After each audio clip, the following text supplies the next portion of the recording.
There we go. That'll do it as well. So what it looks like has happened is that my entire system is freaked out overnight, and everything broke. Neat. Thank you for bearing with. Good morning, everybody. I noticed that I was facepalming immediately, not because I wasn't facepalming IRL, but because I was wearing a black t-shirt on the camera, and I was very sure that I wore a white t-shirt this morning. Obviously, it would have been very different. I was very confused for a moment. I was like, wait a second.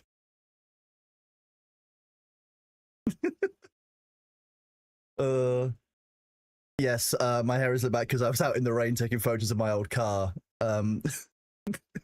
It's been a morning. But yes, Bailey is around. We're here for a week of stream. Those of you who are very observant might have realized that I now have a stream schedule below the stream, which is quite nice. I managed to make that work over the weekend. The basic answer was don't use Windows. Do it on the mobile view of your iPhone, and apparently that works better than Windows does for Twitch.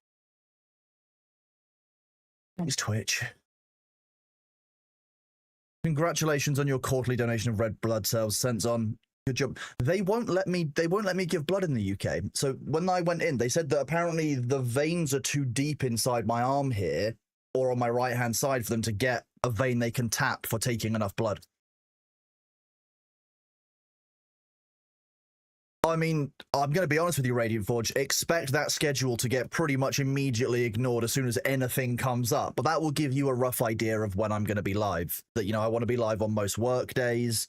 I generally try and take the weekend because that's generally when I will get socialization time sorted. But yeah, that's where we're at.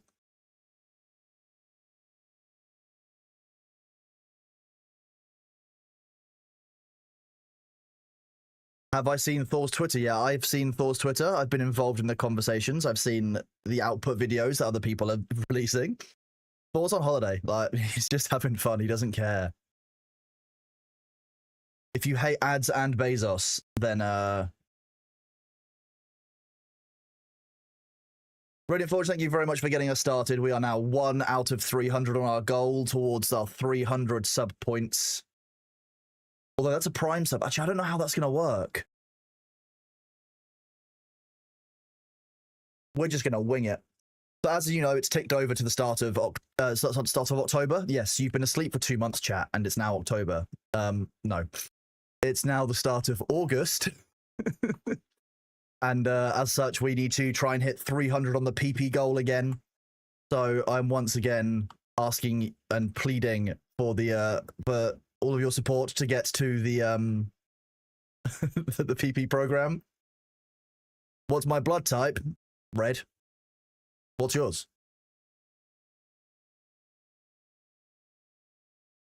I know most people's will come within 5 days because I started streaming on the 5th of June and then didn't get monetized until after that. So it's there. The goal is going. We'll hit it in the week. I'm very excited. I'm very pleased that all of you are still keen to be here. It's lovely seeing so many of you this early.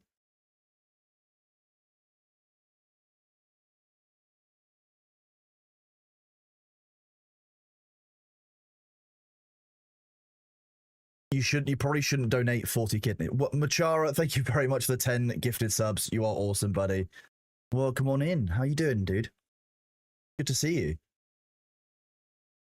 Machara is out there kicking the month off, and then some. Just are up in flames, and I cannot find a way of memories. Just in time, just standing here.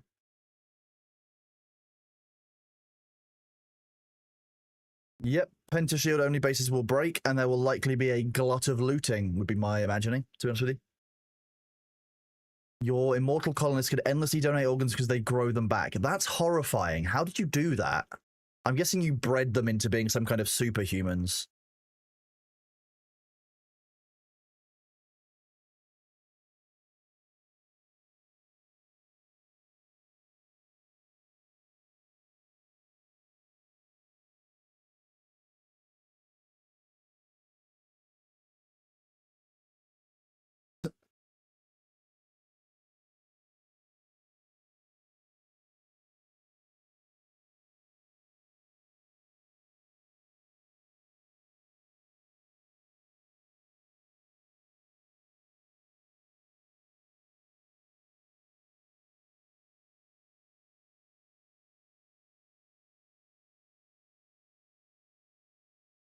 I love that people are upset that Thor has put his profile picture as the thing from the video. Like, how dare he also find it funny and not take it seriously? How dare he not be super upset and mad? People are so fucking wildly mad. It's deeply funny. Wait, he's not allowed to make fun of him too.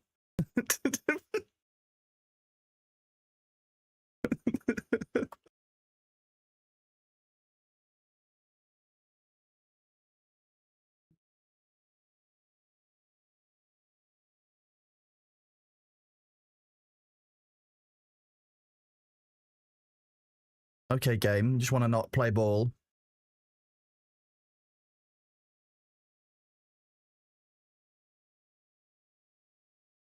Makes me laugh.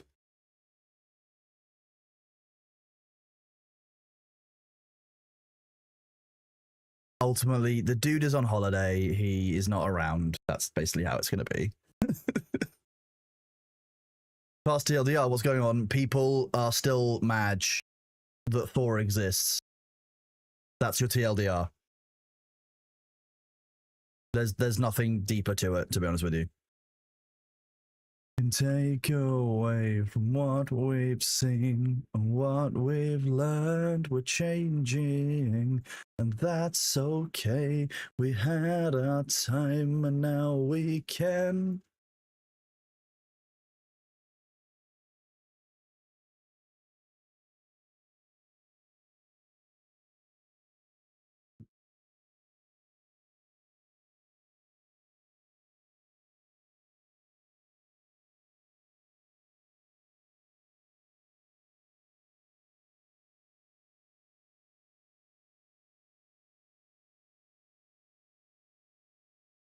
You can basically tell who's mad based on what they call him. Yeah, that's true. Yeah. It's very funny.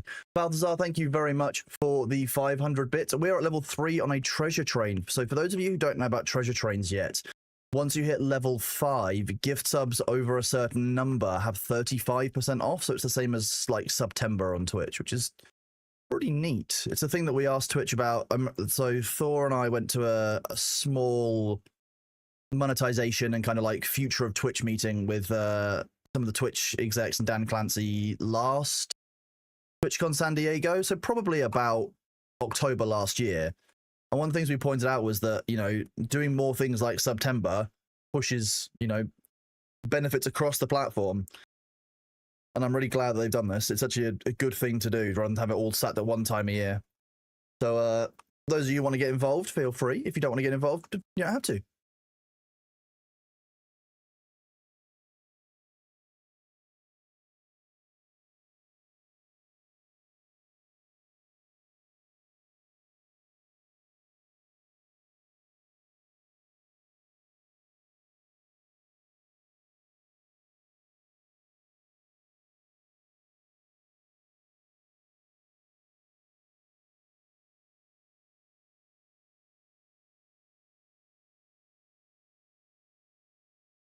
How is the Bailey doing? The Bailey is the reason that I was a little bit later than my schedule said starting stream.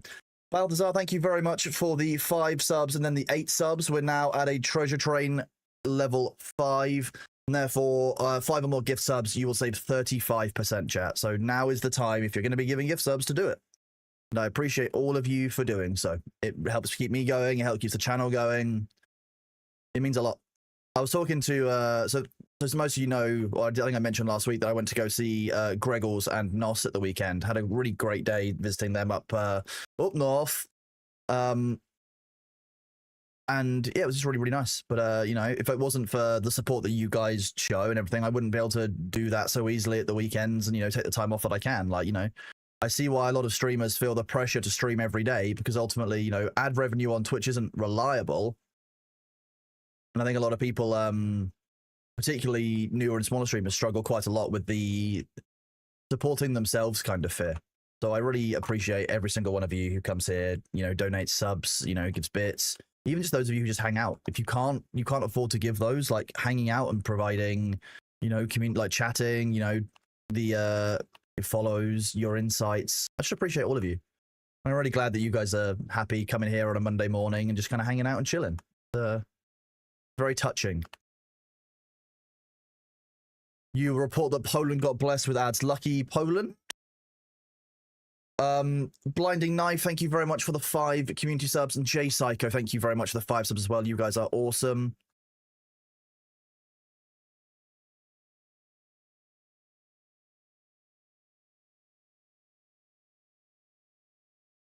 Oh, 1 second. Right here.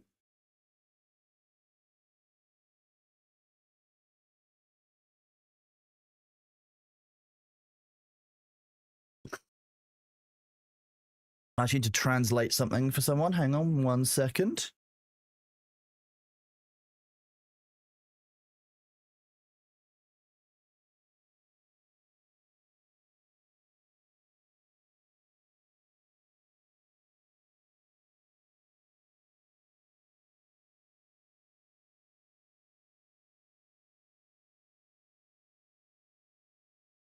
Okay, chat. I'm gonna need some help here. I'm gonna put some acronyms into chat. Oh wait, whoa.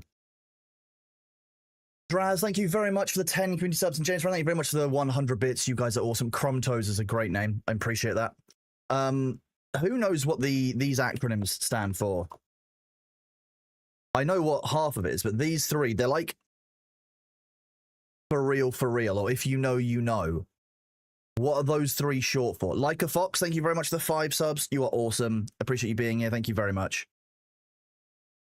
It's really kind of you. Some are stupid. I mean, lots of acronyms are stupid, but like, I don't know what that. So, LOL means lots of love. Thank you. That's not any of the 3 that I asked for.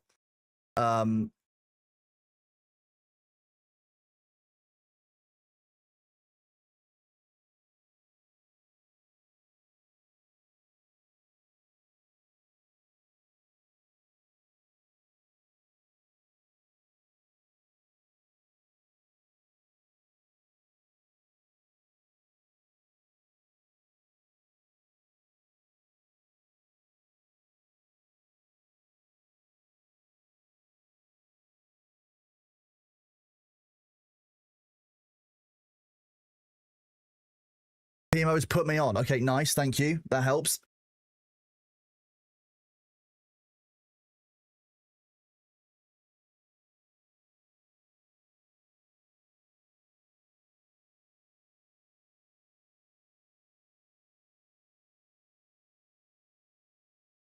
I can't lie.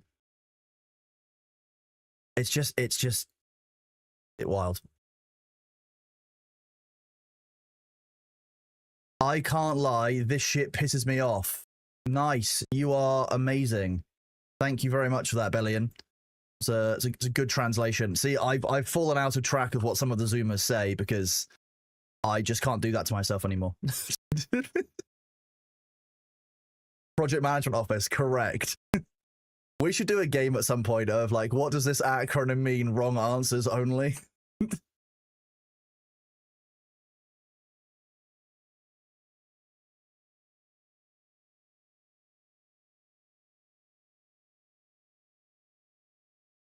So today, chat, we are harvesting flower sand because Funcom are about to change how flower sand works and how compactors work. And so we don't want to deal with that. So we're going to go and harvest all the flower sand. They are increasing the threat generation on compactors, and they are also removing these flower sand fields that are safe-ish. You can't see my screen. Wait, what? Why is... Okay, the preview is saying that it's working. What is going on here? In that case, I apologize profusely, because my canvas is showing it. Let's go into game, change it to that, and change it back. Okay, turning off and on again is always the solution for everything. We won't hear anything against any other form of, you know, but that's, there we go. We're now on Arrakis, we're harvesting flower sand. I guess the worms just didn't want you guys knowing about all the flower sand that's free.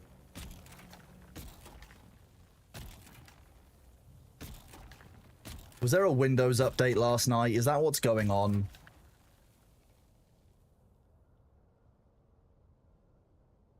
Thank you all again for the contributions to the hype train. The treasure train is a very nice way to start the week. It's really kind of you all. Thank you.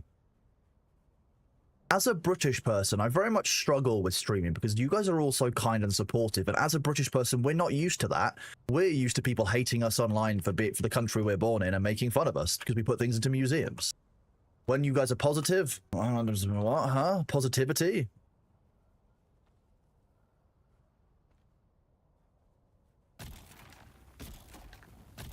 Floppy, thank you very much for the 5 subs as well. Adding to train taking to level 8. So we're on a level 8 train first thing on a Monday morning. Like, phenomenal. Love all of you guys. Thank you all for being here, honestly. You make fun of me out of love. That's fine. That's the British way of doing it.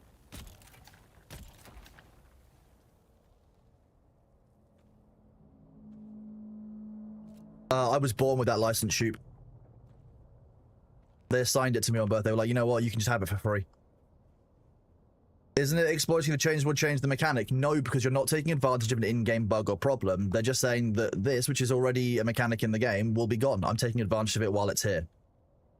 It's also not been pushed out as patch notes, the main one. They're only testing it on the PTR. There's no guarantee it will come into play. So this one I'm doing because, first of all, we need a flower sound this week anyway because we're low on silicon. And I'm doing it now rather than later in the week because they might get changed.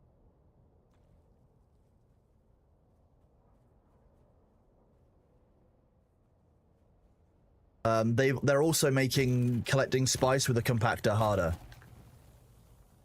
Like, okay.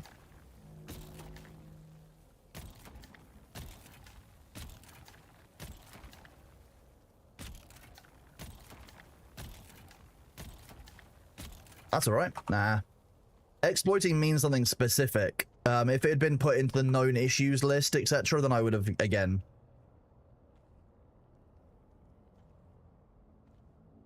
dealt. I believe originally these flower sand fields were here because new players needed a way that they could harvest it without being exposed to the threat of the worm. The problem is they've realized that A, there are not that many new players coming into the game, but also fundamentally that this area is now basically whenever anyone needs flower sand, even the established players all come back to the same place to go and harvest it. You can't harvest flower sand with a sand crawler. Gonna get a Thor is on holiday. He's taking his first like week off for 2 years, probably. Like he's not taken actual time off as on holiday for a very long time, which is great. Which is why I'm not really, you know, interrupting him unless I absolutely have to. We're still getting stuff done in the background, you know. We're still the exciting part is we're working on the ferret rescue stuff. To be honest, I'm really looking forward to getting that all sorted and up and running because, you know, having the ferret rescue sorted will be neat. Great. Just have to wait. So, yeah, we are very, very close on having the designs all approved for the ferret rescue, which is really cool. So that'll be like, you know, stuff from the local council and authorities. We'll have an idea of what's getting built and when it's getting built, and we'll be able to move forward with it, which will be really awesome. I'm really looking forward to it, to be honest. It's been one of the bits of work I get to do, which is quite rewarding, to be honest, has been the ferret rescue stuff, because I don't... Obviously, Shay is the lead caretaker, does all the kind of stuff, the stuff with the ferrets, but when it comes to some of the kind of business side, I've been a little bit involved with some of it. So I really enjoy that work, because I find it a little bit more fulfilling than, say, you know, unban requests, which are important, but they're not the same, you know? So you might get the chainsaw. I love that. I love the chainsaw. I've been calling it the emotional support chainsaw, the ESC, but the chainsaw is quite good.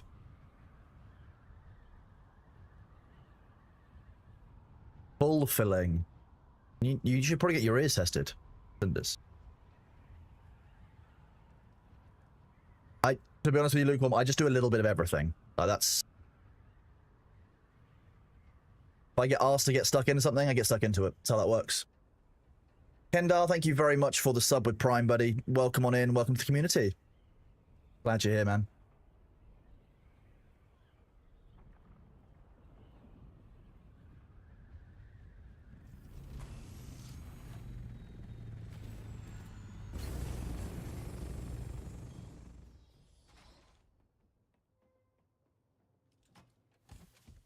Yeah, the chainsaw just makes duking noises, exactly, yeah.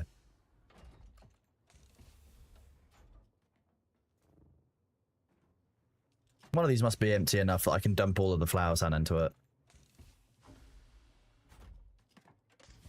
This'll do.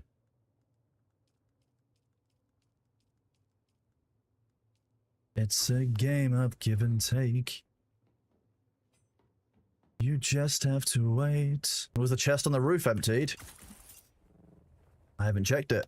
I've not been on over the weekend because I was away. That is the hype train complete at level 9. 55 gets up to 600 bits. You guys rock, honestly. It's a fantastic and really kind way to start the morning. I will empty these. They've been kind of empty by those things. Move this stuff out of here. Really? 10?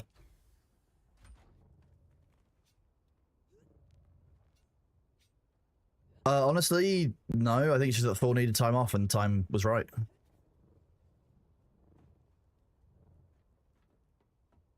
Like, if any of you in chat think about the last time that you actually took time off, where you actually took time away from your job and the environment your job is in, if any of you say more than 2 years, I'm going to tell you off for being worse than me. That's how that works.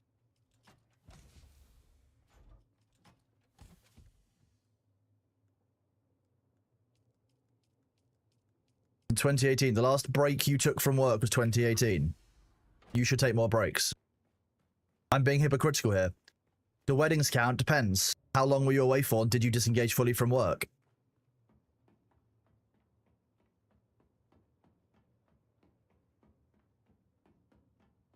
Oh. Didn't Thor have to make me? The thing is, I didn't actually take a holiday when Thor made me take one. I just continued working quietly in the background. I haven't taken one yet. I'm taking one in January. It's happening. I'll be gone.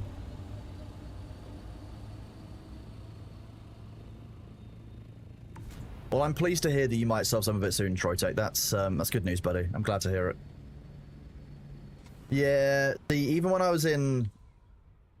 So for the last year of doing my corporate work, while I had, you know, the normal UK holiday being enforced, ultimately, whenever I wasn't doing that job, I was doing pirate software work.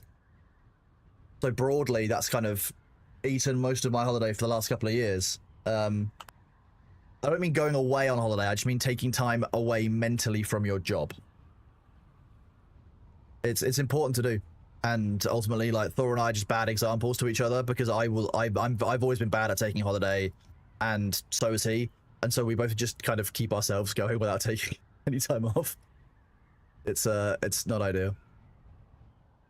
On a scale of 1 to 10, how much do I hate the Awaken Bailey song? You mean when he rocks up in the morning and is like, hi, I need to be fed, I'm starving. You mean that song? It depends on how many times a night I've heard it. Oh, the song you showed on Discord, I haven't seen it. I'll have to go and have a look at some point after stream.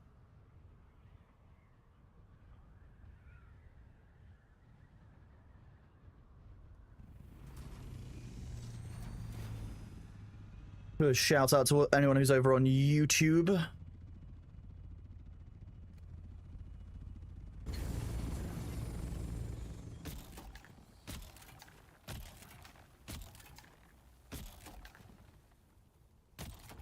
Well, and that's exactly it, Balthazar. When your social group or your familial support network crosses over with work, it can be it's actually a really weird experience. And I was talking about this at the weekend with some people, but like I had to kind of one of the reasons why I'm making so much of an effort to travel at the moment to go and visit people who I met at TwitchCon and people who I consider friends is because like my social environment outside of my other job was pirate software stuff, like with the mods, the community.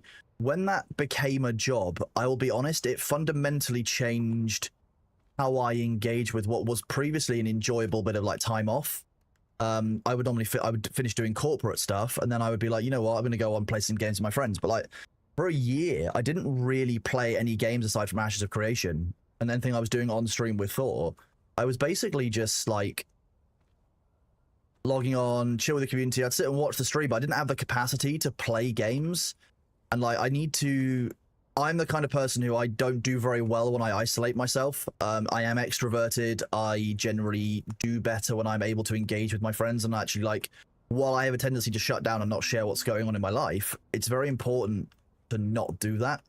And I will fall into the trap, if I'm not careful, of not socializing and then spiraling downwards and not being able to have anything other in my life than work.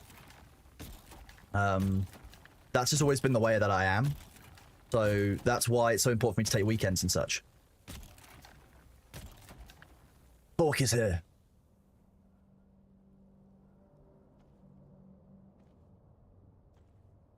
I mean, most people are a combination of introverted or extroverted, and you can kind of see it, because everyone has a social battery or has, you know, a threshold of headspace where you just can't dedicate any more of it to socializing. So it's not quite you are one or the other. It's not quite that clean cut. Nothing in life ever really is. But it's just kind of a fascinating bit of a...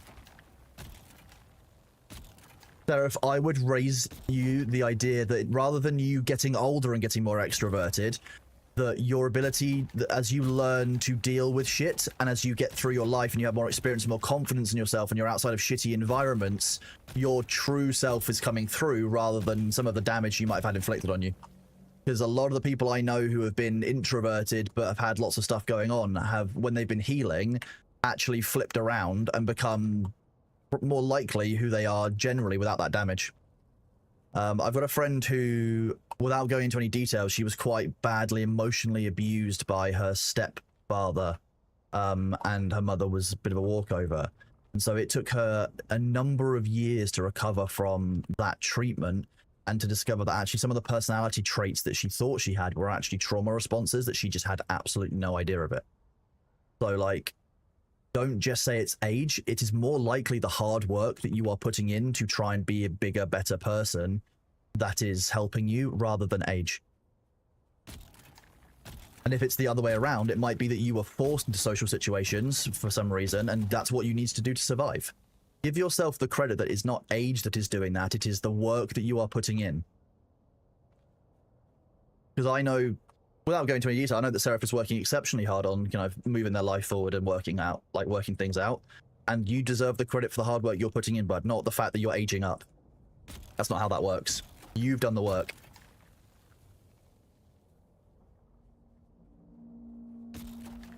Get called out. Does Seraph.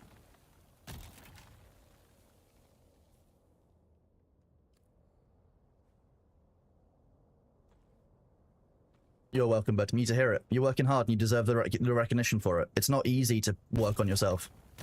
Tiring as fuck.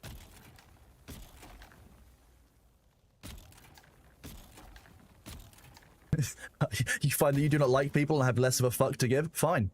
If so be it. Be you. Like, ultimately. That's all it is.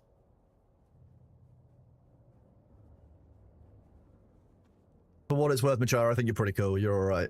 Don't worry. Exactly, Seraph, and that's why you deserve the credit, because I know that you're working hard. And I know that you're the kind of person who will put aside the work you put in, because you'll just, you know, you'll play it down internally. I know, don't worry. I know how it is. You have a very aggressive password policy. One rotates every 90 days, one every 70, one every 80 days, and will have 4 to 5 requirements and memory. That's ridiculous. Are they at least the same requirements, Solaf?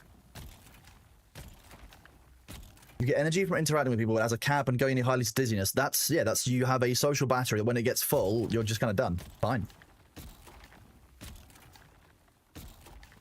Forcing myself to be semi-extroverted online so I don't buy isolation with mental health tank. But, Cara, fine. You're aware of it. You're taking steps to deal with it. What more can anyone, yourself included, actually ask of you? You're self-aware of your own limitations and the way that you behave and act, and you're trying to do better. What more can anyone, including yourself, ask of you, bud? You're doing what you can. Most people are. Most of the people who are in this chat particularly are the kind of people who want to be better, want to work on themselves, want to improve. That's what I've generally found from interacting with you guys. One of the reasons why I'm so, you know, grateful for the community that we have. Give Give yourself the credit. Working on yourself isn't easy, and a lot of people don't bother with that effort.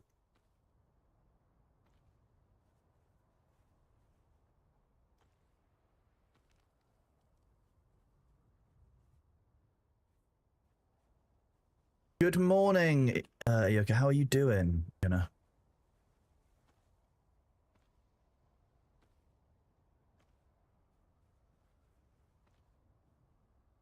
It takes my brain a moment sometimes with people who have like a Discord name and a Twitch name, and I know the two of them, but I only use one of them. It gives me the brain moment. Good morning, Hoobsy. How are you doing? Good to see you, bud. Welcome on in on this fine Monday morning. Those two words are normally mutually exclusive.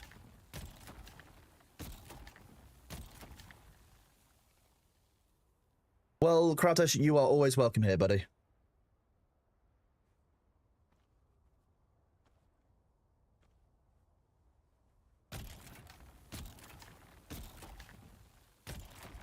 I think I just run into a problem where, like, I will know someone by, like, the first name that I knew them by, and then changing that name mentally is very difficult. Like, anyone who's been around in Thor's community for a long time will likely remember that for the first year of me being a moderator, I used to call Thor Mal rather than Thor.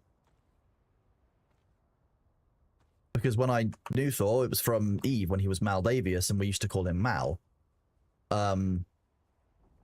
Unreasonable, to be honest. Like having multiple names. No, one name to rule them all.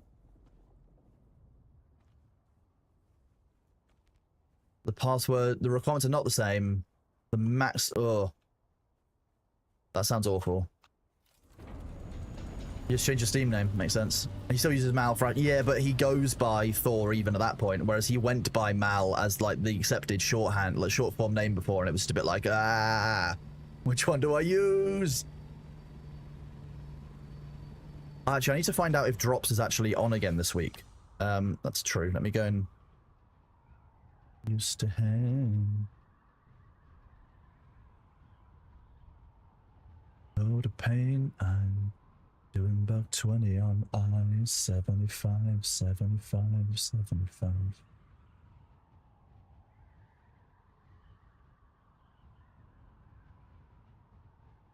I think the Dune Drops is actually live until like the 8th or 7th. So yeah, I can actually do this.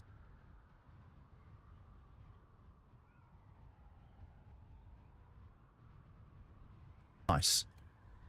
You got me. We got everything we need. Which power source would I recommend for long-term base hibernation? Power cells. Just basically power everything in your base down. Switch to like 1 or 2 generators and basically just run like 100 power and just come back, find a power spawn, harvest it with a couple of lasers, and then just drop it all off so you've got another 20 days. Because to be honest with you, that's the most readily available form of power, is power cells.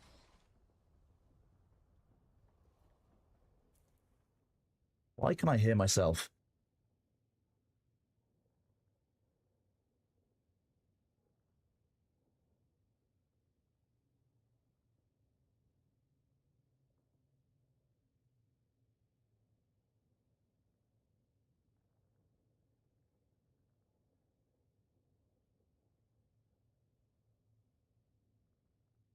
The age-old, you have one window open, you don't know where you are or where you are talking.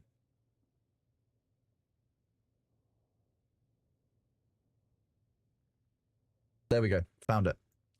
Because I was looking at drops.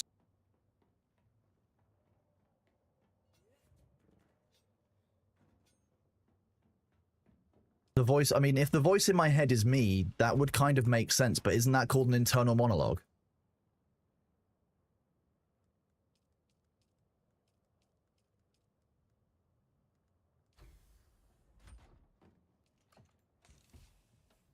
To be fair, yeah, that's very true.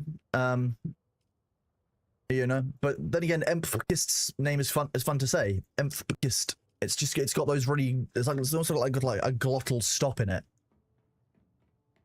Emphkist. It's a great name. I really enjoy saying it. It's a very distinctive one.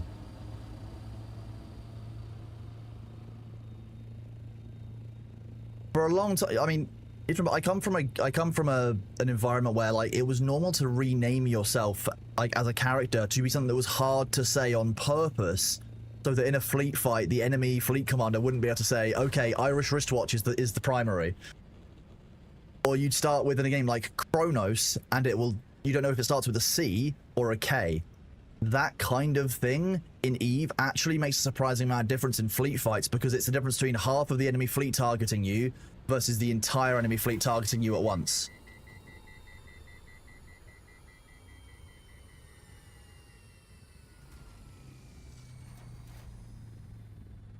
Hello, Salted Coffee. Yes, I'm indeed back. I've come back with a gift for everyone in chat. We now have a stream schedule on Twitch that actually works.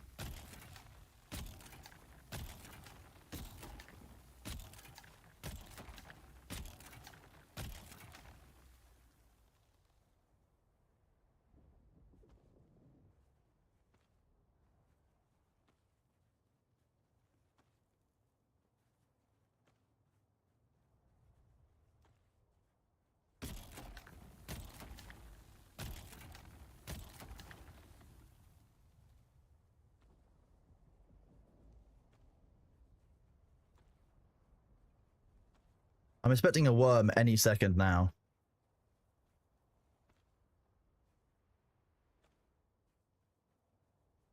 But there hasn't been one yet. It makes me feel very upset. This is Haga Basin. There we go. There's the worm. Oh, immediate dive. Immediate dive.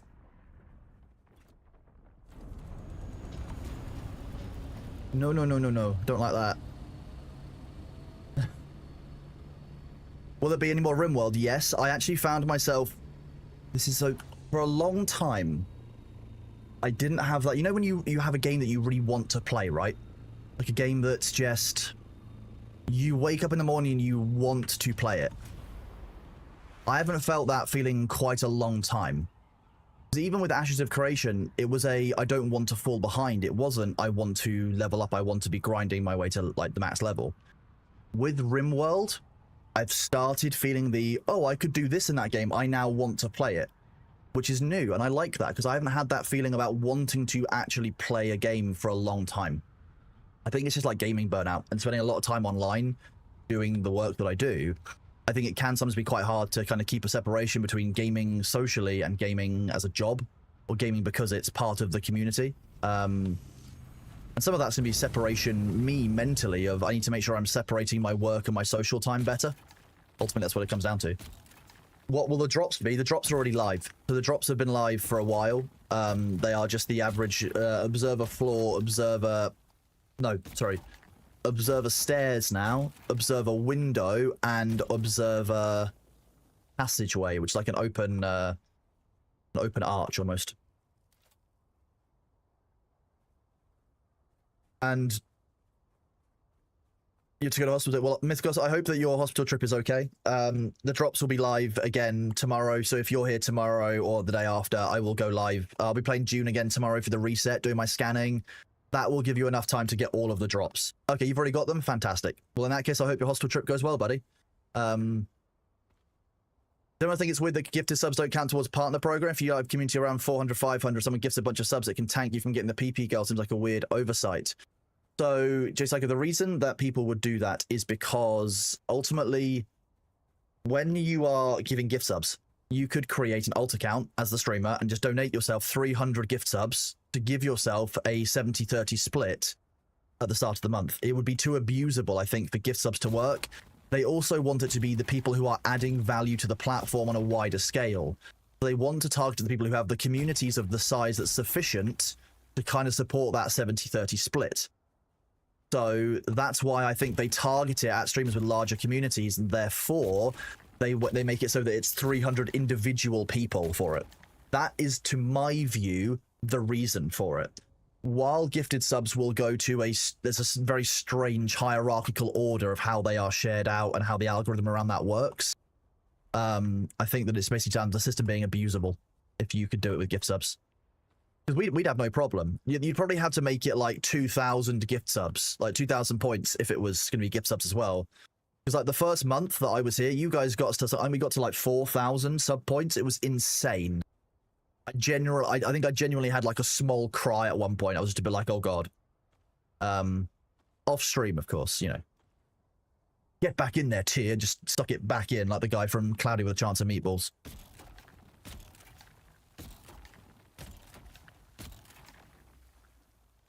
Let me hydrate. We've been live for an hour.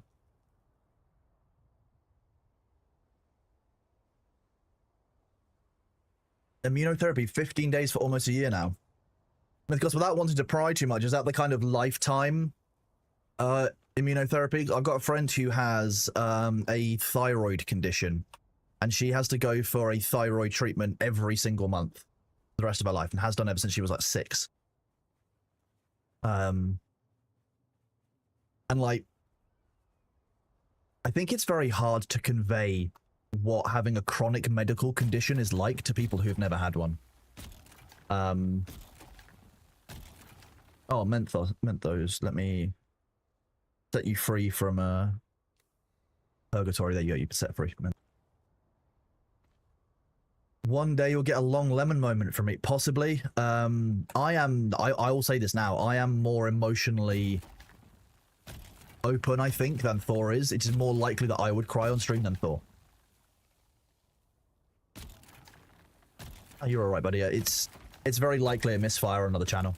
Katoos, hello, welcome on in, buddy.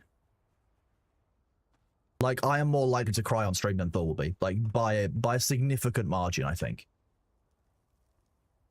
Because Thor's got 6 years of experience of streaming. Like, it's kind of hard to, like, even the support that I get from you guys every month is still like, I'm still dealing with all the imposter syndrome. Don't worry, like, you're like, Cronus, why are you so humble about your stream? You're doing really well. I'm like, yeah. Feelings. British people get upset when you start being positive towards them. Yeah, it's one of the reasons why I was like, you know what, bud, I think you need to take some time off. Because like those calluses build up. And like it's not nice blocking yourself off from feeling stuff. You won't put on a good broadcast and stuff that way. I mean, true, Sabby, you are right, yeah.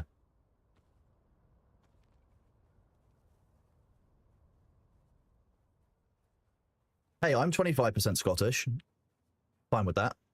25% of me will take the compliments. How about that?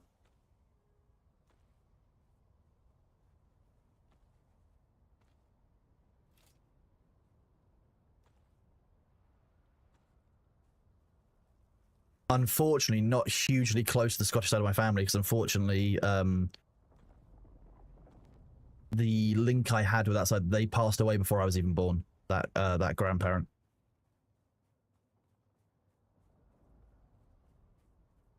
So I never knew biological Scottish side of my family.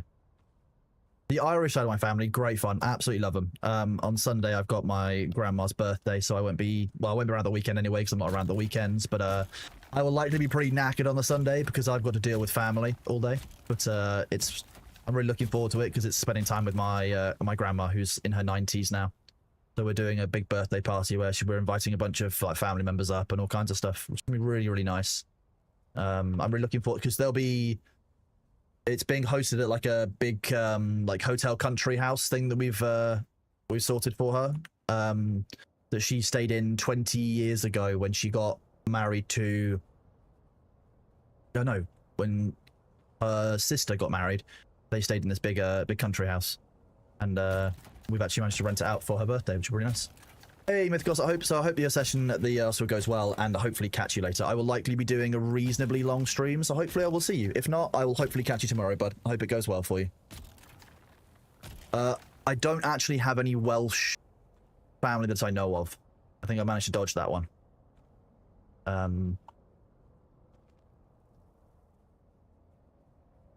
Mostly UK blood. 25% Scottish, 25% Irish, 25% English, 25% Spanish. I think, well, less than 25% Spanish. She was some kind of combination of that. We're going back quite a long way. I'll be honest, I only know some of my family history because when the solicitors keep their own wig and gown, or the courts keep a stock of them, so it depends on it depends, but broadly, most solicitors who have to regularly wear a wig and gown will have their own. The older it is, the more generally, the more respect is given to that, because it generally is a status symbol. It's, you know, you can afford an older, more storied horsehair wig, therefore you're a better solicitor. It's basically how that goes. It's a really weird kind of very specific to certain parts of solicitors and barristers culture. But lots of jobs have strange cultures like that. Hey, I'm live, Vicky. Yep.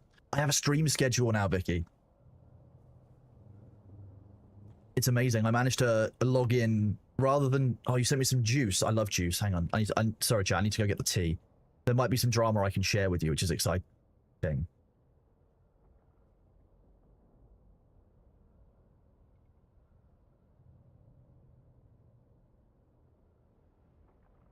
I'm also going to show chat this, actually. Where's paint?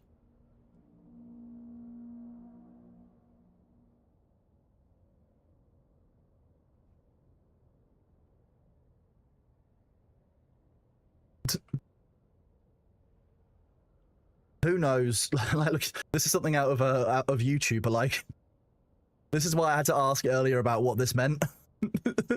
Because, like, look at this. I could tell you what this one was. I can do... Oh, hang on. We can do this. We can do this one. We can do that one. I can do this section, but this threw me. Like, I didn't know what the ICLTS PMO was, and then somebody in chat, I think it was... Began with a B. Got it. I can't lie, this shit pisses me off. Shut your bitch ass up. Oh my god, for real, if you know, you know. Done. Gen X speak. That's the major zoomers.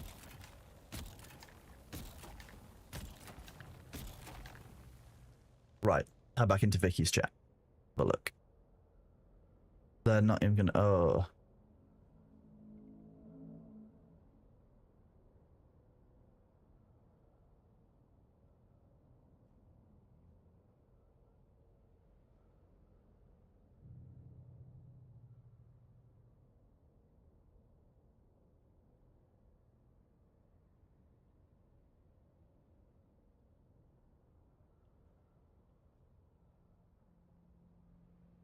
Oh.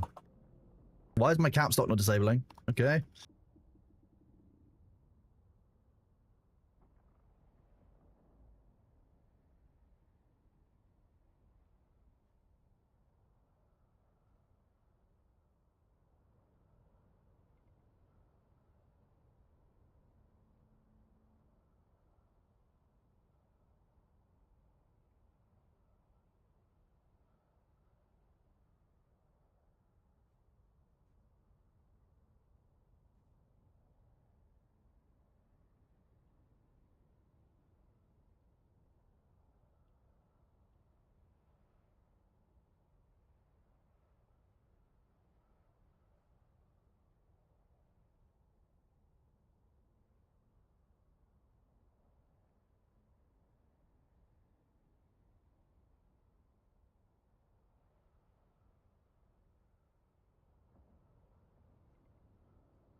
Vicky's got me feeling spicy and inflicting psychic damage on people.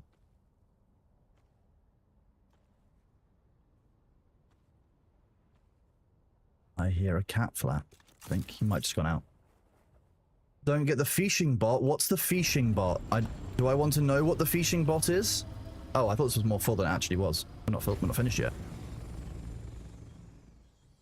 Good morning. How's it going? Good morning to YouTube as well. This isn't... Wait, is my YouTube still saying Rimworld? I apologize profusely. That's just YouTube not correctly pulling the title.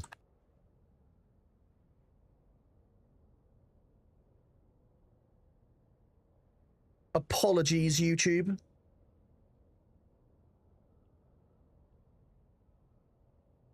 Don't forget to do an in-game sippy drink. Yeah, we will do that likely when we get back to the base in a minute. Close to 30 you are, the less you want to deal with people that are 18 to 24, but there's a reason for that socially.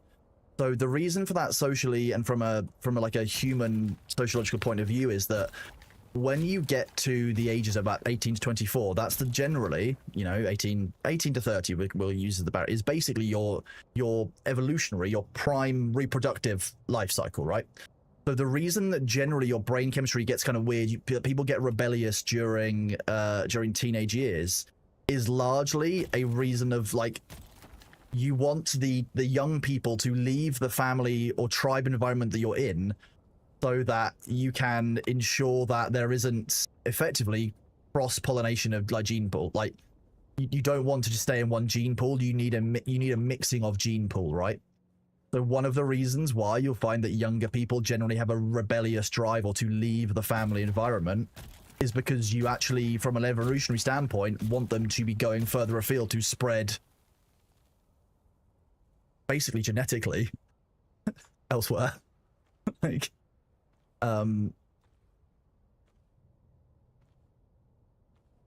there's some really fascinating studies into the nuclear family environment and the way that it's changed how we function as a species, because the nuclear family that we use in this day and age is actually a relatively new concept to us all.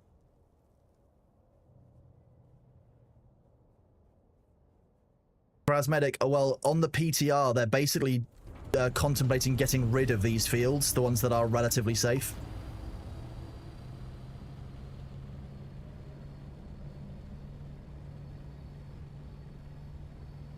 The really interesting part of that study is that part of that social study looks at what happens when step siblings and full siblings are separated at birth and then reintroduced in a controlled environment down the line.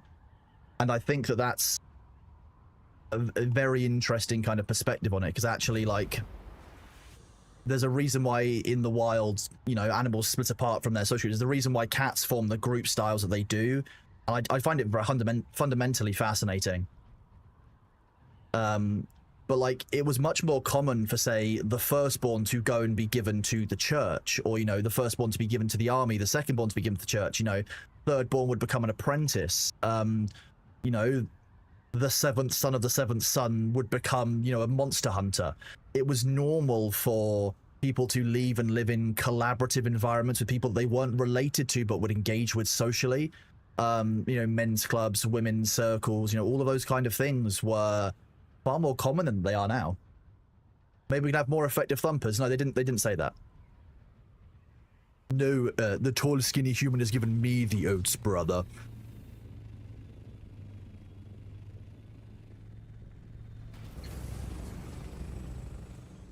Everyone knows the most effective thumper is a human being wearing a shield. Burn, butcher, burn. Burn, butcher, burn.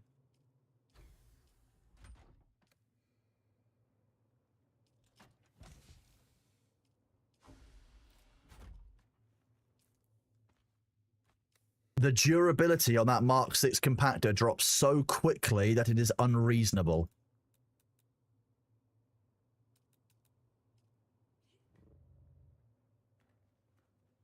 Flower sandfills are gone on the PTC. Well, we'll have to see what they get out of the data, because remember that the test server is exactly that. It's designed to test how things are. So just because it's gone on the PTR doesn't mean it's guaranteed to go in the main game. It just means that they are trialing it. If it's had positive outcomes, I'm sure they will implement it. And it just depends on what they think those positive outcomes are and whether we disagree with them.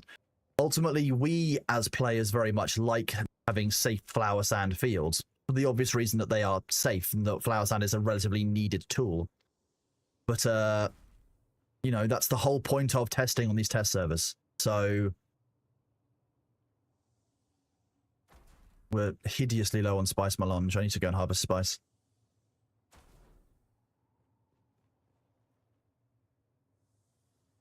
You like being in danger? Yeah, that's fine. But when you're in a Haga Basin harvesting flower sand and it's 3 or 4 shots and you summon a worm, that doesn't feel good to players. That doesn't mean that players want to engage in the system that you're creating. So they really need to be very careful on how they balance that shit out. Because what you're just going to end up with is a bunch of people who are like, well, I'm going to harvest all this flower sand now, then I'm just not going to do it anymore. Like, I'll switch my production away from using silicon blocks, blah, blah, blah, blah, blah. You have to make it, because it's a survival game, it has to be proportionate to the use that you're getting. Foolish Sasquatch, thank you very much for your resub, buddy. I appreciate you. Welcome back in for another month. Glad you're enjoying yourself.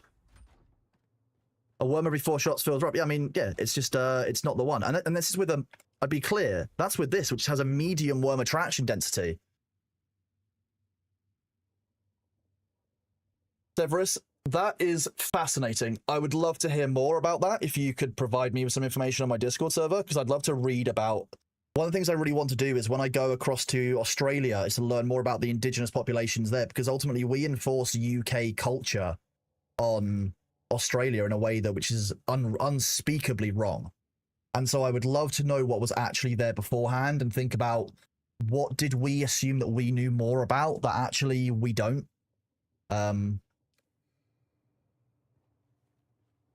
So I'd love to know more about that.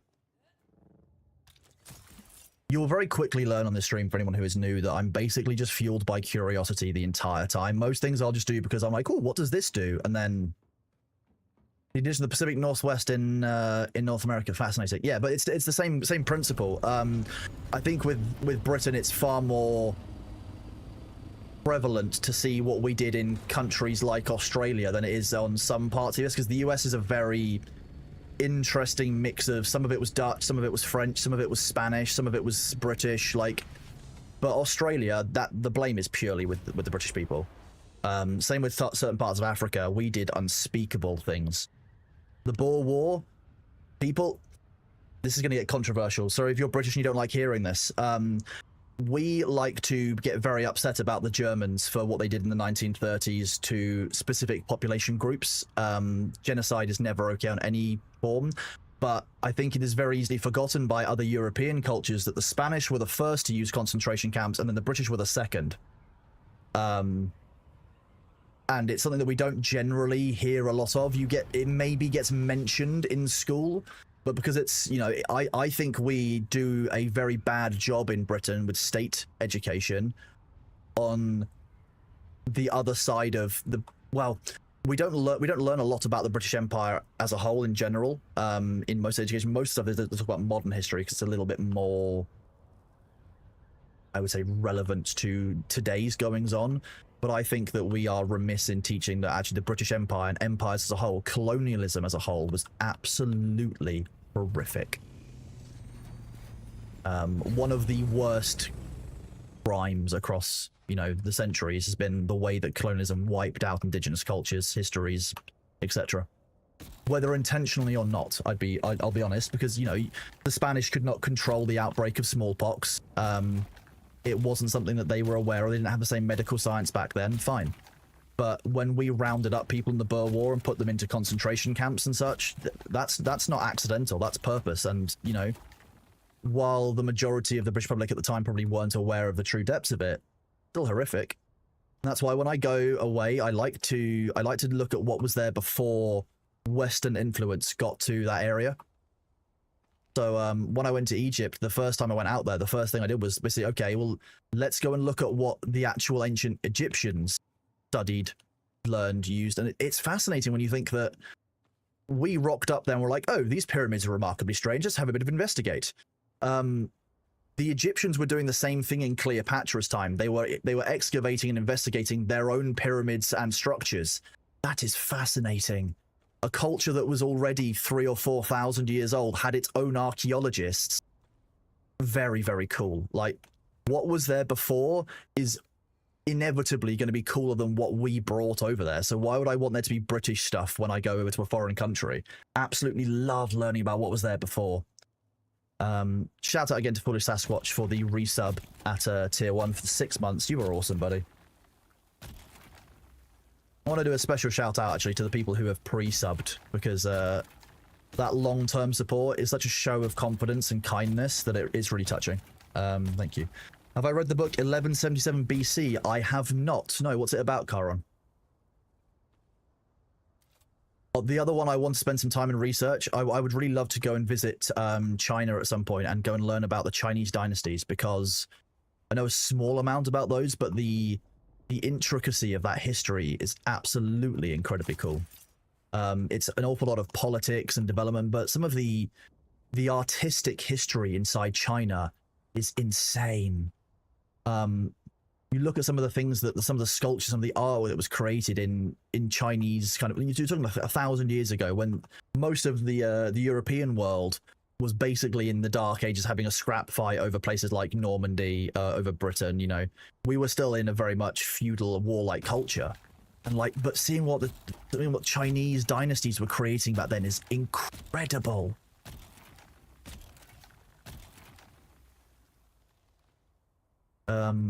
Like some of the carvings in ancient Chinese temples, so cool. I know that there's an area inside China, I believe it's China anyway, that has a huge area of excavated underground cavern. I would love to go and visit that. I love human prehistory. I've always found fascinating. I've always loved mythology and how chains of mythology carry across cultures. So I was, as my name suggests, very into the ancient Greeks, very much like the culture of the ancient Greeks was that soldiers should also be scholars, because if you had warriors who weren't educated, you'd have idiots for fighters. But if you had scholars who didn't know how to fight, you basically had, you know, cowards who would lead the country. That balance of viewpoint and perspective, I think, is one of the things that helped specific Greek cultures to become as prevalent as they were, and to have that cross-section of society. And you see elements of that carried across the Roman culture, because there's an awful lot of parallel between Greek and Roman. It's just, oh yeah, it's just fascinating. Sorry, I'm going off on a rant here about this. I told, like, yapping is in the title. You knew there'd be yapping when you came in today. Yep, exactly. Yeah.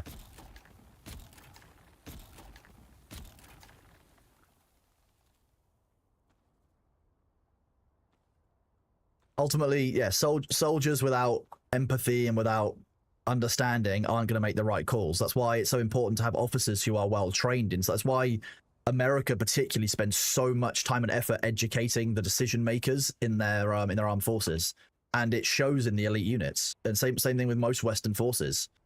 Decision making and judgment is actually the hardest part of any kind of leadership.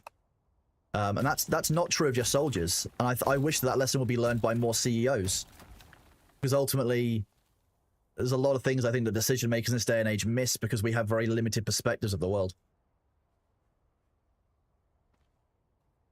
I mean, I'll be honest with you, Jaxus, I don't believe in hereditary rule.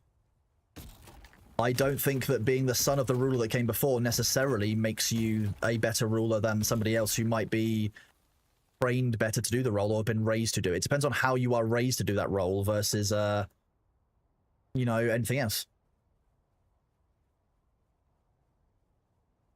I mean, I will agree with you that it is very easy to hate the British Empire because we did do unspeakable things, but we could have done worse. Certain people inside of the British Empire obviously did do worse. Some of that comes down to individuals, but our overall culture was not necessarily around wiping people out in all areas. That wasn't the default, but it did happen. So, you know, and then not only that, but you think about the level of stewardship we've had since then. When it came to cutting apart the colonies of Africa, for me, you know, obviously I wasn't in the room where it happened, and I don't know the full details of how it was split up, but when you look at a map of Africa, tell me, honestly, that it doesn't look like there were 5 people from separate nations sitting around a table, and they had a map of Africa, and they were like, you know what? We could split this all apart favorably, you know, taking account of tribal borders, or we could go next door to the pub and have a number of drinks and we just use a ruler and cut it apart. Let's go. And you know, when you look at the map, which one they decide to go down the route of. Like,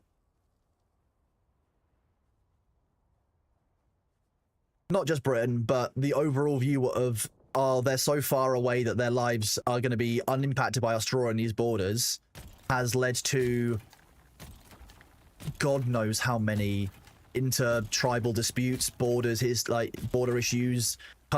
There are certain areas which just cuts clean through holy sites for one or another area out there. Like, you cannot do that. Is unspeakable. You don't understand that culture. You don't know what you're doing to them when you do that. But just, you can't decide for them.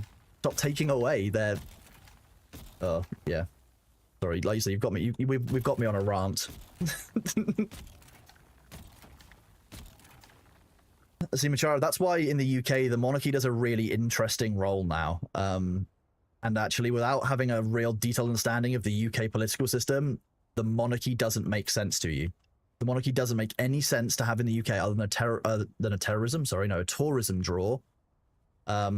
Except for the fact that it acts as a system of controlled imbalances, keeping the parliamentary system in check. Theoretically. Only ever theoretically. Well, class, I mean, by that logic, the Roman Empire exists today. It just became the Catholic Church. You're not technically wrong, but given the form change, it is not the British Empire anymore. It is the vestiges of it. It's the legacy of the British Empire is the pound and the currency system that we use today. The economy that we have around the world is largely based on the British Empire. See, the problem there is that fix things is a very subjective claim, and as soon as a monarch sticks their nose into parliamentary business, there is no putting the cat back in the bag. So I'll be honest with you, they've never needed. The Online Safety Act is possibly the first thing that I can think of in recent memory where the monarch has enough call and enough people don't support it with the government that the monarch could potentially do something. Everything else, it's kind of 50-50, but you're talking about a situation where the population is 99% against something. The monarch's job would theoretically be to step in and to act as the, the limitation on that. The online's, yeah, well, unfortunately, that's what happens when you give politicians something they don't understand. It is no different from GDPR, which when it was implemented was 5 years behind where it needed to be. The Online Safety Act is exactly the same thing. I can see what they were aiming for, don't get me wrong. If you look at South Korea, in order to access online services for a while, or potentially even still now, I believe that you still have to provide basically your social security number in South Korea to access online services. Like, to play a game, you'll need to use your personal details. That keeps people accountable for what they say and do in game. And if that's the system they were aiming for, I could kind of understand it. But the system that they've delivered over here is not that. It's horribly arbitrary. It's very easily... For those of you who don't know, I used a 3D image of Stalin's bust to simulate one of the tests, because they make you turn your head left and right and like lean it up and make you do things like open your mouth. Well, all you need to do then is just get a bust with a slightly open mouth, and it's enough to count. So I used a 3D image of a bust of Stalin to show somebody quite how bad these systems are. There are hundreds of, driving licenses online, people to step around the act. It's been very, very poorly delivered. Am I for or against the idea of it? That's a very interesting question. I was talking to Thor about this recently. As an individual, I am heavily, heavily against it. As a moderator and seeing what is happening in online spaces, I am saddened that I actually see the need for it. But this is why you can't trust this kind of thing to governments, in my opinion. Yeah, exactly, Taffy Nate. The OSA is exactly the argument that we were talking about when it came to SKG. Yeah. Yep. So there's a balance. As a moderator, I think people should be accountable for what they say online. I think that the hate that has become common online, and some of the sites that are common in pushing that hate need to be dealt with. The Online Safety Act does it wrong. Not right at all. But it doesn't remove the need for a certain level of monitoring and control the same way the South Korean system does stuff. He's taking a holiday. It's I know it's unlike him, and it's concerning, it's change, but he is taking vacation, which I think is very good for him. I'm actually, like, I don't say this a lot, but I'm very proud of Thor for choosing to take vacation without having to be told to take it, if that makes sense. Like, he decided to take that. It wasn't I had to heavily push him into it. He wasn't going somewhere else and do stuff. He chose to take vacation. He saw the check engine light was on in his body and needed to take time off. And I have so much respect for that, because I can't do that for myself at the moment. I'm very bad. I've told myself that I will take a holiday, but it will be January when I do it. I took the streams out of the calendar. I didn't put vacation into it specifically. He said that he was taking time, and he will decide when he's coming back. He said at least a week, like probably 2. Like, so that would be Wednesday would be the first day he would even possibly be back. And again, I doubt it'll be Wednesday, because I think that, to be honest, he needs time off. The first 4 days, he's not really taking time off. He was doing stuff around the house, I think, probably. Knowing what Thor is like, he was probably dealing with his backlog of other tasks. I know he's been doing Heartbound writing, which is exciting. It's nice to see some of that done. I'm ultimately hoping that the holiday gives him the headspace to do more of that, because I'm going to be honest with you, the amount of, oh, just go write Heartbound, or why are you not working on Heartbound? Like, if you abuse creative people, they aren't going to create stuff. That's not how it works. You can't whip an artist into creating art. You can't whip an author into creating a good book. You can force them to put words on a page or paint on canvas, but it won't be good. So people need to shut the fuck up and just let creative people be creative. Stop chasing devs to deliver their games. Let the games cook. Let authors cook. I might be annoyed as hell that it has taken George R.R. Martin 10 years to give me the next book in A Song of Ice and Fire. I might be saddened that I'm still waiting on the last book from Patrick Rothfuss. But I know that cracking the whip and demanding it online is never going to help the creative process for anyone. So why even bother? I know people are excited, but that excitement should not manifest as badgering, abuse, demands. You know, when you come in, I see, I occasionally watch some of Brandon Sanderson's writing streams and writing videos and stuff. And you see a lot of people in those, like, being like, well, why aren't you writing Stormlight Book 6? Why aren't you doing A, B? And it's like, dude, like, lay the fuck off. It's, oh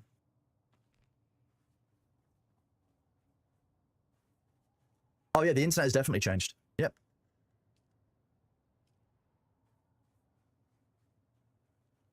You're welcome, sorry, you're welcome, Capsule. We do try. It's just hard to remember sometimes, and also Twitch is pretty shit at retaining pinned messages. Exactly. Like, and Brandon Sanderson's the worst person to do it, because the dude churns out books. He is the Tolkien of the modern age and then some. Like, the dude doesn't stop, and everything he delivers is banging. I'll be honest, some of his work is quite how would I describe it? Politically dense.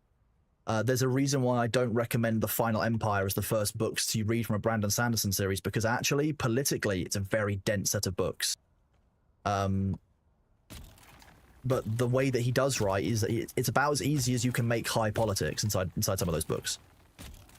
If anyone's looking for a read and wants to start Brandon Sanderson but hasn't, you know, had the opportunity or isn't sure they'll enjoy the full content, I would start by reading Elantris. It's his first book, and the writing is more simple as a result.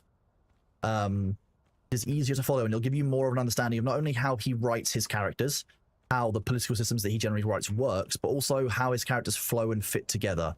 So Elantris is actually, while more simple and not necessarily what I would call one of the more well-known Brandon Sanderson books, if you want to get started and you're not sure on it, start with Elantris, then read Warbreaker. Again, another standalone book, very, very good.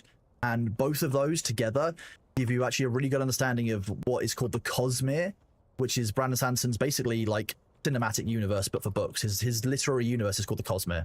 It's a series of interconnected planes and magic systems, which is actually done in a really, really cool way. The reason I don't recommend the Reckoners is because it doesn't fit into the Cosmere, so it's not as useful. But yes, the Reckoners are all very well written as well. It gives you an idea of how he writes dark heroes, or heroes who actually have flaws really well. Rest of the Emerald Sea, very, very good as well. I read everything from Brandon Sanderson except for White Sands, because comics are not something I can easily consume. Or graphic novels, anyway, are not something I can easily consume. Powder Metal by Brian McClellan, very, very good. Very much enjoy that. I love the idea of using gunpowder and magic, because generally you would find that magic doesn't exist in a system where gunpowder would have been developed, because gunpowder is was created to do a specific thing. And with magic, you wouldn't have the same requirement, because for most magic systems, you would just use, for example, a small blast of fire to highly pressurize a barrel and fire out a dart. Magic would make your natural progression of technology very, very different. But the Powder Mage trilogy, where you have mages who are able to utilize gunpowder, is incredibly cool. And Brian McClellan is Brandon Sanderson's student. So you'll find that the writing style is very similar, but also different in a way which is very, very good. I love the Powder Mage trilogy. Very much, very good recommendation there, Token Medic. Well done. The Dresden Files. I read the Dresden Files probably about 15 years ago, and I don't really remember them anymore. Most things that I have read, I can split my life apart, for those of you who are in chat, in kind of like a couple of like segments. Most of those segments are interrupted by general anesthetic. Every time I go through general anesthetic, I seem to lose more and more memory of what came before that surgery.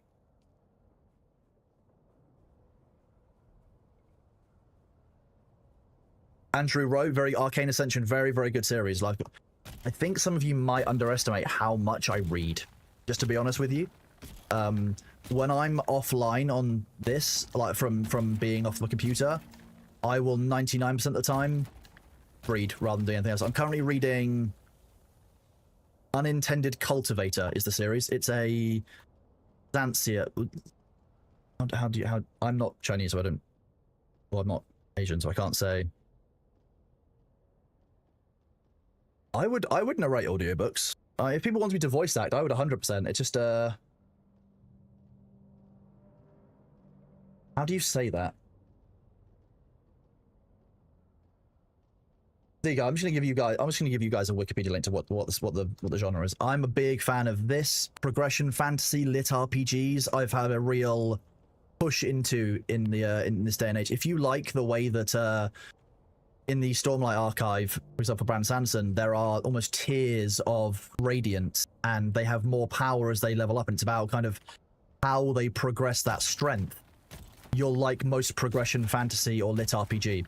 Lit RPG is basically, imagine a game with a full MMO system, but it's real life. You often find that people get isekai'd into them.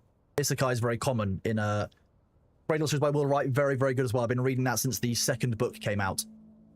I missed Unsold when it came out, but when Unsold, brain, I read them in blocks of 3 now. What is it? Unsold, Soulsmith.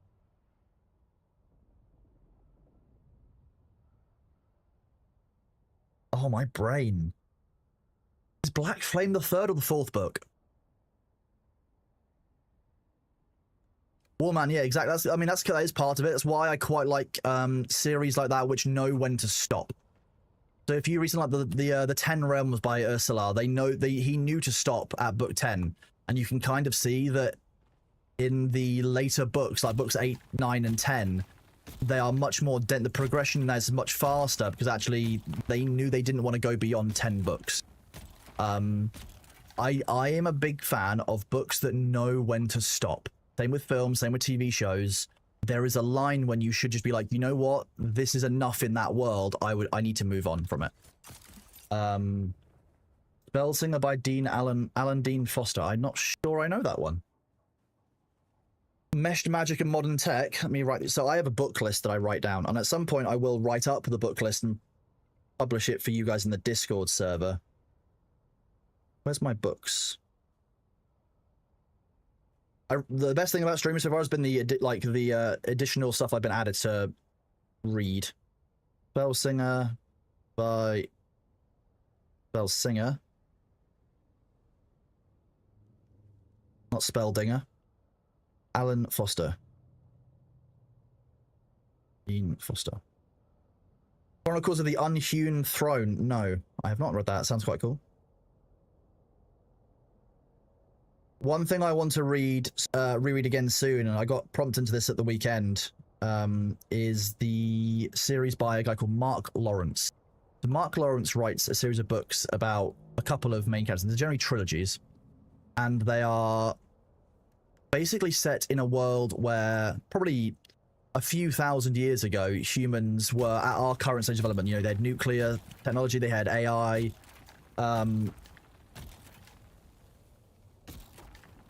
and something happened in that where the world has degraded. They're now back in kind of a basically medieval society, but it's very grim darkly written. Like, it's the main characters that Mark Lawrence writes are written with a...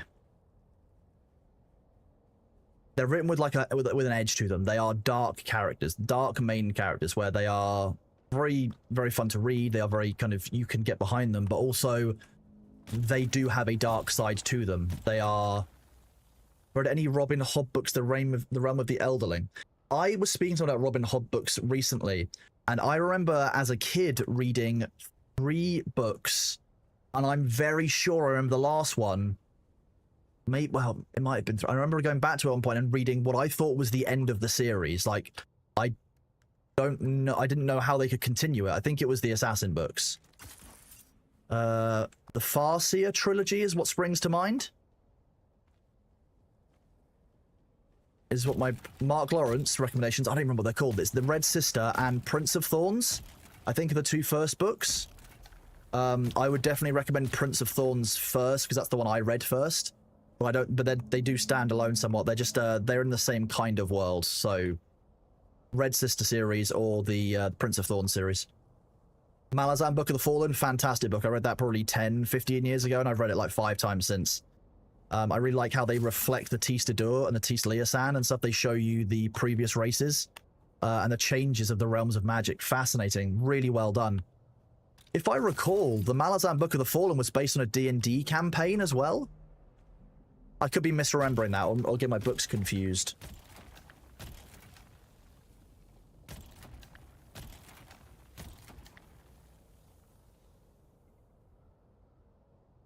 Painted Mansions by Peter Brett. Yep, Peter Brett does quite a lot of good stuff. Quickening series and the Pesheron saga. I've not read either of those. I will add those to the list. Thank you. It's gonna be great. I'm gonna go on a holiday in January. I'm gonna come back and be like, hey, so I've done all my diving, and also while I was doing my dive recovery, I've read every single book on this list, chat. Give me more. I read about 300 pages an hour. Good morning, Chorus. How are you doing, buddy? Happy time zone to you too. 11 a.m. here. We are doing well. We've got ads starting in a couple of minutes. I will likely get up and stretch my legs because my back is starting to be a little bit stiff. Wait, what? What were you saying? Wait, what? 300 pages? Yeah, I read about 300 pages an hour. Most written books are not as dense as legal text, and I can read legal text at normal reading speed. So it's basically how that works.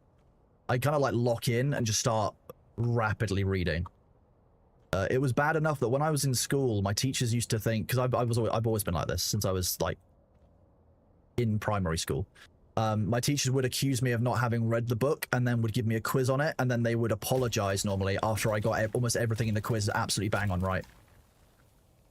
How many Forgotten Realms books? Which one's Forgotten Realms?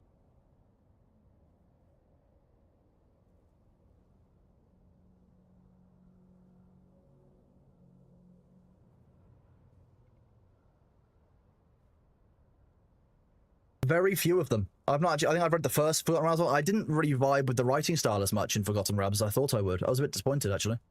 It just didn't really match my... I think the way I enjoy the pace of books.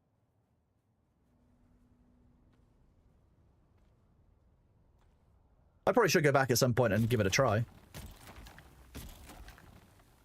Yeah, don't judge yourself on my reading speed, chat. That's not a fair comparison. It's just not. There are very few people I know who read at the same speed as I do, and most of them are either legally trained or one of them is an engineer. But the engineer, he also heavily autistic, really enjoys reading manuals. Like weirdly enjoys reading manuals. Like when I get a manual for stuff, sometimes I will save it for him if it's long enough, and he'll just have a quiet read. How long does it take for the sand to respawn? I think it's like 45 minutes to an hour. But then again, I also read things like terms of service and stuff. Like, you know, I read Google's privacy policy. Like, I know that I'm weird, so I can't throw stones.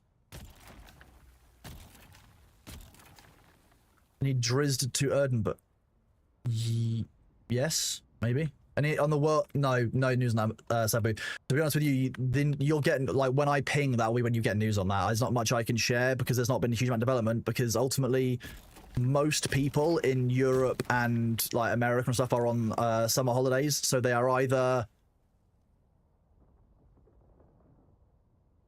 like away with family, or, you know, businesses are on kind of slowdowns because people are away or taking time away from work. I don't normally expect a huge amount of progress on technical things during summer from game companies and from hosts and stuff. I know what it's like. The Raria Chronicles, very, very good. Michael J. Sullivan did a very good for that. You want more books in the world? Here's exactly 1,000 years. It was really well done. I really enjoyed the Raria cycle. Raria Chronicles or Raria Cycle? Wheel of Time is actually the second thing I read from Brandon Sanderson. I discovered Brandon Sanderson from a game, and then a book that was written about the game called Infinity Blade. And I discovered Brandon Sanderson because he wrote those Infinity Blade shorts. When I rediscovered Brandon was that one. The first time I discovered Brandon Sanderson was just after Elantris came out. So I read Elantris, and then I read some other bits.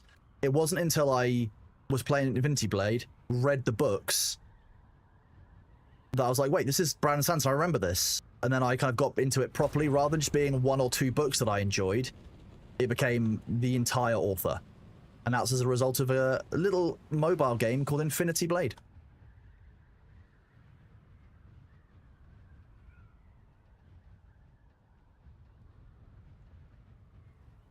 Yeah, that's a pretty common way of doing it, sure. Yeah.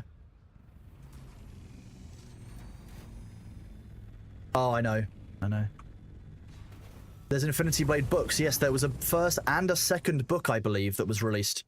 I only have them on like Kindle as like an ebook, because I think they were quite hard to get a hold of after the game closed down.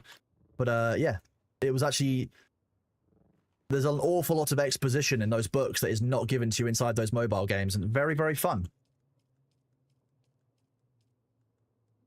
Right, I'm just gonna go stretch my legs and stretch my back out. I'll be right back.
Apologies, chat. I got distracted being a good partner.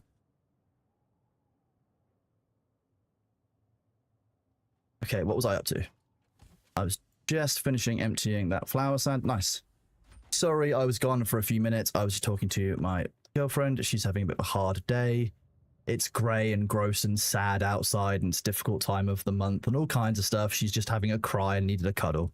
One of those things. I apologize for being gone, but to be honest, I wouldn't have done it any other way. As much as I love all of you guys, she is my priority. To be honest, B is probably slightly a priority over her, mostly because she's a human and can look after herself. But other than that, that's kind of how that goes. I appreciate you all being patient with me. Thank you very much.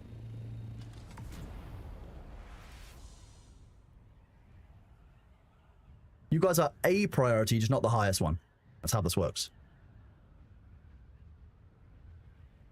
You know what?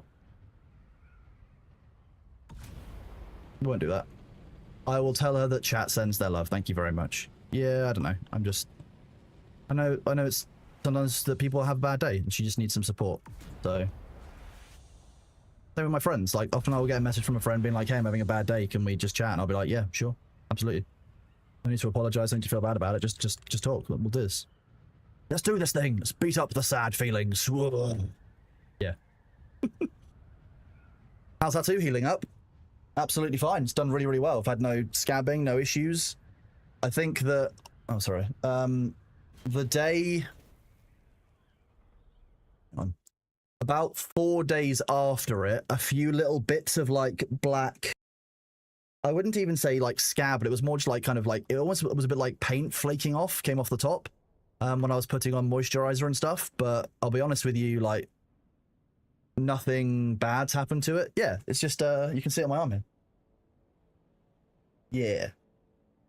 It's currently moistureful, moisturized. It is my first one. Yeah. It's just GG. It's basically just, you know, to remind me to have a certain level of sportsmanship and also, like, you know, don't take stuff too seriously.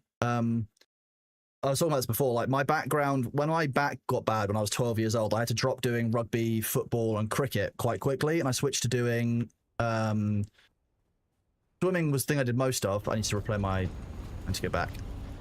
Swimming I did most of for sport, but I also did chess after school 2 nights a week instead, so that, you know, I could replace rugby and football.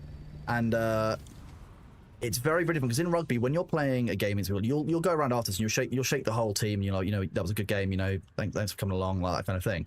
Sportsmanship is a very important part of it, but you're working with a team, and it's while you're playing, it's all very competitive, right? Chess is a bit different. It's one of you. It's only one person at a time. Schwan, still, I'm gonna need a bit more information. Like, when you say weird stuff, what do you mean? But anyway, so yeah, so when I was doing chess, after a chess match, you stand up, you shake hands, and you say good game. And at that point, you put everything behind you. You forget about the way the game went, whether you won or lost. It's not about whether, you know, you did well, you did badly. In that moment, it is all just about being a good sportsman. It's about saying, good game, you did well. Whether they won or lost, they still were an opponent. And it's about being reasonable to them, treating them with respect, and ultimately being the bigger person. Don't forget to cover it when you will go to onsen in Japan. The nice thing about where I put it is, if I wear anything that's even remotely long-sleeved, it's just immediately covered up. If I put like an overshirt on, you won't be able to see it. Naked player coming in after 2 or 3 seconds, they're glitching and yeeting through the bank room. It sounds like they might be trying to do some kind of bank exploit. Which server are you on, Shauna, still? Yeah. Helios. Okay, so you're on an official server. You'll need to do a bug report into Funcom for that, really. On our private server, we will very unlikely have the same kind of issues. I've not done onsen before.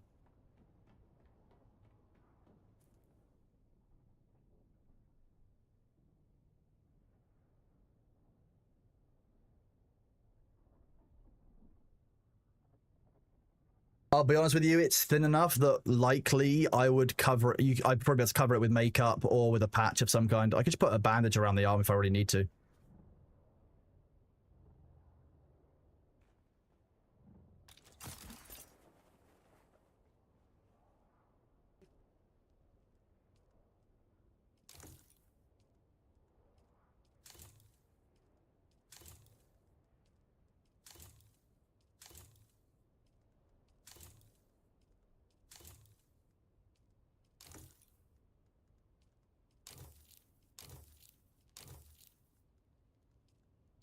Oh, there is something I wanted to test today. I don't really want to test it live on air so that people don't see it.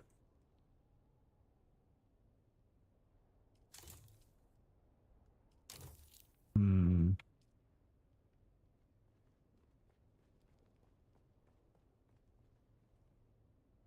Wait, who enters a spring or a swimming pool or anything without showering first? Like, to be honest with you, that's just kind of...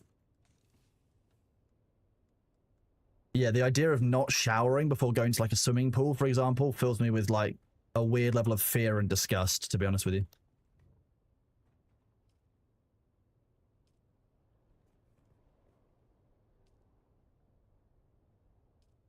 Either we have used the specific amount of water that 4 bodies uses, or 4 bodies have disappeared from our death stills. One of the two. Because the number of water hasn't changed here, but there were 4 bodies that were 9 seconds away from being completed. So that's interesting.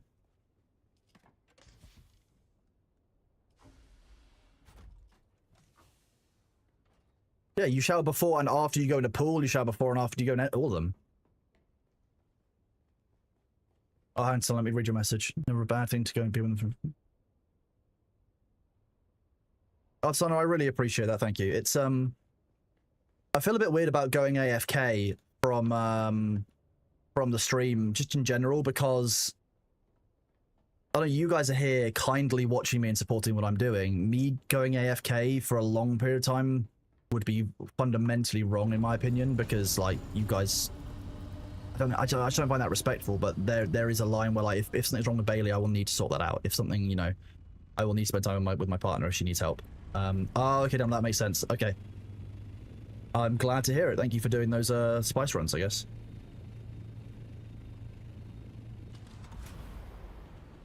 Oh, no, Razna, you should definitely shower before you get in a pool. It's just better. Like,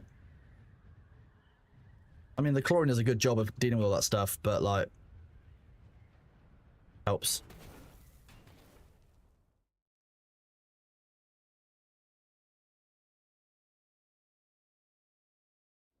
You got spice out of your blender this weekend. There's some kind of bug. That's annoying. Cast room. Yeah, if I have a napping Bailey, I'm sure I could just do an AFK and just switch to the animals channel. But if I'm napping and if Bailey's napping and gets up, it is likely that B would get up with me, I guess. Maybe. It is wrong to pee in the pool. Don't do that. In certain countries, there's a staining agent inside pools that will stain the water and your underwear if you do pee in the pool. Good.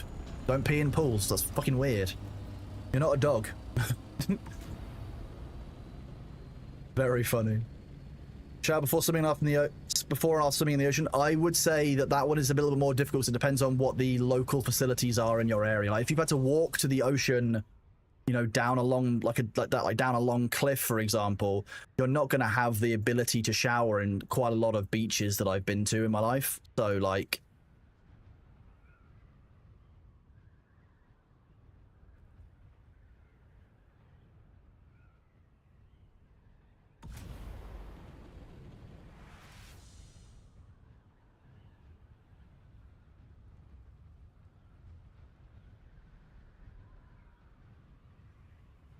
I think that's fascinating culturally, Radiant. That's really interesting. That's the progression. I know that's not a good thing, but I love that that is the story behind why that's a thing.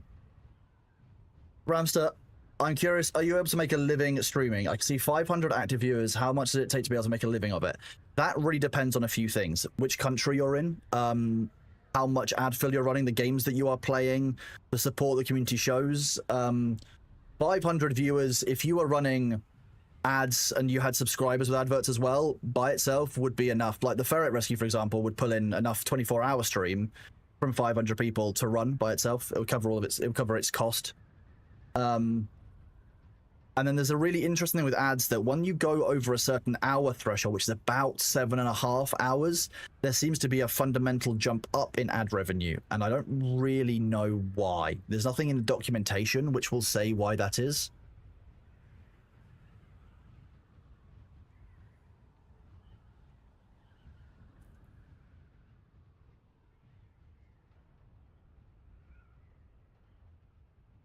1 second, chat.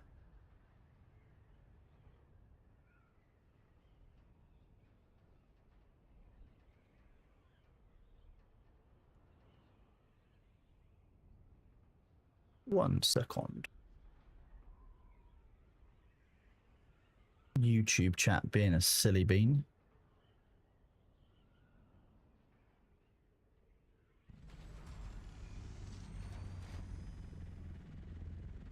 Okay, well, YouTube's just playing silly buggers, apparently. So I apologize if anyone's on YouTube and seeing weirdnesses. I think it might be to do with ad fill. I don't know. But it's very hard to say 7.5 hours in a single stream, Humanoro. Twitch does not allow personal ads in the same way. You can set like an AF. So if I'm here and someone comes onto the channel and I can set a video that will also play as like an intro to who I am. I don't have one of those yet. I should probably record one at some point. But like, now there's nothing. You can't set your own personal advert. That would be kind of funny though. You'd have to submit it to Twitch themselves, and they don't generally allow that. Where Thor on vacation, it's pinned in his channel and in his Discord and a number of other places. Thor's taking vacation. Imagine that. Imagine taking time off. Couldn't be me. I hear that Hawaii is exceptional for its investment into its beaches, into its tourism, so it wouldn't surprise me at all if Hawaii has a good setup for that. Yeah. Got friends who are going out to Hawaii for later this year, and they're really looking forward to it. Well, Kratos, you were very welcome here. Thank you for being here, bud. Take it easy and have a good night. Have a good one, buddy. Don't call in.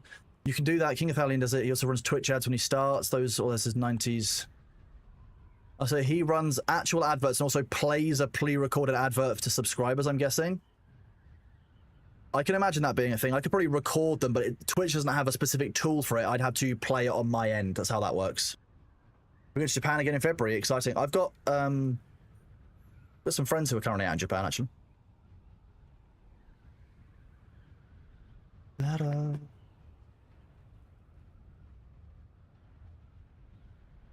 We could do faux ads.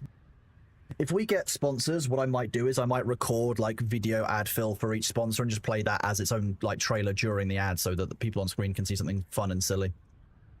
So I'm going to be honest with you, any sponsor that I have, if I can, I'm going to make it silly. Like, I love silliness in general. Everyone takes everything so seriously in business, and like, why not call it humanoid resources?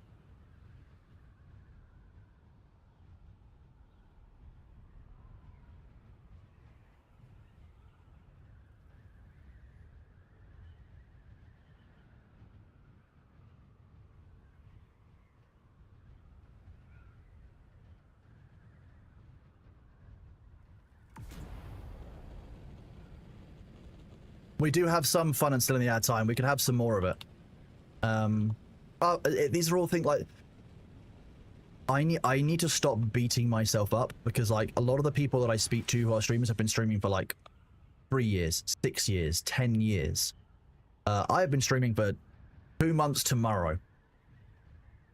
I need to like not be quite so hard on myself about you're not doing X, you're not doing Y. Like, I am working on it. And I appreciate the what's it called? Thingamy. Nah, my brain lost that one. I don't know where I was. Thanks, AK. I appreciate you. Oh, thank you, Banana King. That's very kind of you to say. Keep me alive. I mean, in terms of the stuff I do behind the streams, like I don't do any YouTube videos. I haven't got some like the panel. Like yesterday, I set up a throne. That's cool. So I need to put that into the Twitch panels at some point, so that like if people want to contribute and we want to do cool things to the stream, I can put it onto there so people can help. Like, it's the little things like that take time to do that I just haven't had the headspace to do, because whenever I've not been streaming or doing work in the background, I've been either sleeping, socializing, eating, or reading. That's basically it. I've had a limited amount of free time the past couple of, well, since I started streaming, really, my time has been limited. Also, but I know I'm doing insanely well in terms of metrics and numbers. It's just about delivering production value to you guys is important for me, and I feel I keep on beating myself up for not meeting that, and I'm having to remind myself that actually I don't need to be meeting any kind of production value. As long as you guys are having fun, as long as I'm being myself, that's the important thing. But it's just logic versus feeling, and I'm still getting there.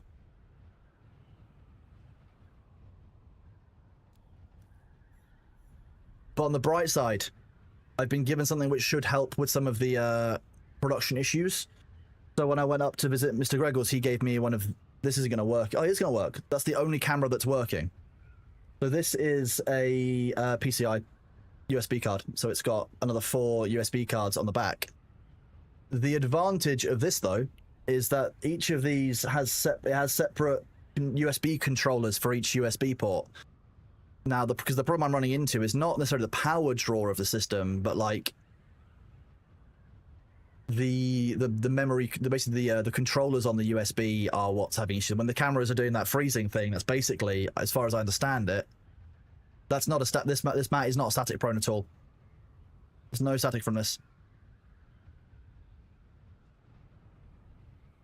I mean, I guess that is true, Lady of Sticks. Yeah, I have streamed with Thor, which kind of helps, but I imagine that the Vice has just disappeared. Very weird for the worm to be doing that in the middle of here. There's no...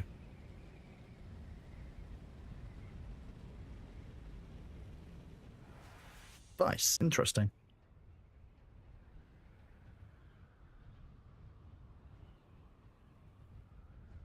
This... No, I cleaned the Bailey hair off this yesterday.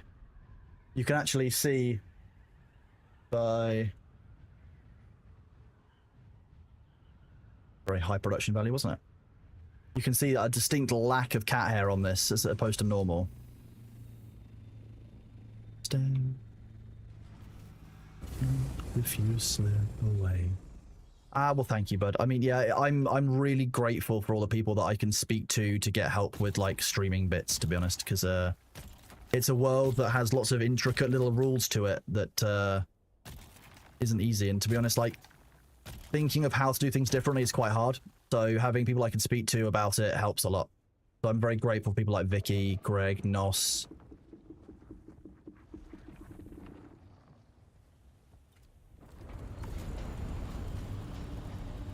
What the shit? What's happening there? Why does my FPS...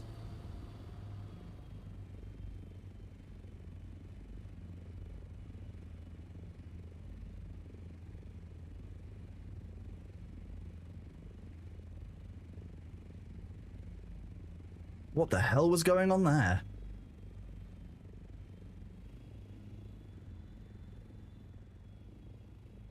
That was very, very odd. But with stars in our eyes.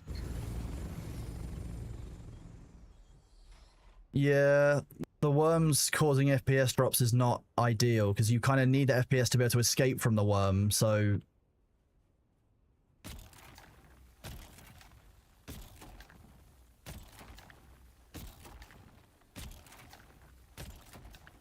Because you've learned. And that's... Yeah, it's exactly it. Like, I'm trying to make the stream more of my own. Like, ultimately, I only share 20% of a community with Thor. Like, I know that a lot of you have come from people like Annie Fuchsia from Premier 2/Pete, or various other places. Like, some of you have just found me like playing Dune, like, and I'm really grateful that all of you are choosing to be here. It makes a huge difference to me. Thank you. Ultimately, I wouldn't be doing this. I wouldn't be able to afford to do this without you guys. Like.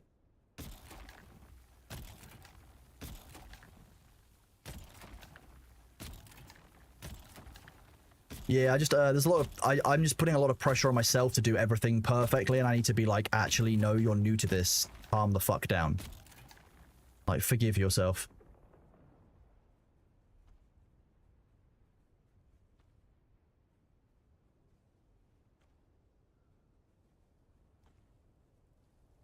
My boots aren't working.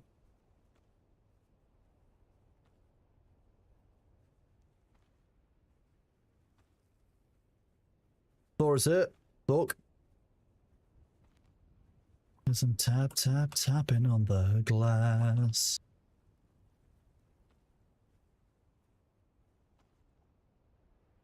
Whoop. Ah, well, thank you, Pamyaki. Well, I appreciate that, and I appreciate all the people who like come in, like those of you who raid, you know, who raid in when there's like even if it's like 1 or 2 of you, like that kind of support means a lot because ultimately, the way I see raids, right, is that you'll raid somebody that you like, not only like their content, but you know that your community is safe with that person generally, and so that's why I appreciate all of the support and all of the raids. And even if it's just one person, even if it's just you raiding, the fact that you support the content enough that you would trust an audience with me is hugely affirming and kind. Like, it's, yeah, massive. Ultimately, like, you don't know if that person's gonna be really rude to your community. You don't know if that person's gonna be right, like the right fit for people. Are you just gonna hide beneath the sand, or are you gonna go through? Okay.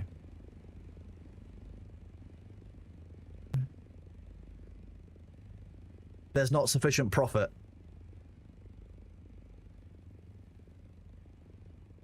Thork is just here to make sure that everyone in chat is seeking sufficient profit to comply with the rules of Thorkquisition. Have you got any spice pressed latinum, chat? He's looking for it. Got a nose for spice pressed latinum and a deal. The Ferengi way.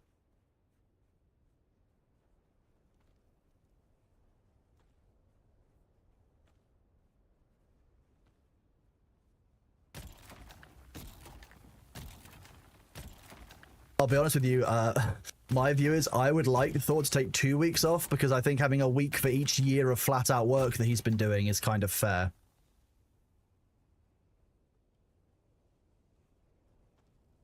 One day per court, maybe.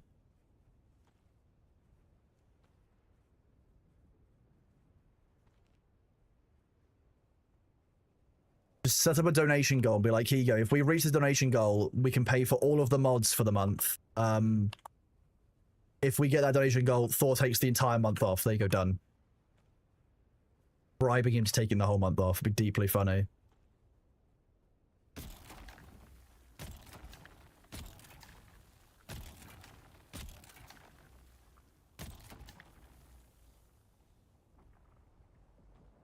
He would go mad. Like, I'm looking forward to when he runs out of work tasks that he can do and actually has to take time off. And that's the hard part, like, because when you're streaming every day, what happens is you basically build up a bunch of like housework tasks that need to get done. And then after like a year, you're like, shit, I meant to fix that crack on the paintwork a year ago. I didn't. And so once all of that is worked through, that's when you can really start taking holiday.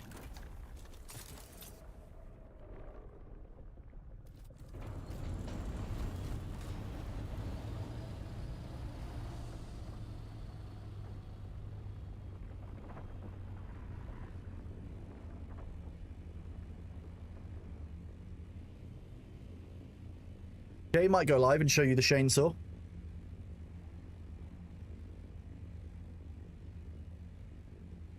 I mean, no, I would say Dave, because you have to think about it. When people might not have been around for this, actually thinking about it. So in 2020, I caught COVID at the end of April 2020. It was awful. I barely remember any of it. The only thing I do remember, and I think it's because I've been told it rather than because, and I've been shown a picture of it rather than actually remembering it, is I was at home by myself. I lived by myself at that point, and my girlfriend, who now lives with me, obviously, came to visit because it'd been a while, and I'd been struggling. She just wanted to go see how I was doing. I remember getting out of bed and going downstairs. I remember opening the front door and standing there. And I remember vaguely, after about 2 minutes of standing at the front door talking, because obviously she couldn't come in, A, I was infected, and B, it was COVID lockdown. Like, no one was allowed to do anything in the UK. You weren't even allowed to breathe. I had to sit down because I didn't have the energy in my body to even stand without, like, shaking, nearly falling over, having to hold myself up against the wall. Like, I was not in a good way. Thor got COVID worse than I did. He got it earlier. He got it in, like, I want to say like January or February. He got it really early on because he traveled internationally and managed to pick it up on a flight. So it was, I think it was February that he got it. And it fucked him up. He got, if I recall correctly, he got some kind of lung fungus that he had to deal with. We called it the lungus for a while as a joke, but like it was rough. So during COVID, and across the years it took for him to recover, Thor actually did take quite a bit of time off, but more in the I'm physically exhausted and cannot stream kind of time off, rather than a our vacation time off. So he has taken time off in that time, but it was never a holiday for sure. It was so weird seeing the change in him. Like I struggled with it long term because I got after one of the injections I got for it, my heart swelled up. I got myocarditis. So that fucked with me for a long time, getting that cleared up. But like, yeah, Thor took 2 years, maybe even more. It might even have been 2023 that he started recovering, like the beginning of that.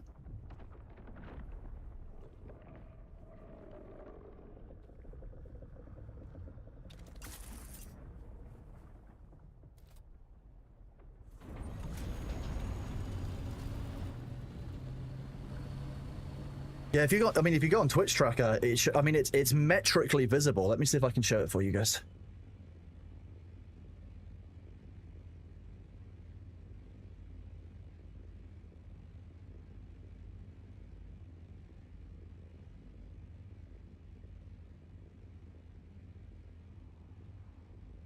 Yeah, here we go. If I do this. So those of you who are new on Twitch or don't necessarily stream probably don't know about this site. This is a site called Twitch Tracker. Let me just share the screen properly. Oh, that's broken.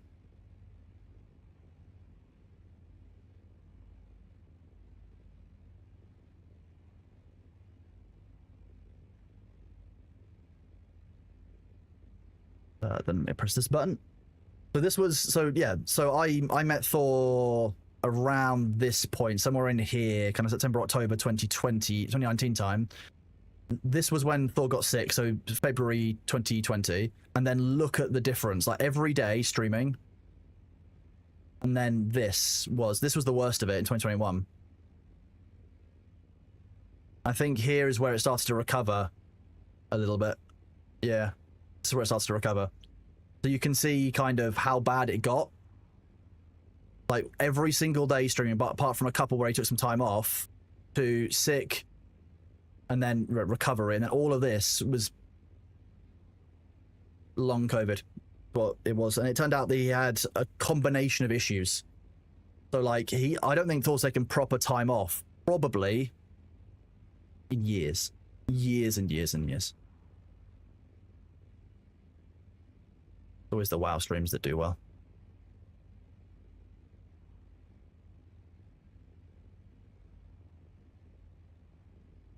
So yeah, we're doing good, thank you, Aeromax buddy. How are you doing? You having a good Monday? Good day today?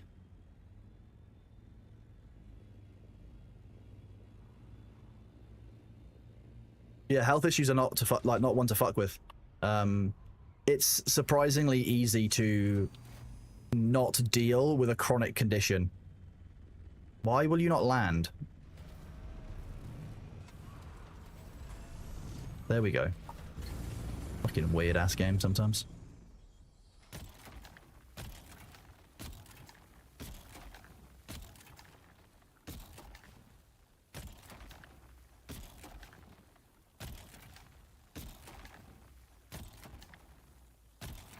Oh, you were asymptomatic. Nice. I mean, Lady of Seas, if you were asymptomatic the first time, you may very well have been, you may very well have had it before and been completely asymptomatic before, which you never known. Very easily done. That's what my girlfriend's family's like. They were all asymptomatic carriers at first. But yeah, I put my chronic illness away for years and just kind of treated it like I didn't have a problem. Very, very bad for my back to do that, but hey, I just didn't want to deal with feeling like I was different or unable to do stuff. It's dealing with chronic conditions is horrible, and I hope that none of you in chat ever have to go through it if you haven't already. It's not the one.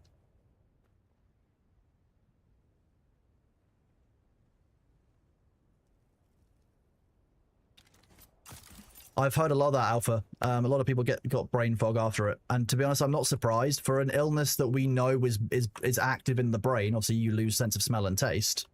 It wouldn't shock me at all to find that there's deep-seated mental changes from it. I don't know. I would love to be able to say that the reason that the internet has become wild in this day is because COVID fundamentally changed our brain chemistry, but I don't actually believe that.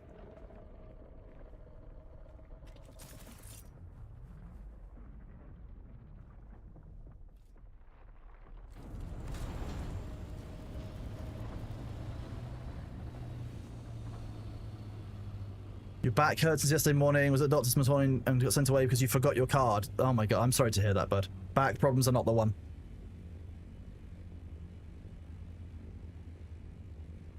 But you saying, Abyss, that you think the problem with the internet is actually accessibility. That's interesting. Well, you're a big bitch.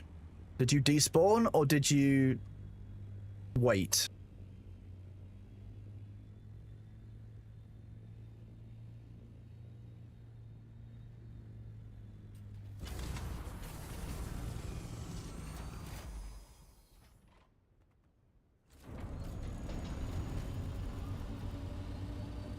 I really don't like this, so I won't be able to see any movement in the sand on the other side of that hill. We're nearly full anyway.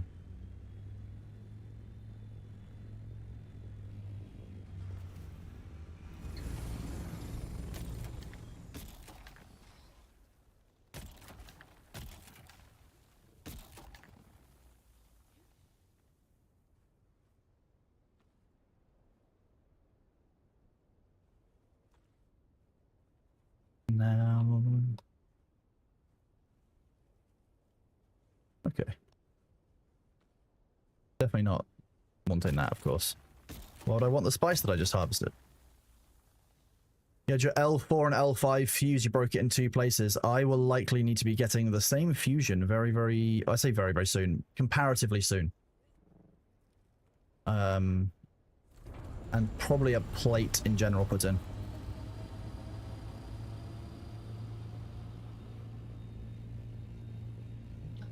Wasting time.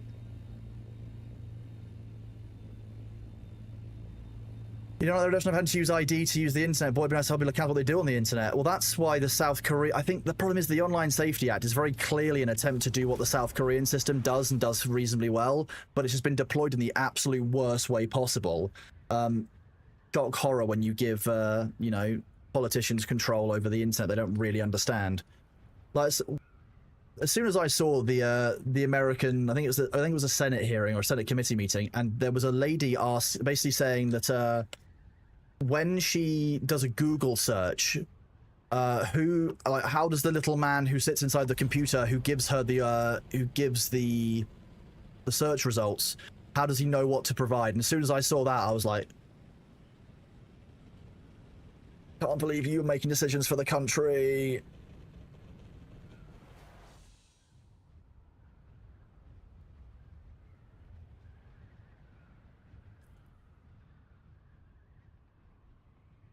That big kind of time.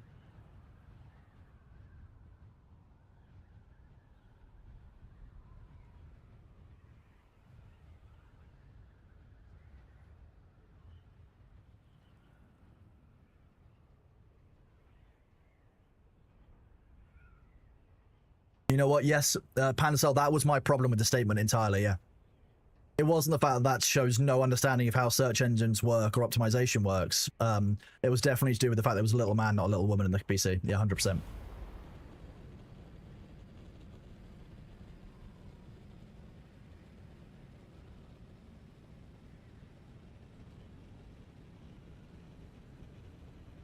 It's more that inside South... I think it's more that inside South Korea, that is the normal. They're used to that now. It's not change. It's just that people don't like change. And I think that's fair. Most people don't like change for a number of good reasons. Like, fine. It takes mental effort to deal with that change.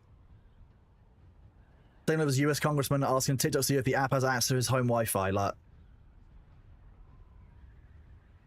yeah, decision makers who don't know how tech works scares me.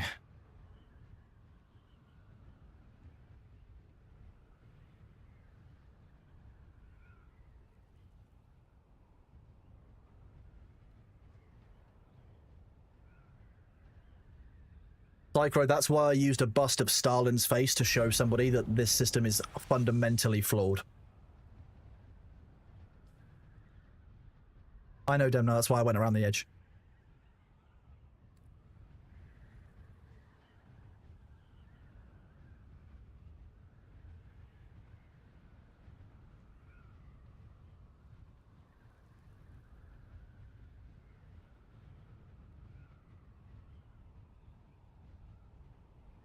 Feeling in these lonely bones of mine.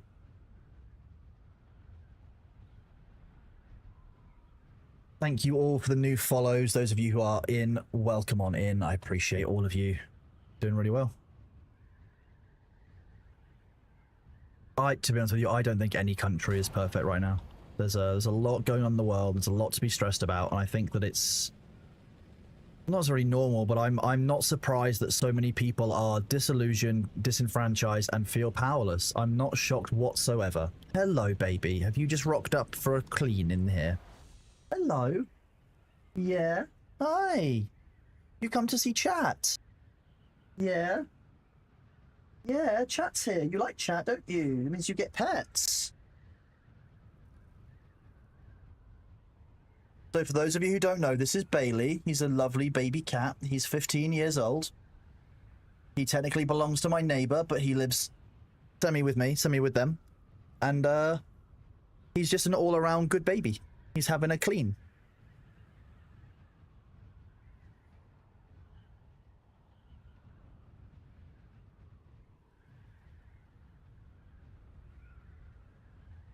Perfect time for you to arrive, G. Welcome on in. Hope you're doing well. Lovely seeing you. Hope your Monday's doing good. I know. I know. Difficult life being such a cute cat, isn't it? Whacking at me.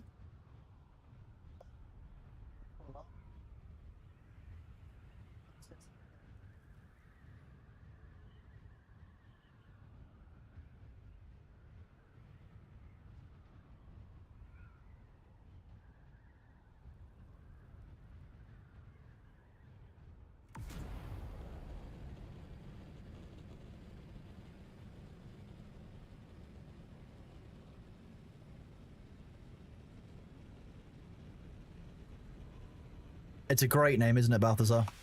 Very, very good.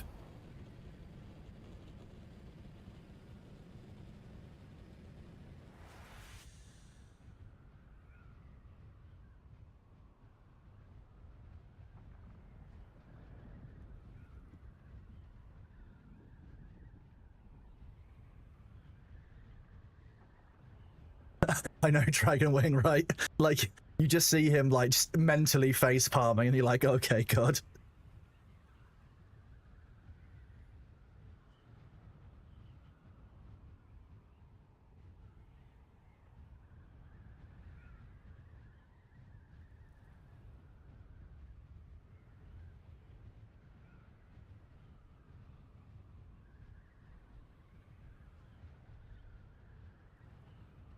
What happened with Thor? He's taking vacation. It's pinned in his stream, and it's also on his Discord server.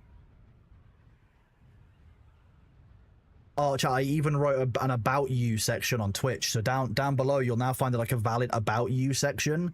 It doesn't just say like 3 lines anymore. It now says like, well, it still says 3 lines, but it's now 300 characters rather than like 50. The pro streamer. I don't know, they give you a 300 character About You section where you're meant to tell people about yourself. Like, I'm not sure I could sum up this level of chaos in 300 characters.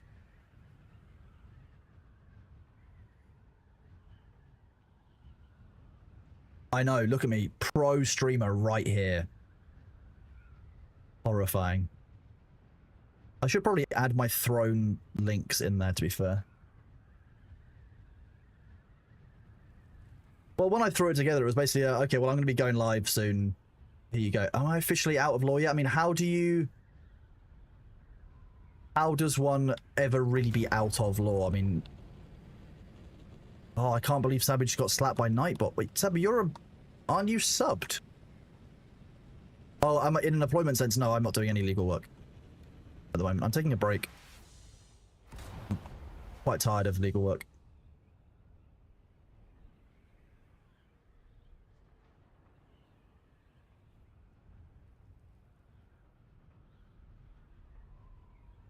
Oh, that's an interesting. I might save that, Karen. That's actually quite a good challenge.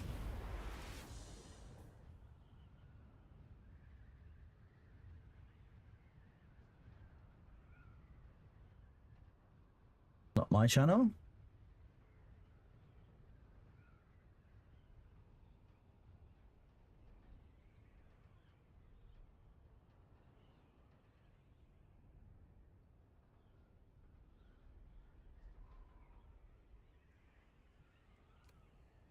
Doesn't mean you can give legal advice that Trump is being an actor professional. I mean, yes, but people will still take it the wrong way. So the reason I will always have that in there is that no one will ever claim that Burns is a lawyer and therefore the advice they gave was legal advice, even though they've said it like that. If it's in my bio, it's very, very clear, and it's been in my bio from the start.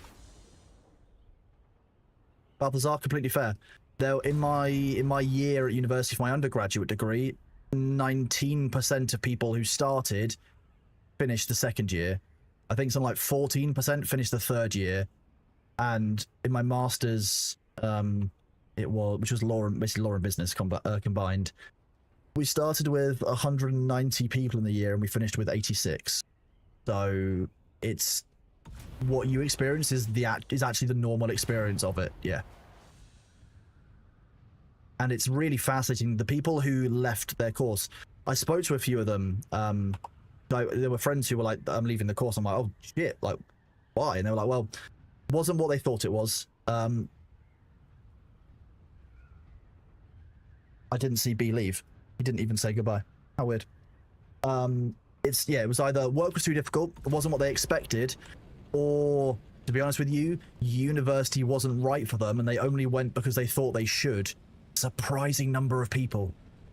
No, I'm not a cool tech bro. I know nothing about tech, really. Like, I can do my own computer, I can do some basic stuff, but my background is legal. My background's always been legal. I did a 2 degree. I've got an undergrad and a master's in law, or with some kind of business composite.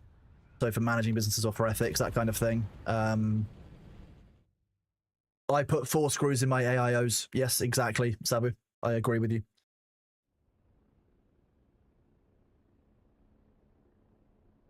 Ultimately, like...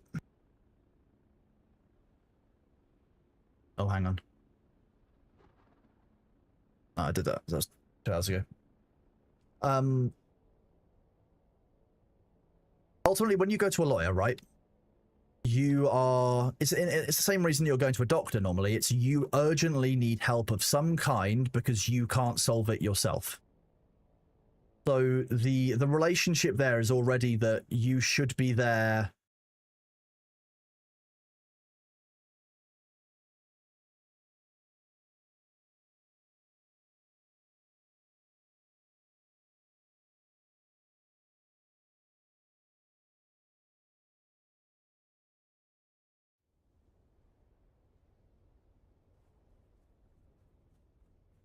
Sorry, I just got distracted by this. Close that. Yeah, when you go to a lawyer, often it's the worst time of your life. And the legal firms that I did a couple of days of work in, or I got work experience in, or I looked into to joining, the overall approach always was, how do we get the most billable hours out of this? Not how do we stop this person having such a shit experience. And like, that's why I went to do Citizens Advice Bureau rather than solicitor work, because that's actually helping people. That's giving people the information they need for free to try and improve their lives. That, for me, was so much more fulfilling than what I would have done as a solicitor. And it's not exactly treating me poorly.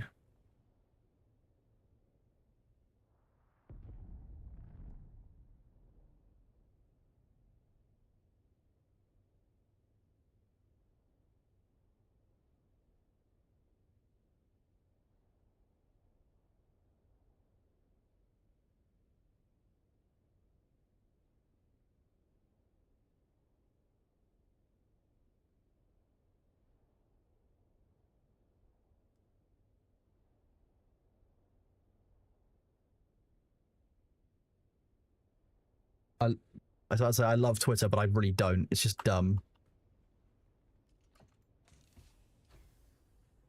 Billable hours is... It's meant to that you're not providing legal advice because you get to someone follows yours. Exactly. Yeah, exactly, Dave. Yeah.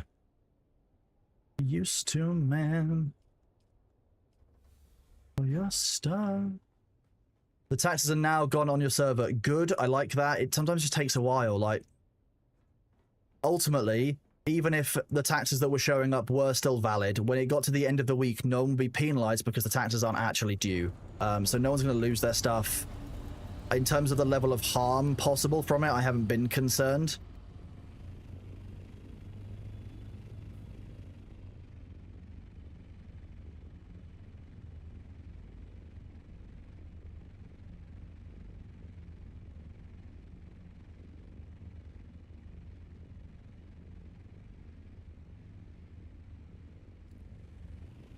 I've just been atted in a in something on Twitter where somebody is saying that for changing his profile picture to meet Canyon's AI image in the AI image of him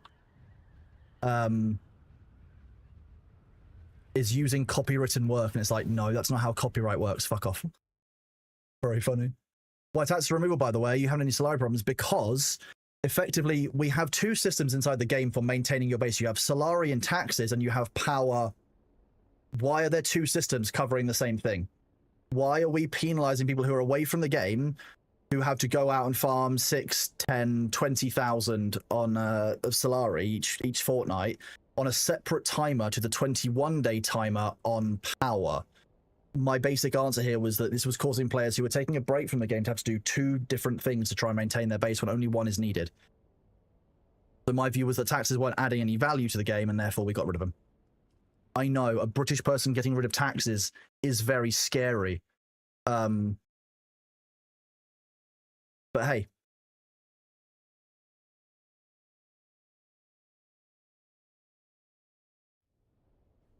It was either get rid of taxes or get rid of power, like sandstorms, and like I would rather just get rid of taxes and leave sandstorms on Cargo Basin. I know, right? It's wild, chat. Absolutely wild.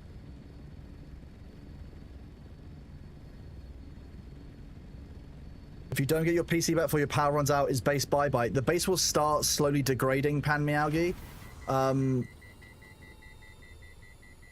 There's not much I can do about it. Which server are you on?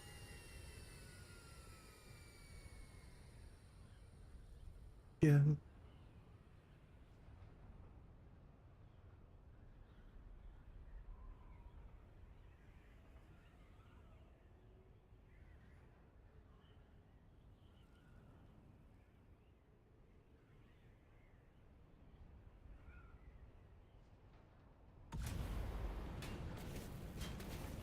No landing there.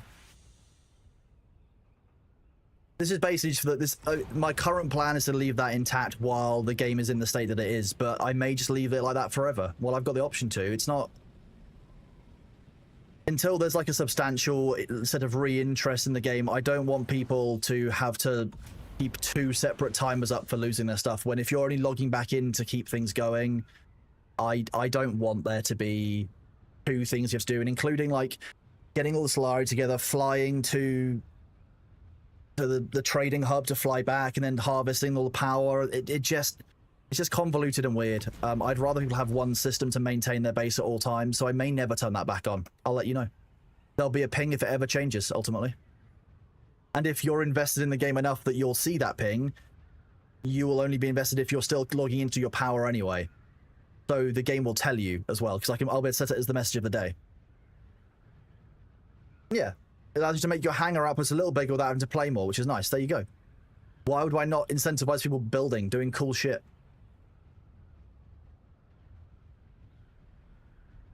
I don't want to cause the players to have to suffer when I don't need to. It doesn't add value as a gameplay loop, so why would I keep it intact? They could use the money from the back tax, but what happens if after, you know, if you've got, say, 3 bases at 20k and you've only got 120k saved up? What do you mean no need to log in? Oh, you mean they could set it so that it pulls money? Yeah, you could do that, but they haven't got that yet. So in the name of making improvements for the community, I've temporarily and indefinitely disabled Solari, and I may keep it that way forever. Thor is here. Thok is here. Hide. Hide your Spice Press Latinum, chat. Whoop.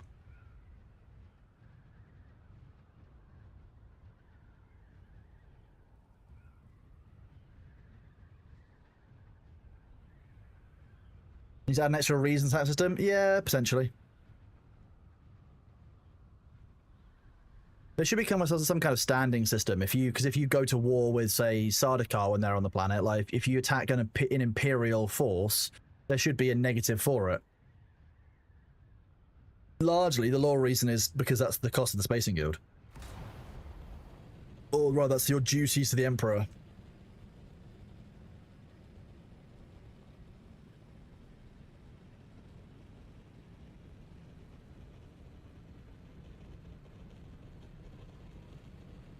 Yeah, maybe a war tax, maybe a Trades or Harkonnen tax. To be honest with you, I would be fine with a tax if it meant that I got to... If you, like, had a choice between paying taxes and getting access to, say, like, a at-home trading console for the Chome exchange, that would be really cool. I would like the Chome tax to cover that. I think if you pay your Chome tax, you should get something out of it.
Be lonely with me.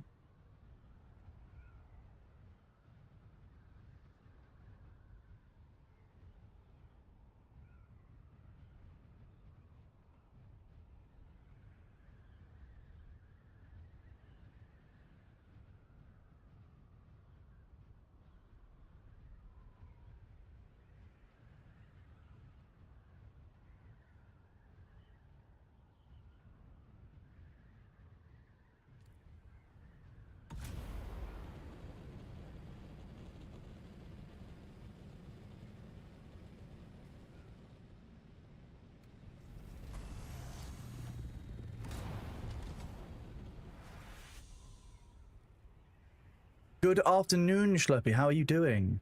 Bull Striker, good afternoon. I'm looking at moving to Deep Desert, solo player. Everything in the base gets removed. Yeah, everything gets destroyed. So this entire map, everything, including the safe areas, you know, the areas which are PvE, safe areas, including up on the shield wall, everything gets wiped during the Coriolis Storm. Yeah, my weekend was good, thank you, buddy. It was it's very enjoyable. Had a very good time.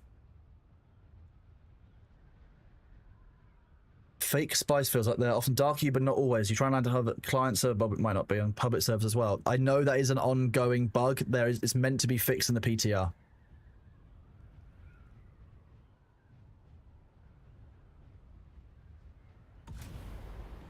I like your confidence, but you're not the 1975. No lie, that's quite the compliment, but I'm not really looking for somebody tonight. Hey. Oh, thanks, Schleppy. I'm glad to be back though. It's really nice to be back here on Monday, just kind of chilling. I like this song because it makes fun of a lot of 1975 album names and song names. They're all like little references. It's good fun.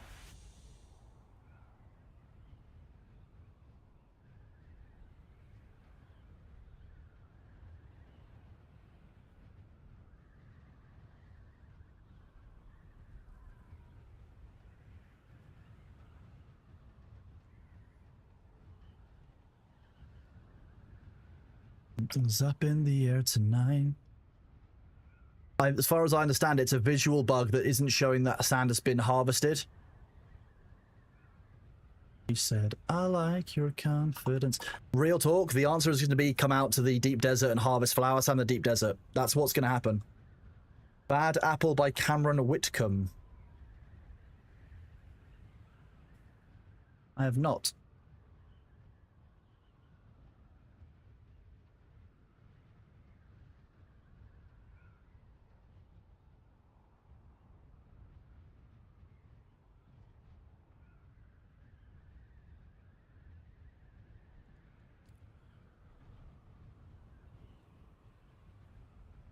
It's stream safe, but has an explicit marker on Spotify. So unfortunately, it's one that I'm not going to play without listening to it first. So it needs to go into the suggestions box. But you can go !! Song request, and it'll go in there. We'll grab some of those in a minute, and we'll once we're finished this deep desert run, we'll grab some song request ones, and we'll have a bit of a play. ! Song request singular. Sorry.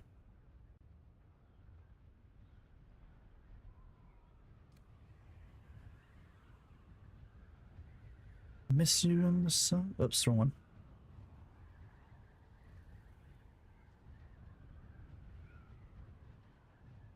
That was poorly harvested.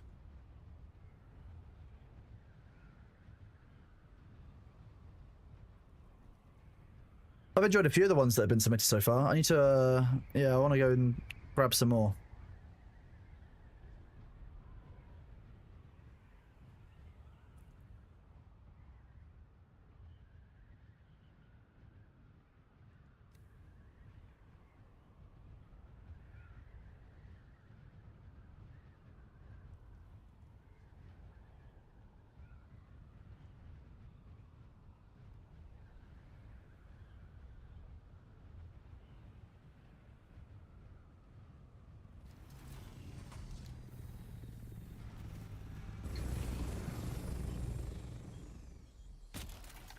I mean, can you imagine American Idiot like releasing now and how much upset that would cause in certain places? Be mad. Like, you couldn't release that now.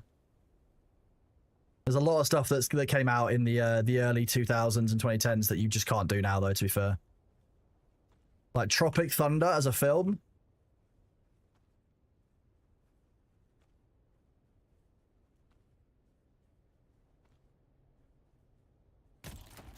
Actually, it is quite a good song. I checked the lyrics to this.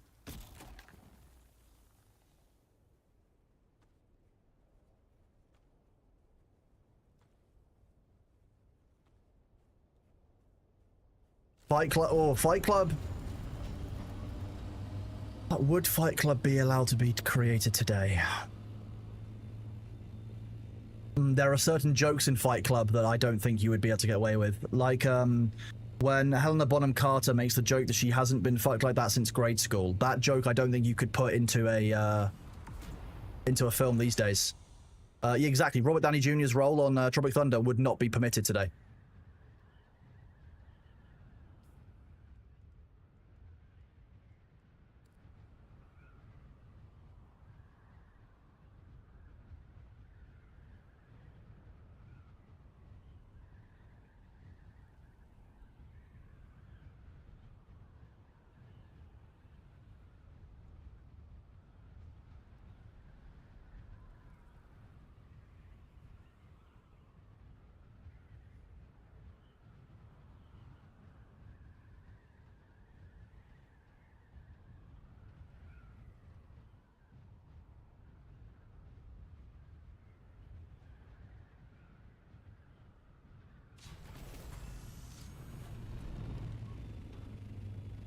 We Didn't Start the Fire had a good... I actually quite like the new release from that, to be honest with you.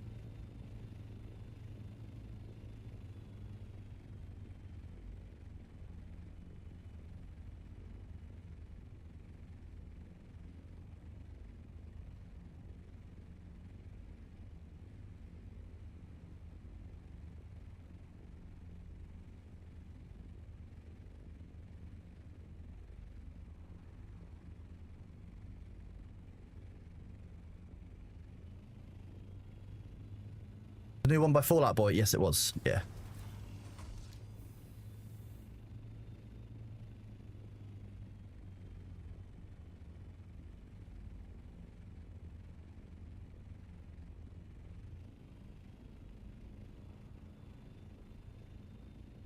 I think that the fun thing about that is it just shows that, like, across the years, all the stuff that was in the original We Didn't Start the Fire, where everything in the world was just wrong and on fire and broken, like, fundamentally, things haven't actually changed that much.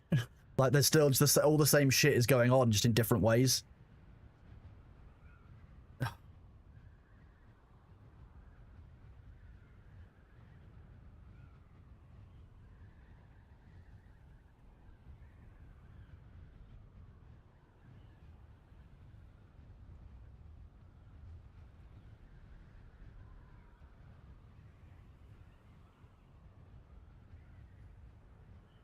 Oh, hydrate. I can do that.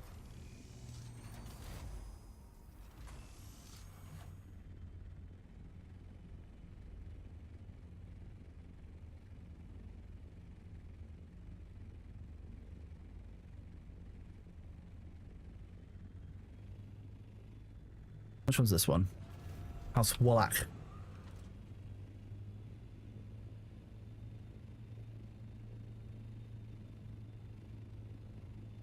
Schlurpy's calling us out. I can't believe Schlurpy's calling out all of the pop punk lovers in the chat. Should be.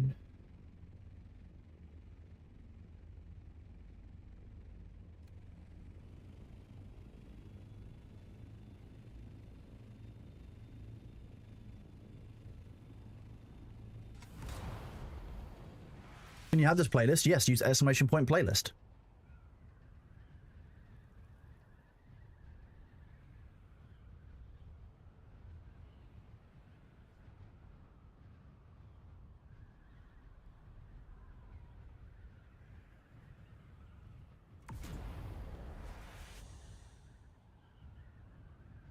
Ow.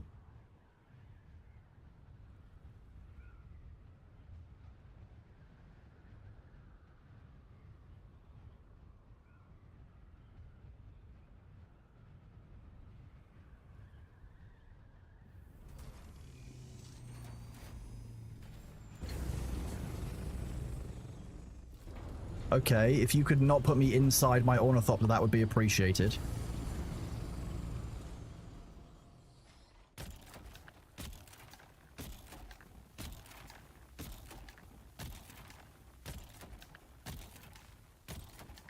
Who didn't like All Time Low? A few people, I think no, there would have been people who didn't like All Time Low. There would have been people who didn't like Panic at the Disco.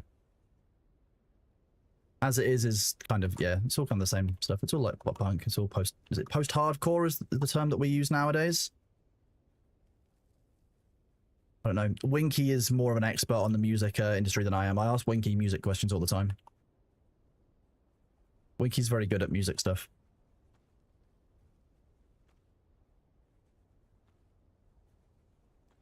This one is not pop punk. I walked across... How do you trigger exiting Ornies at the top, by the way? So ornithopters have two exit points. You have the bottom of the ramp at the back, and you have the top. With the Atreides stop there, because of the low ceiling clearance, you'll find that you're often deployed on the top, because most of the time, if you park on any kind of hill, you just won't fit standing here, and the game will kick you out on top instead. That is actually the mechanical reason why I use the Atreides Thopter, because it's actually easier to end up on top of the Thopter when you exit it rather than underneath it. Because I was really sick of getting stuck underneath it and effectively like getting pinned by the legs of the Thopter when you spawn. It's just infuriating. So with this, I found that actually more often I can spawn on top of it. So it depends on the space when you exit. It will prefer the background, but if it can't put you on the ground at the back of the Ornithopter, it will try and put you on top of the Ornithopter. And if it can't do either of those, it will tell you that there's no valid exit point.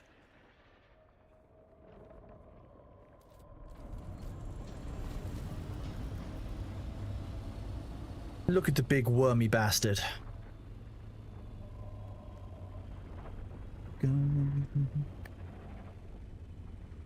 Fujikawa, exactly. It's a reason, one of the things I think that they need to fix with Ornithopters, really.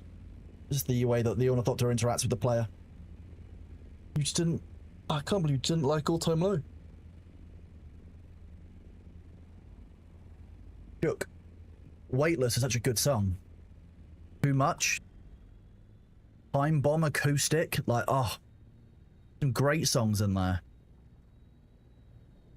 The trail, yeah. I mean, yeah, the big fat tail, but it's no slower than any of the other assault thopters. That's the point. Like, it's just got a fat tail. But the other useful part about the fat tail of the Atreides thopter is if you land next to one of the fallen ships and you find that it's got a big cliff drop off, you can actually stand on the back of the Atreides thopter and use it, but it's basically like a mining platform. So you can actually cut your way into that fallen, basically the salvage ship from the back of your ornithopter and loot it without having to jump on the side of it or do any kind of like weird acrobatics to make it work.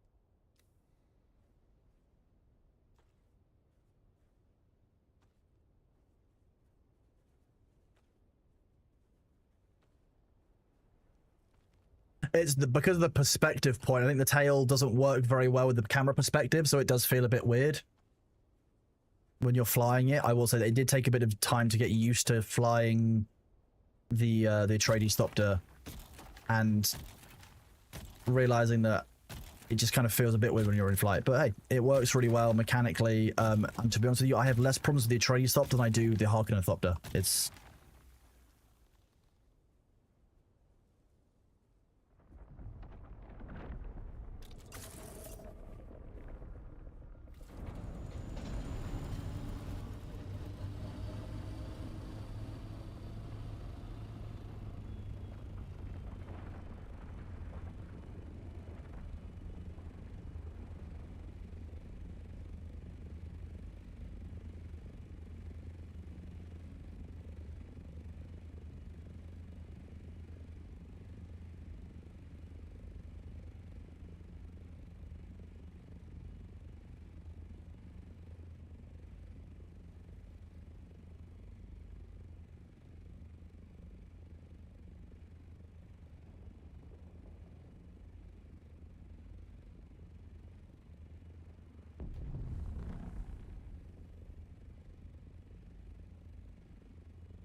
Your Twitch wait, Ari, you got a Twitch suspension? What were you doing? Did you tell somebody that you were 13? Is that what happened?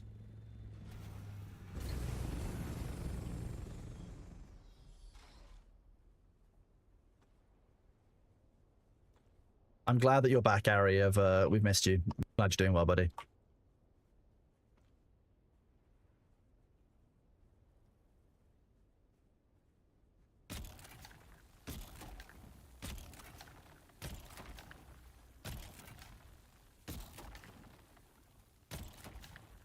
You apologize to people you offended by quoting Jeff Dunham's Walter. Oh no. Yeah, unfortunately, there's quite a lot of Jeff Dunham that you can't quote without getting into trouble. Like, I made a Jeff Dunham reference today. Someone said stop touching me, and I was like, that's something that Ahmed says. Ahmed the Dead Terrorist, which is a very funny sketch. But again, speaking of things that wouldn't probably be allowed today, that's one of them. I'm not sure you could get away with doing the same sketches that Jeff Dunham gets away with. They're so funny, though. I think I remember watching Ahmed when I must have been 15 years ago? How old am I? 16. Might be more than 15 years. Oh. Have I ever heard of George Carlin? No, I've never heard of George Carlin. Who hasn't heard of George Carlin? Taboo plus. Silence! Yep, great fun. That was something we used to quote as, like, teenagers in college to each other. Not get stuck on the side of that.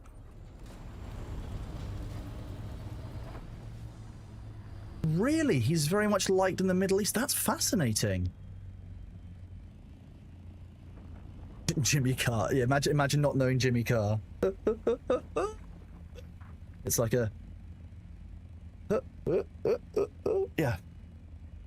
I can't do it. I can't laugh and do the breathe in at the same time. It ends up being a see? Mad.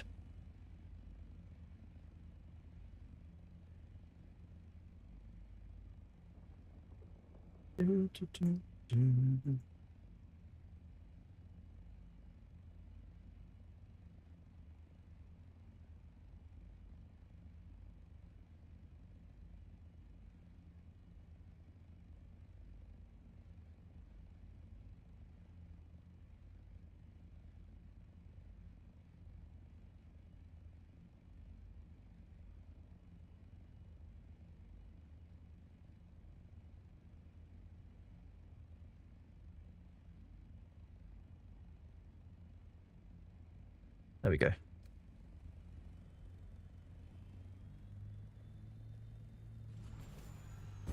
Walter was also deeply funny as a character as well.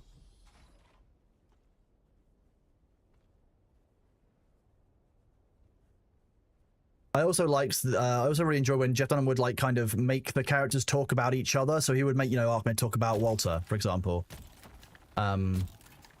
It really brought the characters to life in a way that I think is really neat. And you don't see, you know, ventriloquism comedy is definitely a niche like that Jeff Dunham's done really well in. I think it's really good. I love seeing inventive comedy like that. But I think British people have like a +10 to dark comedy anyway. We very much like dark comedy in general.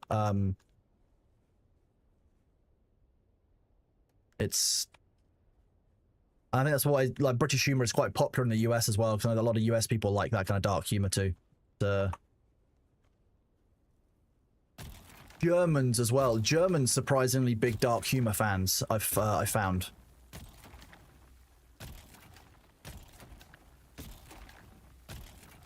I love German humor. It's deeply, deeply funny. People who say that the Germans, you know, they're not funny people. They don't understand Germans. It's just it's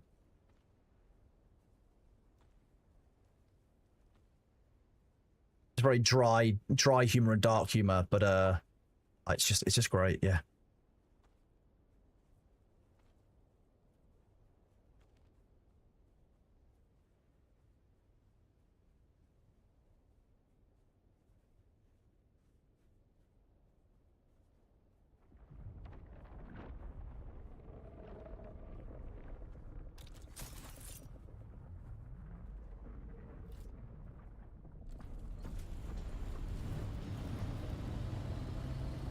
Bum, bum, bum, it's you and me till the end of time. When we collide, we come together.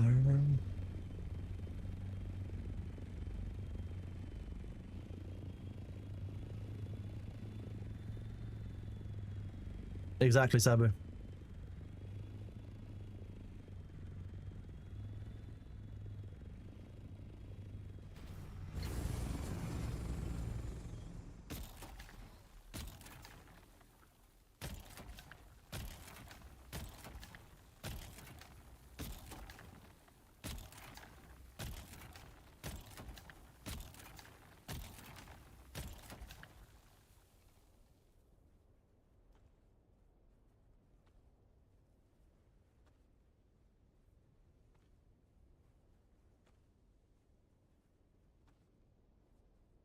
So I've added a few of the song requests to the queue now, so we'll be going through some of those, and some of them might get added to the playlist. So exciting, right? If your song comes up or it's one that you've recommended, give a shout in chat. You are allowed to only give a shout out in chat if you know whether we like your song or not. If you're feeling self-conscious, that's true as well.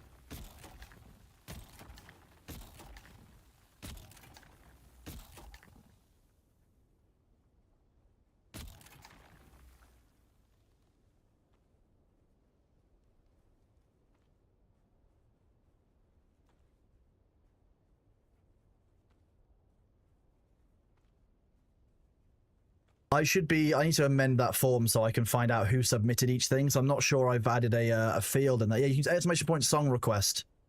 We're slowly working through quite a long list. We're still in June on the request list. I'm going to be honest with you guys. I'm not great at doing this. Remembering to do it is something that's on my to-do list now. That said, if we do 10 a day within a month, we'll have covered the queue. And I'll probably do more than 10 a day because that's only half an hour of songs. We should do like a segment, like a set time where people can like write in and they can select songs, like a radio show.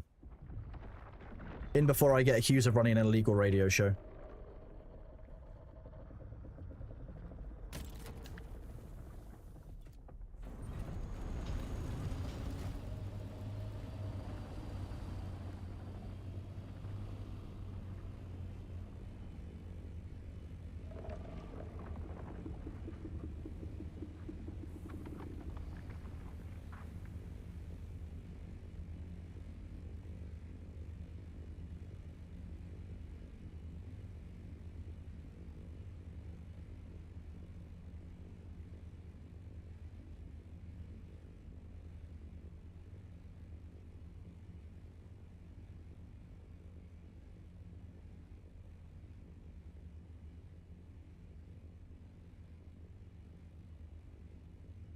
.7 radio, yeah. That'd be quite fun, actually. I don't know. Imagine the imposter syndrome I'd have to deal with for a radio show, though. Like, that's not really fair. Like, it's bad enough for streaming, let alone for a radio show. Like, wild.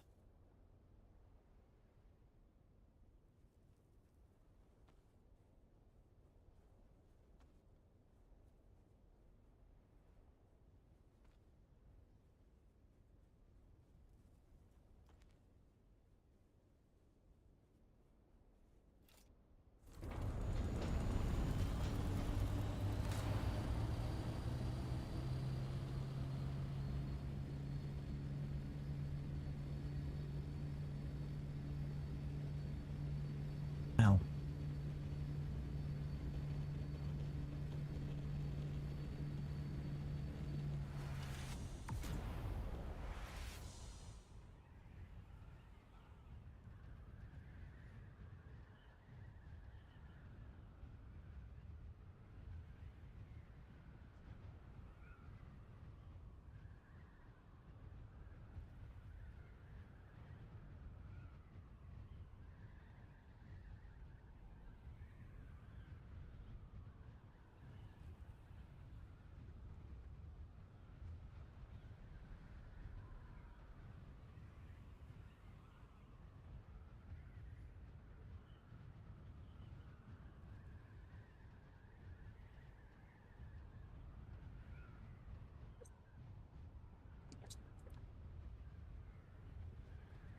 All the ads are about to start. When the ads are on, I will... No, we're going to snooze the ads for a minute, for 5 minutes, because then I'll be back at the base. And then I'll be able to go to the loo during the ad break, which will help. Good. So for those of you who weren't here when we started this morning, I've just reiterated this to somebody. It's, when I started the stream this morning, the camera was broken, and I had a real mental breakdown moment where I saw myself on camera on the stream with a black t-shirt on the camera and on the stream. And I looked down, I was wearing a white t-shirt, and part of my brain very much broke. I'll be honest with you. It was difficult to deal with, that one.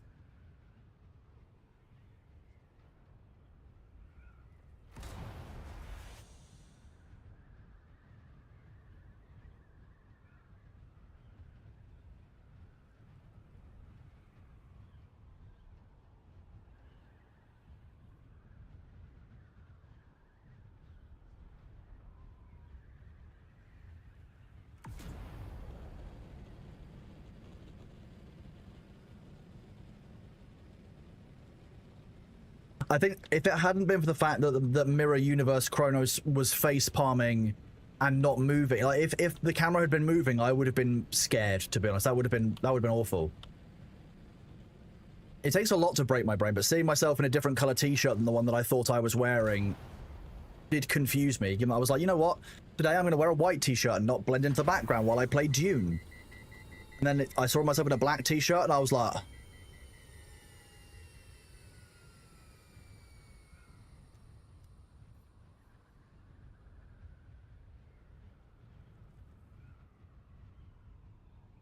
With the rise of self-driving vehicles, it's only a matter of time until there's a country somewhere a guy's truck leaves him. I'd believe it.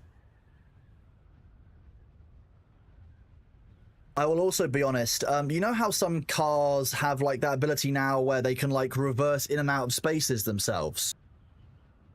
Do you not think it would be really fun as like as a new car salesman just to keep the spare key and just to kind of like constantly move the car forward just a little bit whenever the new person's trying to get into it?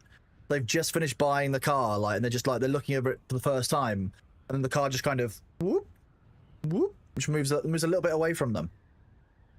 Yeah, basically everything broke on stream this morning. I didn't realize until like halfway through. It was weird. Say halfway through, like 15 minutes in.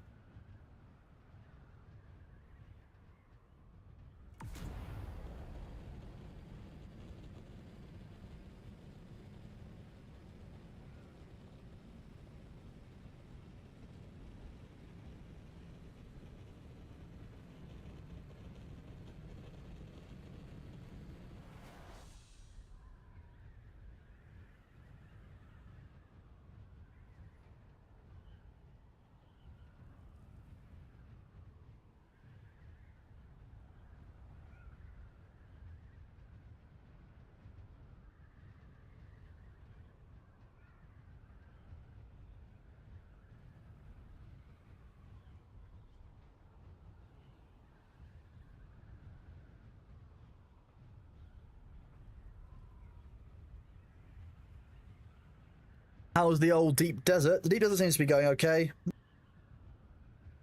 It's not as bad as it used to be.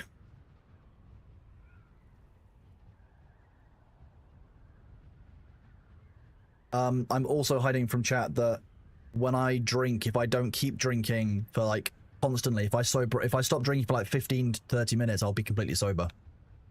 Because while I've got a -10 to spine, I've got like a +5 to liver and a +5 to eyes. Because my eyes are still fine as well, which is nice. Despite being, you know, in my 30s and being told as a kid, oh, if you look at screens all the time, your eyes will go bad, you'll need glasses.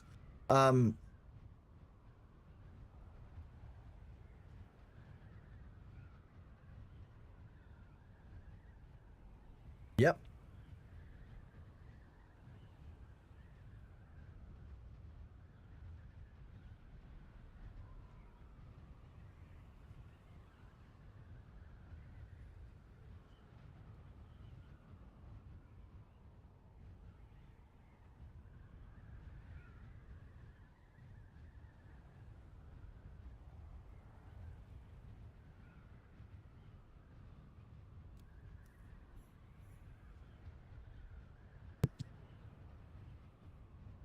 Your eyes went bad from it. Sadly, you switched job when so eyes are 100% again. That's good to hear.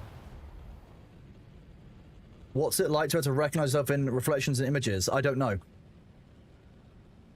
I had to use a camera for that.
You got laser surgery on your eyes. How did that go, bud? Like, there are a few people I know who have had laser who absolutely swear by it, but the idea of cutting your cornea and your eyes apart with a laser fills me with fear. So, if you're happy to talk about it, I'd love to ask a couple of questions. Especially because it sounds like it worked for you.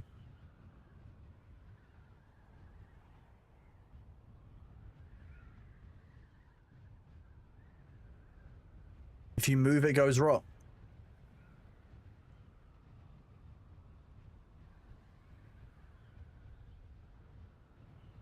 You got it done in 2002, Volfina. That's insanely cool. Like, that's... I know Baru's getting it today. That's why I've been thinking about it recently. Obviously, I don't need it, but like...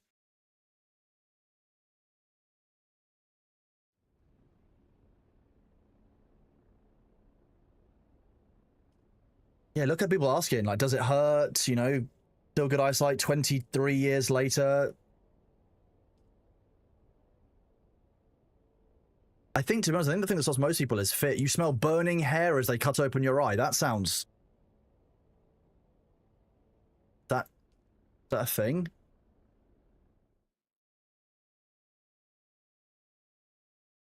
Smells a little, okay. Burning hair is a very evocative smell, but if it only smells a little, that's different.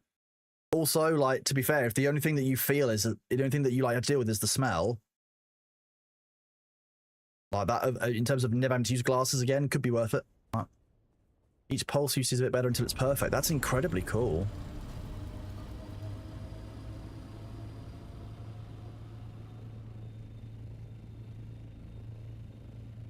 So yeah, after you've had it, what happens? Because obviously you just free to, you literally walk out, then you're fine? Do you have to have your eyes covered up and kept in the dark for like 24 hours to a week or something? Like, how does it work for recovery? As I said, believe me, after my spine surgery in 2021, they managed to scratch my corneas on my eyes, and I woke up and every time my eyes were open, it felt like there was sand in there for 3 days. So, eye patch for 24 hours. Okay, nice.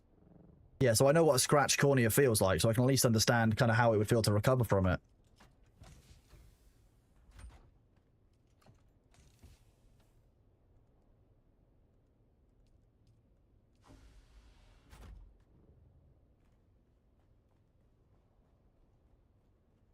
Oh, Taffy, I'm glad that you're enjoying the brackets that I'm using. Yeah, it's a very difficult choice each time.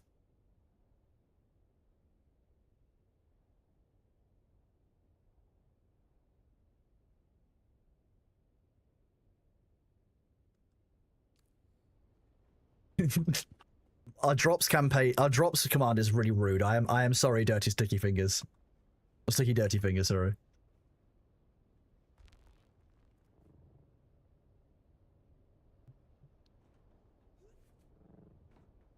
I'm glad you're enjoying the music, bud.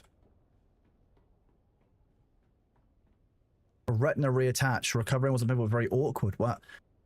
My understanding of a retina reattachment is, don't they have to like put micro stitches actually into the eye to stitch the retina and everything together? Like, I could be wrong. I could be misremembering the medical process, but I think that I recall that like you have to get stitches in your eyes for retina damage sometimes.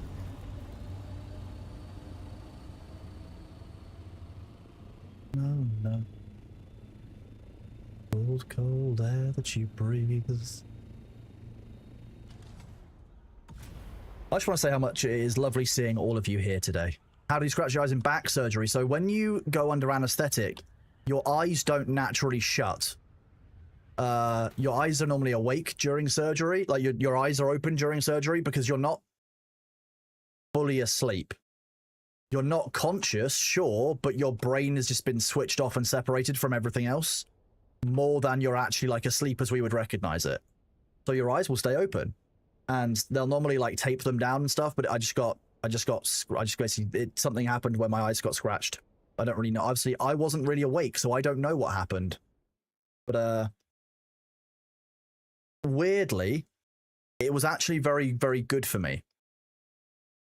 Some of you, this might be a surprise for, but when it comes to being sick or unwell, I'm not very good at resting. Could you not keep sinking into the sand, please, Ornithop? But that's deeply suspicious. Yeah, I'm so terrible at resting, right? after the back surgery, the fact that I couldn't see, or the fact that whenever I opened my eyes, it felt like there was sand in it, was actually very helpful. That meant that the first 24 hours after my operation, I just did not get up and do anything. So, like, in terms of the time to do it, I guess while you shouldn't be walking around is probably the best time anyway.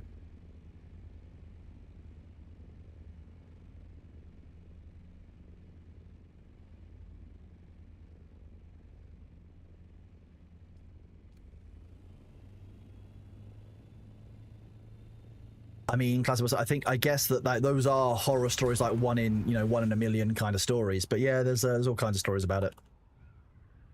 That said, though, if you need to have surgery, you need to have surgery. So, like, it was something I was concerned about before my first ever surgery, but that I was a teenager.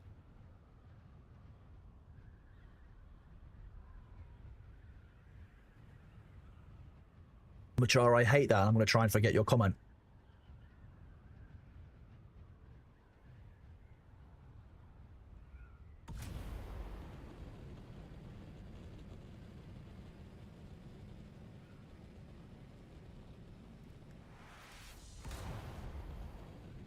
To the sky.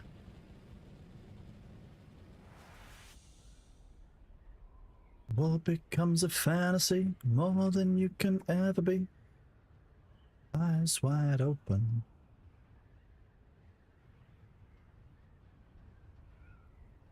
I mean, yeah, human bodies are just shit meat computers, and so are our brains. So, like, something's going to go wrong with meds and with surgery and stuff, right?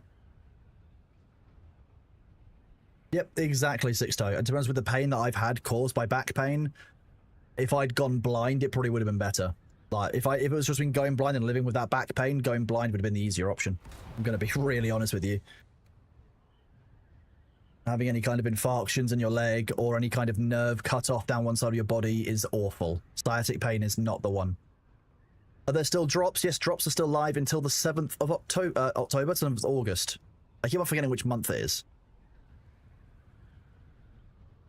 I did want to stretch my legs during that ad, and I just forgot.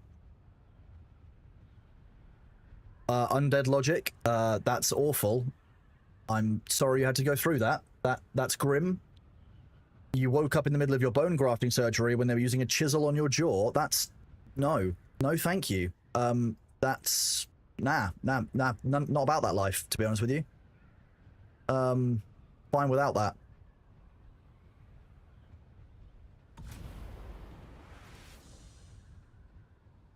Note to self.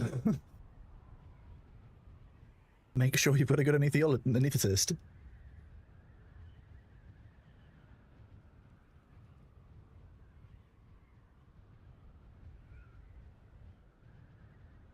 Yeah, I don't think any of us need that. We're all going to opt out.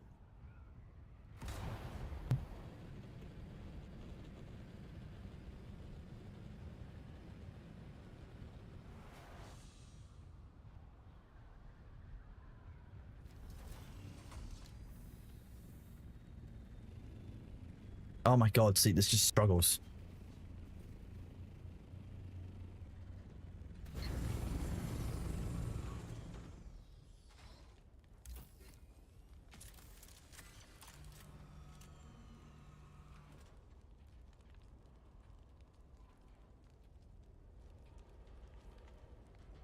Ugh.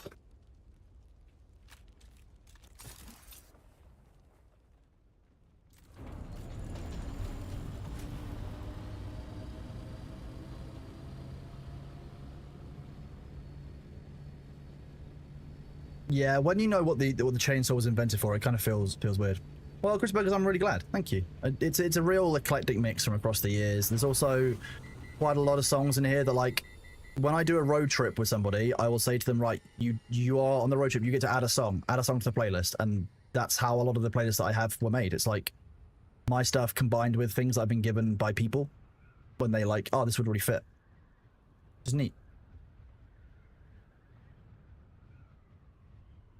I think some people just don't like the idea of going under. Like, going under anesthetics is a very weird experience, and like some people just don't want to go under. So some people might choose for a local anesthetic all the time. Oh yeah, it's very polyamorous. Crispy burgers. Yeah, that's what it's been called.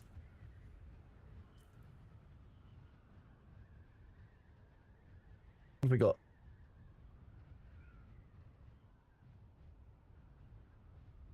Oh, the next song's great as well.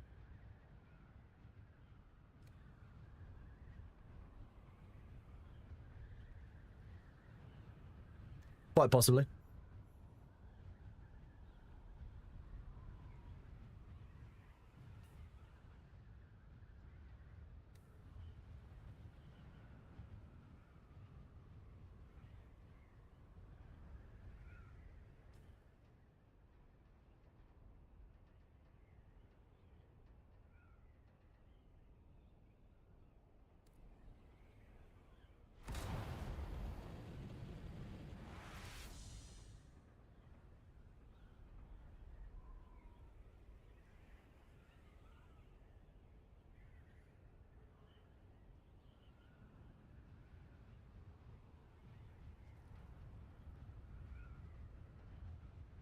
Yeah, I'll be honest with you, like, having had a number of general anesthetics across the years, like, it does have a side effect afterwards. Like, my memory has definitely been changed after each one of them.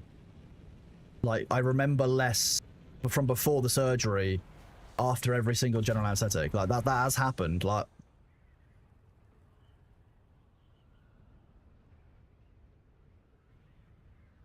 so I don't mind it. If you're the kind of person who doesn't want to go under general anesthetic, that's entirely your choice. Do it. Do whatever makes you the happiest.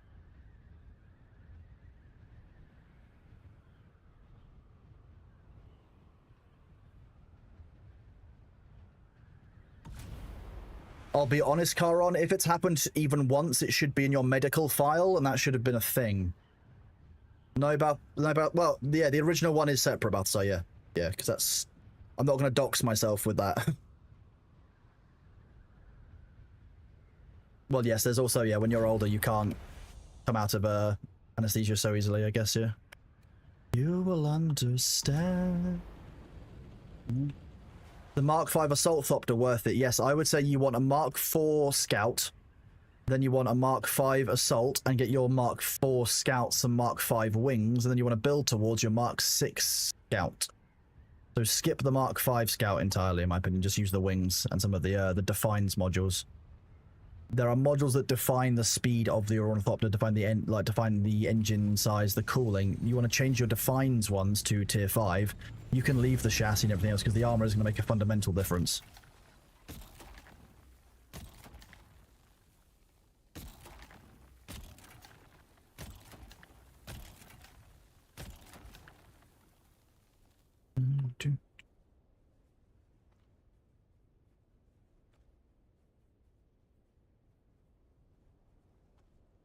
I mean, yeah, if you want to see how fast the Mark VI Scout goes, I'll show you.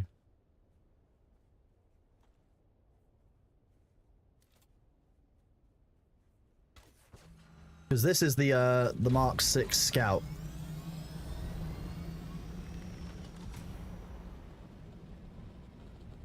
It goes quite fast.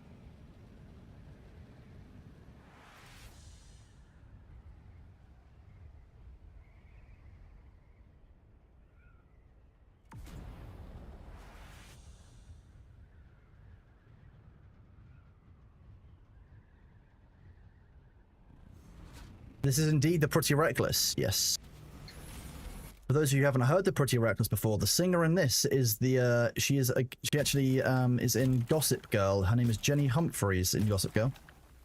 Very different singing voice than the character that's played.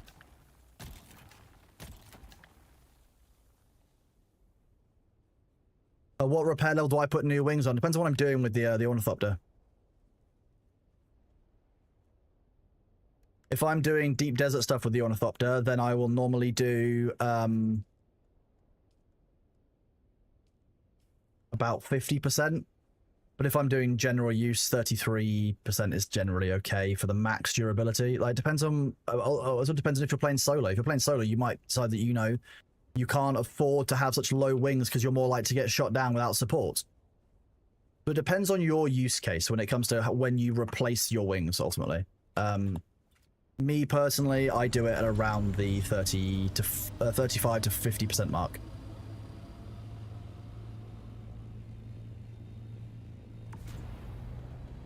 You thought it was Pink singing? She is also Cindy Lou from The Grinch. Yes, yeah. Who isn't a fan of Gossip Girl? I mean, honestly, you've you've ever had a partner and they haven't they haven't made you watch Gossip Girl? Are you even real? Like, honestly.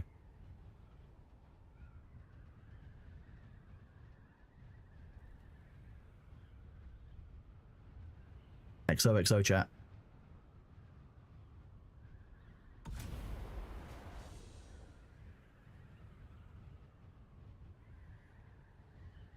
Malone.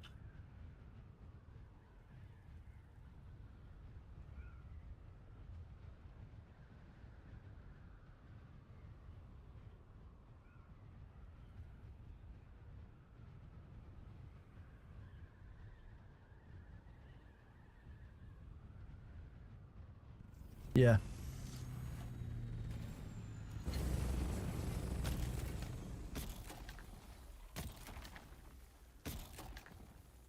I'll be honest, Ed Westwick does a very good job of playing Chuck Bass. He makes him a very light, like a very how to say it, but basically unlikable character that actually like slowly changes over time. But actually does quite a good job. He's a very good actor in that regard.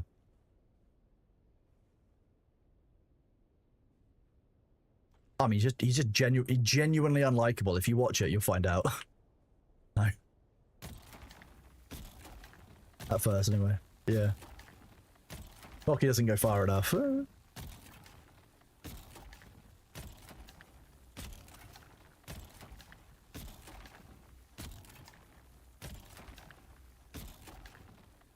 When you found out Ed Westwick was English, you were like, "Whoa, what? That's quite funny." He does another comedy. He does a comedy show called, or did one like, a long time ago, called White Gold, which is about PVC salesmen. So they sell basically like window surround. And he's very, very funny in that as well. But he's very much got his English accent in that, which is quite fun. Did you play the Long Dark? I did play the Long Dark, I think, once or twice. Yeah. Nice. Yeah, White Gold's great.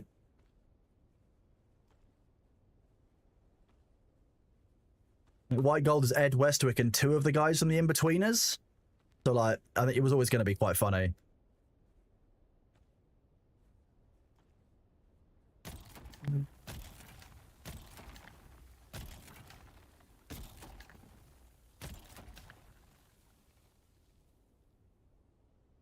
Was I thinking of playing the Battlefield 6 beta this weekend? I am, but this weekend I am very, very busy, so it might be that I'm playing it... Well, it certainly won't be a stream, because of both days I'm very much away. It might be like I log on to play it in the evening, and then the second beta weekend is the one I actually play on stream.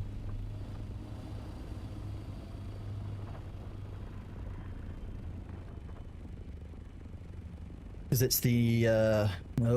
okay, we'll just go a little bit higher.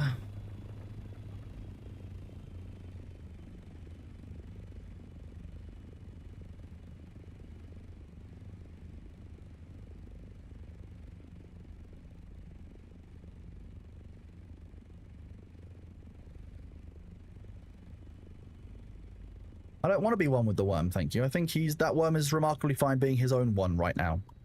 But I appreciate the sentiment. The worm might be feeling lonely, and you know, I think that kind of energy is good for the worm.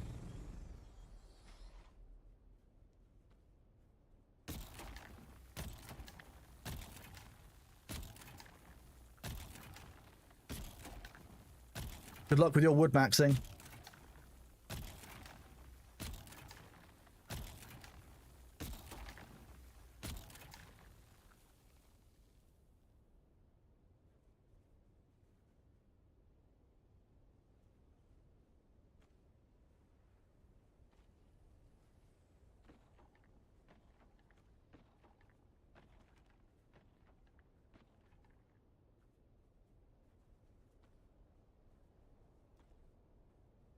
If you use salmon as bait, what fish would it catch? Probably a Tarask. You'd probably catch a Tarask.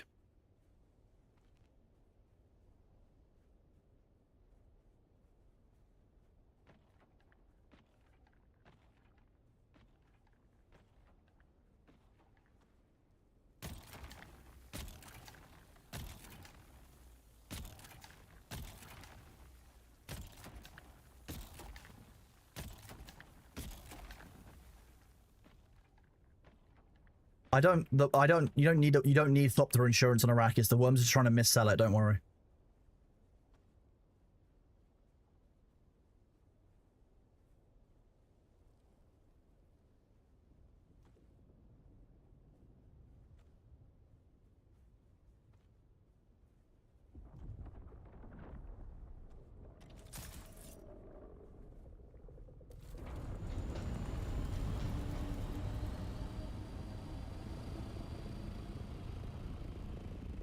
Exactly, Arathon. I pointed that out to Thor, and he was like, "Oh God, yeah." Tarask only develop spikes as basically defenses against larger predators. What's larger than a Tarask?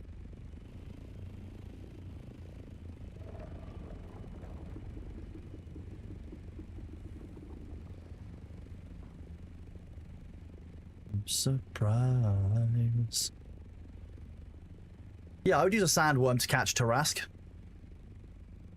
Someone said, what kind of bait, you know, would a sandworm catch? I reckon that if you put a sandworm out, you'll catch Tarask. That sounds about right.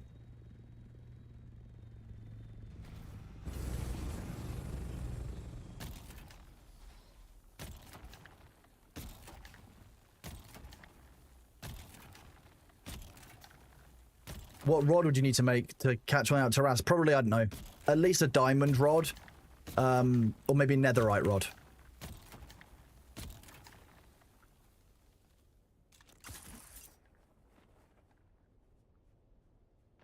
You probably also need a high-level fishing skill.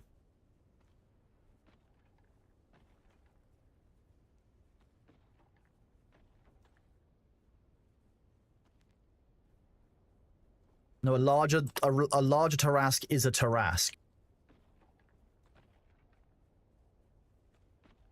It's not larger than a Tarask because it is a Tarask even.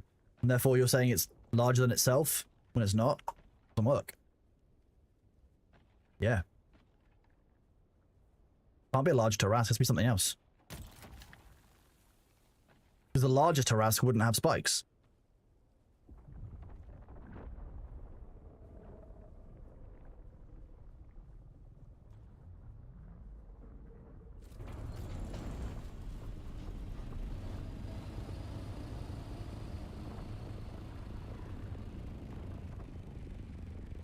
Make the vision, throw your fists up, go with me.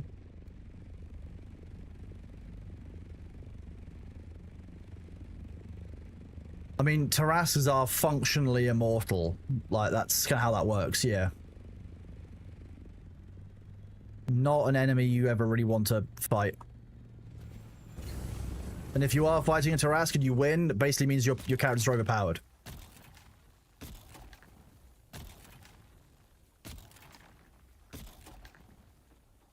Which is normal in D&D, to be fair.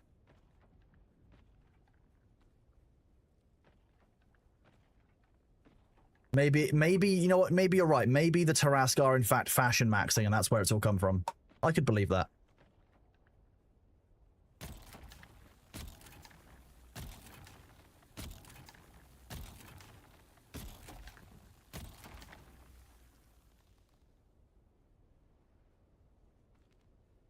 Now stop, we're starting to make me miss D&D and I can't do that.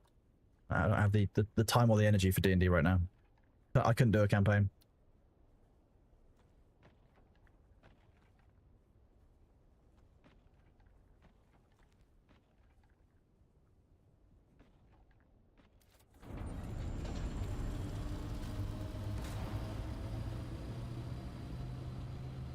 I mean, they're naturally weak to the wish spell, I know that. Most things are, though. Why are you still hand farming spice in today's age? Because it's just me solo right now, and this is a better way of doing it. PW Rook, you are underestimating the size of a Tarrasque.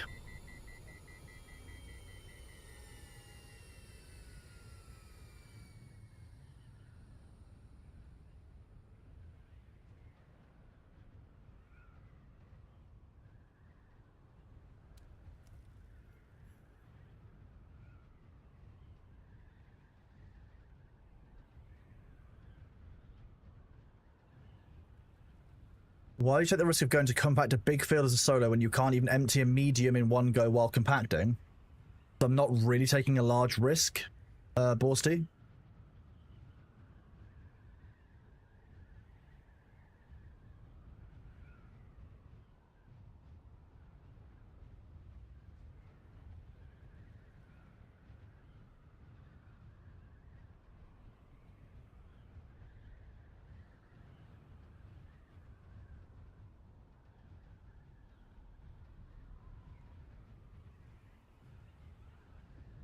Dragons are prey for Tarask.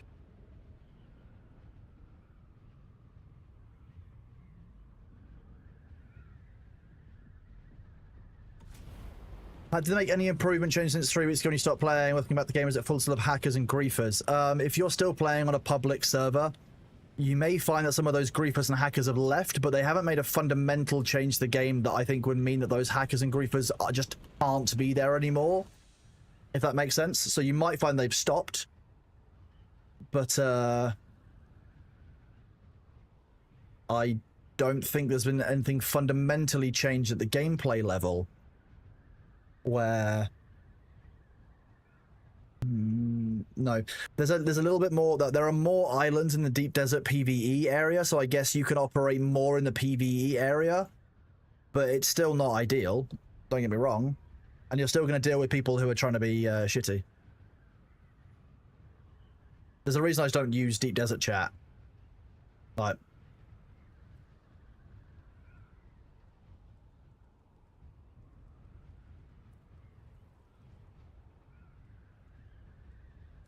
yeah, people just breaking their bases down for the week, really. That's all Monday is. Monday's a nice quiet day to farm stuff, generally.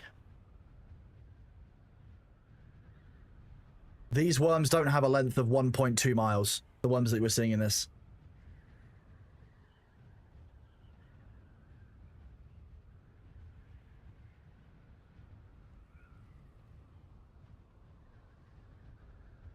Yeah. Don't need to have a base if I can just fly to and from. The flying to and from means I can chat to you guys, I can take the stream a little bit more chill.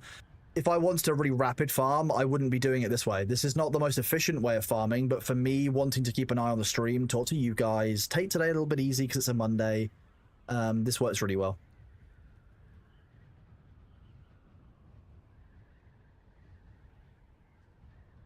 I probably could make a base somewhere like next week for just like storing stuff, but to be honest with you, like, I'm just not that fussed by it. This is nice. I'm having a nice chilled, laid back day.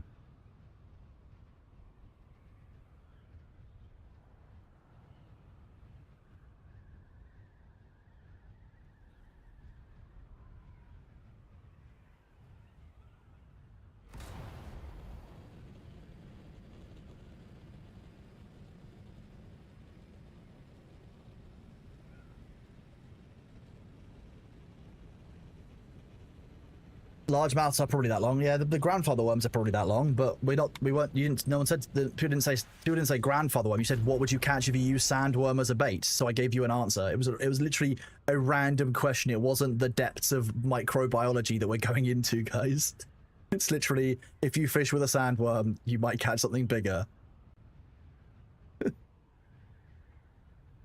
Whoop. Ads.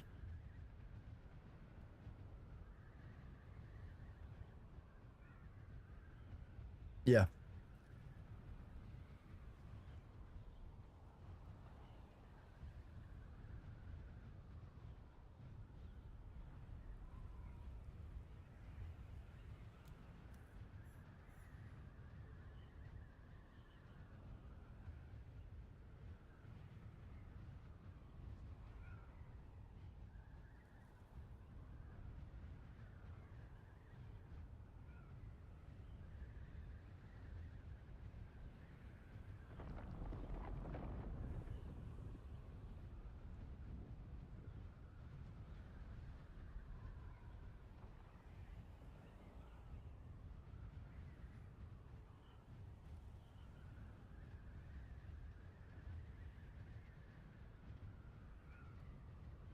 No Gregs for the mods. No, not while they're on shift.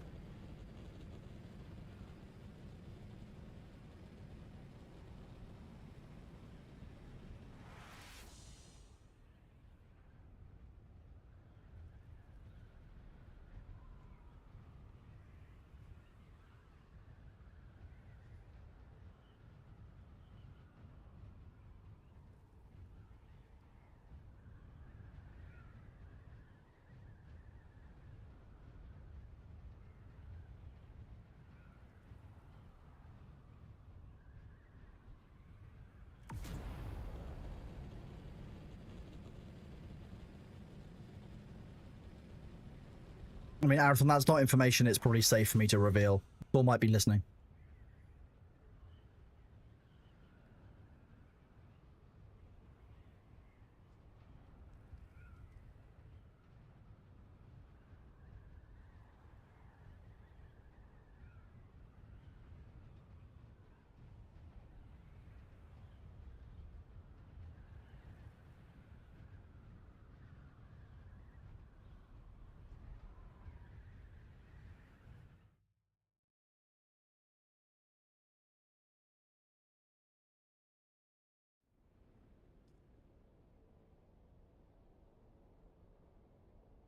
What a good song. Unwinding Cable Car.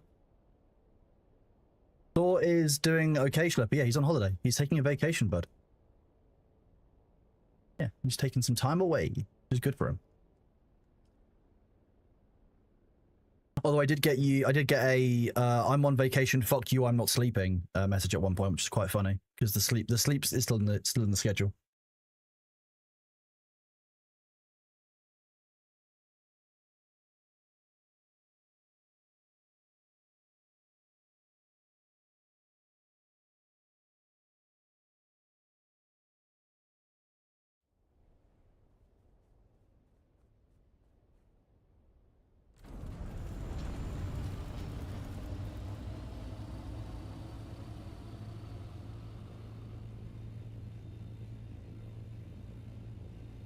Seems to be aimless, yeah. The dude hasn't taken time off for years. Like, it'd be good to have him some time. Oh my god, Roberto.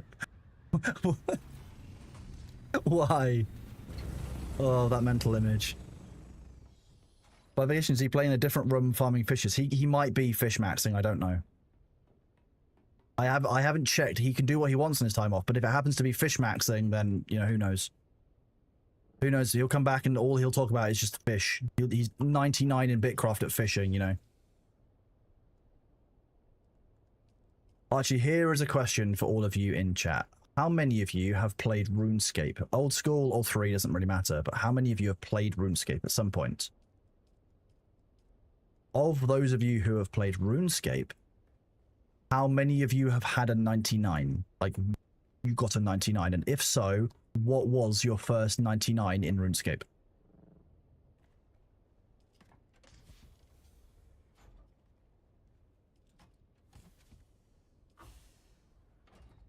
I was told that I'm an unspeakable monster for the fact that agility was my first 99.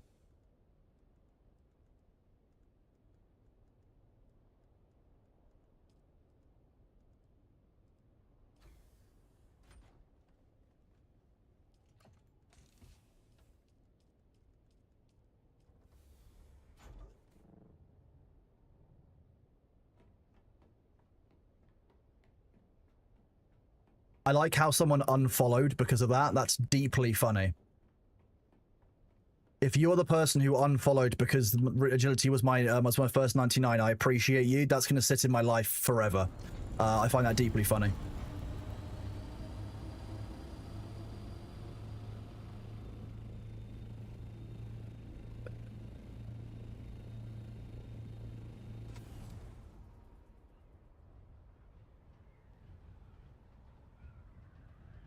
Deeply funny.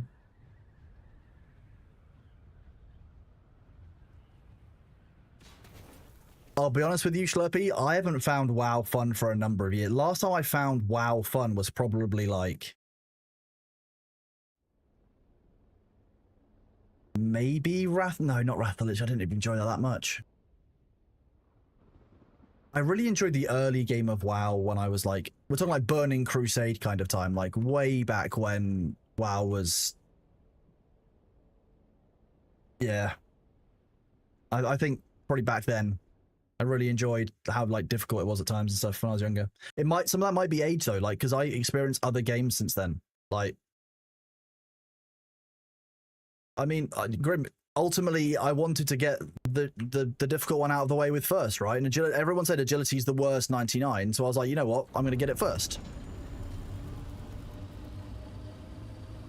Thinking of getting back into PlanetSide 2 to get my War Thunder's a really interesting one for me because I go in pretty frequent waves of wanting to play War Thunder about once every year and a half, 2 years.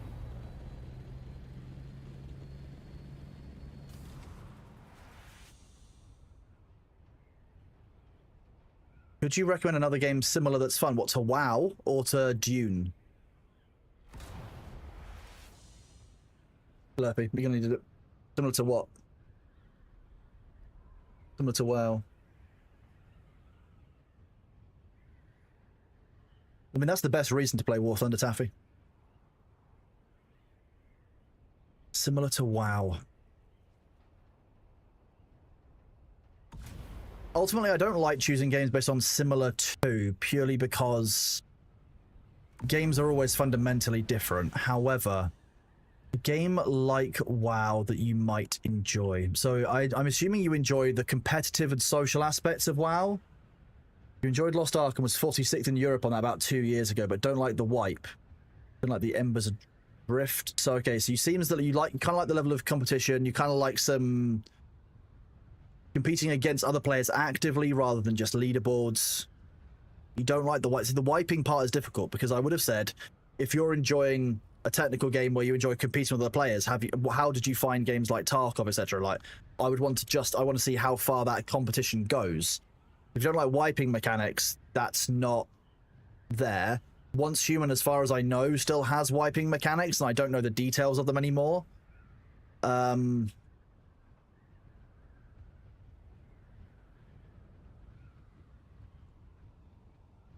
Be honest, you might enjoy old school RuneScape. If you liked WoW and got the competition sides of it, you might enjoy old school RuneScape. I don't know. I have an old school RuneScape account, but I've never gone into it as deeply because I have when old school was just school RuneScape, as in it was just RuneScape. I'd gone through the work and I'd maxed my characters back then anyway. Like I had a max account. So like to me, I would always say that I would never go into old school RuneScape the same way as I did again, because why the fuck do I want to grind all those 99s again? Why on earth? Oh, chat, you're about to get another rant from me. There is a quest in RuneScape that fundamentally changed my brain chemistry and how I feel about questing forever.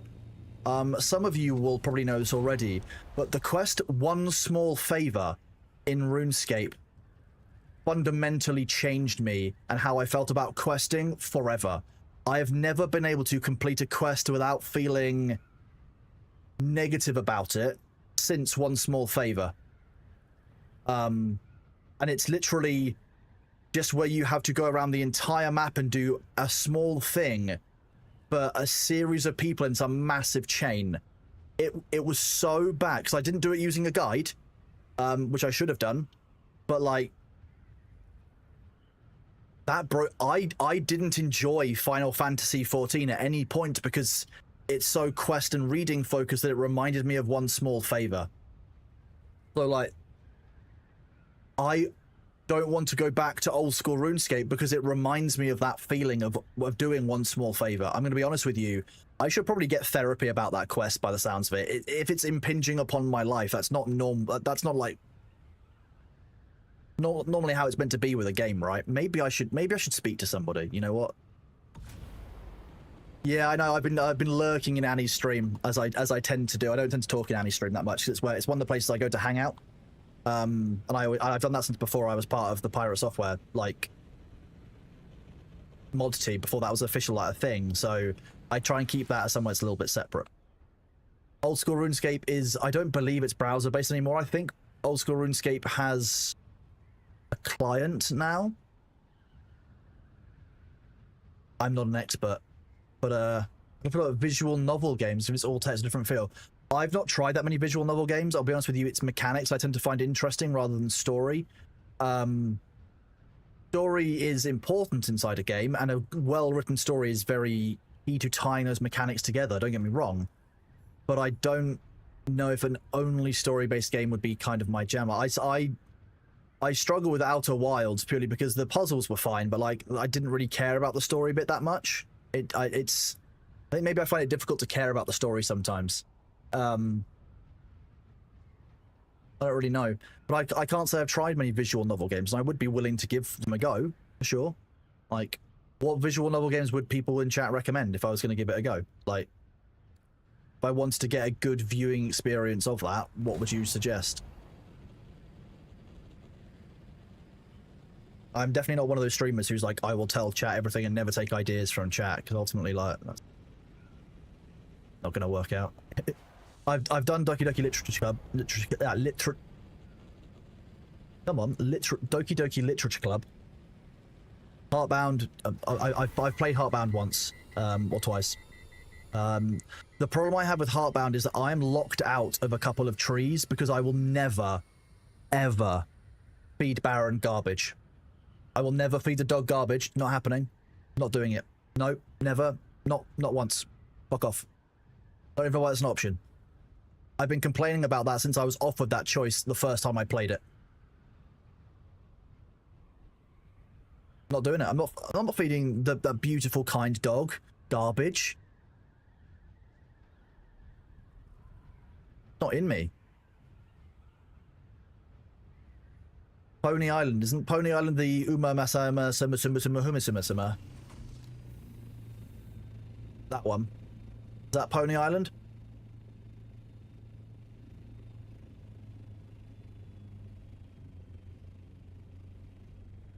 I know IRL they'll choose to eat garbage, but like in Harband, you're meant to be like Baron's your dog. Like, you don't choose to feed your dog garbage. You try and stop your dog eating garbage, right? IRL? Oh, it's pretty okay. Sorry, I don't. Yeah, Usa Do I know how to find the Vapor Cave? What, in Dune? Caffeinated Minds? Or we're talking about... we're talking about Heartbound stuff, sorry. We're midway through 2 games. Why are we hovering over the penny spice? Was giving me anxiety? Because it's fun. We can huff spice that way. Oh god.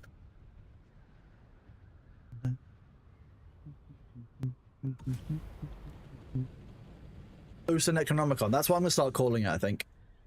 The Vapor... So my knowledge of Heartbound's really strange because I watched a lot of it being developed on stream, like a lot of it being written and made, a lot of the mechanics like being done on there. Like, so I know a bunch of things, but I can't remember what they're called because I don't retain that information very well. So likely yes. Like, I know a couple of like really weird little side rooms that I don't even know how I discovered them, but like I don't know what the name of the thing that I've discovered is. Imagine if I just spammed a bunch of rockets right now at this person. I'm better than that. I wouldn't do that to someone.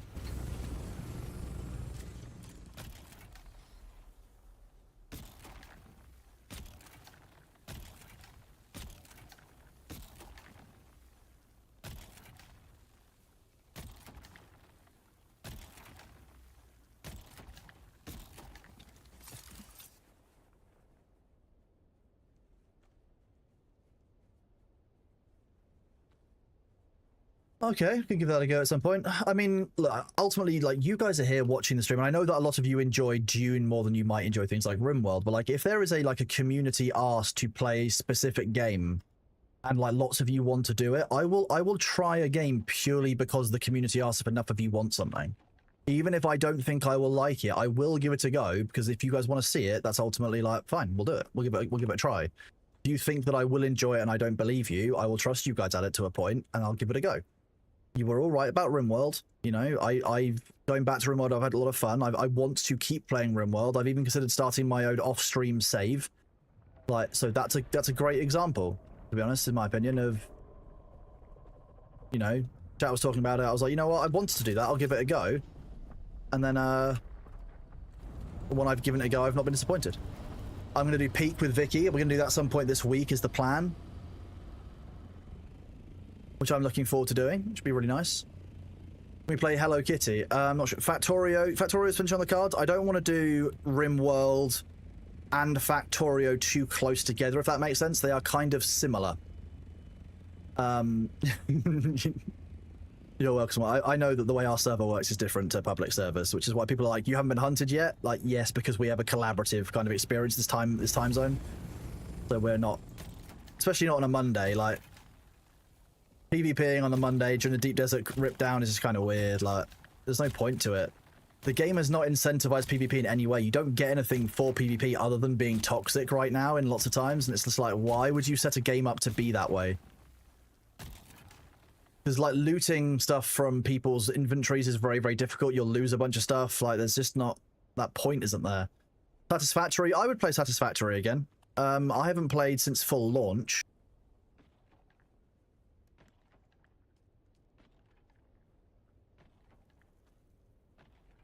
Scrap mechanic. Oh, scrap. Sorry, this is another tangent for you. Those of you who are in the UK, or maybe if you paid attention to UK TV at any point, might know of a TV show called Scrap Heap Challenge that was a good few years ago.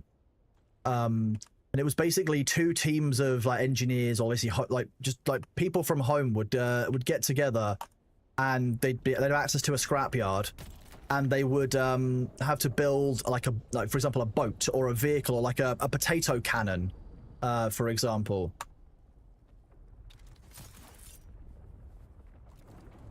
They're bringing it back. I'm so excited for it. Yeah.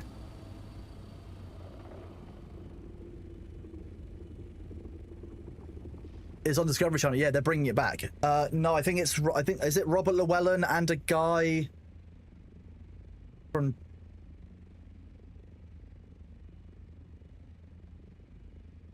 Is it Robert Llewellyn and Monica someone before?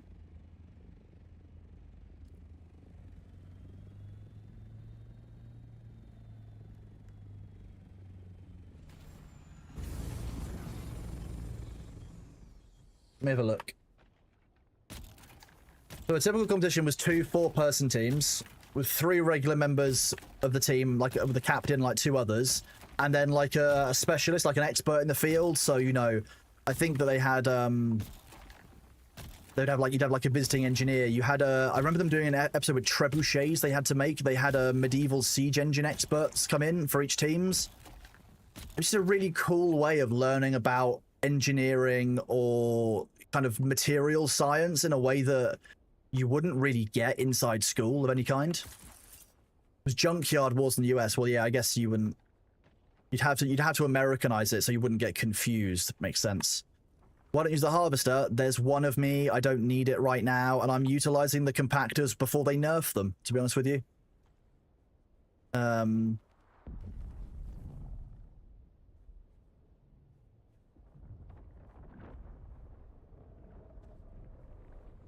Beach dragsters, good fun, yeah.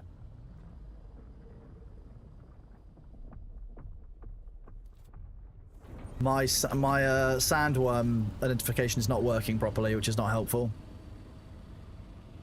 So very much listen out. I probably should turn... If I turn my music down, I'll be able to hear it better. Oh yeah, my music's about 10% higher for me than normal.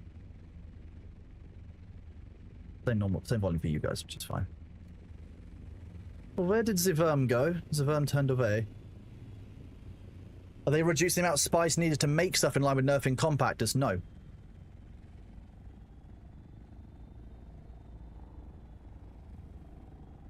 They are just nerfing the, they're making the compactors attract the worm hard, like, faster so that we can't do what I'm literally doing now. Because this isn't really the intended gameplay. Like, the reason you guys are asking why aren't you using a sand crawler is 100% right. Theoretically, I should be using a sand crawler. Yeah, it's one that it normally does work that other people pull it in.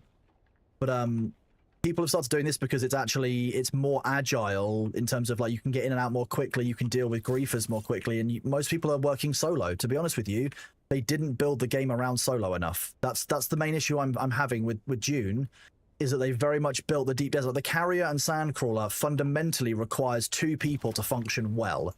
You can do it with 1 person. You're just taking a reasonably large risk if you right.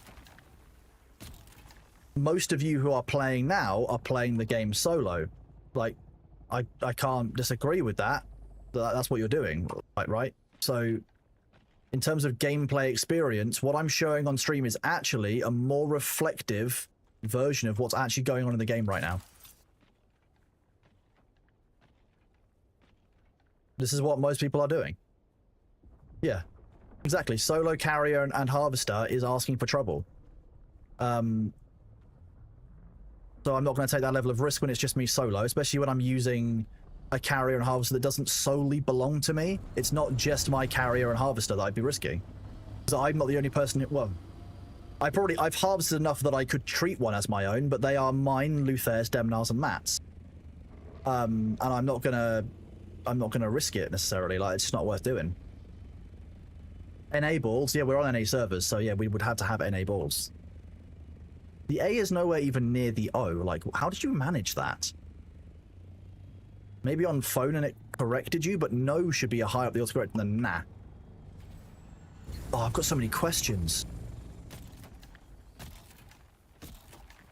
Such a simple sentence, and yet so many questions arise from it.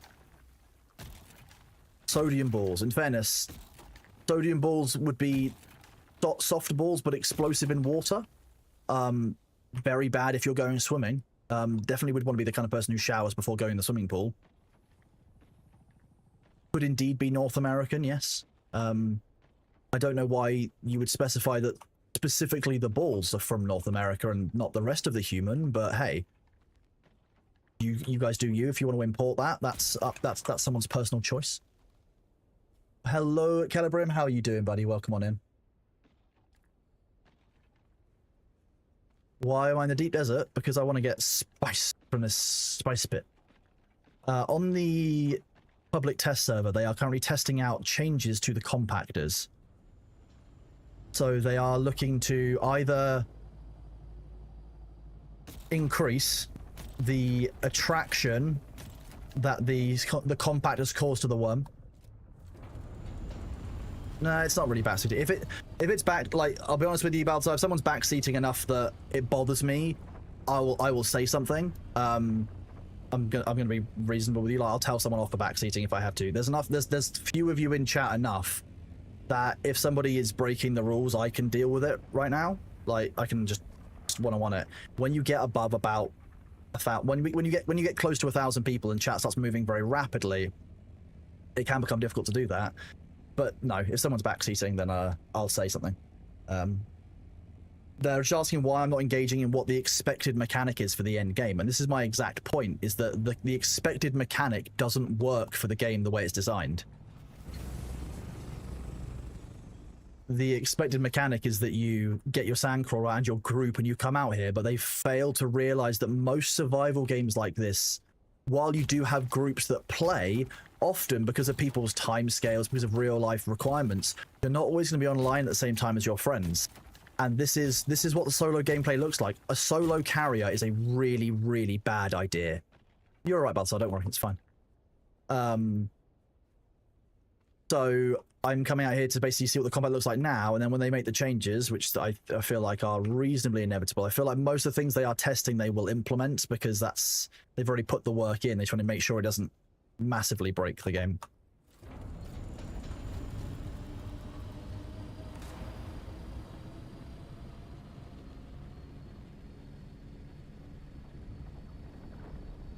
And I have the advantage of being EU time zoned on a US time zone server. It's really nice that our community, looking at the stats that come in across the stream, our community is really nicely split between EU and US time zone. So the server stays reasonably quiet. It does get louder in US time zone on the Dune side for sure. There's more people, there's more PvP in US time zone, but during EU time zone, most people are solo players who haven't been able to play very much and are basically coming on to do some quiet farming. There's basically an understanding at our deep desert in the EU time zone. But you have to be aware that at any point during the game, somebody might break that understanding, right?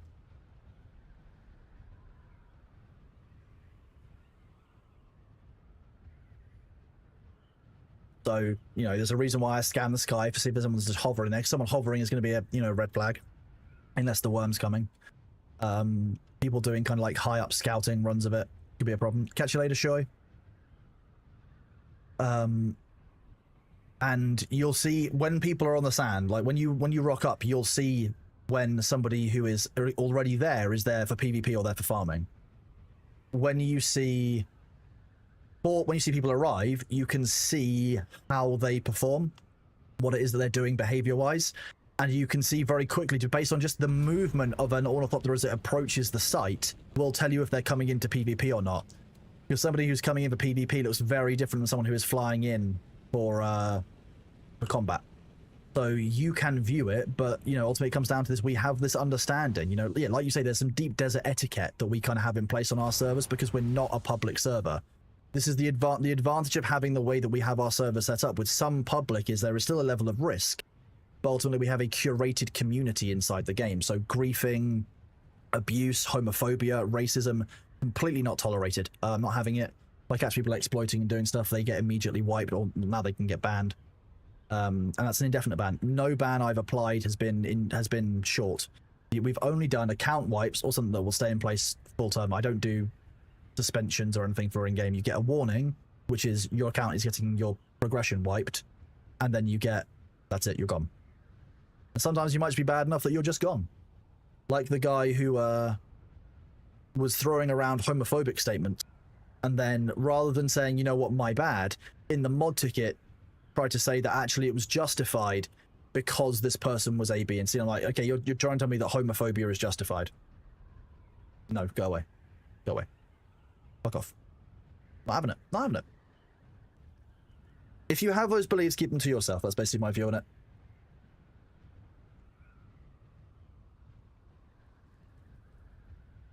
Don't need to have that online as well.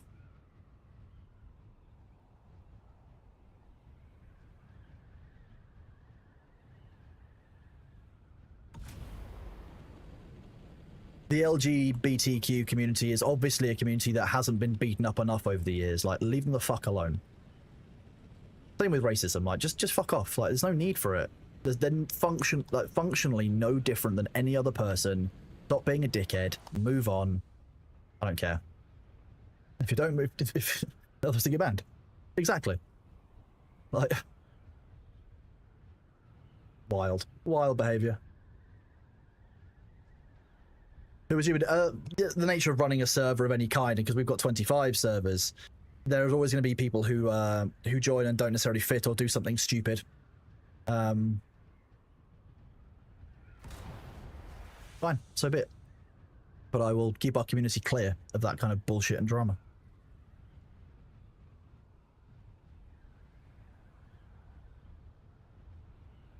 Yep.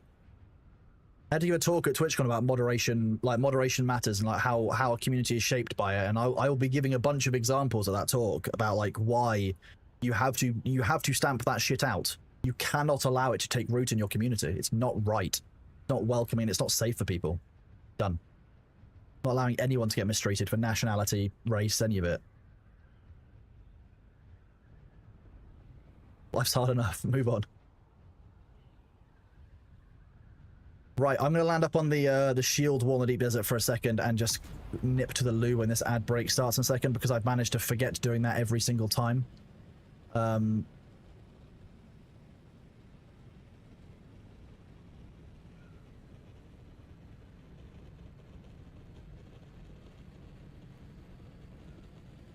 Yeah, if you want to make it in-game fun, like, you know, Atreides versus Harkonnen, but just don't people making it personal. We can do a wing gamba. Yeah, the wings are in this state, so we can do a wing gamba before I go. Let me just do this. I know what the thresholds need to be.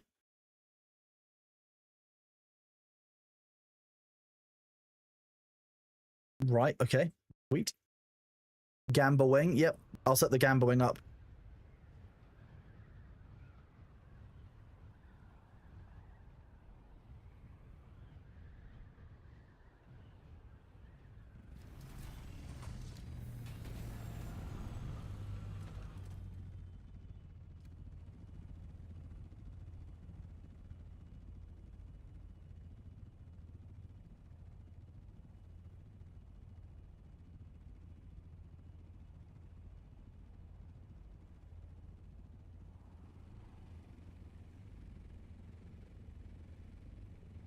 And then I can do this.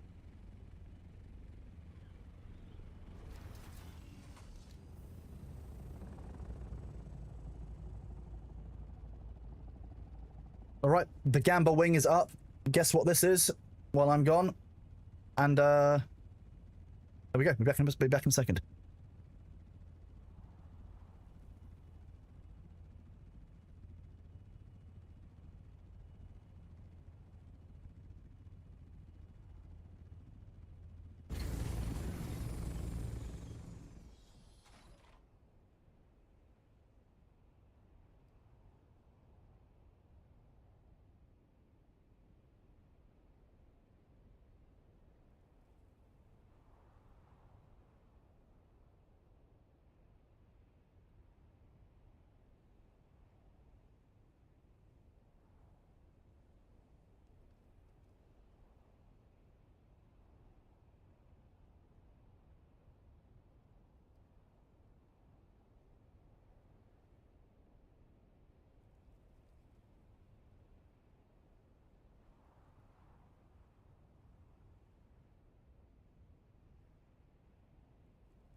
If it was 69%, it would be an option. You can see the wings. I'm also dying, which is quite funny. I probably have remembered to drink before I went AFK. Okay, I'm just going to press that. Give me a second.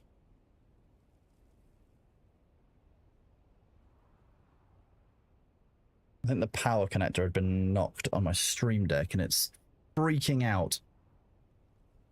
Disconnecting and reconnecting. There we go, it's better. Okay, what did the wing Gamba come out at? Sorry, I was gone a little bit longer than I expected. Okay. This is a really interesting split again. Ooh. So, 62% of you think that it's between 31 and 35%. Okay. And there's 57,000 points now, so quite a bit. 23% of you think it's 41 to 45%. Now we're fine. Look, we've still got plenty of water. What's the problem?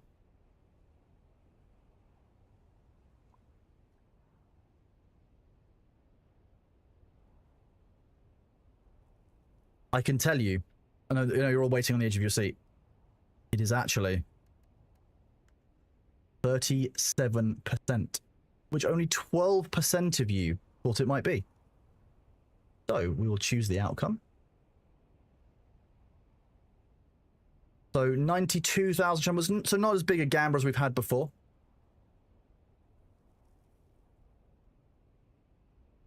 PW, that wasn't remotely relevant to what's in chat, and I'd like you to keep politics out of my chat, please. They get plus 40k. Good job, Small Mike. There you go. Not getting rocketed obviously pays off for you. What time are we hopping off? I mean, I've still got probably at least 4 hours of stream left in me, so I'll probably be... I've still got plenty of time. My average stream length is like 10 hours. I am indeed back. Good to see you, Divine Fox. How you doing, buddy? Yeah, I've even got a stream schedule set up now, so you can actually, you all can see when I'm actually live. It's exciting.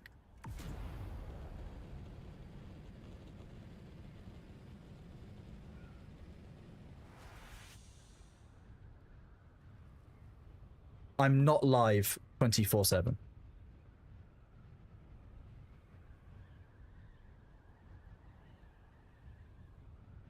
I've found it very fascinating that there is always a larger number of people who think it is in the 1 to 5 range than they do the 6 to 0 range. It is a Virtuoso headset. Yes, it is. It's fascinating that every single time people shy away from the 6 to 0 range in favor of the 1 to 5s. It's happened every single time we've done a Gamba, which I think is really, really cool. Like, guys, leave PW alone. They're allowed to have their viewpoints. That's the whole point of this channel. They're allowed to have their viewpoints. They're not sharing it. Fine, just move on. Leave them alone, please. Thank you. And I appreciate you all, but like, we just move on. Right? They've moved on. We're moving on. We'll just chat about other stuff. Like the fact that you guys have a weird fascination with the 1 to 5 numbers and not the 6 to 0s. How many subs for you to be live 24/7?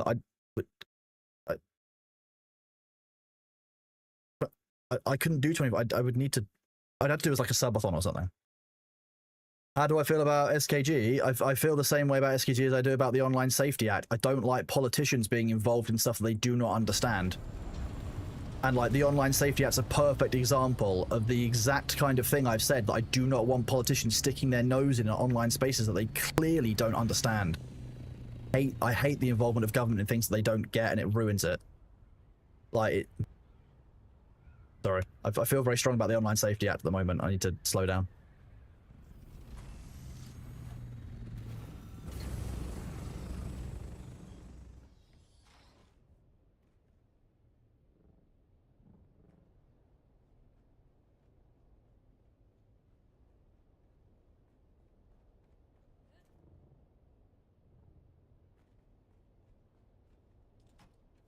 Well, I mean...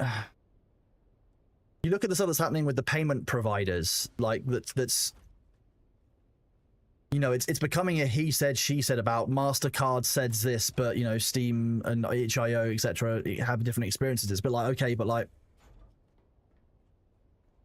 why the fuck does it matter how people are choosing to spend their money, MasterCard? Fuck off. Stop getting involved in what people can and can't do. You're not thought police.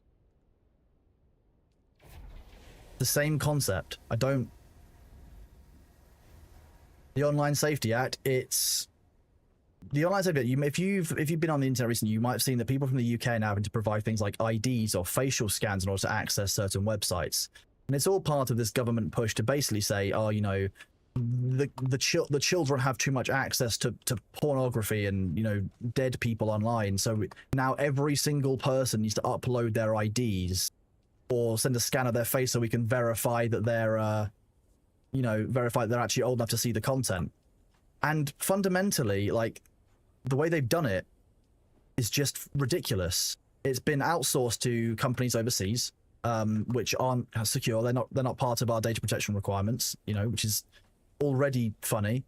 To be honest, what I think they've tried to do is try to create a system similar to the way South Korea works, which is where I believe, and if anyone is from South Korea and has more information, please do talk to me about it, because this is just what I think is right. I believe they have to provide things like a social security number or some kind of form of single form ID that only, like, you will only ever have one number for this, and your actions inside those MMOs is tied to that account.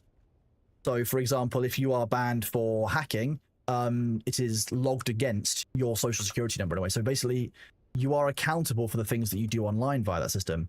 I think somebody decided that that was a good system and that they want to implement it, and then just fucked it up at every single damn stage and went too far. That would be the nice thing I want to believe.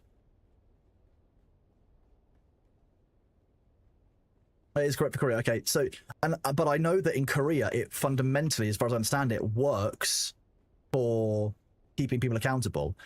So part of this, and I'll be honest, we as a species, very, very bad at change. So in a way, the change in itself is a problem, sure, but the way this change has been introduced and the reasons for it don't make sense, don't work. It's a terrible way of implementing something, and I fundamentally disagree with it. You're welcome, Rapid Chick. And yeah, there's probably someone in the UK government being like, "Death Kronos do it. He's undermining us on Twitter, and Twitch even." How long does it take them? I'm doing basically a lap every half an hour where I'm bringing all of it, like a full assault thopter full of spice sand back. We'll switch it up now, and we'll do a different farming activity for a second, just to give ourselves a bit of a brain break, because you know, we don't like repetition too much here.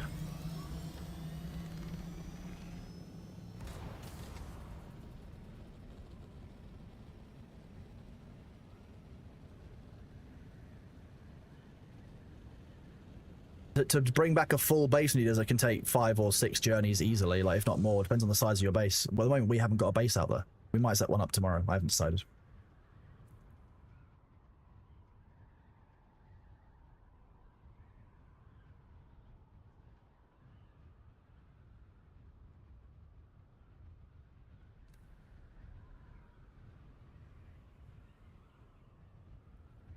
Will this be undone once enough politicians are exposed for visiting weird kink sites? I don't know. It's kind of weird. I'm gonna be honest with you, like, when people have, like, the kink sites that they go on and expose stuff, I don't care. Unless, like,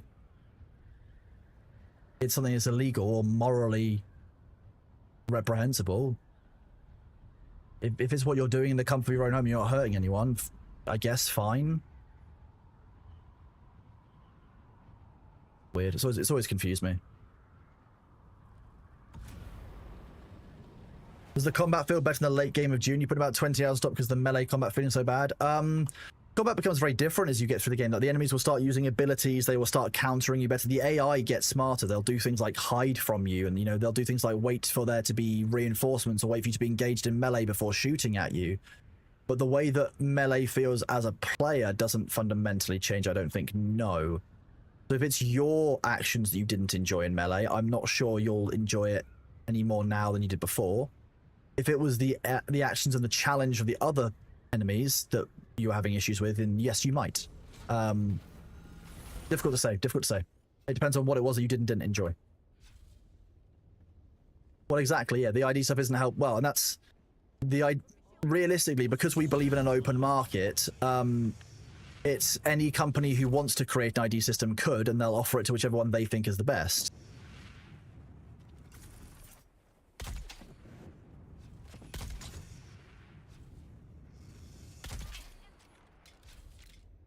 The stun lock in melee combat, that has been fixed since launch, because they've changed the way that stamina works when you're in combat. So that change specifically shouldn't be so much of a problem if you're getting stun locked in melee.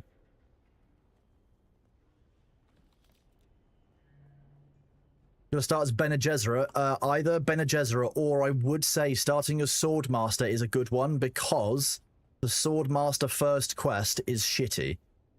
It's about as shitty as the Bene Gesserit quest, and they're both accessible quite late on, so...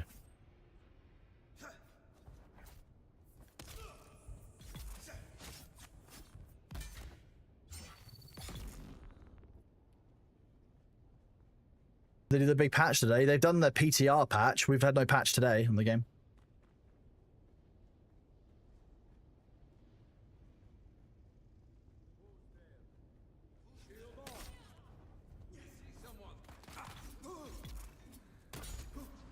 Oh, I might die. Oh no, I'm not. Double. Second wind. Forgot how much health I have now. If I'd been, if I hadn't had points in my Bene Gesserit tree here for healing limits, I would have died there. The Swordmaster's first quest, yeah, it's too convoluted. So to be honest, having that from the start, while I'd probably say it's probably not as useful as the Bene Gesserit abilities early on, it does save you a significantly painful quest that you would otherwise have to complete. But I still think that Bene Gesserit has the best utility for the early game, because you start off with access to things like Bindu Sprint, which is absolutely incredible across the entire game. Compel, which is great 1v1, especially in early game. You can just compel an enemy and stab them to death. Really easy. This, Weirding Step, being able to teleport behind... I'll equip Weirding Step for you guys now so I can show it off. Like, one of the reasons why I like this ability a lot.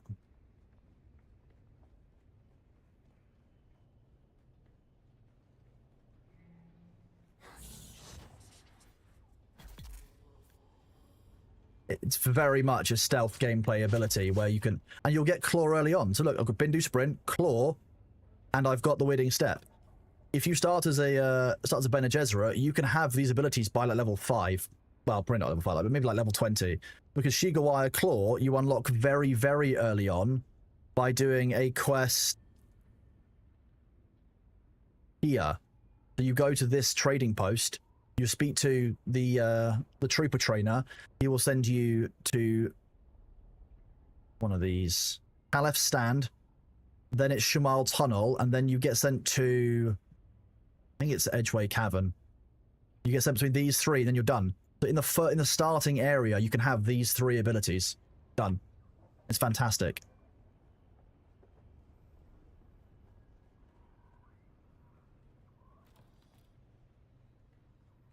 The grapple, it's a great ability, yeah. It's obviously for UK commercials. Our US commercials are great, though. The US does commercials in a way that no one else around the world really does, because they're all like, they're so bombastic and just out there. The best part about the Super Bowl is getting to watch the American adverts. Like, if you're going to watch the UK version, the UK adverts are nothing like the American adverts. Crazy, yeah, Japanese commercials as well. If you ever watch the, like, you know, Japanese TV, they have some weird, like, I guess it's just you don't like the adverts in your culture because you're so used to them. I guess it's the kind of normal viewpoint to have.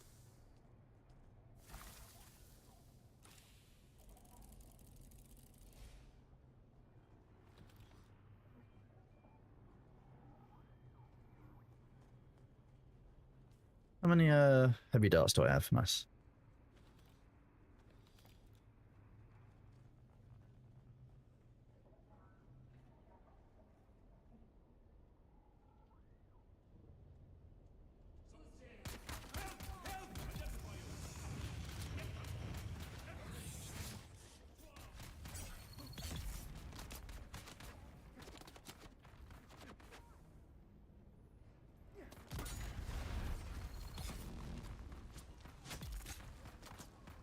When we get a new Daily Bailey, probably post it now. They take a few yesterday. I think because I was driving so much the other day, I was unable to post, because posting while driving, apparently not wise. Weird, right? Yeah. For those of you who don't know what Daily Bailey is, I post a photo of Bailey the cat every day on Blue Sky, because he's just a big baby.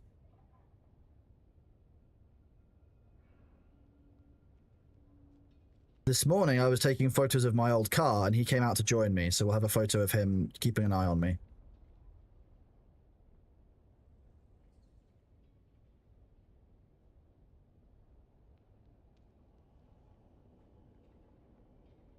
Not Bailey Daily. Jeez.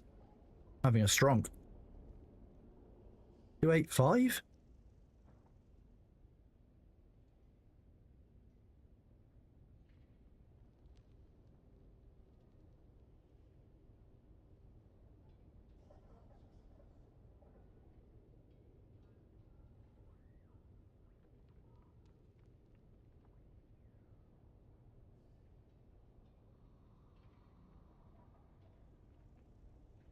Our big bit. Oh, okay. Is that how it is now? There you go. Posted.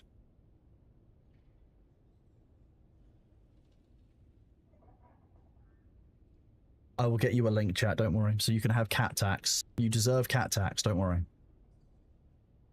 Here, chat, is your cat tax. This is Bailey.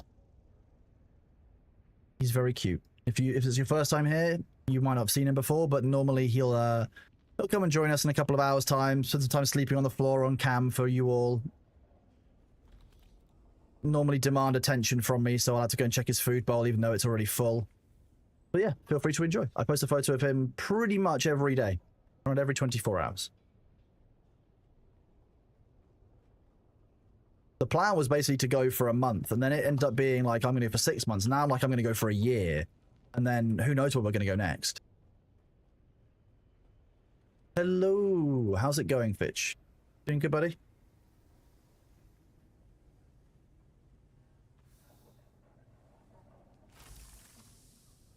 Good morning, Kitten112. How are you doing? The longest ever gap between bee visits nowadays, if I don't see him every 4 hours, I'm like, what the hell is going on?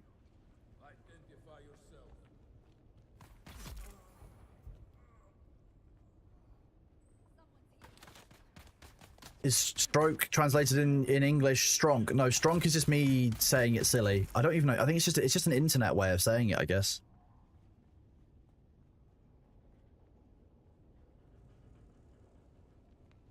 Ashura, well, I appreciate you lurking. Sitting your desk, stirring the background. Sounds like a pretty good way to start your morning, to be honest. It comes from a very old meme. Most things come from an old meme. An old meme, sir, but it checks out. You like Ribena? I'm not a big fan of blackcurrant in general. Red flavor, well, purple flavors, I struggle with sometimes. Yeah, Bame's not having a stronk. Exactly. Oh, that takes me back a long time.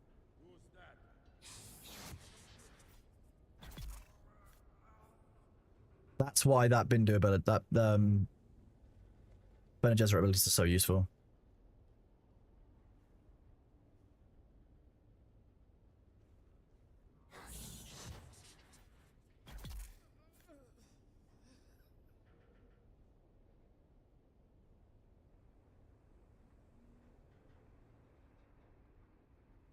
And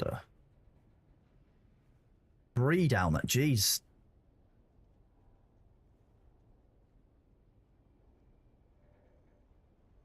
You know exactly what blue tastes like. Don't lie. You know exactly what that means. As long as like this tastes blue, you know what that tastes like. Even though it shouldn't make sense, it does.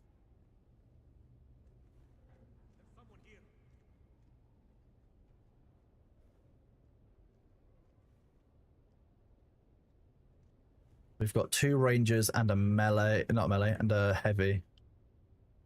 What are they equipped with?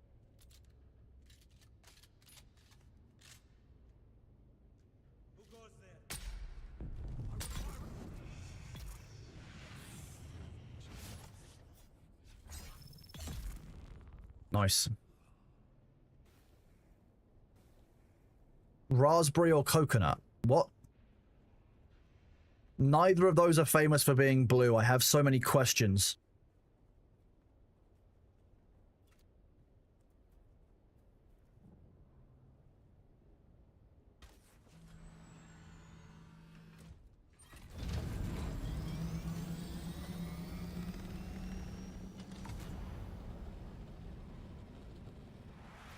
Blue milk. I mean, who didn't see the blue milk on Tatooine and was like, I wonder what that's like? Blue raspberry, yeah, but when you say raspberry, that's different to blue raspberry. Raspberry is not naturally blue. You need the word blue in front of it to know that it's raspberry. To know it's blue raspberry.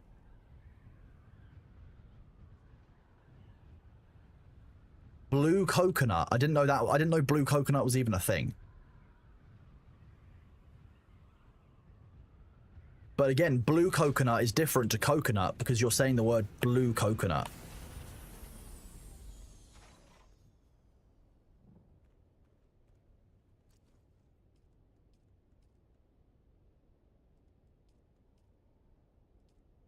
Eve 6. Yeah. Yellow watermelon. Again, yellow watermelon. You call it something different because it's watermelon but augmented. Yeah. So confused. The idea of... If I'd known that blue coconut was a thing, I probably would have got that quicker, to be fair. Gonna jump, gonna jump.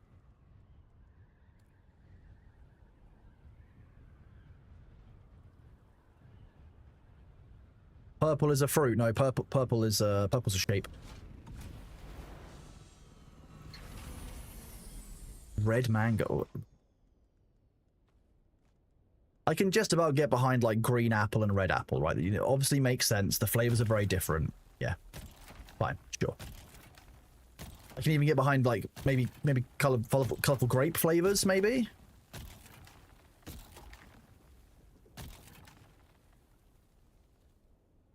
Purple, it very clearly has 11 sides. Sometimes. Depends on what angle you look at it, I guess.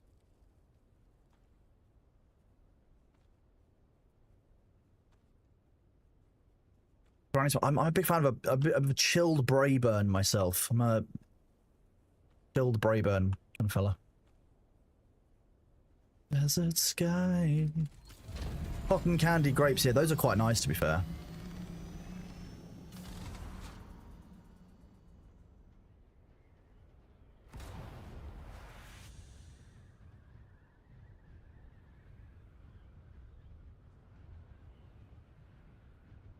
Pink lady apples, they are quite good as well, to be fair.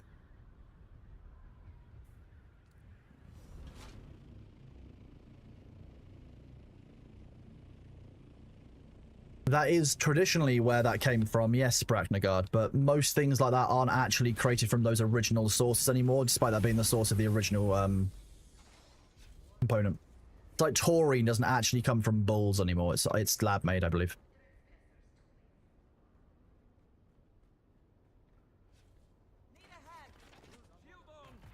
Oh, someone's looted this recently, damn it.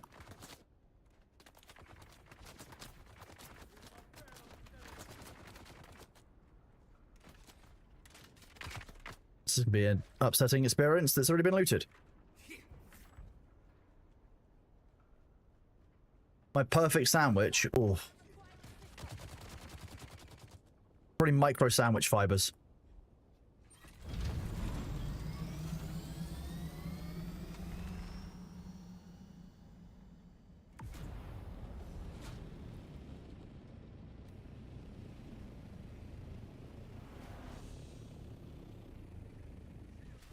I've never had a Thor Witch. They look horrifying, to be honest with you, so.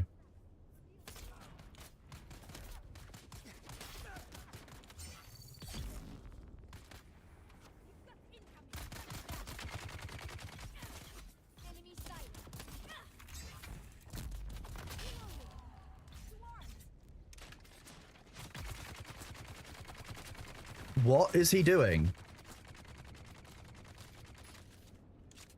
What? I didn't know that you could do that, to be fair.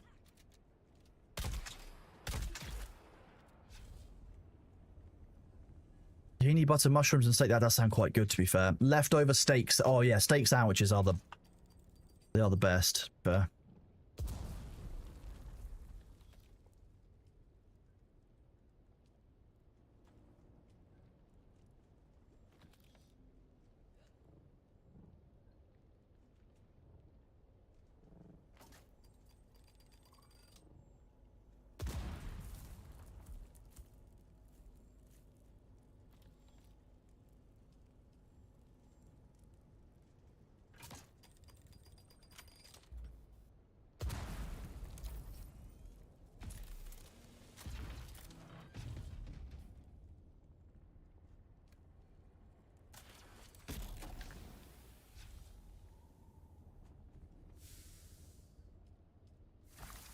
A string potato.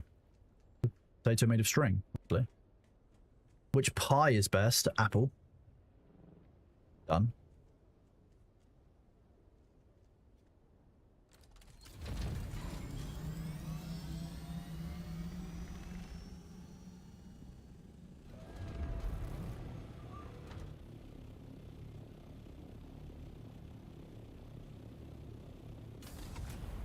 Now I'm thinking about food.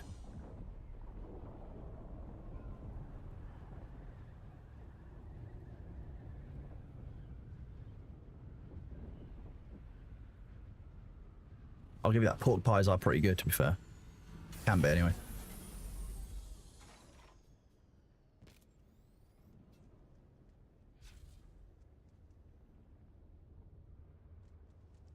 This way. Beef pie? Nice, yeah. Steak and ale kind of thing. Lorenji only cares for the spice pressed latinum.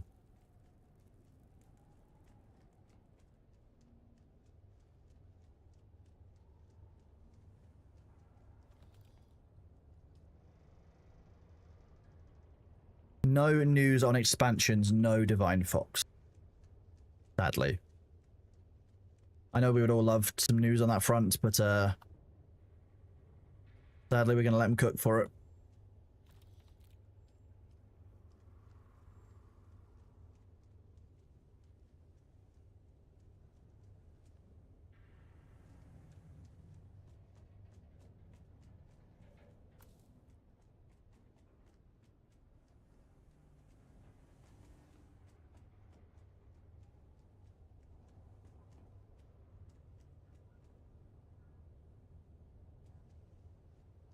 Wait, what? I need to go back up this way.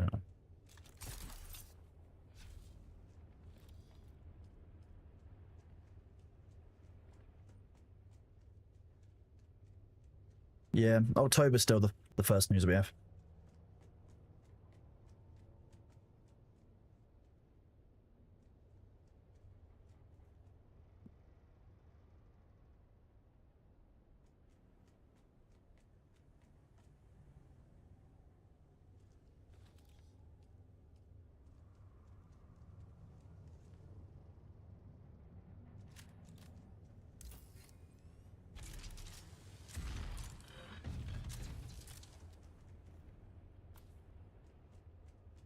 What's one game I think everyone in chat should try? Really good question. I don't...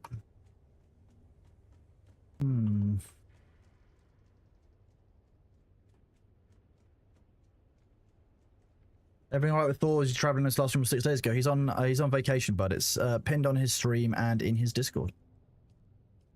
He's on vacay. Woo! No, Eve is not a game that people should play. Friends don't let friends play Eve. Don't do it. I will not say good things about that game. The Lost One beside PvP, she build new bases. I mean, person, it sounds a bit like if you're asking that question, you're likely at the content cap. You are likely, if you aren't able to make your own fun out of the game anymore, at the stage where the game is done for you. And to be honest, 400 hours is pretty damn good, because that's where I'm at. And like, I've been playing quite a lot, so you've been doing very well. Like, and 400 hours is a great amount to get out of a game. Like, the game will eventually get stale for you. That's natural. Like, you're 400 hours in.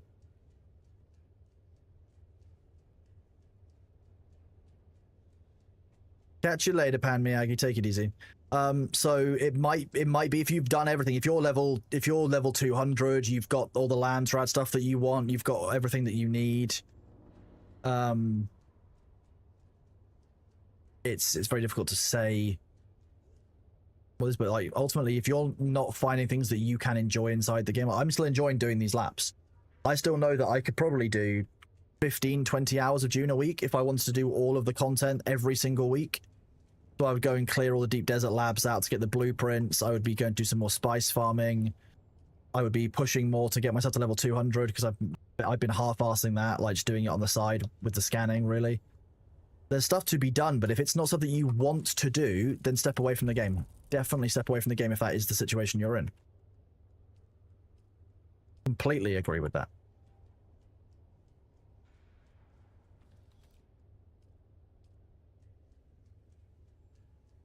The Thorcana card game where you plays mods fighting for bread. Fair enough. I mean, if you're looking for lots of things to do, make more bases, go and level up to 100, make sure you've got all of the blueprints, go and engage in the deep desert labs, go and get all the PvE done as well. You're 440 hours in, you haven't completed the deep desert. You haven't hit 200 or finished the story or gone to the deep desert. That's almost impressive, to be honest, bud. Like that takes some skill to avoid. Like,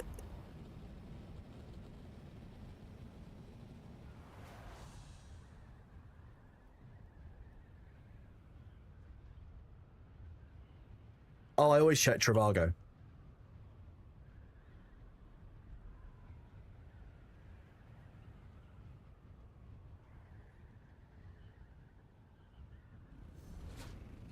Like, you always go to Specsavers, you know.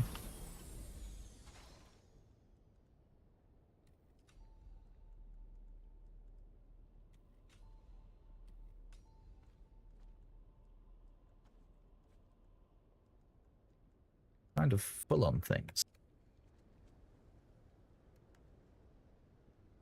Nice. That helps. Someone is like, maybe Luther. I might be out farming slags. Yeah. I mean, something very different if you say in a pub in the UK versus inside the Dune game. Living the good life full of good vibes.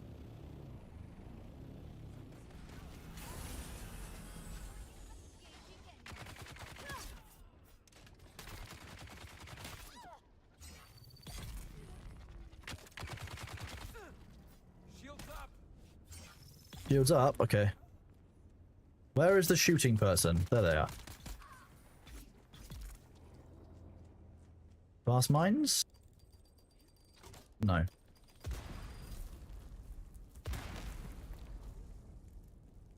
Your car is blocked in. That's not ideal.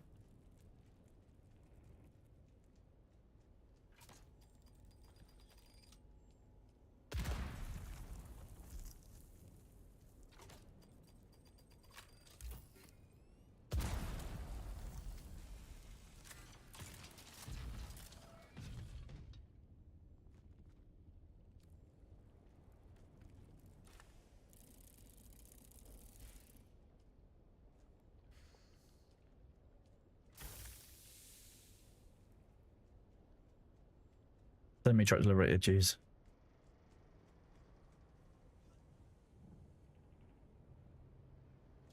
Well, you know, I thought I'd do a little bit of farming for materials that we need. Take a bit of a break from doing the dank desert, as it were.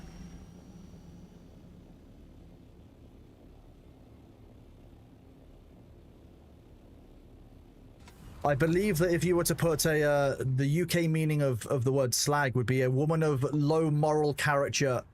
Yeah, a low moral character, libidinous, and with flexible relationship loyalties. I believe is how you would put that in posh English. Did I check out Battlefield 6? I will likely be doing... So this weekend coming, I'm very, very busy. I've got a couple of birthdays on the Saturday, and I've got my nan's birthday on the Sunday, so I will be nowhere around. Unfortunately for the first weekend for it, I will likely, therefore, play the second end, and I may play the second weekend on stream and do like a weekend, like a Sunday stream for that one. Potentially. I'm not guaranteeing anything yet, because it depends on, to be honest with you, it depends on how the servers are the first weekend, because if they're, you know, beta weekend are pretty famous for servers being rough, and I would rather not expose you guys and myself if I'm going to do a Sunday stream to do that, because I'm going to be very, very honest with you.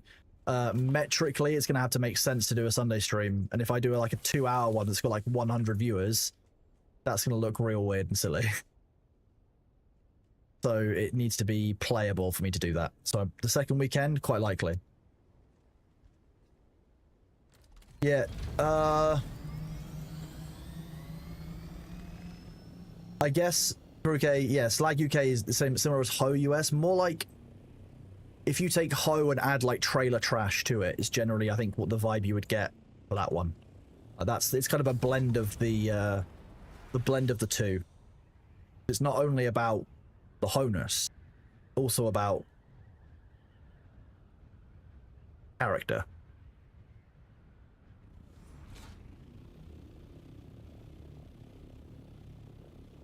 I mean, yes, those were called man slags for a long time, or just, you know, I think we call them fuck boys now these days, to be fair. I think that's the new name for it's almost like a Cockney insult. Like, it's not one that most people would actually, I think, use that frequently. At least not in the area where I'm at. Maybe it's more in other areas of the UK, but you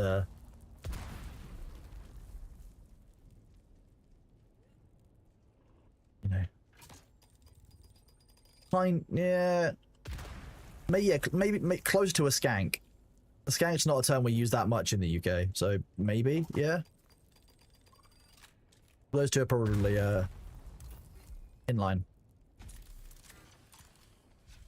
This is ridiculous. I can cut through half of the door at a time because of the salvage metal. Stupid system.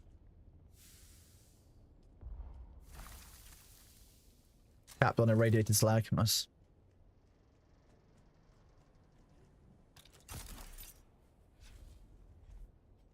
Yeah, slags and slugs. Nice. That would make sense, wouldn't it? That would be nice and it would be neat.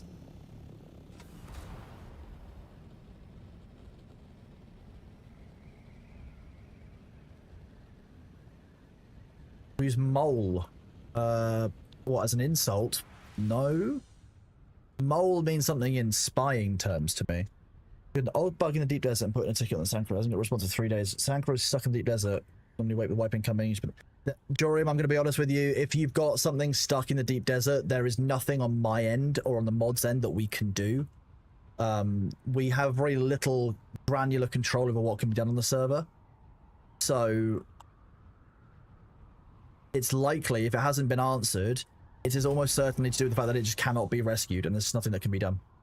Because it's short of someone coming in with a carrier to help you, which I imagine you've done. Stuck means that, I mean, if you can get to it, maybe dismantle it, but if it's stuck beneath the sand, for example, there is nothing I can do, unfortunately. It's one of the things that I want there to be more of.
I'm just trying to read an email that's very poorly written.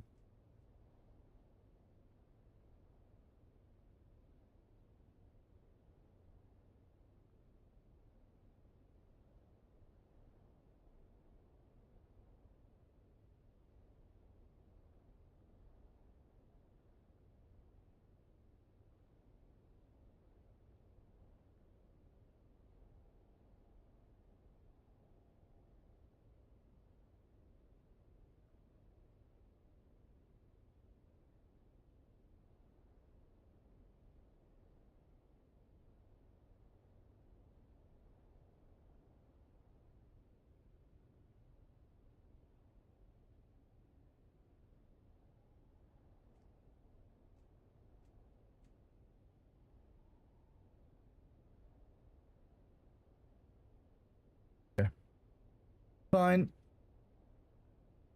You moved out the quicksand away from the border, still no interaction.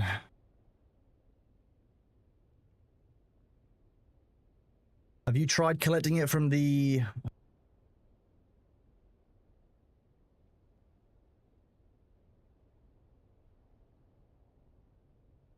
My only thought might be... Sounds like the server hasn't correctly picked up that your sand crawler has moved between cells inside the deep desert. So what has likely happened is that the game for some reason thinks that your sandcrawler isn't where it's being showed. So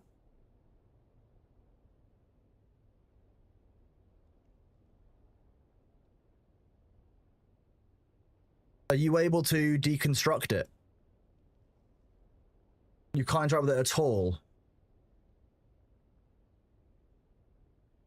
To be honest with you, I would use the carrier and fly over the boundaries with the C tool out and see if anywhere flashes up where it shouldn't do, because it might be that it mistakenly thinks it's on the edge of the server border somewhere and hasn't updated its position.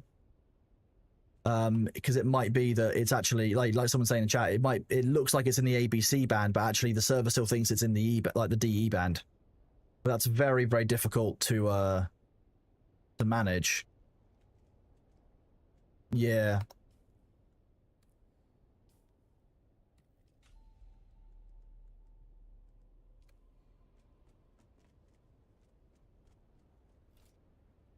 Yeah, we know. I know what you mean, Rugloth, don't worry. Hello, Tibbet Snow. Planning on listening as you fall asleep. With 24 hours of traveling away up your phone to arrive at the hotel. Wow, I mean, fair play to you. That's always a sprint. So, you know, glad you're doing okay, bud. Glad you traveled okay, and it's nice to have you here, bud. You hope you managed to fall asleep easily.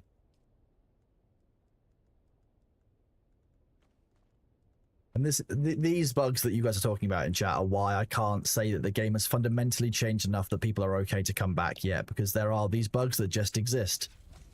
And, like, we just have to deal with them. But they suck. Empty. No worries, Jorium.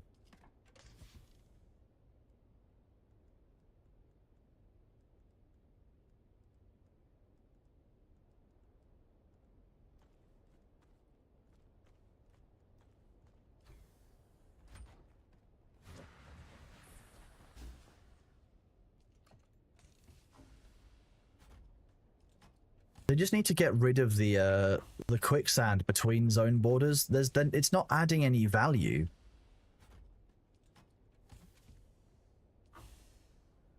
Like, what's the point in having, other than people being able to drive back and forth across? Well, there must be something wrong with being able to drive back and forth across them. That must be what it is.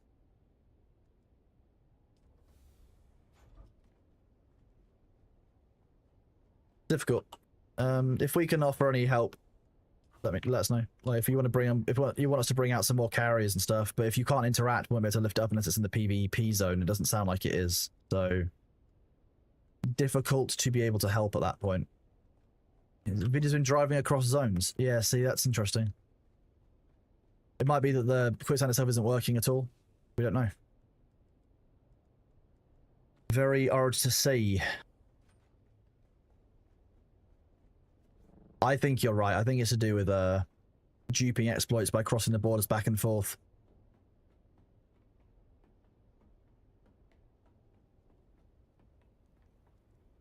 Hello, Tonton. How are you doing, buddy?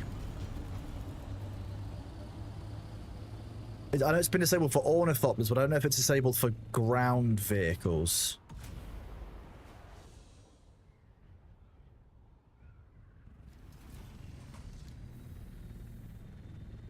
Yeah, we are doing good, thank you, bud.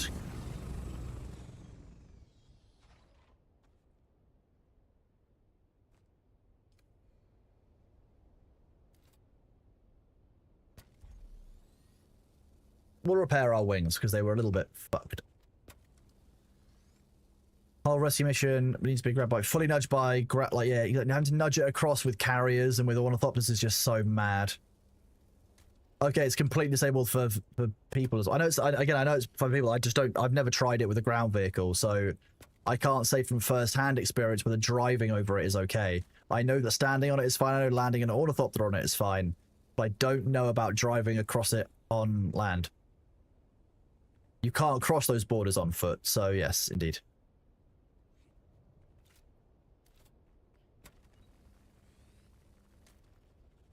The generator from the Thopter of the Rocks is still intact.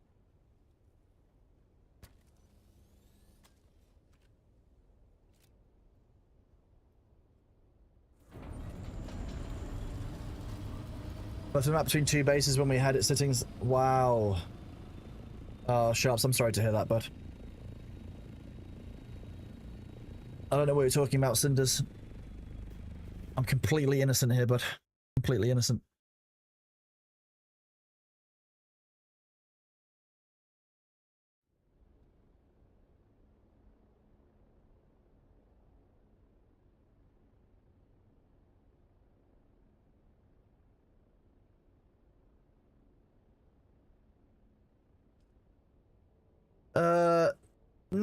Thing is though, a lot of the stuff that's in the PTR is testing things that do need some. There are some changes in there that are needed. Yeah, Casey King, I'm glad that you're having a good experience with that. No, using a carry to transport the buggy is fine. Not bad. Like having a handbag. Sandcrawler can carry even more.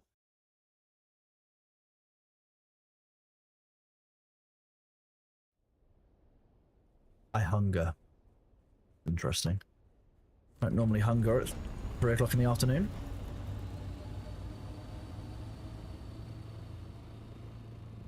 How are you enjoying Bitcraft? And just good fun game, nice and chill.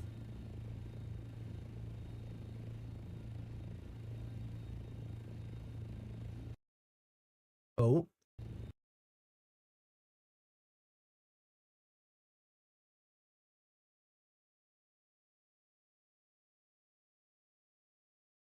Just when Dune is going fine, it then crashes.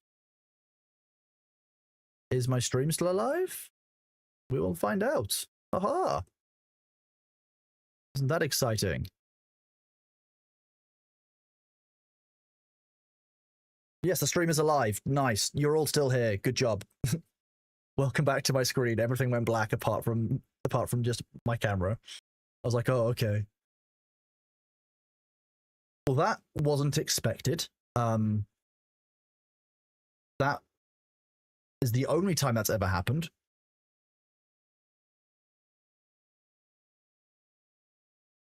You farmed 350,000 flower sand. That is insane. Wow.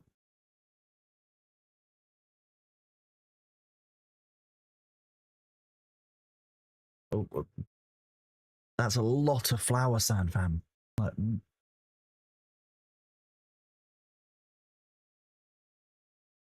I am streaming and playing on the same machine, yeah. At some point, when I've got more space, I won't do that, but I'm going to be honest with you. The main concern I have over doing that in this room is heat. Like, this room is not... Most UK rooms, like, we couldn't have air conditioning, designed to keep heat in the houses, like, generally. So...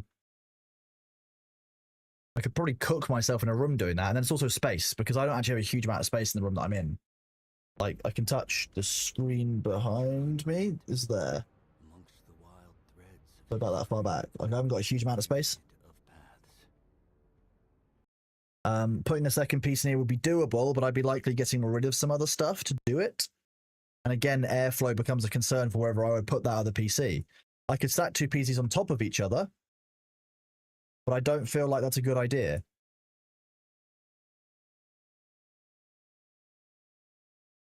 Like putting 2 Corsair attic fan, I'm not upstairs. Putting a hole in the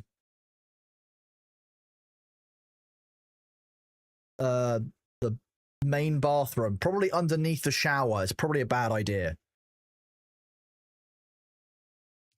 That said, when I was visiting Mr. Gregors at the weekend, I saw his soundproofed room, and it's given me some great ideas for how I convert my part of my house. Exactly. See, the only thing I could do to have multiple PCs in this room would realistically be stacked on top of each other, which I don't want to do. So my better option is just to stream on one PC, which I'm doing fine. I'm streaming to you guys doing well. Dune is live and like running. I'm at 55% CPU load and 68% GPU load, doing all the encoding, doing everything at 2K. Remember as well, for the stream for you guys. So like, even with a game like Dune, I haven't got too much of a problem doing it on one PC at the moment. I'm lucky enough to have quite a powerful PC, and the temps are sitting at 66 CPU and 58 GPU. So I'm happy with my temps. I'm happy with all of it at the moment. So if there's ever a There isn't a command for my PC specs. I should probably make one. That's a reminder for 9 PM to make a computer specs command. I am lucky enough to be on a 5090. I'm running AMD on a 9950X3D. Yeah, I know. I'm using first gen tech. Disney or Pixar? Asking for a friend.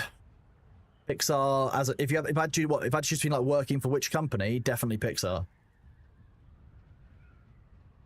But if I mean like which animations are better, it doesn't work. Yeah. 65, 55. Running right now. Oh, excuse me. Oh.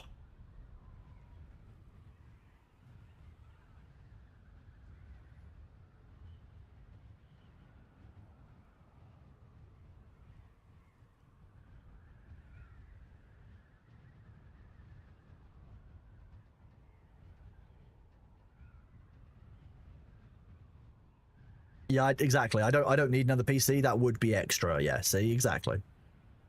I'm fine. That was a crash that wasn't a crash of the computer struggling at all. The stream didn't even stutter. That was a problem purely inside Dune. Disney bought by Pixar. I'd be very surprised if Disney ever bought out Pixar.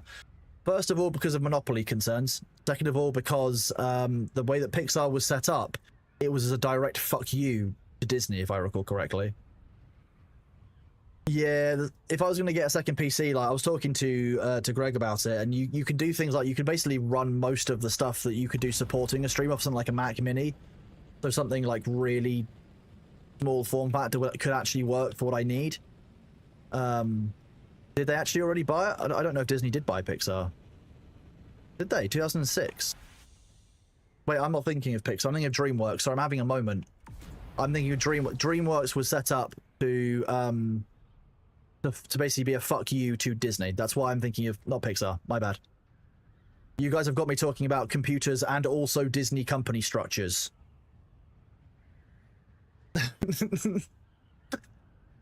I was thinking of DreamWorks, not Pixar. And if I recall correctly, DreamWorks was set up as a fuck you to the Disney. First senior moment, you are having a laugh. That's like once a week. As soon as you hit like 30, that's it. You start having those moments, and it only gets worse. Yeah.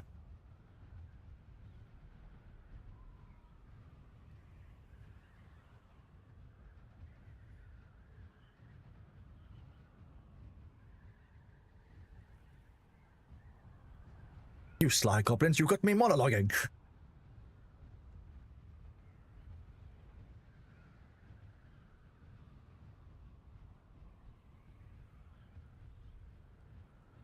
Actually, that reminds me, The Incredibles, those of you who know it as a film, probably know it for like one or two. First of all, quite a good kids superhero film. Second of all, Frozone, great character. Third reason, they had no reason to make Elastigirl have thighs and an ass that round, but they did it. Fair play to them. But I really like a couple of scenes that are really well filmed, and that with the bad guy Buddy, or Incrediboy, and Syndrome. I will talk about after the ads. Whoop. Honey, where's my super suit? The greater good. I am your wife. I am the greatest good you will ever know. Such a funny scene.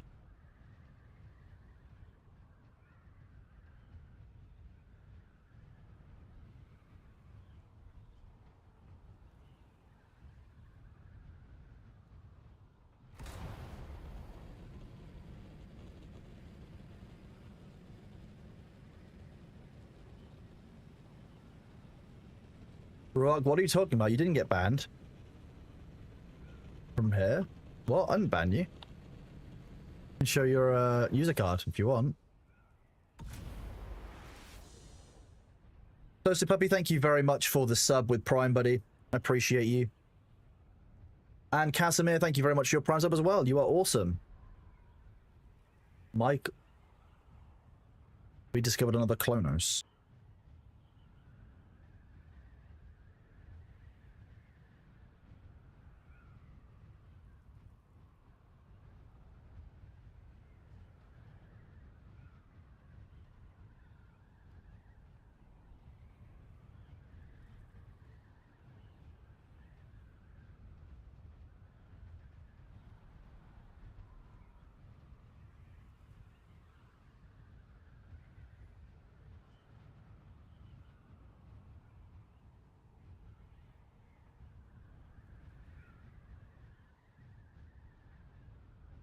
I've been compared to worse people, crispy burgers. I'll take that one, thank you.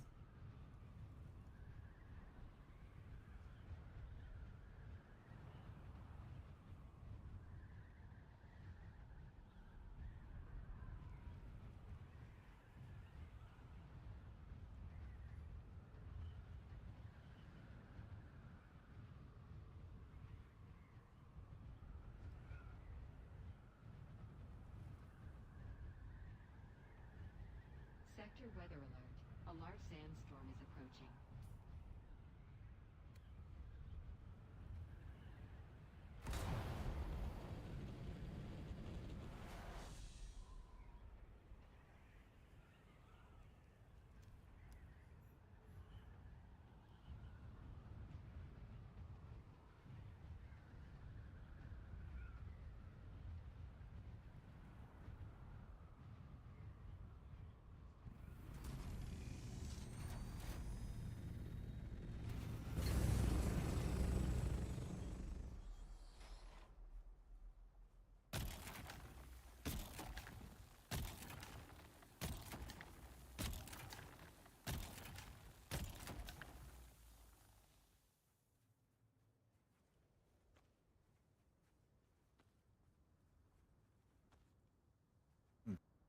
iSharps, you'll be pleased to know then that on the PTR, they are currently testing out significant improvements to wing durability and assault thopter speeds.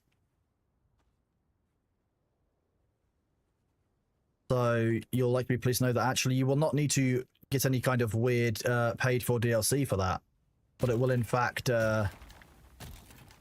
be something that you get anyway.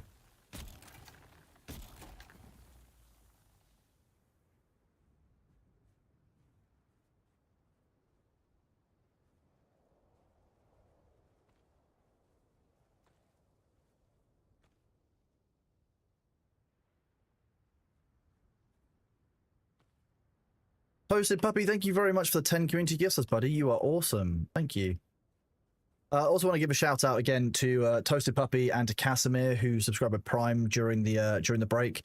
For those of you who have Twitch Prime and aren't maybe using it, I would advise you to make sure you do, because you are contractually owed that by Jeff Bezos as part of having Amazon Prime. And every time you don't spend that $2.50, he doesn't have to give it to a streamer.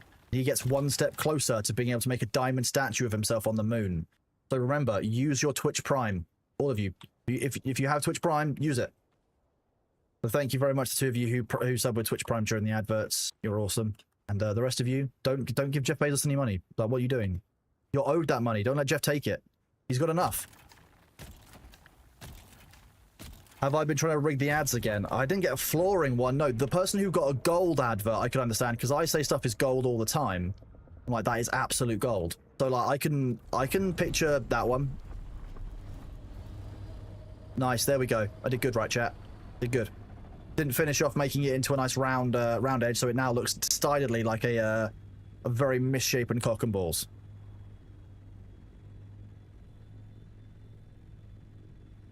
Can we give Jeff Bezos bread?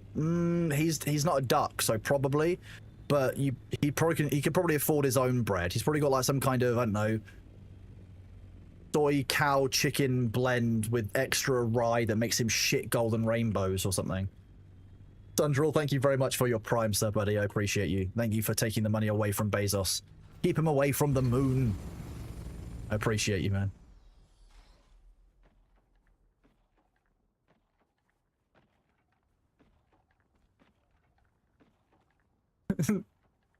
We'll improve it, don't worry. I've heard you, chat. I will comply. We'll fix the twig. How about that?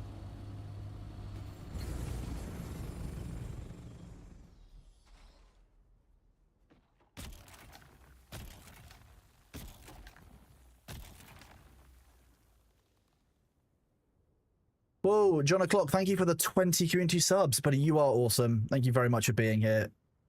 That's less spice than I expected.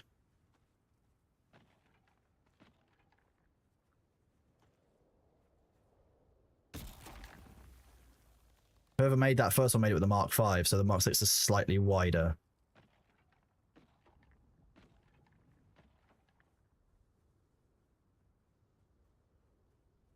I'm not sure I can go sufficiently wide here without losing definition, which could be a problem.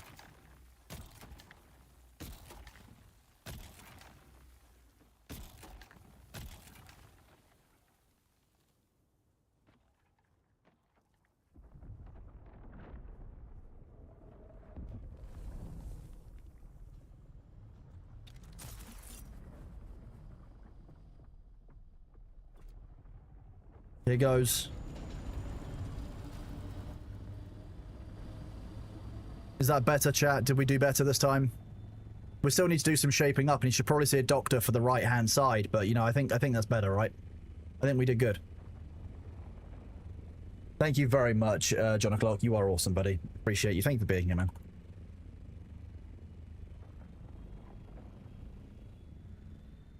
We'll probably need to do some operation on that left one, just to even them up.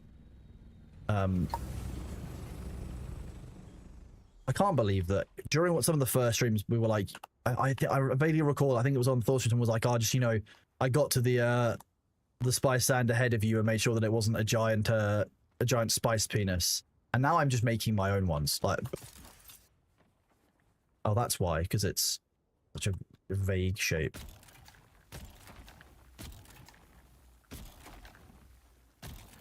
Good afternoon.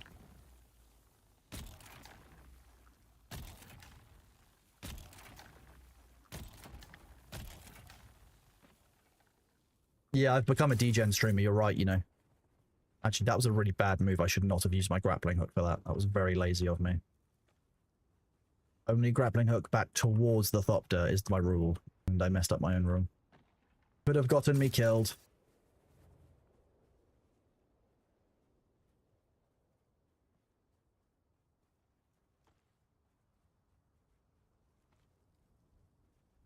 I'm not sure it counts as graphical content.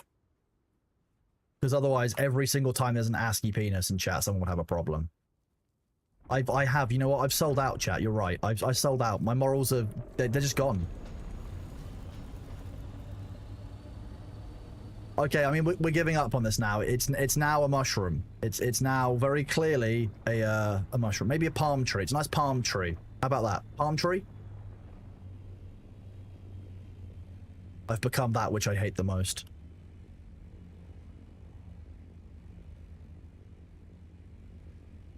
Where did the other thought? Oh, the other thought was heading home. Oh no, it's not diving down. Could be a middle finger. You're right. It could be. You know what? You guys picture whatever you want. That's the nice thing about art. It's subject to interpretation. So you know, you decide what you want it to mean.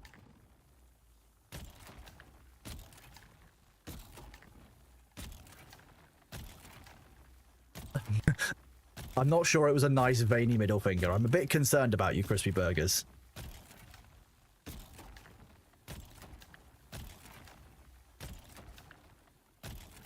Since launch, I've also not killed a Muad'Dib, I don't think. Are you kidding me? 7 minutes. Okay, so I can probably... 15 minutes past. Get. I don't think I can fill up. And we're in Gulf 8, so I'm in an unsafe area. Not a huge amount of land mass around either. Bugger. Okay, this could get interesting. The spice is more important though, so we focus on the spice.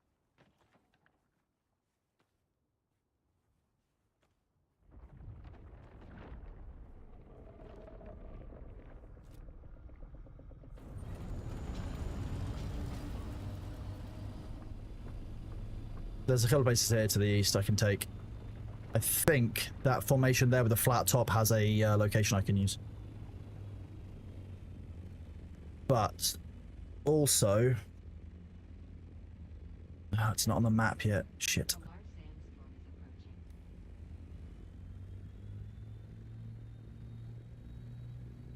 That's the death cave. That one doesn't work. We know that.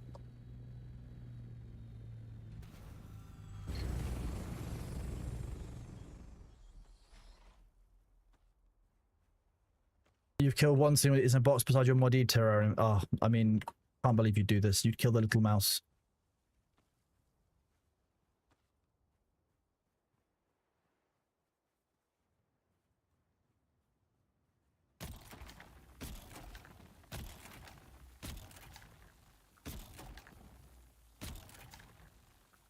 Has been any changes to the Desert since they made part of it PvE? They've also added more islands in the PvE area as of, I think it was last week. So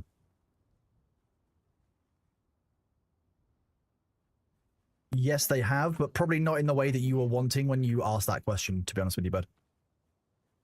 Which I think is fair. I'm saddened by the state of the deep desert, and to be honest with you, my view is now it just turn it all into PvE and then create a PvP area when the next expansion comes out. Because ultimately, at that point, you could create tier.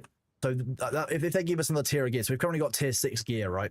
If they gave us tier 7 gear, give us tier 7 PvP gear, which is the same as tier 7 gear in terms of all of its strengths. So you can do top-end PvE with it exactly the same as a PvE player, but the tier 7 PvP armor, or, you know, stuff, also has a bonus against players. Make it so that it makes sense for a PvP player to want it, but it's no better than what a PvE player can use. You'll actually end up with people wanting to do things differently, because some people want to PvP and will want to get the gear, and then they'll go out on PvP. But you can't make PvP gear better than PvE gear, but you also can't make it worse, because then they'll just be using PvE gear.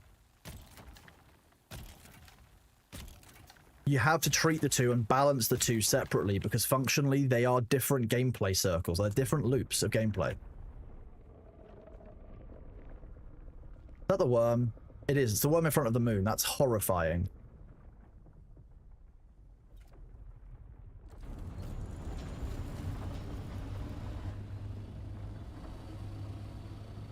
Having half the deep desert PvP doesn't make any sense. You're entirely right. Yeah, it's awful. It doesn't feel good for anyone.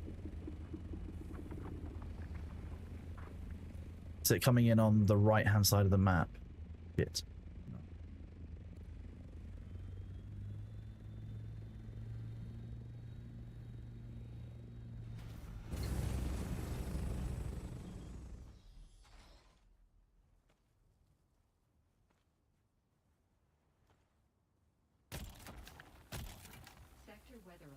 3 minutes. Running in the G band. I could probably get to the Delta band. We're gonna give this a go. If we get caught in the storm, we get caught in the storm.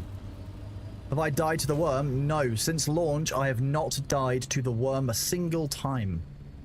I died to the worm during the beta weekend, which was shown on a short from Thor. Sandstorm from it's from Gulf 3. Shit. Oh wait, no, Gulf 3 actually might be manageable. If it's horizontal.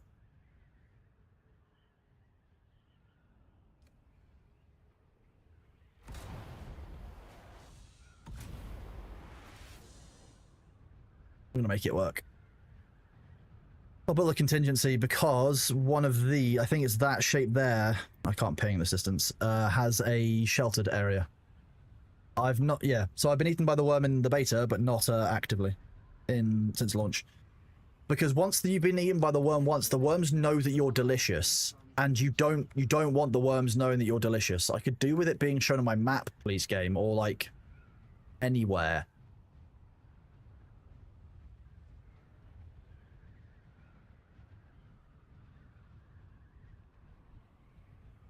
Yes, Smallhead, that's my view on it. I think that's what they need to do.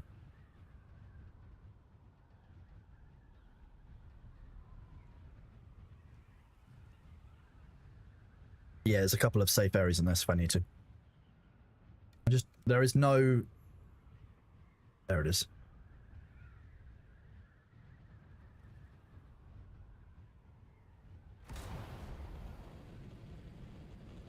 Oh, that's... No.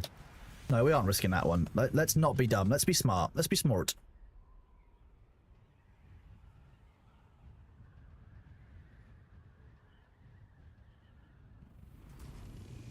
This one will probably do.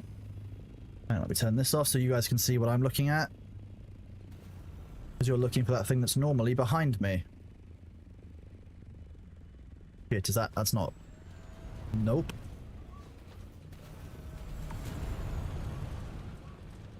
Oh, there was a spot back there we could use, but this one's better, I think.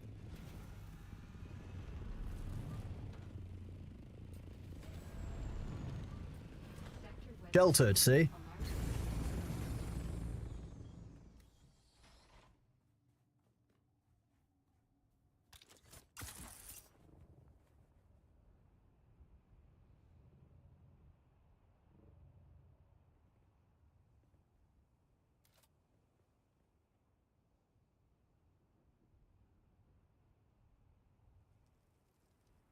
The worms waiting for me to call it back. I'm not doing it.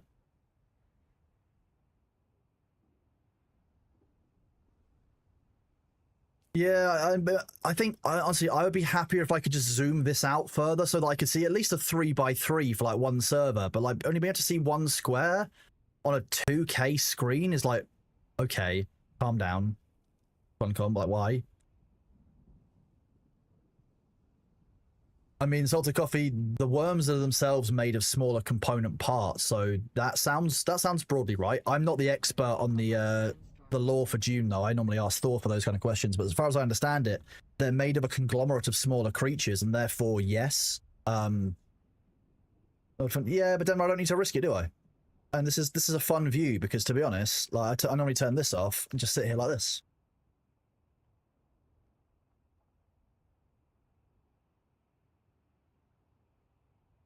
Sand trout, that's the word I was looking for. That's where you get sand trout leather from.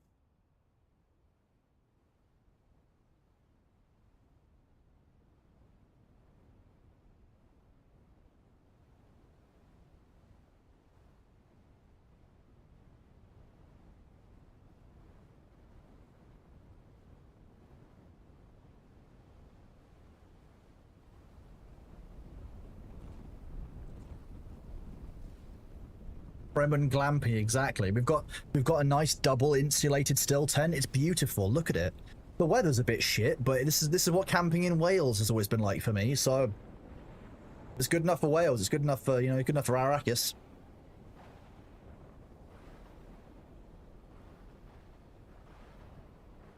The Welsh don't like it, but this is my experience of Welsh camping. That's how this is. Well, less sandstorms and more like rainstorms, but fine. Yeah, you can't get a tent this good in you're doing camping in Wales, yeah. Why don't these exist as a thing? You basically have one of those pods that goes on the roof rack of a car, make it longer, have like a internal lining, and you can basically just deploy it from the top of your car. I mean, at that point, I guess you could be using a tent box, but still. Little nap tent, exactly.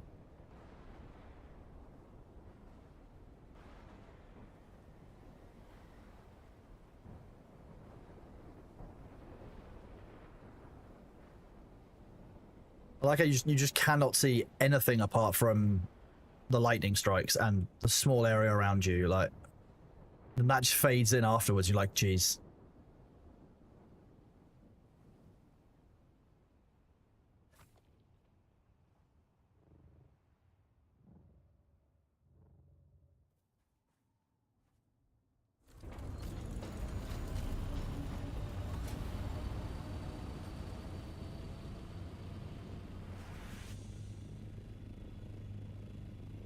I've not seen lightning strike the tent, but I would like to know what it's like. I'd test it. I think it'd be fun. Why is the blueprint version of Still no better? It's a weird one. Yeah, I haven't noticed any difference at all between the OG Still 10 and the special one. But hey, I've made the special one now, so I guess that's the one I'm using.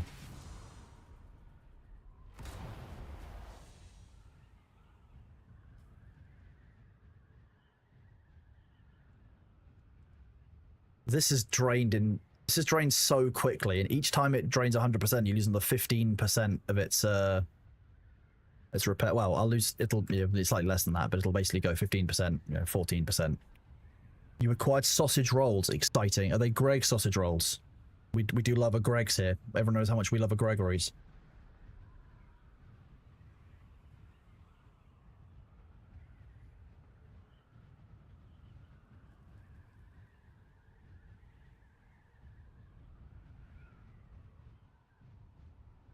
Soviet era military surplus steel frame tent, 2 meters tall, 6 meters long, and fit. I'm guessing that's multiple person. You're designed to have, for example, like a platoon inside of it. Thank you very much for all the follows, all of you who are here, by the way. I really appreciate it. We are close to 10,000 followers. It's kind of insane. Makes me feel very weird. So good job. Inflicting psychic damage upon the streamer is your job as a chat. 10 out of 10. I'm proud of all of you.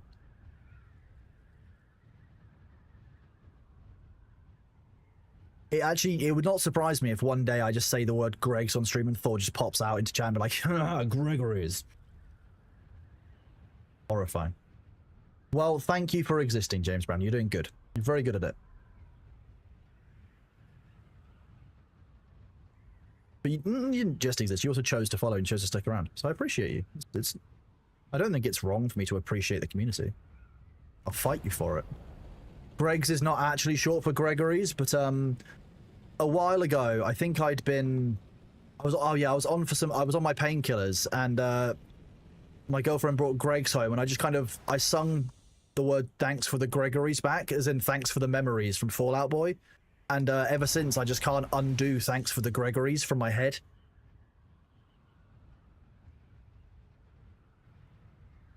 I'm not the legal team, I'm just a lead moderator, bud. It's different. I'm doing good, thank you, XMB. How are you doing, bud? If I had Greg's as a sponsor, I'd have a problem. Yeah. So long and thanks for the Gregory's. Exactly.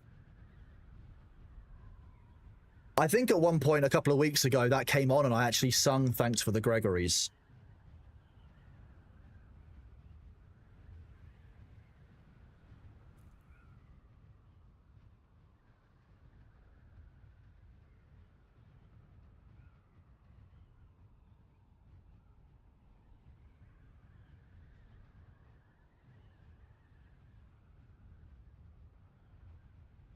Melange. He does love the melange. The slurping noises. I've got those slurping noises saved for an ads alert of some kind.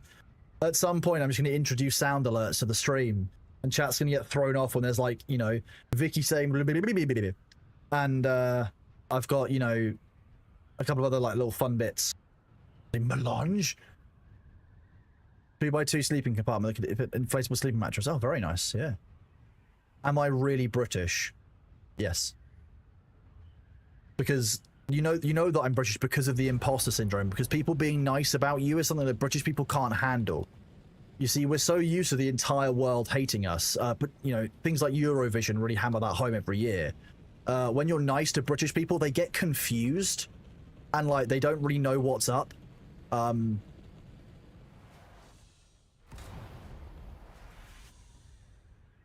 I'm not a British, I just play one on TV. Yeah, exactly. Everyone who's been here for a long time knows that actually Valley Girl Kronos is the real Kronos. Oh my god. Like a horse game? Amazing. Yeah, I'm gonna stop that. Valley Girl Kronos is a horrifying part of myself that I don't want to unleash.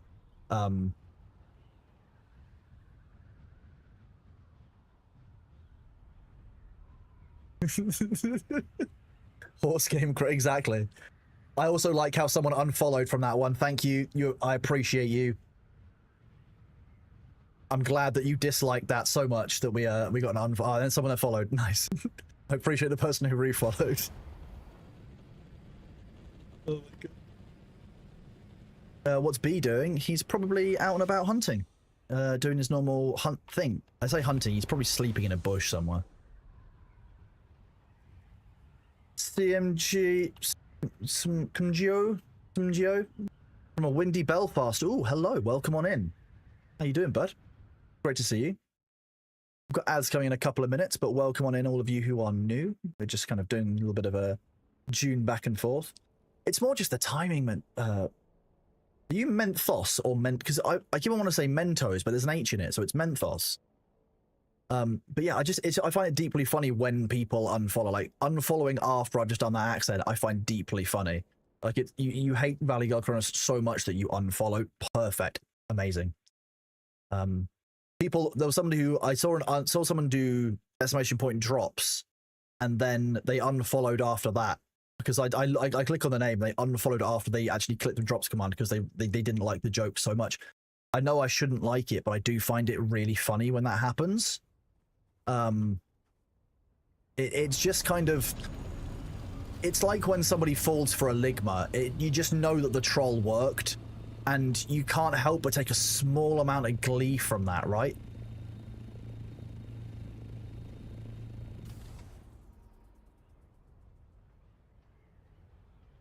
You followed for Valley Girl Kronos, we need more. I'll bear that in mind.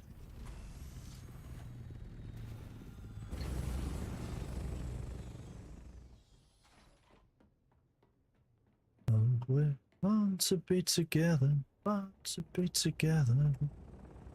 The Fresh Maker, nice. I like that, to be fair, that's fun. Okay, we're just gonna go down the stairs.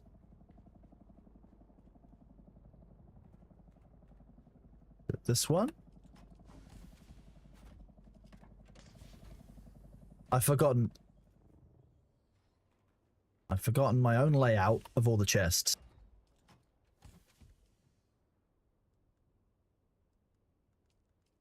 I should probably do something with all that flower sand. Should we go grab some more flower sand?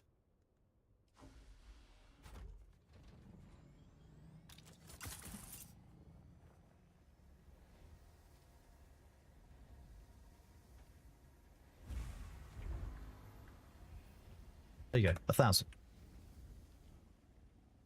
Got up and dance with me.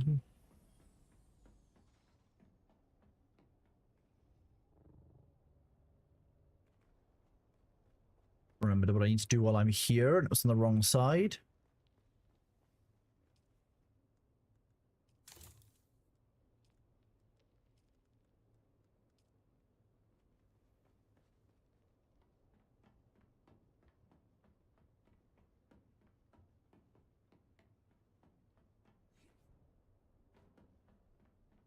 This is my last chance. We'll go farm some more flower sand, shall we?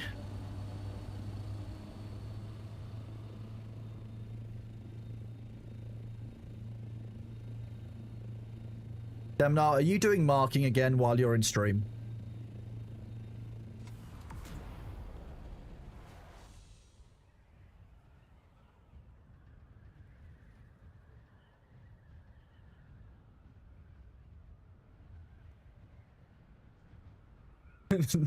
That chat is what that's what Demnar in denial looks like. Getting called out. Okay, your marks are in. Okay, sweet. You're playing Dune. Okay, nice.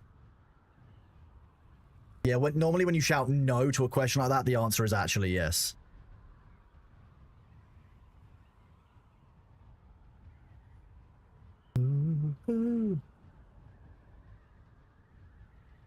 Exclamation point song request. Salted coffee.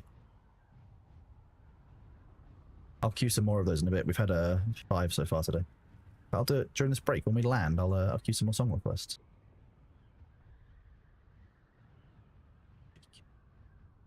Feel good.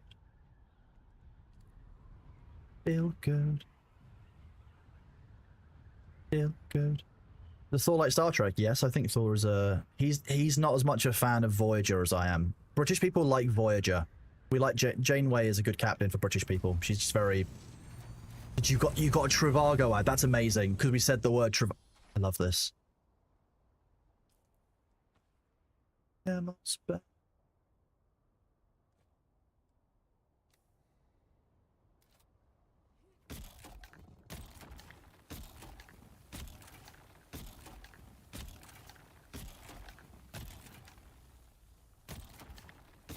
Voyager is pretty just like, yeah, I hear that Voyager is not as popular in the US as it is in the UK.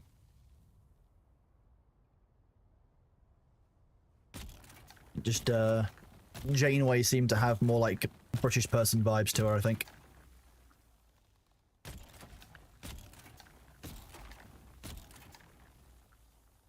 In escaping, holding down. You and me.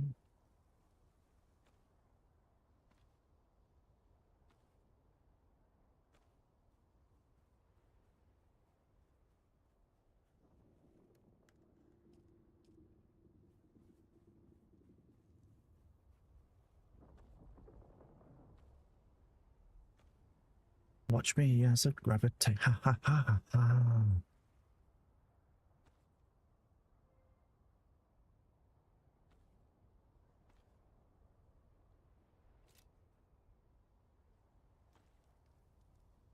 Vampire Ghost, thank you very much for the 10 community subs, buddy. You're awesome. Appreciate you. Welcome on in today. Doing well.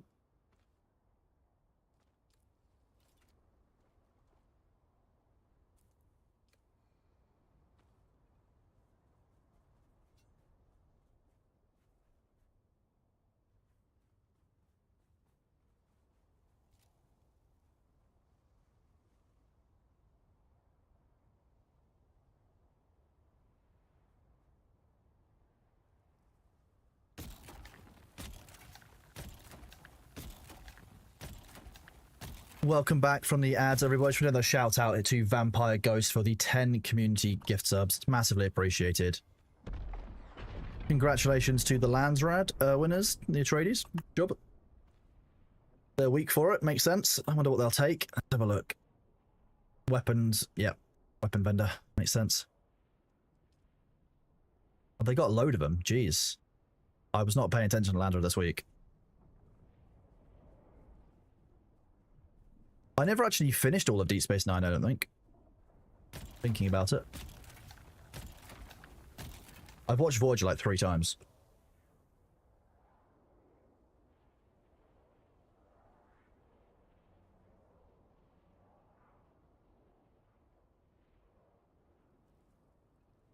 Oh, thank you, Salted Copy. It's very kind of you. Oh, thank you, Vampire. It's really touching that so many people like want to come here and hang out, and they're like kind of comfortable to chill here all day. I really appreciate it. I really value all of you, to be honest. Like, so if you've ever got something you want to talk about, you got questions about the games, you just want to talk about something, everyone is free. You know, I really appreciate all of you being here. No, Lower Decks is on my watching list. I'll be honest, like, I stopped watching TV like a year and a half ago and just haven't really caught up with a bunch of, like, I just about managed to get Solo Leveling watched, which was I think I just blitzed it in like 2 days when I took some time off. Like, I just finished early, or actually no, did I watch? I mean, I watched half of it before, like between TwitchCon and Dune's release. Oh, I think there might be a cat around somewhere, chat. Cat in the chat.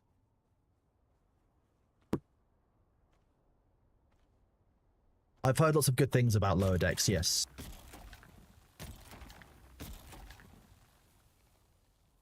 Oh, I'm glad to hear that, Zidane. Yeah, I do remember that you were having some issues.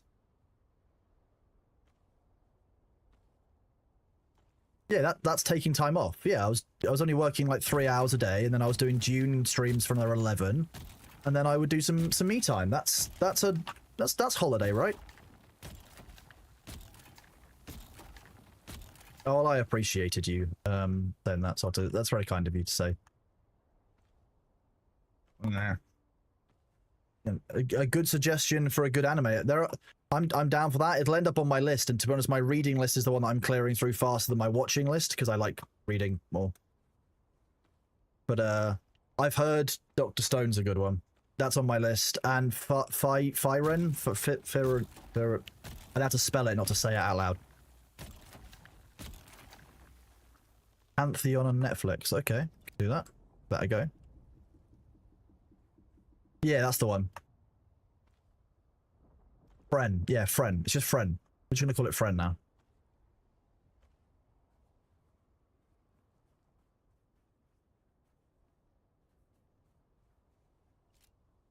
I've heard that's meant to be very good as well. I don't know, like, I've watched some animes and really not enjoyed them, and some animes I've really enjoyed. Like, it's a real mix, but I wouldn't call myself, like, a big anime fan. I like animated films, and, like, I've always liked animated films. Like, for me, Road to El Dorado is one of my favorite films ever. So animated films, 100%, you know, a fan of, but, some anime I just don't get.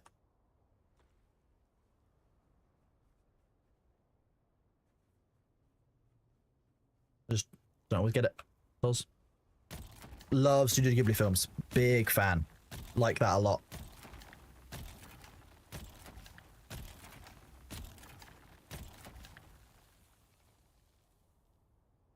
I have not seen K-pop Demon Hunters. Like, The thing is, like, when I watched anime, I watched a fair bit of it when I was talking about when I think when I was working with my back problem in my early 20s, I think it was. No, maybe my late 20s. God. All of the anesthetics make it hard to remember. I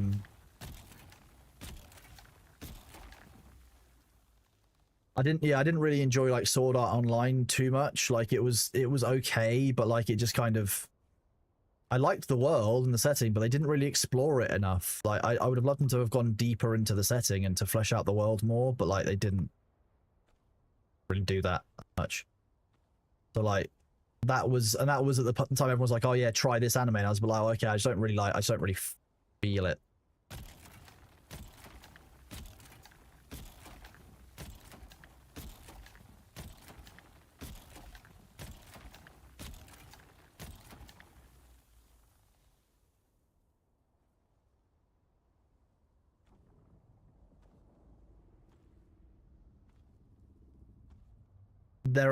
I do know there are a lot of like big anime fans out there who just like are really into it, have real like depth of understanding of like the art and various bits of lore that I will never have the capacity for.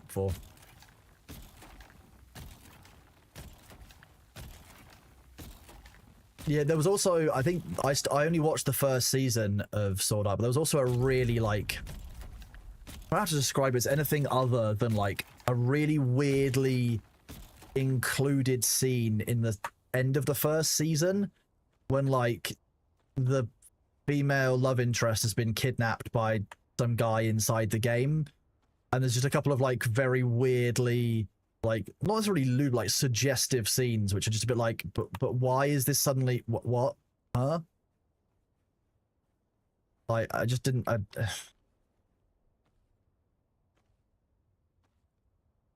lots of like, yeah, just creepy weird stuff as to be kind of, yeah, I guess I don't know, I didn't really gel with Sword Art Online, to be honest with you. I just didn't.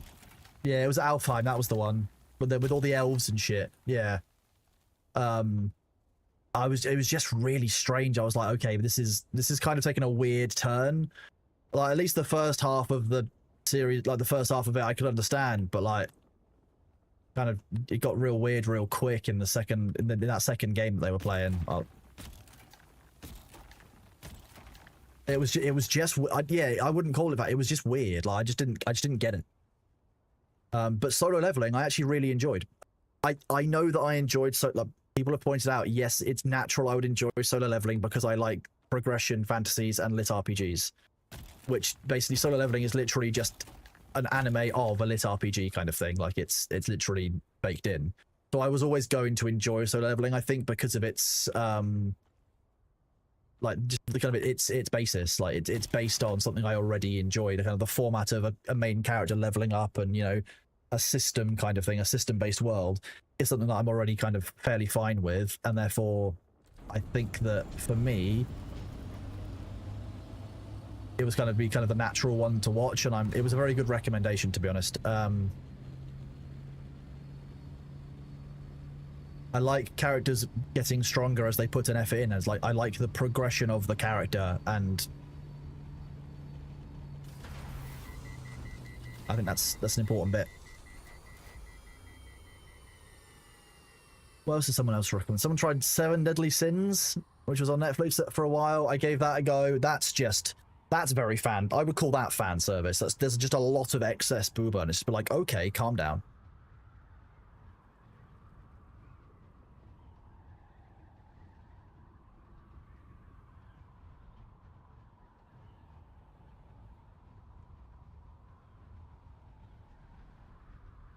Haven't tried many others. Attack on Titan I did enjoy. I don't think I ever finished it. I think that there was 2 seasons. Log Horizon I enjoyed, but again, when I watched that, I think there was 2 seasons. I don't know if they ever progressed it. But Log Horizon, I must have watched Log Horizon like maybe 7 or 8 years ago. I'm thinking like pre-2020 for sure. Maybe even pre-2018.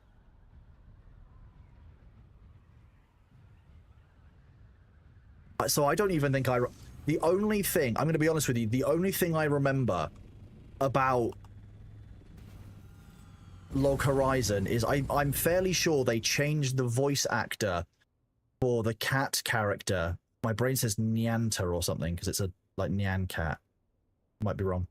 And I feel like they changed the voice actor, and then I feel like when season 2 happened, it was just like a meow. It had the biggest like whiplash of I was not expecting that voice to happen. Like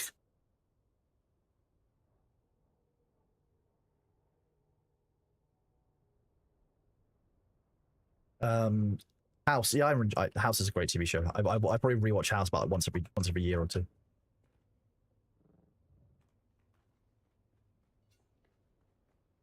There's 3 okay, so there's a new season of Log Horizon.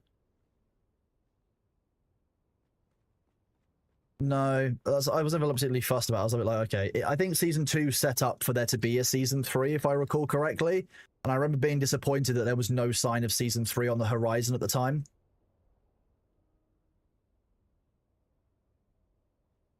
Sorry, what? You want fan service? Check out High School. So much fans.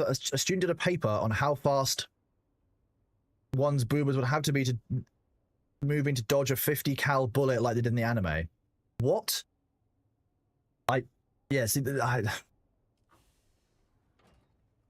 don't know. I don't understand why it's I don't understand it. I just don't understand. I'm sorry, chat. I just don't get it. I don't get it.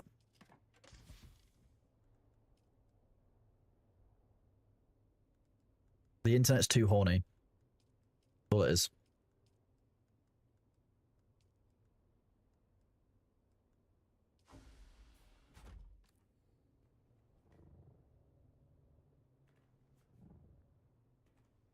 Oh.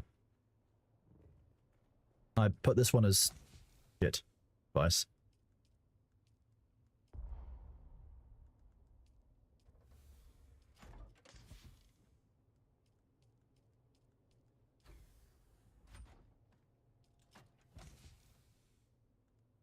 What have I got? What's on my watching list? At the moment, I'm rewatching Vikings. So I've seen Vikings before, but my girlfriend hasn't seen it. So we are now just at the end of the 4th season of Vikings. So about 50 episodes in, and we're probably about 50 left. It's good fun. After that, we are going to be. I think we have to finish watching The Sandman on Netflix because the 2nd season of that is out, and I really enjoyed the first one. What else is on the list after that? Can't remember.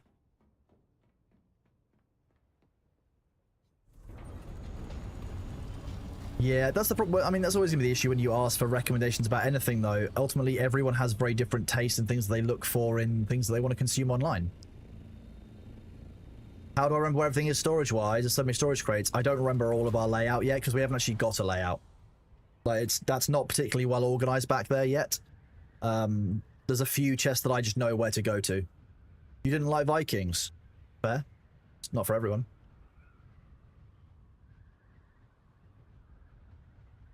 There's one main reason to watch Vikings, because Lagertha's a badass.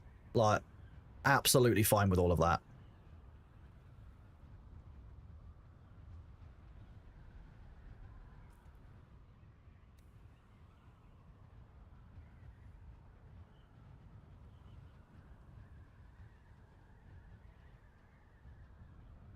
Vikings was good until the end. Until the middle part of season 4. Oh, hello. Are you excited for Vikings too? You like Vikings in the evening? That camera has gone again. What is going on here? This is why I need to put the PCI card in. For those of you who don't know.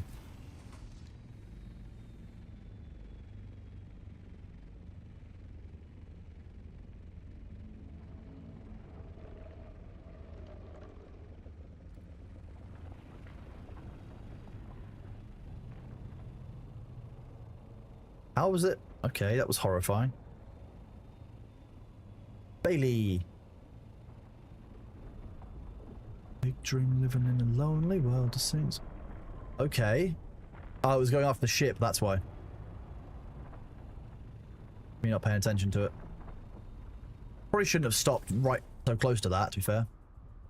Yeah, Bjorn, yeah, the moment when Bjorn was, yeah, that's what I said. We're at that point now. We're at the end. So you guys are explaining like season 4. I do think it did change substantially after season 4 in the Into the Suns, but I think it's still.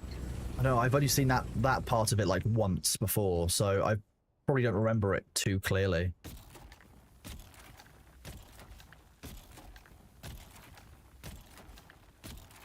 Yeah, the true streamer is here, the one who you all wanted to. You wait for. Hello. Hey, lovely baby, aren't you?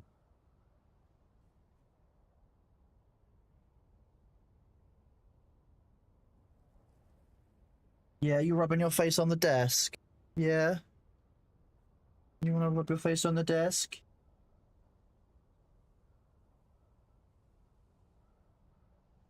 Okay. You want a belly rub? Yeah. Oh, you want a chin rub? Okay.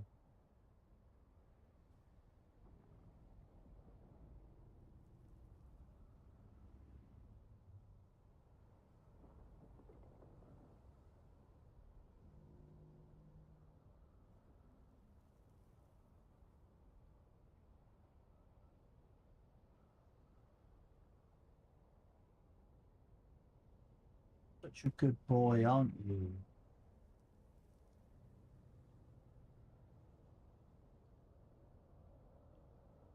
I'm trying quite hard not to boop his paw, which is like just here. He doesn't tend to like that. You're such a cutie pie. Oh, okay, that's better. Thank you. That's much better. See?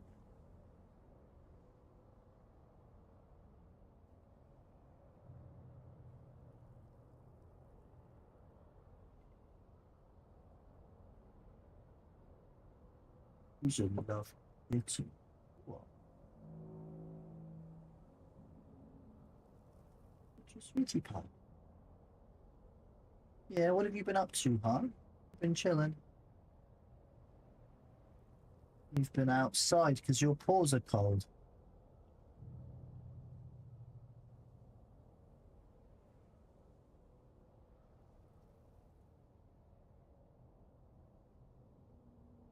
Yeah, who's a good boy?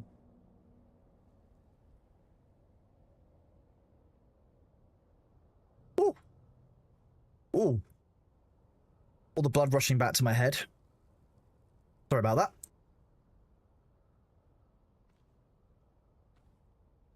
Oh, my entire life flashed before my eyes. So British. To be honest, that's fine because it's just sideways. Sideways never hurts my back. But like the twisting and lifting does, that's what's bad for me. I can still do sideways. That's fine. It's the forward and backward that mine's bad with.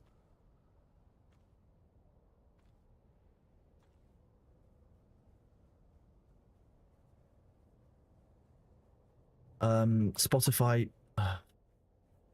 So for those of you who don't know, because Spotify does music videos, Spotify is now shouting at me to provide a scan of my face. Like, sciatic problems. I have had, and probably will have again sciatic problems because I've got an issue in the L4, L5 region of my back where I've had 3 or 4 spine prolapses. Oh yeah, because the Online Safety Act says that, you know, music videos are dangerous and scary, and they're going to need to see my ID or a scan of my face before I can see a music video on Spotify. Ooh, chat, it's scary. Yes, the music videos, Bailey, I know.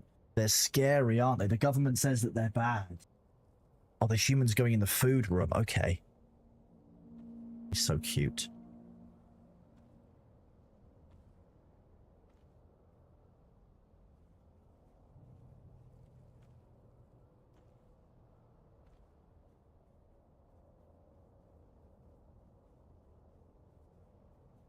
Hey chat, if any of you want to sign up for anything, you know, you're being asked by like Reddit, for example, just give me a shout in chat. Let me know what faces you need me to make, and you can take some photos. So, you know, you can use my face to sign up for stuff. How about that? Because all you need is normally like a left look and a right look, which is enough, you know, for dudes you can get from stream any day, and then me with my mouth open. I'm yapping all the damn time, so it's not really that hard to get a photo with my mouth open. Like.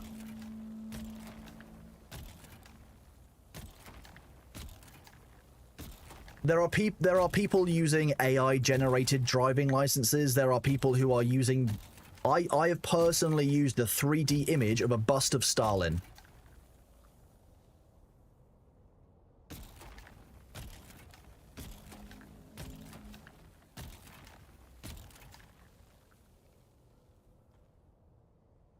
It's an insanely stupid rule.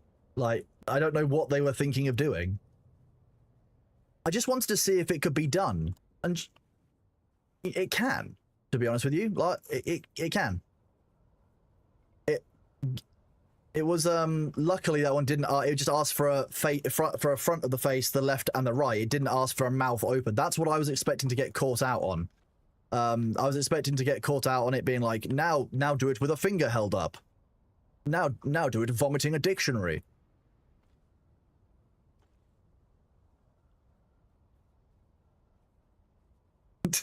Andy Finley, okay, bud.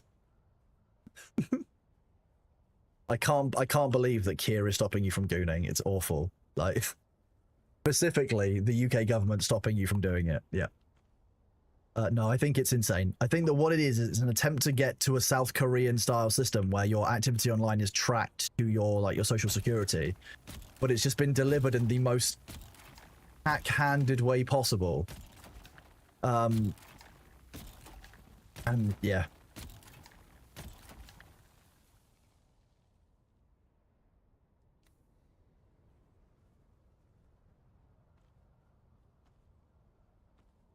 Mad. Like, and anyone who wants to sidestep online safety knows how, like, I'm gonna be honest with you, when you were a teenager, you knew more about the internet. Well, as I say, if you're a millennial, you knew more about the internet than your parents did.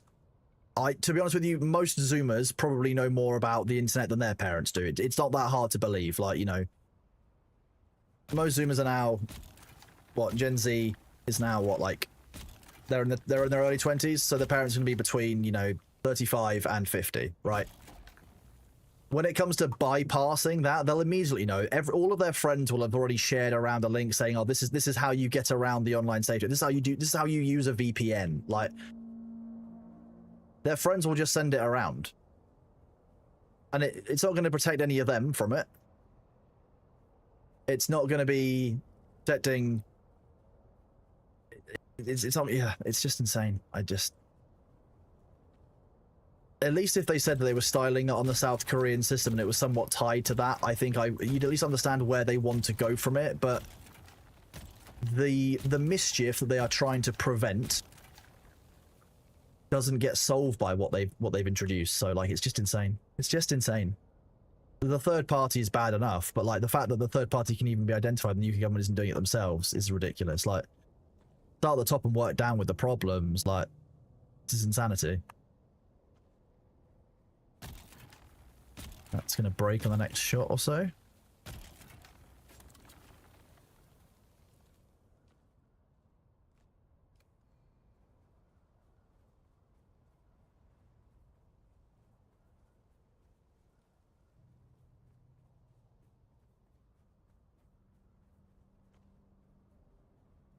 Oh, there's no way I'm putting my ID on it at all, yeah. My sister told me kindly that she managed to fatify a photo of herself and submit that. And I was like, okay, good job.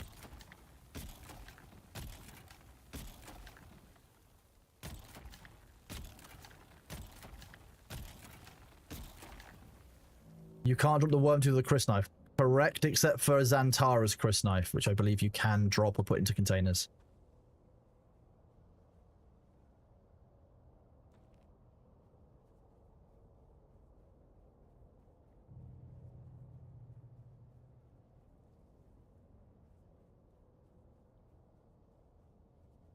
It might genuinely accept 3D VTuber models. You don't know. Like, it's such bad implementation. It's genuinely maddening.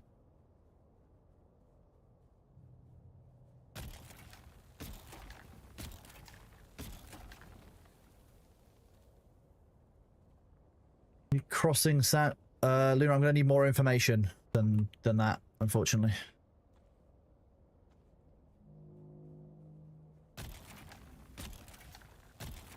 Yeah, it is just parents passing off responsibility to third parties. Yeah. At least back in the old days, the parents just like pretended to be aware and protecting their kids. Now they can just be like, nah, the government says that you should do it this way. Gaikotsu, I hate that, thank you.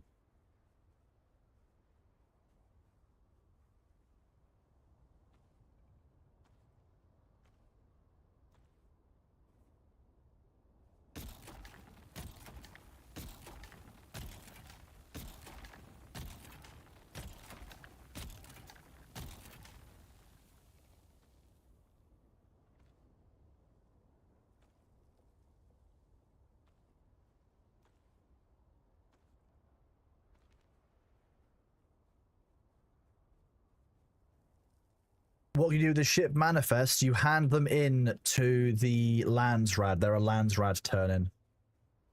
That's it. Like open fire gems, Landsrad turn-in.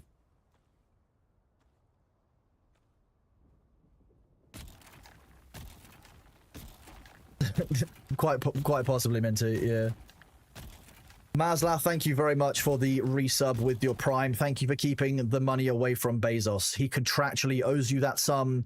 Thank you for using it. You're keeping him one step away from putting a diamond statue of himself on the moon.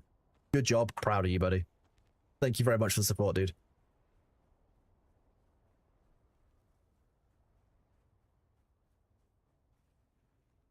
Oh, that doesn't surprise me at all to hear that, Luna. Like that's been happening for a while.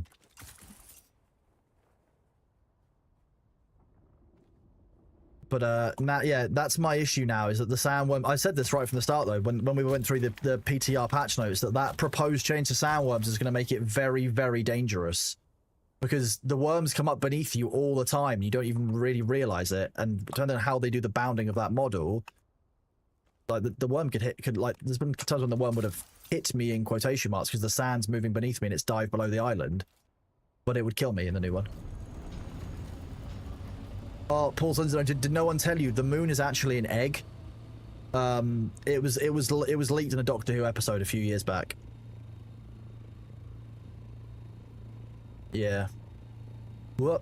Bork is here. He's looking for your Spice Press Latinum chat. I'm just gonna get up and stretch my legs. Bear with.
Sector weather alert.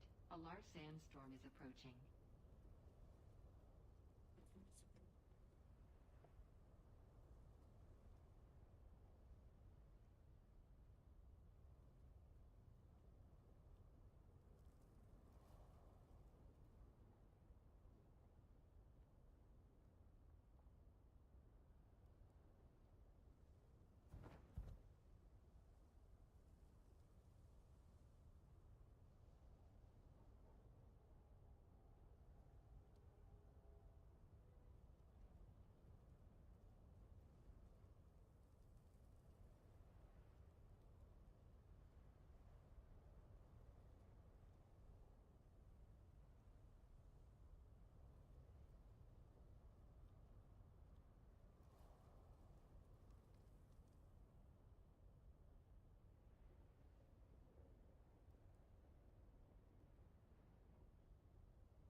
Whoop. Hello. Welcome back after the ad break, chat. Hope you're all doing well.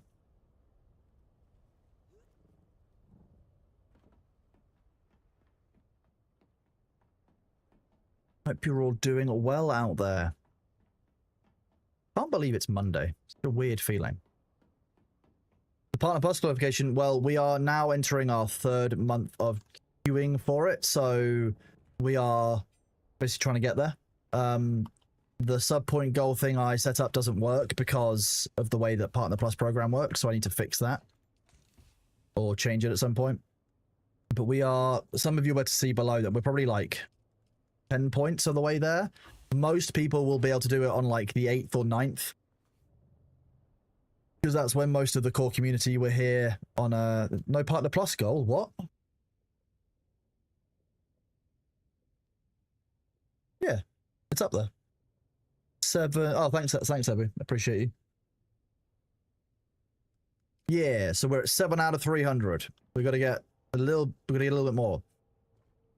But obviously, that's the Partner Plus room, so only individual subs count. So I'm sure people, when they resub across the month, will be excited. And if you're a new sub, thank you very much, and I appreciate that. You guys are awesome.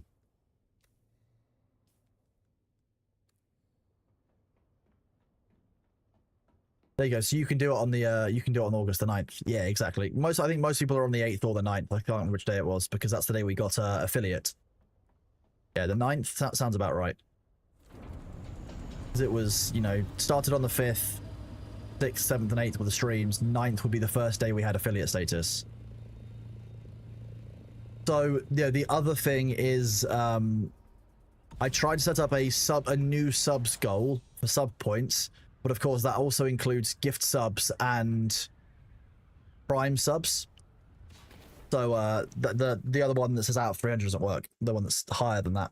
Any new patches? There's been a couple of new patches, Blaylock. So yeah, we've had a couple of patches where they've done some fixes and some improvements to the game which have been needed. They've also added in more islands in the early deep desert, which I'm not sure how I feel about. But they're working on the game. They're making improvements. They're doing a bunch of stuff. I mean, Judge Freak, I'll never complain, but I would never ask for subs because that's weird. But if you are feeling that generous or there's a hype train on you want to get involved, feel free, bud. I'm just grateful you guys are all here.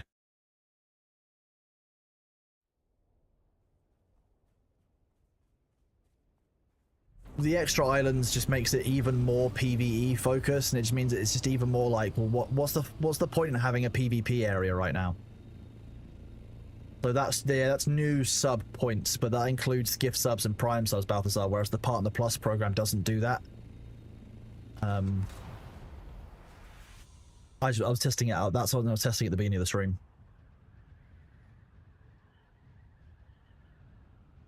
Thanks, Shadow Wolf. I appreciate you, bud. Having a great stream so far today. Having a good time. Been live for 6 hours or so it's going quite nicely.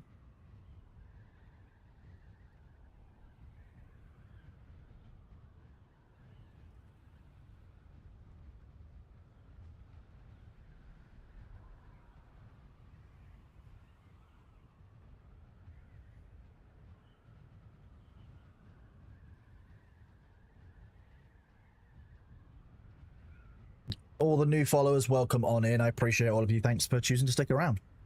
Hope you're enjoying the stream. If anything you want to see, anything you want to ask, feel free. You guys are all good.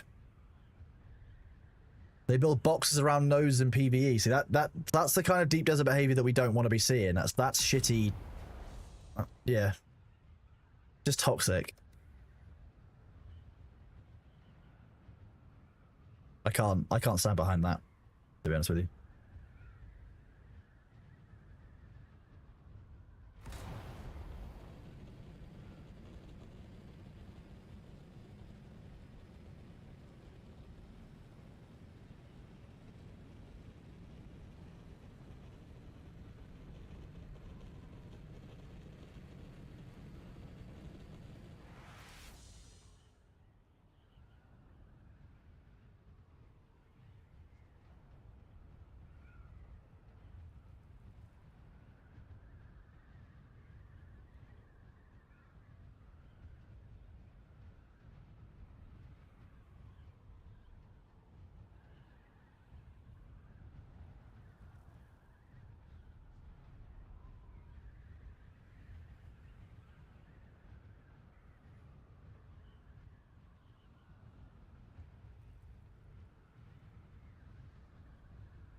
What's the plan for Oz next year in Sydney? Or plan on going somewhere else? I think we might go to multiple places because ultimately, like, flying that far and only going to one place for a short amount of time isn't going to be worth it. So it depends on who we're seeing, what we're doing out there. And that's going to depend on how Thor is feeling. I haven't pushed it or done anything much more with it over the past few weeks because ultimately, like, since TwitchCon, things have been kind of busy.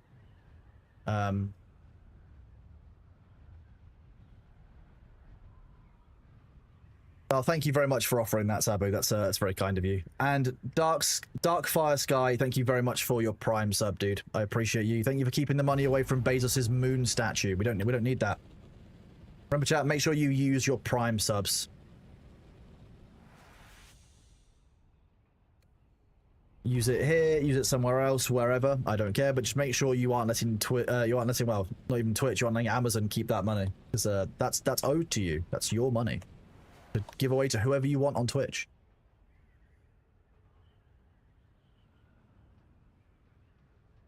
Fatalone, thank you very much for your Prime sub, buddy. You're awesome. Some people have said that they have been eaten by a worm in 2 seconds when loading back into the map. Haga from World Map. 100% is something that should be changed, yes. The side of my head gets chroma keyed with one look. You mean that?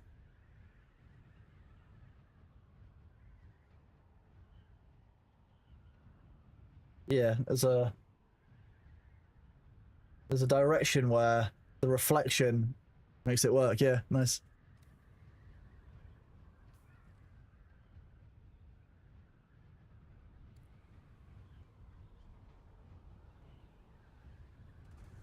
No, Irate Software came in to say hi, went for a snack, and is now probably having a nap in the living room.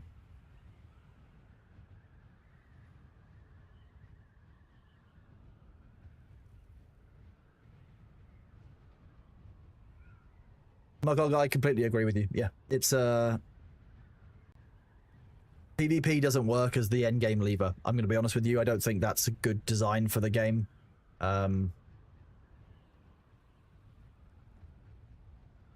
Yeah, I agree, personally. And yeah, spawning on the sand or during a sandstorm or for the worm to consume you should never be a thing. That is poor. At best, poor.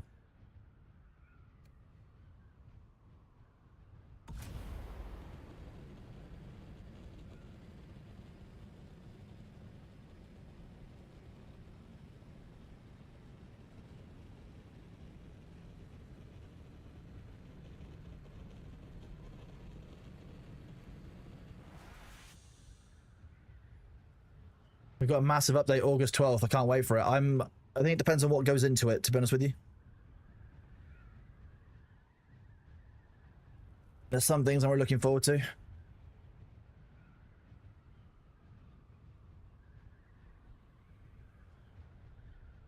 PvP with faction v faction wouldn't work either because you can skin your ship any way you want. It wouldn't be a clear way of doing it. You'd end up with some kind of weird arcadey bullshit. And then you end up with the same problem of people who have massively overbalanced lands rads just griefing the shit out of the other side, and you end up with you'll end up with completely imbalanced servers. Well, that's rude. A grandfather worm came and ate all the spice while I was gone. Oh no, it didn't. I just need time to load in. Nice.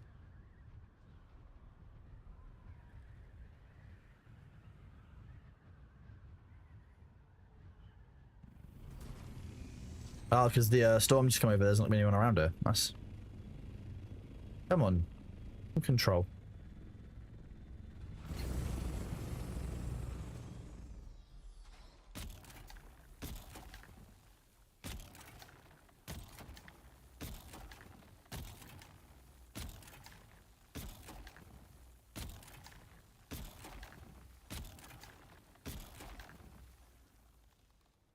Daikotsu, I don't think that you are going to be the only person with that sentiment by any stretch of the imagination, to be honest with you, bud. I think that's a perfectly fair view to have.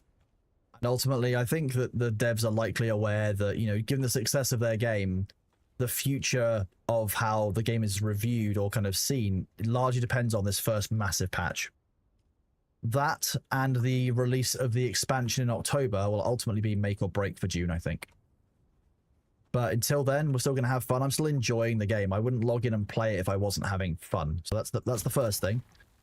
I'm still having fun doing this. There's still a measure of challenge to it. There's still things I want to achieve inside the game, for sure. So we'll keep playing it while I'm enjoying it. And when I stop enjoying it, we'll move on, chat, because that's how we work here. I'm not going to play something that I don't enjoy unless you really, really begged me to play it. And I mean all of you. Every single member of chat. Simultaneously.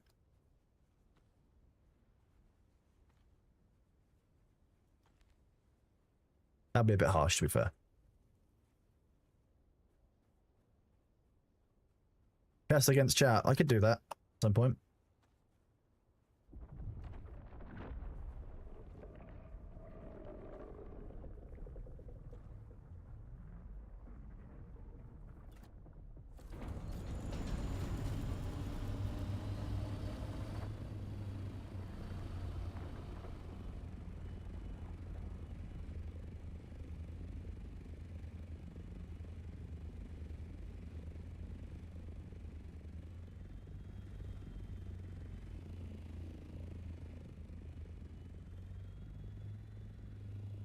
What happens when you find out that I've got like a plant in chat who will never agree no matter what?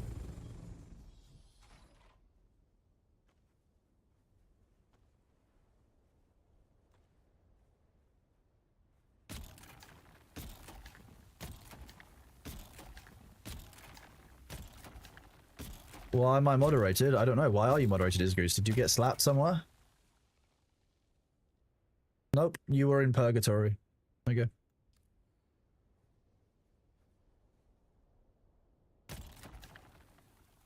You are free, do not worry. Have no fear.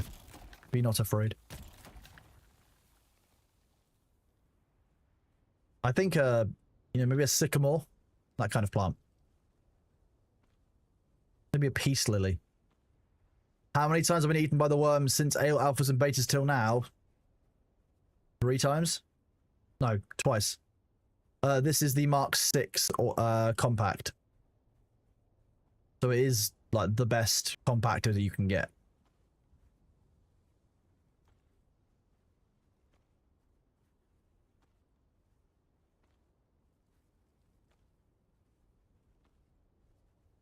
We're home Alabama.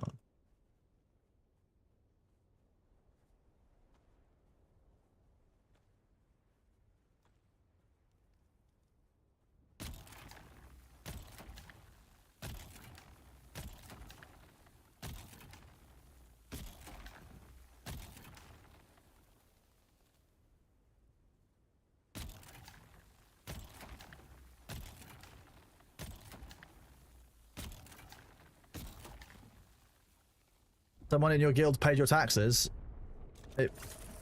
Is it all the guild tax? All the taxes finally disappeared? Because that does sometimes happen.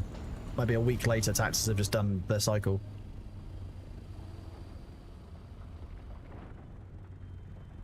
Have there been any more devastating vehicle losing glitch since you thought it was eaten by a mountain? Not for me personally, Bloodrinker. No, I've been largely okay. This is the Atreides skin, so the Atreides body shape on the Assault Thopter. But I am using the Harkonnen swatch on it for the coloration. So it's Harkonnen colors, but the Atreides style.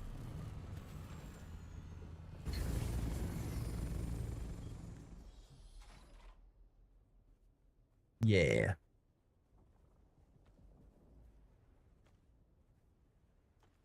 It's very confusing to try and work out what faction I am.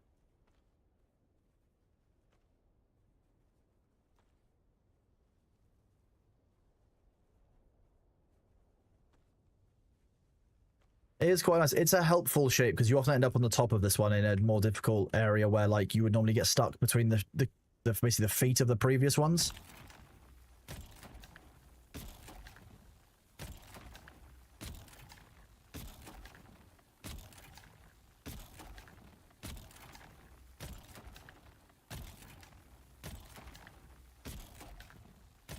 Worm any second.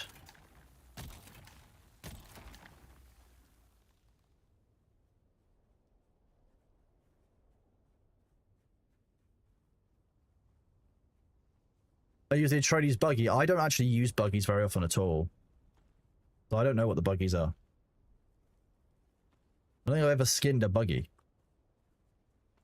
Yeah, this is a ring mouth, so this is the largest spy spots that you get. And because everyone had the sandstorm seconds before I arrived, they all went to go hide. Means I could come back and get a full batch of spice very easily. You're more likely to need to take a carrier route, Goth, which we've done before. We've shown it on stream, taking a buggy to mine stuff in the Stravidium Islands. It's very worthwhile doing, but it's quite a lot of work. You also are risking a carrier and a buggy.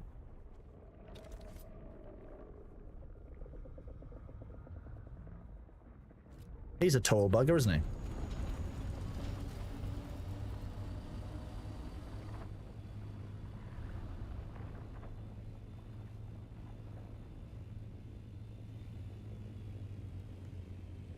How are we on cargo? Not bad.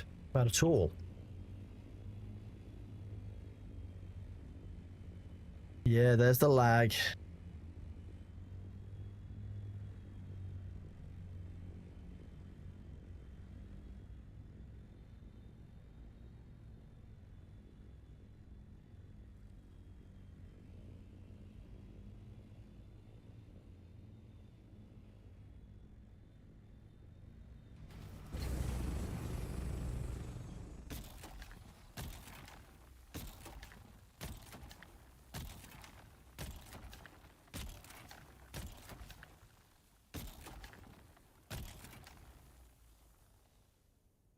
I think this is meant to be a double harvest rather than a single central one. It's annoying. I'll try a central one.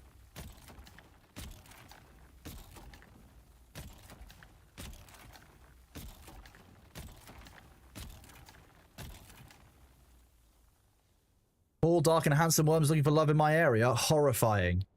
Are they single?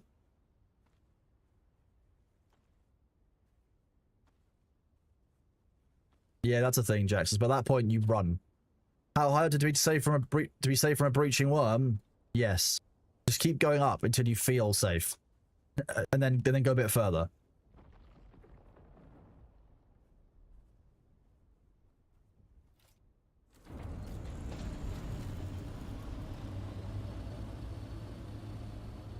Sneaky little fuck. You see that, chat?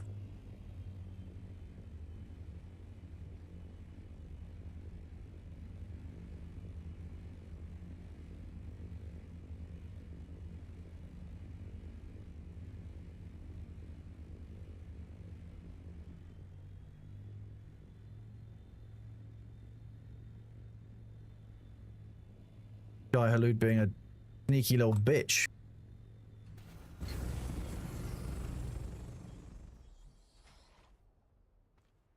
If you hear a suspicious ground cracking noise, that's the worm. You get up and you move. Like, that's basically how that works. There's two types. Okay, so those of you who are pet owners will know how this works. You have quiet open brackets normal and quiet open brackets suspicious. Sometimes the worms are quiet open brackets suspicious and you just kind of know. You just feel it.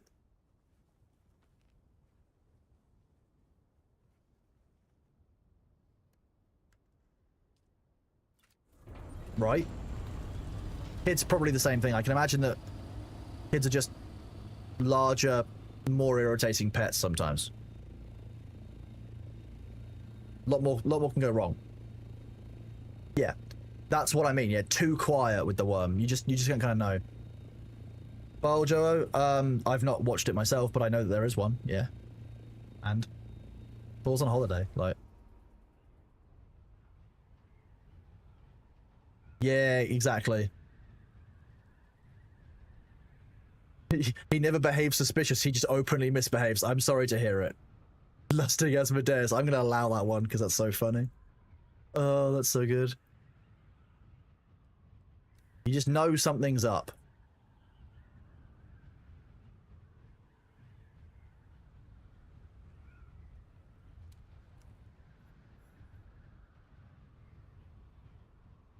This is a chat members one. This is a recommended song. No, Smide, you're fine. I've seen it. I was answering somebody. You're fine, Smide.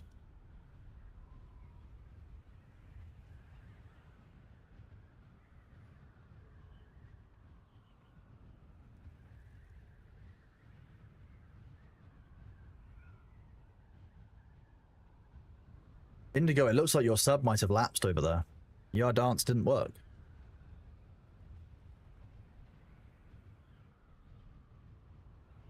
I definitely don't have a pet Shai Halud.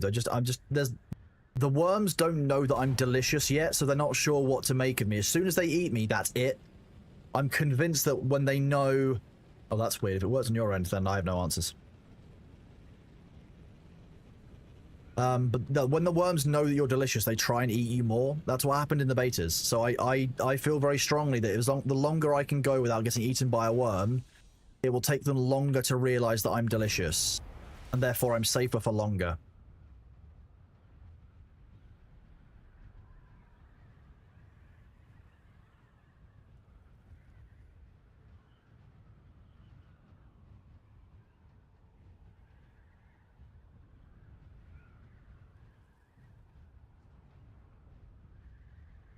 Makes perfect sense. Exactly. For no worm.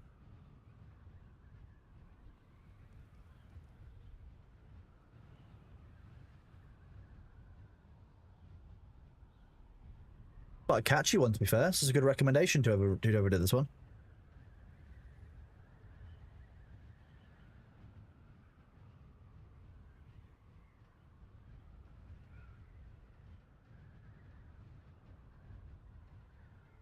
No, he's on vacation, Scattiger. Good afternoon, Blindio.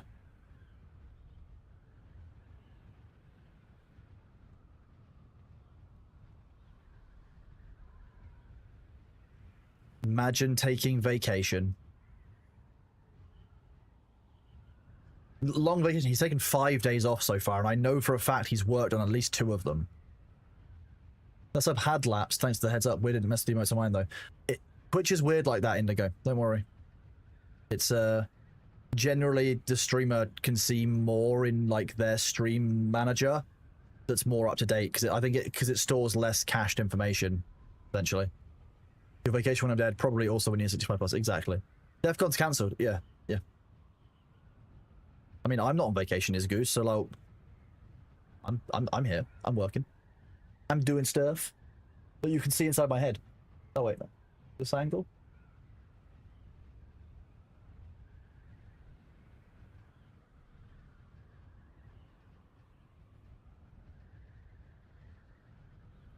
See, you see that we're sheltered? See what our fuel is? You can see it through my ears, see?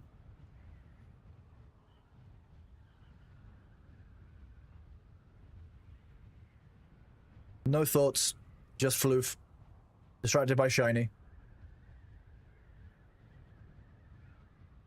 I'll be changing all of my lighting in here this evening or tomorrow anyway, because I've now got a ring light that will go around my prompter, so I can do away with a couple of the side lights, which will hopefully mean that I can get better light on the blue screen behind me and the blue screen behind Bebop. It will also mean I can likely have a camera that's better for seeing B, because I can have a light that's just like softly on his bed at all times, so it's always vaguely lit whenever I'm streaming, so that he'll want to go there because he likes it when his bed's lit up. Same with the deathbed on the side. I can angle the light that's over it, which currently lights this side of my face, and the blue screen behind me, and then he can sleep next to us.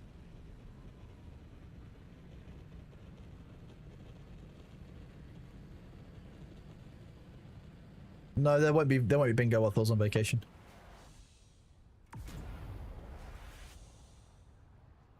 Unless I get a lot in this channel, or we have the ferret ones, like, I'm just taking a bit of a break from doing it. It's nice. That's nice. That's nice to have a break from, to be honest, because, like, last Thursday when I did that one... I did a shorter rimworld stream, I think it was? I can't remember. Anyway, I did 1,800 unbans in one day, and I need to have a bit of a break from them, so I'm quite happy with the break. 1,800 unbans in a day is my second ever record, so, like, that's a lot of unbans.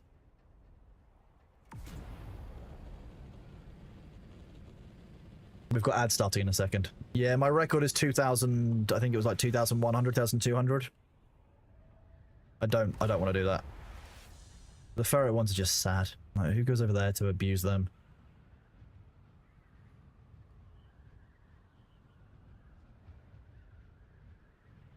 Yeah, and to give you an idea, the time that it takes to go through 300 on stream, I can do about 900 myself. because I do have to slow down so you guys can read them. I had to talk to you about the decisions. It's a bit different doing it quickly myself in the background while I'm like doing other things or while I'm trying to get things done, listen to music, etc. More focus more on it. I can lock in and start processing the fuckers.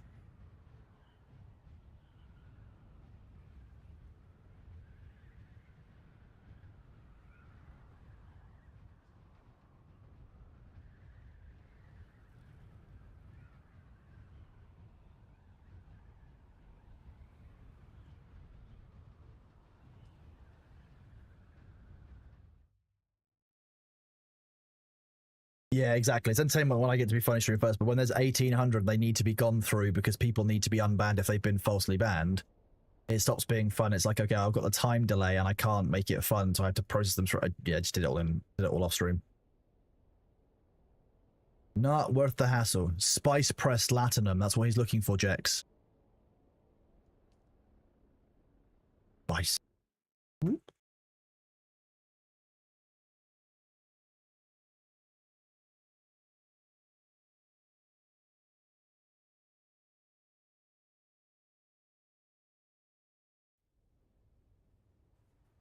You mean Thork?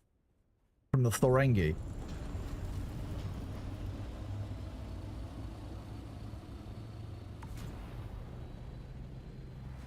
Yeah, I wouldn't put shade in. There are some gross requests that go through the Ferret channel that I wouldn't want Shade to have to deal with. Like, that's not right. My job to deal with, not hers. Like, it's set up that way for a reason, ultimately. It's a moderation matter rather than a Ferret's matter, that one. She doesn't need to stress herself with that.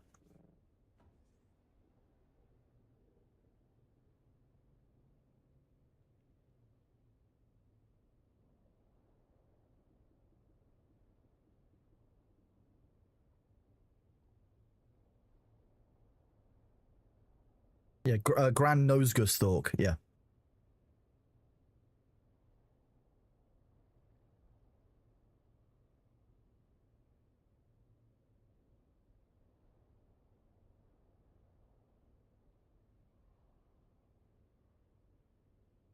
Exactly, Shay's got to test out the emotional support chainsaw.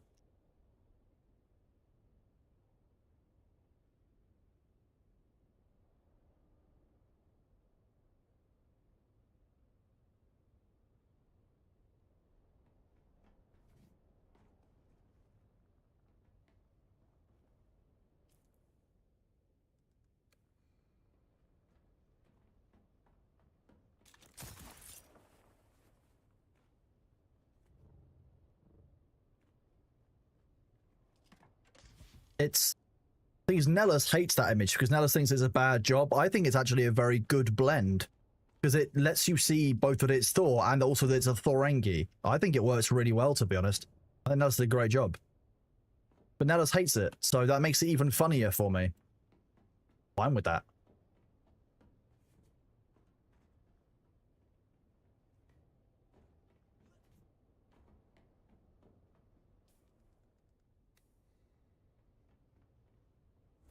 I knew you guys would enjoy it too. Welcome on in, Luther. I'm glad you're done with work, buddy.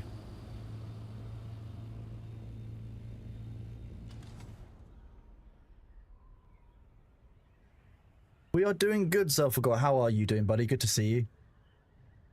Welcome on in, those of you who are finishing work in the EU and UK time zones. Or just waking up in the US, because I think US time zone is getting underway now. Now listen, everyone is saying it's really good. You just need to accept that people like it. Like, you're being harder on yourself than you need to be, bud. People like Thork. They like that one. The Basin Haga Basin will only decay if you don't keep it powered, and it will be decayed by the sandstorm. We have no tax on our servers, so it's not going to get destroyed by that. That's the other way that the base could be destroyed, but we've turned that off on our server now for our players. Brunch time around your parts. Oh my. That sounds vaguely lewd, actually. I'm sure taken out of context, that could be quite funny. Chief Multi-Hat, just so you know. Exactly, no taxes, now you can build.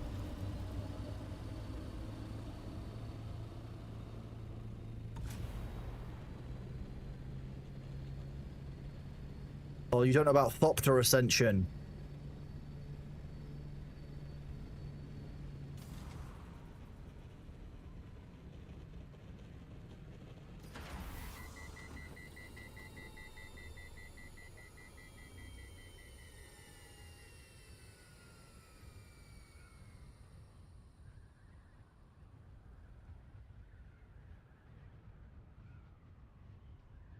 Soz, buddy, but this is how one assaults. Sabi, what are you doing? Why did you do that? Why would you ascend like that, buddy? Shameful. Sabi.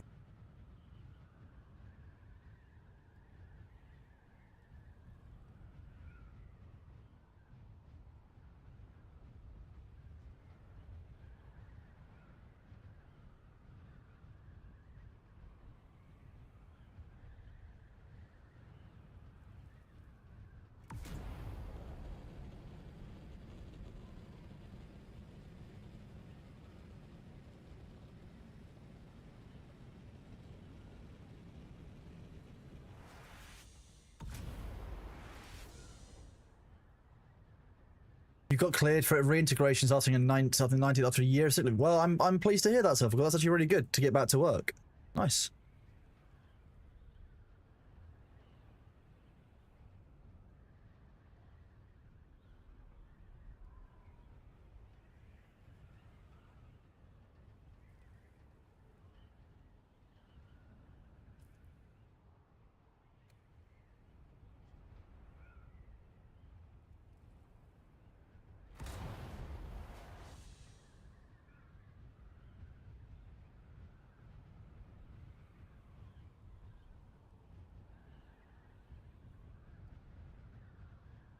Yeah, this one can stick around.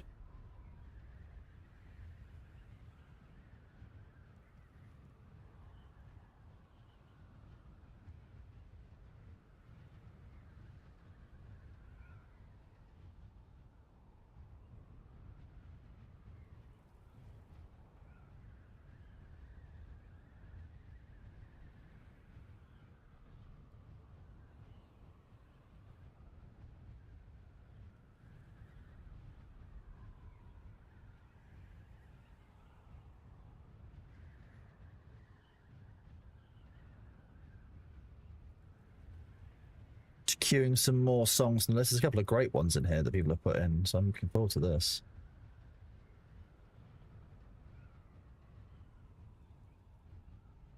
Stuff by The Flash. More Prince. Love it. Yeah. Excuse me. Actually recommending cool songs. Nice. Everyone said you guys would be ridiculous, but you've been really good with these songs so far. Beyond a couple.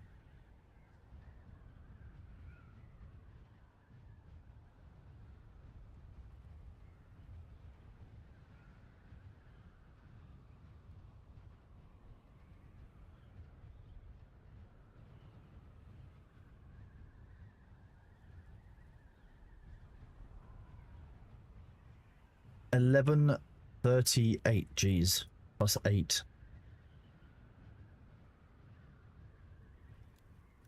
There are a fair few meme requests, don't get me wrong, but it's not as many as I was expecting.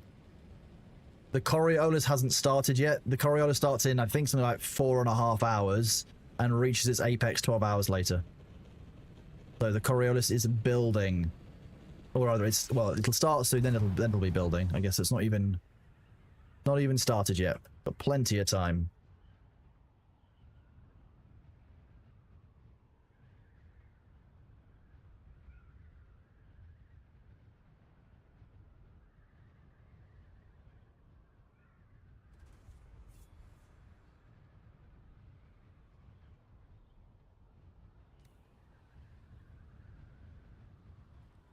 It started for you a few hours back. For instance, you're an EU time zone server then, I'm guessing.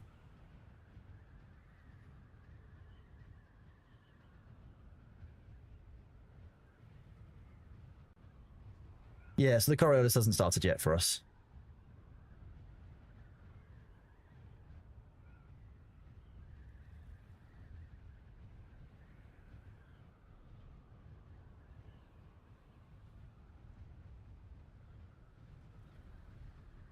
Catch you later, James Brown. Take it easy and sleep well, buddy. Have a good one. Thanks for being here.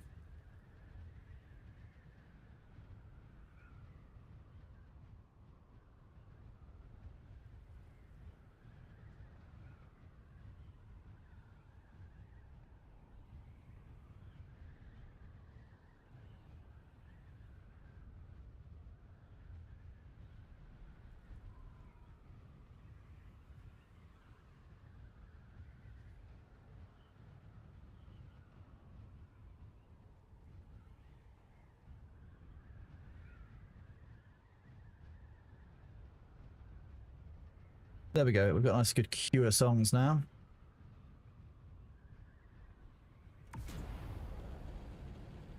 Not a bad thing to do, JFK. Even if you just go into the deep desert and fly around with a scout and scan the deep desert to get the XP for scanning the areas, you'll at least have the map and a bit of an understanding how the deep desert is laid out, and that's ultimately every bit of experience helps. Verst Weasel, oh, hello. How are you doing, buddy? That's hard to say. Verst Weasel. Because, I mean, Verst for W. Do I have a stream scheduled yet? I do. It's in my Twitch bio. I managed to set it up yesterday. I was very proud of myself. It was the main achievement I came up with in one day. No. Yesterday was meant to be a day off, and I tried to keep the amount I did to a minimum, but I did manage to sort out my stream schedule by wrestling with like 3 different OSs and then 3 different devices. I also managed to set up a throne, so we're putting in some panels for that at some point. So if we want to do things on there, we can, like subathons or giveaways or something. We can fund things. All the, all the normal streamery things that you're meant to do, and I'm just like terrible at doing because I just come here and vibe with you guys each day. I keep forgetting that I've only been streaming for like less than 2 months. I keep on being way too hard on myself, being like, these streamers who have been streaming for 6 years do this. Why haven't you got this set up yet? I'm like, wait, that's why I've been doing this for 2 months and they've been doing it for 6 years. I was very proud of myself, my stream schedule, fuck you. I've been wrestling with the Twitches of that for 2 months. But I think the August patch will make this harder to get spice. I mean, it'll be more about people teaming up and using sand crawlers, which is what it's meant to be. To be fair, that is ultimately meant to be the goal for the deep desert. Like, we should be getting out here with sand crawlers and harvesting it. But you'll still find that solo players do this because this is the easier way for solo players to mine. Like, there's no other way that a solo player can harvest spice. You're going to end up with lots of situations where people with sand crawlers will likely shoot at people on the sand fields who show up with compactors. That's what will likely end up happening because the compact's going to draw the worm faster.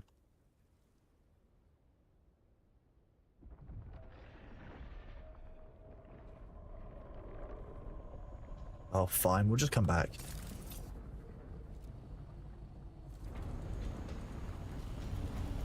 Look at him throwing a hissy fit.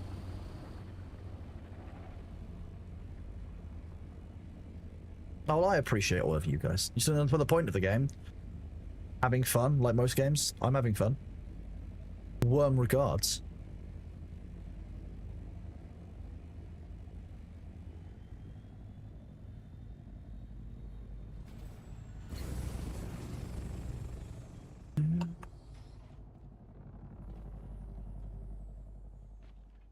Lore-wise, you'd think that, but they don't. Mechanic-wise, they don't. Which is, I mean, it's an interesting choice, for sure, but, like... I don't know, I just think you're going to find that I don't think it's going to achieve what they think it's going to achieve, if that makes sense. Oh yeah, I even set my bio up as well, I wrote that.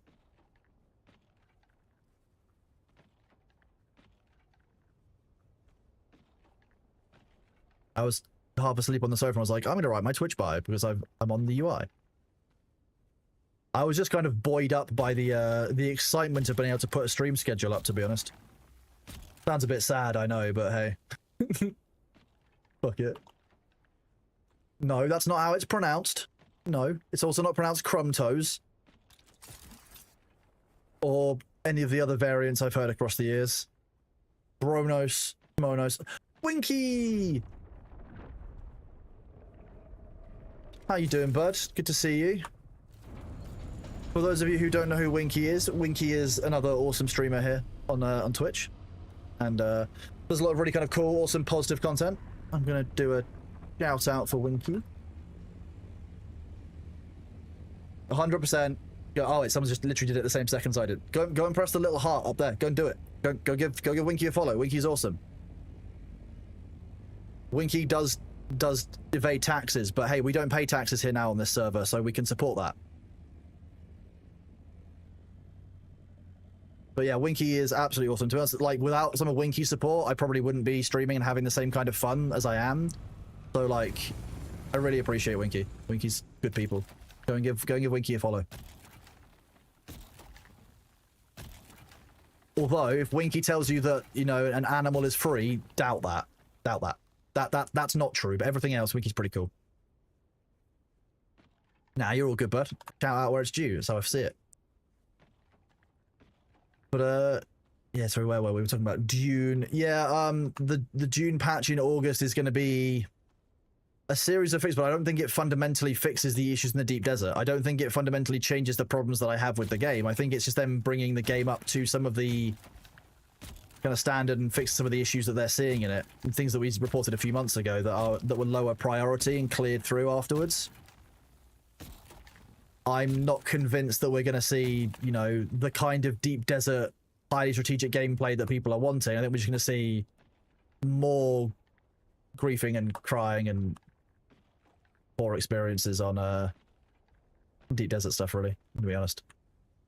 I don't think I have a lot of hope for it right now. It's interesting. But we'll just switch back to using sandcrawlers.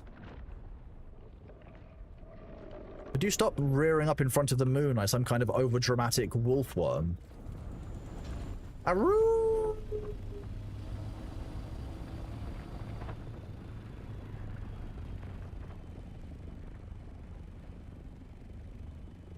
That was...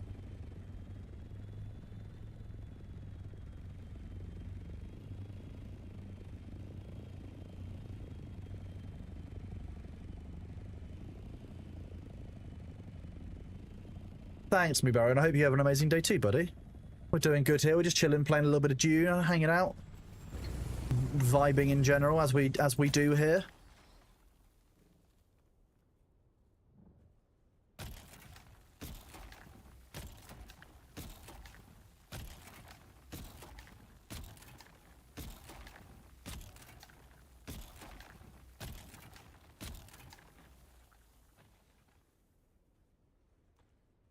Werewolf, their one. Everyone always talks about the werewolf, but never asks how is the one. Sad. Sad chat.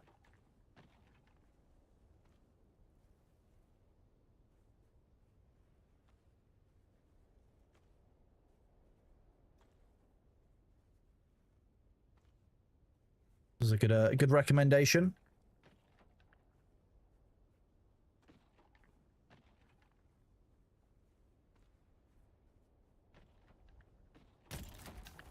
A bit of Ramstein.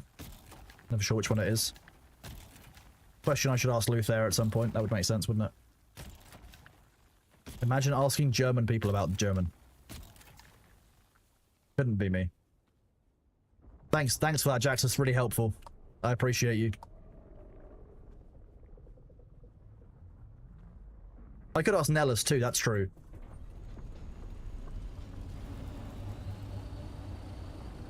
While I know, Nellis, that you are German, you're not my allocated German, if that makes sense. Like, if I have any... I know a few French people, but if I have a question about anything French, I will ask Ham. MCBD, thank you very much for the resub at tier 1. You are awesome. I'm glad that you got the card to work again. You rock, bud. I appreciate you. So, while I know that Nellis is German, Nellis is not my registered... like, the mentally assigned German. Okay, fine. Stip. Wait, now I'm getting conflicting things from... Okay, this is great.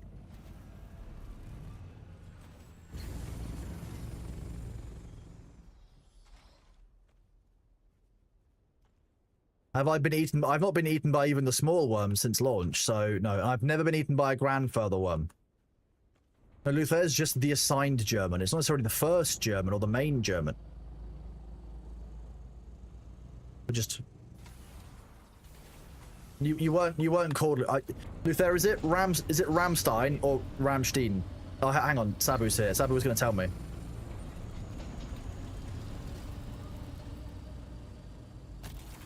Stein. That's what. Okay, that's what I'm hearing from you guys. Stein. Nice.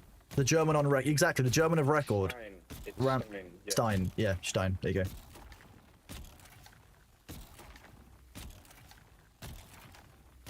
Thanks, Sabu. Well, that's why I say with that kind of noise. But again, I could be wrong. Rammy Stee. Yeah. Okay, we'll go with Rammy Stee from now on.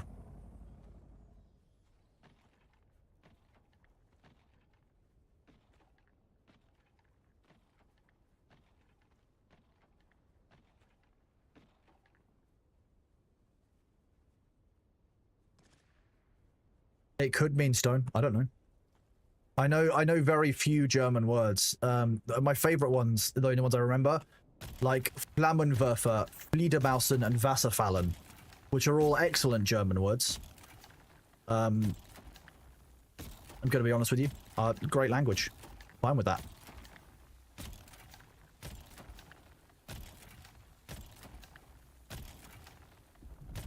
Yeah. Oh.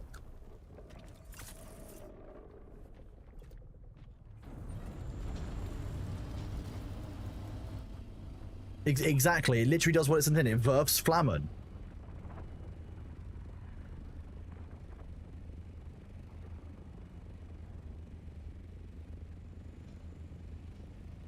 I don't think Saba was paying attention.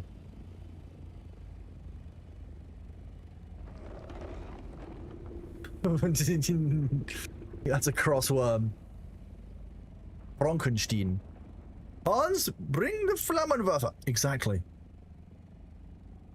How many people can honestly say they've never once wanted a flamethrower?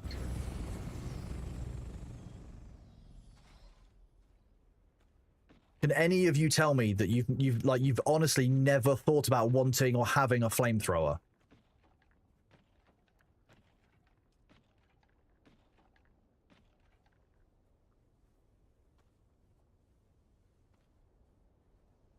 Winky, I would believe that you've either had, made, or acquired a flamethrower. Yes, that sounds believable. I would trust that. You have two. You have two flamethrowers. I'm shocked, appalled, and also impressed. I don't think a deodorant flamethrower counts. I'm talking a device for which its main and intended purpose is to throw flame.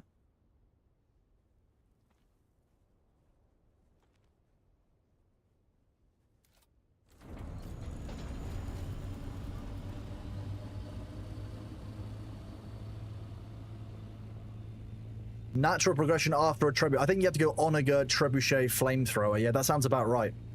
I'd believe that.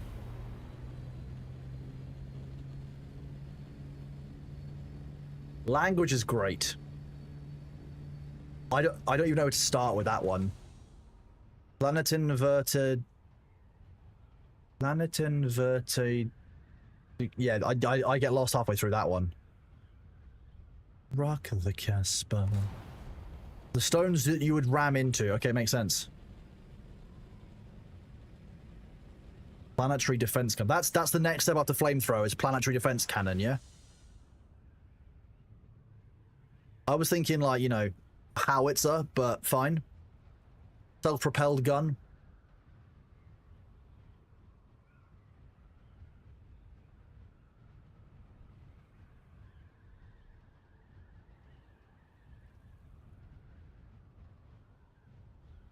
I would be down for a 40k Titan, yes. That would be fine. I'd be okay with that.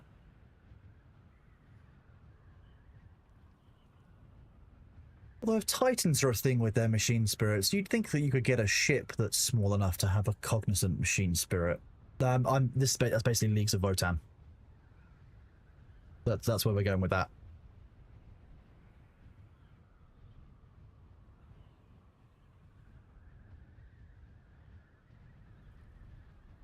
Yeah, Luther, I'm fine with that. Yeah. That's our tech tree in chat, yeah.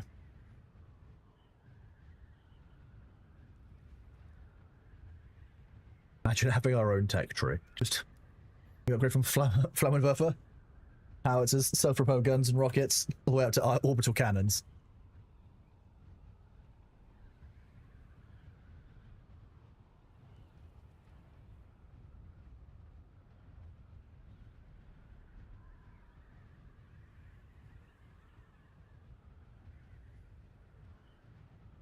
Yeah, but I mean a cognizant machine spirit, like a fully cognizant one. That's what I mean. Not just a machine spirit in general, but a fully cognizant one. But at that point, I'm basically talking about an AI. Like, what's a Nebelwerfer? What does that throw? Yeah, it might be a bit of heresy, but it's fine.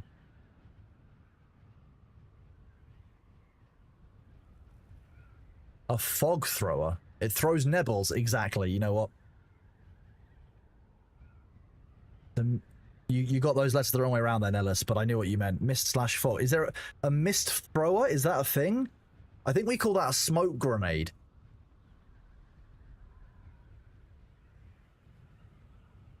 Like, to be real, I'm pretty sure that's called a smoke grenade.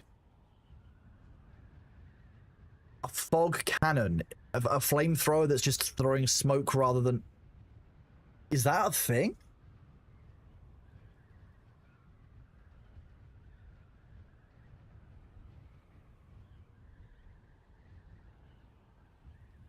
Oh, it's a rocket launcher. Okay. Fine.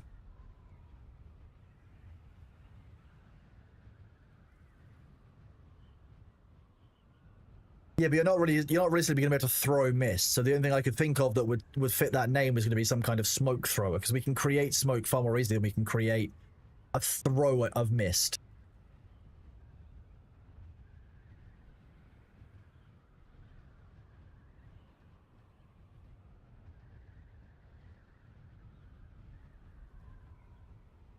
No bingo today. No jump tonight.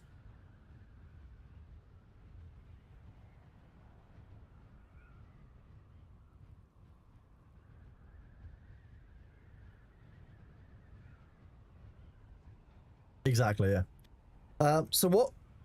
I mean, now let's talking about games that are coming up, but like, what games are people looking forward to at the moment? Like, I'm not seeing a huge amount of new stuff that's coming out that I'm massively pumped for, so like, what are you guys excited to see?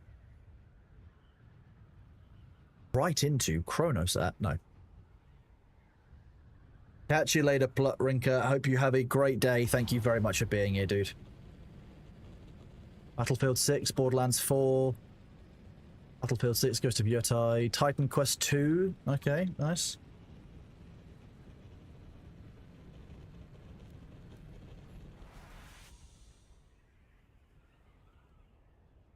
Dying Light is Dying Light the Beast is out soon. What is I've not even looked at Dying Light the Beast. I enjoyed the first game a lot, but the second game I found very, very lackluster. Mango, you're always looking. Mango, all I think that you sometimes play is Stellaris, and then occasionally take breaks to like Fishmax and stuff. That's basically how I see it. I think you might actually have a problem. I really enjoyed Dying Light. One of the best moments I had in Dying Light 1 is when you get to the first nighttime and you have to run away from those elite zombies for the first time. Like, it's so cool. It was done really well.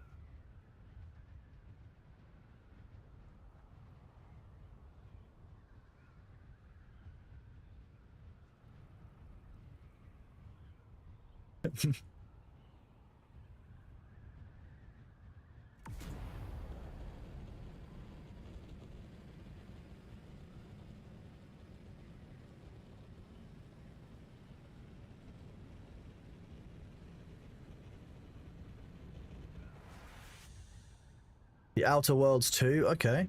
Cool.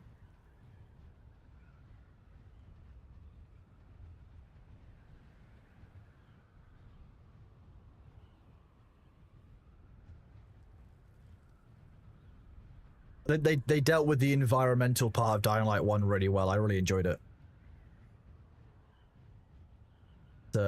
If I could go back and just replay that one section, I really want to see if I can get Thor to do it, because I don't think Thor played the original Dying Light.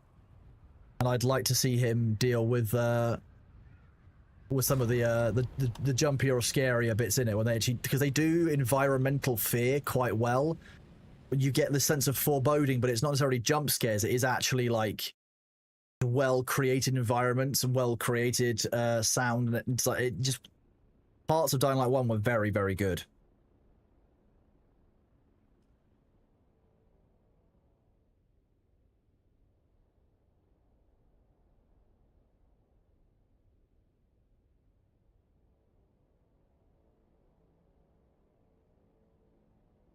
Yeah, Fletcher, I know, exactly. I mean, you can prolong the first night and just spend a huge amount of time.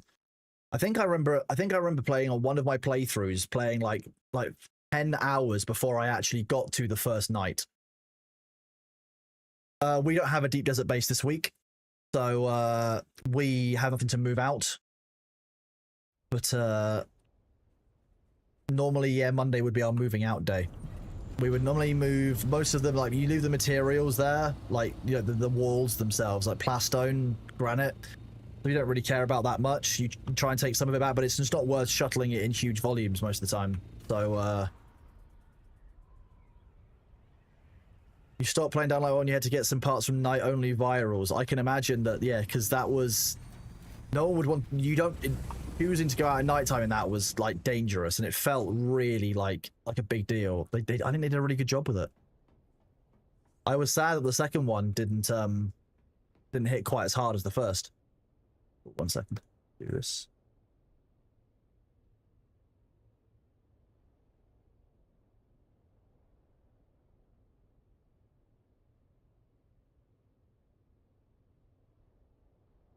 Whoop. I think you could turn that off though, Pan Miyagi, if I remember, because I don't remember that being a thing all the time. I remember that always being a thing, I mean.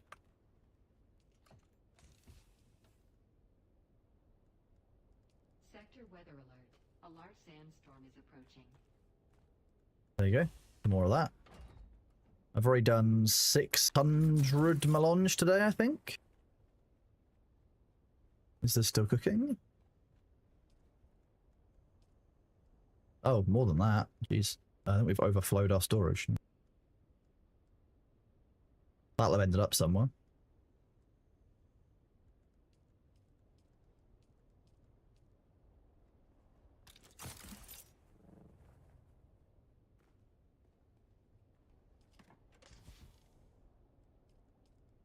I think Demnar said he's going to be sorting this stuff out over the coming days. So, cool. That's not our first one. We've had an excuse me, an hourly video before. Sorry, an hourly warning before. Hourly video. What's going on?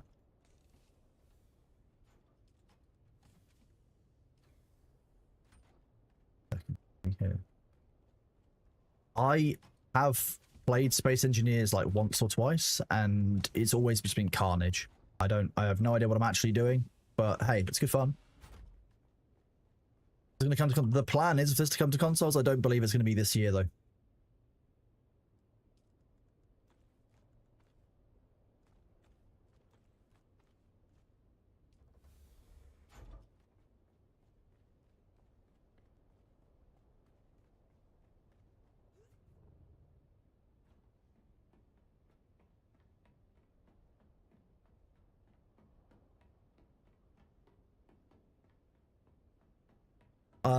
First DLC is October, I think, was when they're going to. Well, the first big release is going to be October, so I'm not sure it'll be that soon.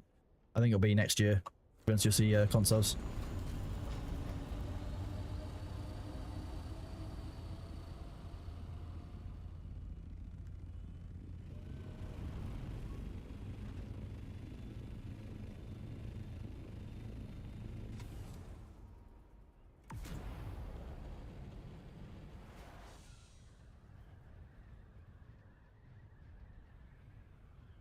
Oh, so story is a next year one. Yeah, makes sense. Yeah.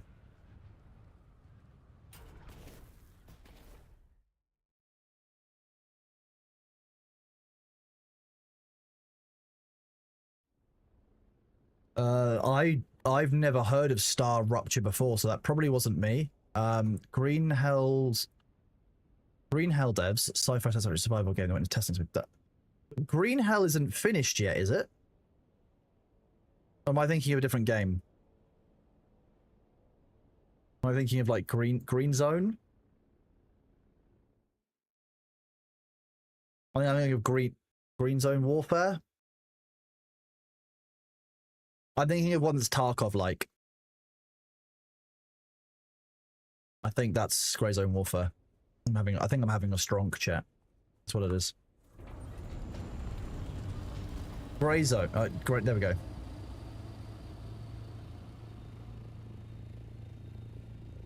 Sector weather alert. A large sandstorm is approaching. I normally replace my Thopter Wings around 50% for deep desert runs. Riftbreaker, I have indeed played Riftbreaker. Very much enjoyed that.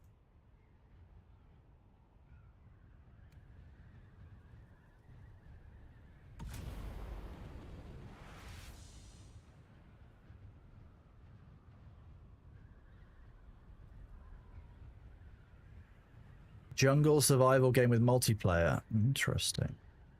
Have I played Riftbreaker with chat interaction? No, I know that I would. Riftbreaker was difficult. I struggled with Riftbreaker, I think. I think I played on too high difficulty first time around, but that was not an easy game. I really enjoyed it.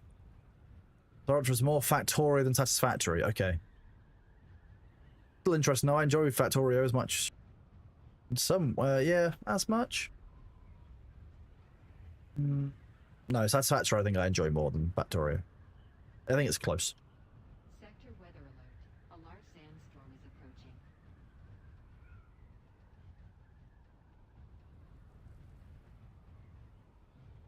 It's in beta, is it? Oh, fair enough.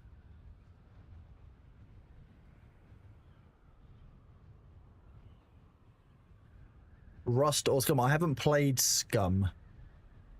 And Rust, I haven't. When I played Rust, it had zombies in it. Like right back at the start. They basically like rebuilt that game, if I recall correctly.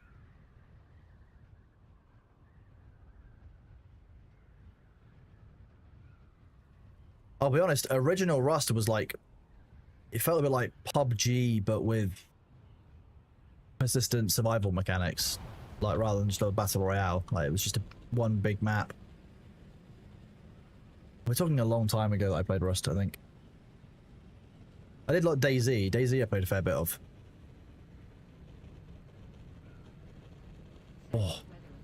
A large sandstorm is approaching. Be nice if the game would show me where that sandstorm is rather than looking just like a lovely day all around. Like that would be nice, wouldn't it?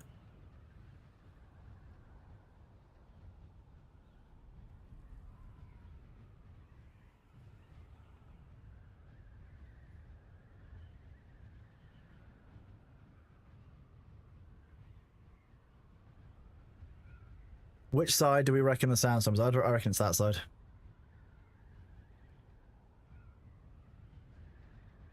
Surprise sandstorm. Just what we always wanted. Project Zomboid is some pretty... Yeah, I haven't played Zomboid in a couple of years at least. This is the deep desert.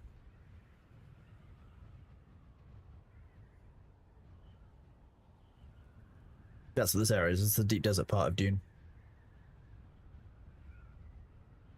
It's in A-band, so I keep on getting warnings though, which normally means I'm still in its path. Although the warnings may have stopped.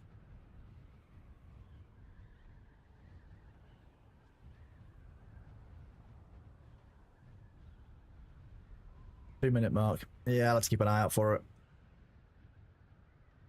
You're only 30 hours deep into your server. Oh, dude, this is like the end game area supposedly, and this is where you'll come and you've got your first Ornithopter. This is basically where you'll get the end-game, like, tier 6 resource. If you're 30 hours in, you're probably, at a guess, somewhere between steel and aluminium if you're playing solo. Maybe just in steel aiming for aluminium. So you've probably still got quite a lot of the game left. The meat of the game still to go, but how are you finding it so far? You enjoying it?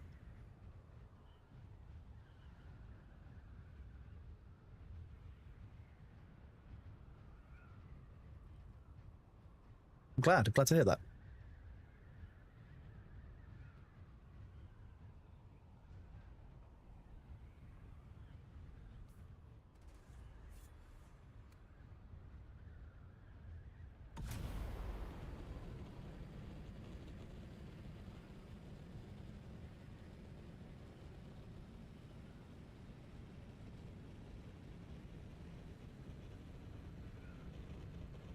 11 years ago, you were reading The Painted Man. Wow. Time goes on reasonably quickly over long periods. It's kind of rude.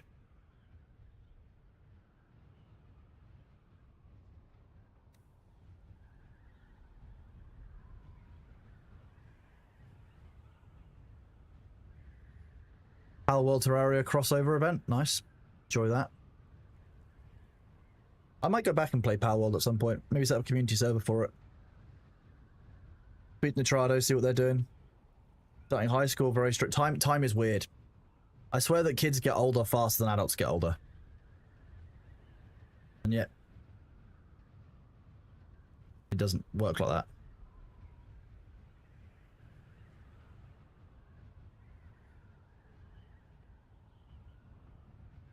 I've started using time by like, I now do surgeries rather than like how many years it's been. It's been like, oh, that was like 2 surgeries ago. Because after each surgery, my memory like gets cut in half from the time before that. So like the original stuff, none of that remembered. That's all like there's like 5% left of that. That's what I've started doing. Time is arbitrary anyway, so I'm imposing my own version of it for myself. Fuck it.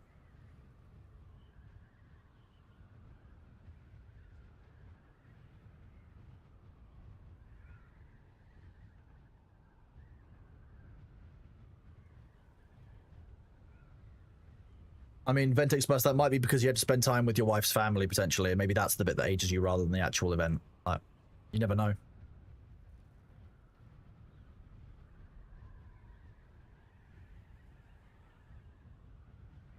Yeah, Isgoose, that's what scares me.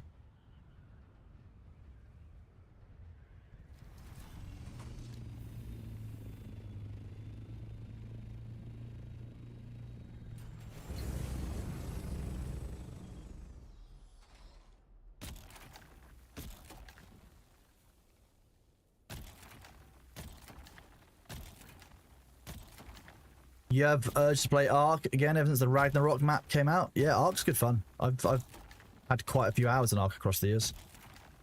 I think at one point I ran an Ark server for a friend. Yes, I did, yeah. Trying to see what's left in my old brain pans.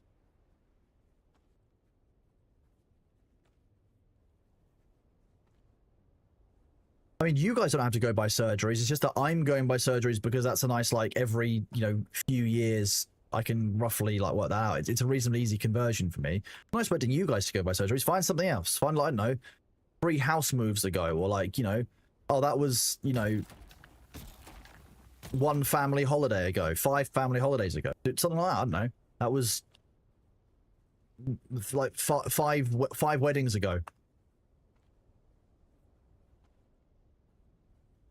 So I forgot, I have also never seen a spice field. I have no idea what ring mouths look like, honest. This isn't a ring mouth at all. Don't worry. This is there's no spice here. Leave it all for me. I mean, I'm just checking the sand. Does Dune still give ceiling light for linking Twitch account? No, the ceiling light is no longer under drops. The drops are the windows, the passageway, and the stairs now. Until the 7th of August. You are a bitch-ass hoe rapscallion.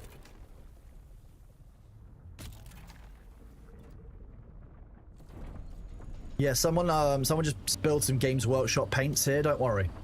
I'm just cleaning the desert up. It's like an oil spill, but, It'd be easier if I had some of that, like, really absorbent kitchen roll that people have. Grape Kool-Aid, actually. No, not Ribena. Grape Kool-Aid.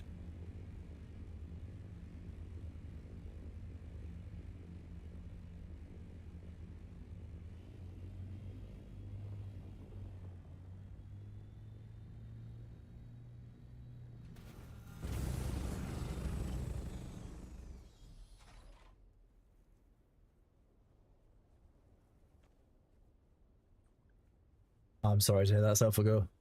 How some of the stuff goes.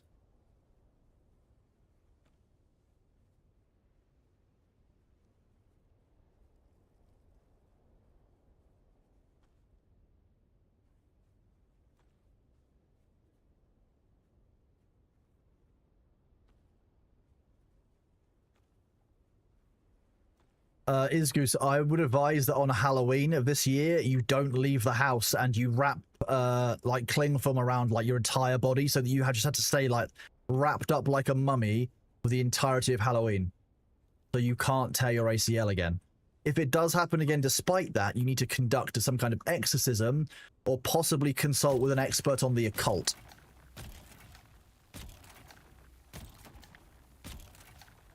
Maybe wrap yourself in bubble wrap as well. Just in case. Saran wrap and bubble wrap, and you'll be good. That should be enough to help you for one day.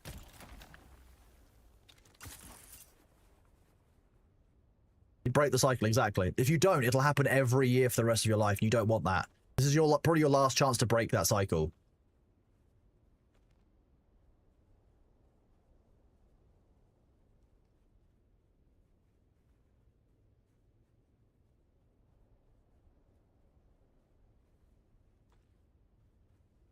But sweaty isn't the problem. Ultimately, being sweaty for the whole of Halloween will be better than tearing an ACL again. No one wants to tear another ACL, like, oh.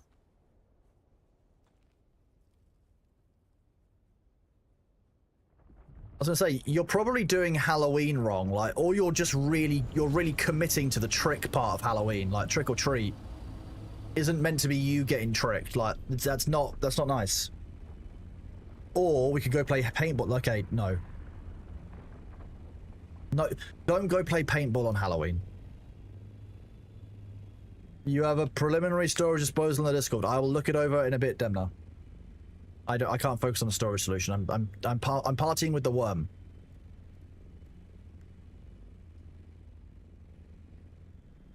First time running from security guard. Second time falling out of a tree. So third time doing paintballing sounds quite legitimate, to be honest with you. I would believe that would happen.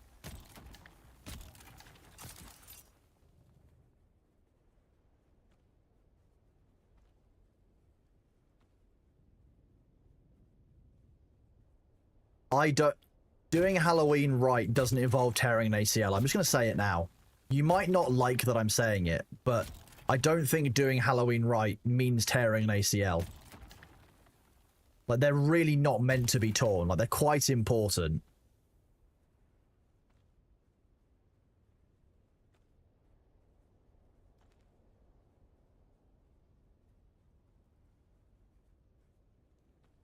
Also, tearing an ACL falling out of a tree is interesting. And okay, Isgoose, what you need to do to break the cycle is go back to the haunted house. Because that seems to be the common thread here. The haunted house and your ACL. There's something here. And if it happens again, you could probably get a film deal out of it. Just saying. It was the landing that tore your ACL. Well, you should have landed on your face. That would have been better, right? Actually, no. It depends on how big the tree was. Don't do that if it's going to be fatal. Everyone knows, though, that up until the point of fatal damage, faces are actually a viable landing point. That's why face plants are always so funny, chat. Painless, because I am on a private server where we have a bit more of a culture of being collaborative in the deep desert at the moment, because ultimately Dune has taken all the fun out, like, the devs have taken most of the PvP fun out of the game other than being toxic, and like most people are just kind of collaborating and taking it easy. So on a public server I would never risk doing this, just so you know. Different haunted houses, okay, that's okay. So paintball, as long as it's not haunted paintball, you might be okay. Dune Discord has an E in it, Sabu. Yeah. But also, like, to be fair, it is 9 o'clock on a Monday morning, Pacific time, which is obviously, and we're on a US based time zone, so it is quite a quiet time of day. Most people who are reasonable and not, you know, degenerate streamers would probably be working today. Whereas I will do my work after the stream. Because I am both a degenerate streamer and also have to do work.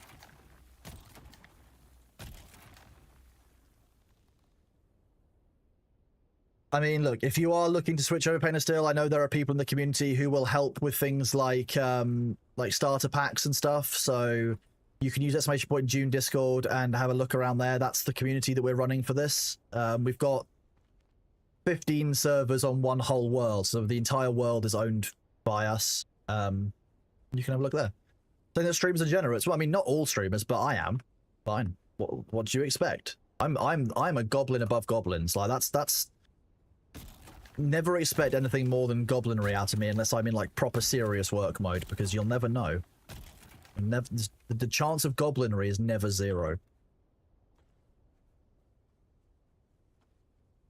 And my spine is degenerating, so I think that makes me a degenerate, right? That's how that works.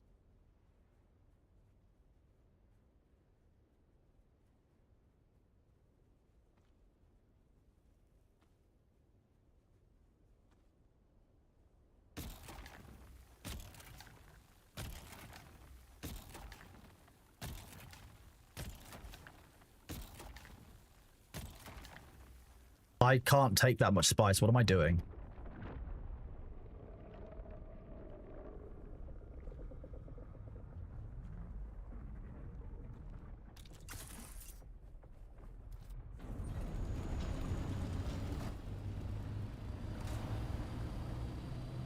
What's going on with my spine?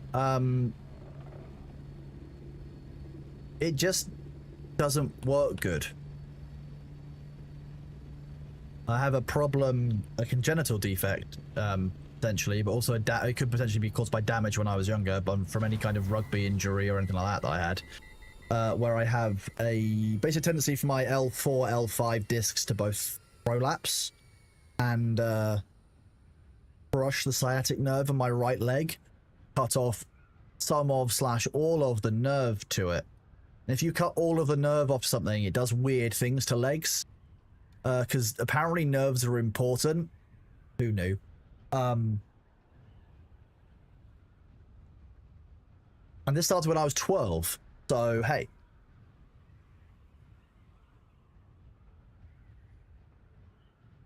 And then I wonder why I don't like doctors and hospitals. Then I remember that for the first 4 years of that, the doctors told me that I was faking it to get out of classes. And that's why I don't tend to trust doctors. I think that's probably when I learned not to trust doctors. Yeah, that's probably fair. Yeah, yeah.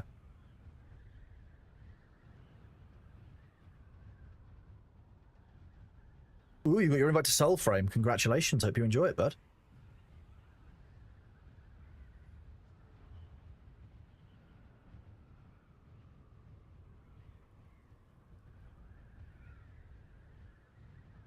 So a new story on TV where people are creating AI content, feel-good stories that are completely unreal and tying based on them. Anthony, I guess, yeah, that's the world we live in now.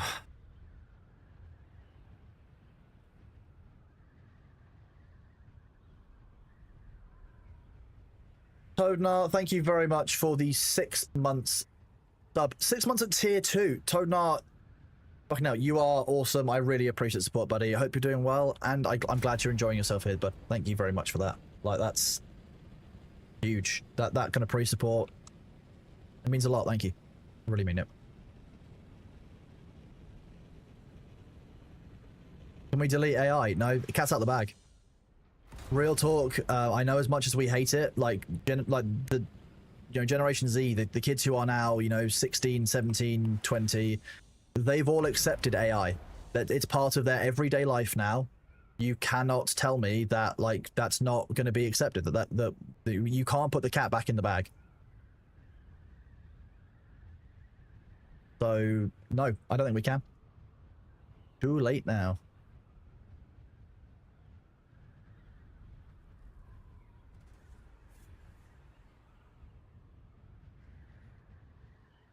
What's below Gen Z?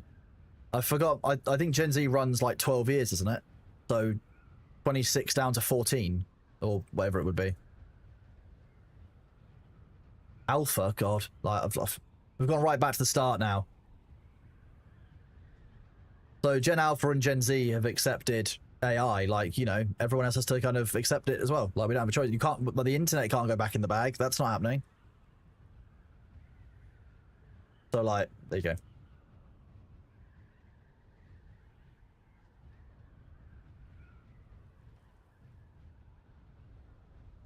I just missed when there was like 3 generations of Pokemon, and we had like Ruby, Sapphire, and Emerald were a really good set of games, and there was just the right amount of Pokemon that you could just keep track of all of them. Now there's just too many gens. Exactly, I agree with you.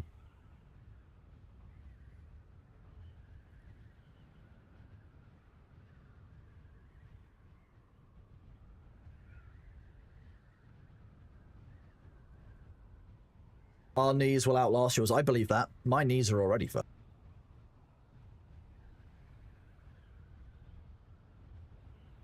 Okay, if Idiocracy's coming real, I'm investing in Brawndo, just so you know. Got what plants crave.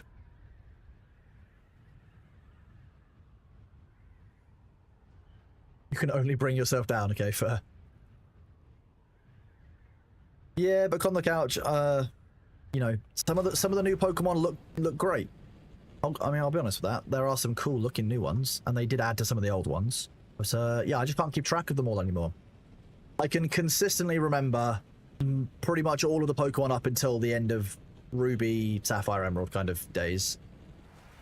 I can do a couple. I could probably do a bit of the ones that were in Diamond and Platinum. Once we get beyond there, we're gonna be guessing now.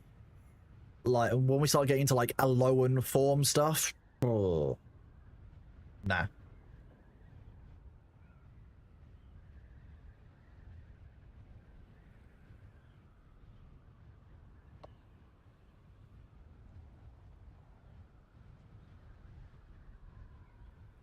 I've had the knee something with the DLC since I was 17. I got into a bike accident and I have a nice like void in my knee. If there's a storm coming, my knee feels tight because like the pressure changes.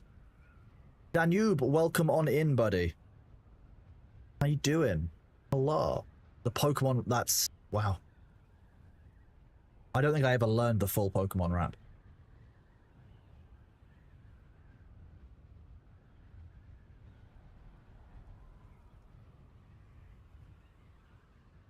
You fell 3 foot on your... Oh.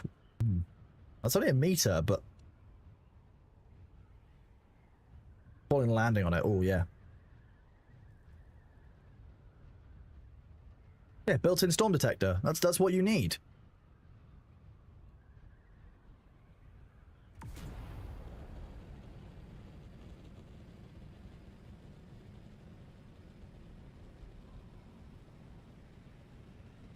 To be honest, I think that might just be confirmation bias. I don't actually know.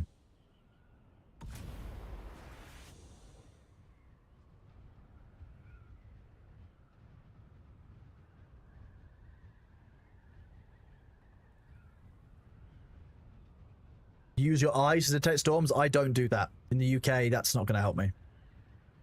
It always looks like it's going to storm. That's why it has the grey filter on every time they film here.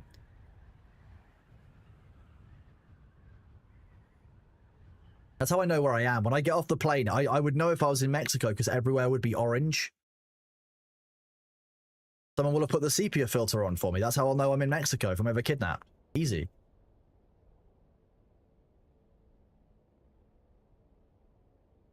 Whoop.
And I'm back.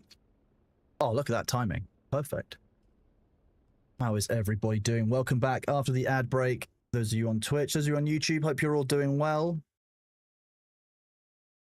I've been reminded if Journey is over on YouTube, give me a shout. Might not be, but...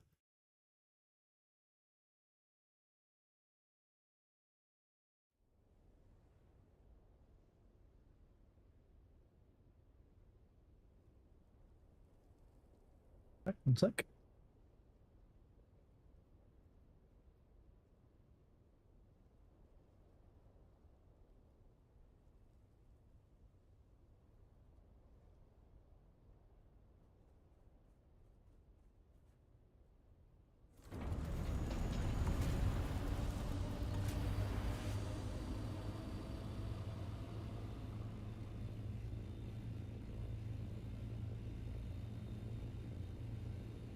Hey, Number, how you doing, bud?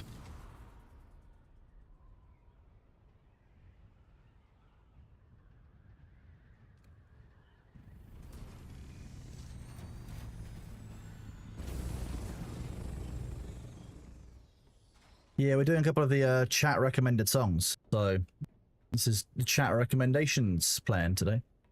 Got a few of these on. Gone through a bunch today. Quite good. Oh, hi Zaf. I was just specifically buffering to stare into your soul. I planned that, don't worry. You can, yes, exclamation point song request. The thing we have here. It won't queue it for today's stream. It'll add it to the end of the queue, which is now a little bit long. I mean, if it's a troll, I just won't queue it, Zaf. Like, it's that simple. So, you know. You have to choose your trolling carefully to not waste your efforts.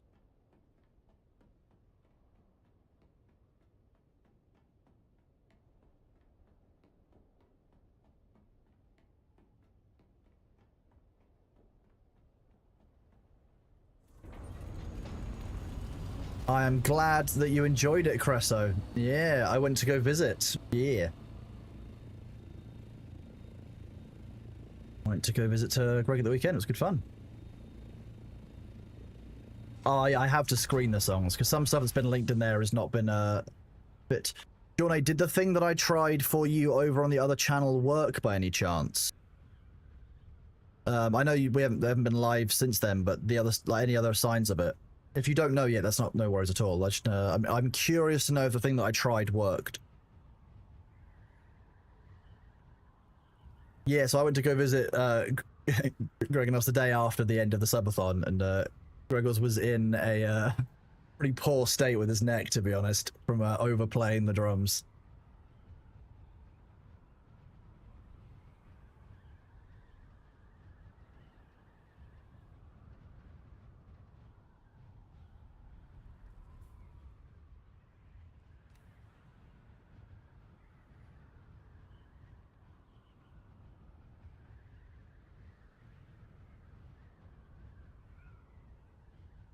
You can't wait to sleep 6 hours every day. That sounds good, Dan. You off on a holiday, I'm guessing, then? Sounds great, to be honest. Glad you managed to take some time away. Sounds like you're going to be going somewhere cool. Sounds like you're looking forward to it. Pleased for you, bud.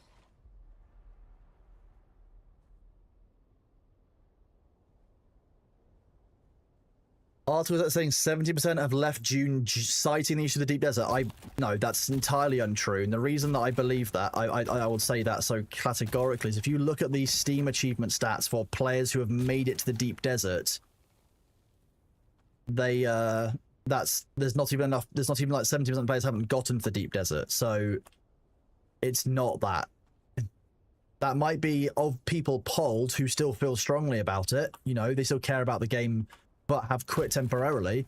I would believe that 70% of them have quit because of the deep desert, because they sound like the people who are invested in the end game, but it's not doing what they want for it. I would believe that is 70%.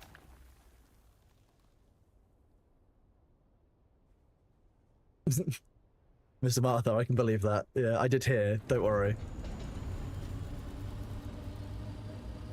So if the deep desert achievements, so the people who got to the deep desert, if only 33.5% of people have gotten there is no way that I could believe that 70% of people have quit Dune because of the deep desert. That doesn't seem right. I mean, number one, that's not even relevant to this channel right now, bud. So, like, I understand that you're Madge, but, like, you have to wait for Thor to be back for that. Soz baby.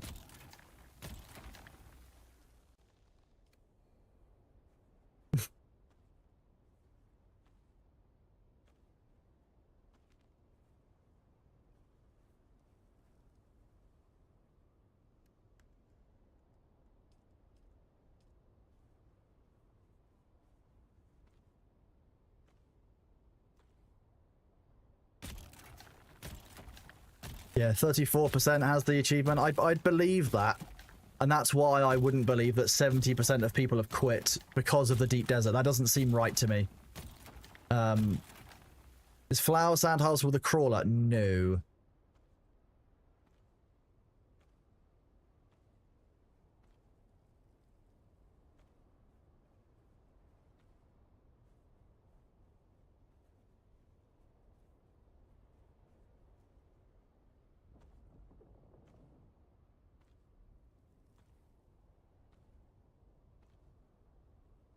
Yeah, so I don't think you can cite the issues with the deep desert being the reason that 50, like, so obviously double the number of people that went there have quit. It doesn't make sense to me. I think there's a certain level of otherness to that. It's probably, but I think a substantial amount of people who are interested in the game have quit because of the deep desert. Don't get me wrong. I don't think it's 70%. Okay, number one, you were being fine, and then you just started being a dick. Thank you very much for doing that analysis. I was about to grab him. It's just one rule. Like, it's just don't be a jerk. Like, that's all we're doing. We're just chilling. We're just playing Dune. Like, I know, shoot, but other people don't need that here today. We're just here to chill. It's a Monday afternoon for most of us. Like, don't need it.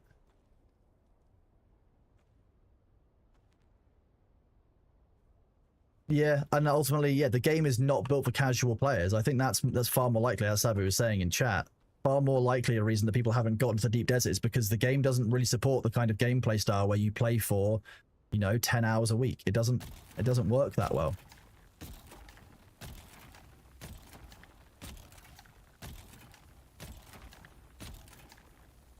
Yeah, Luke, it is a slog solo. I agree.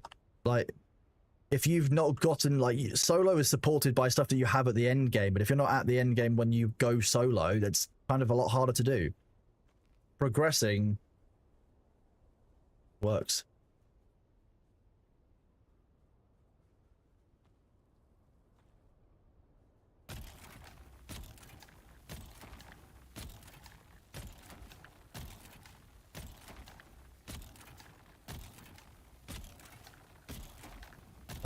I will have a look, Johnny, after the stream. If you've been able to do that, though, it's a good sign. That's all right, but if you could put a link to it in the mod ticket, I'll have a look after the stream. How about that?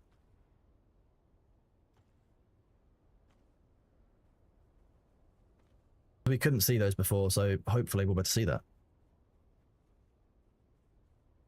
I haven't heard the song in a long time.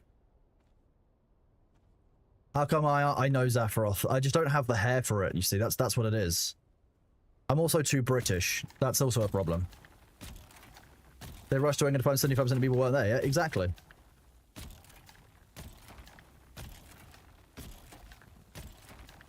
I think I'd rather be Kronos, I think. I'm happy with being Kronos, Zeph. But I appreciate the offer, thank you, bud.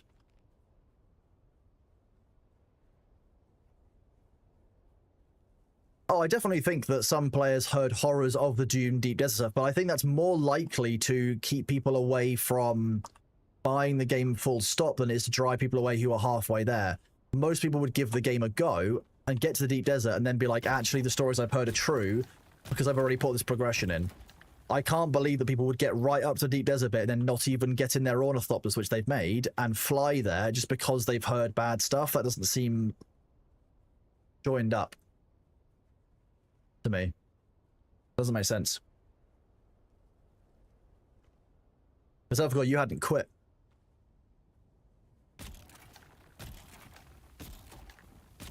Therapy.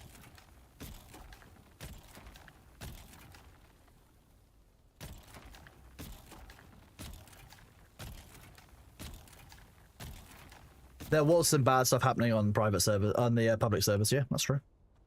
But I don't think that 70% of the player base left because of that.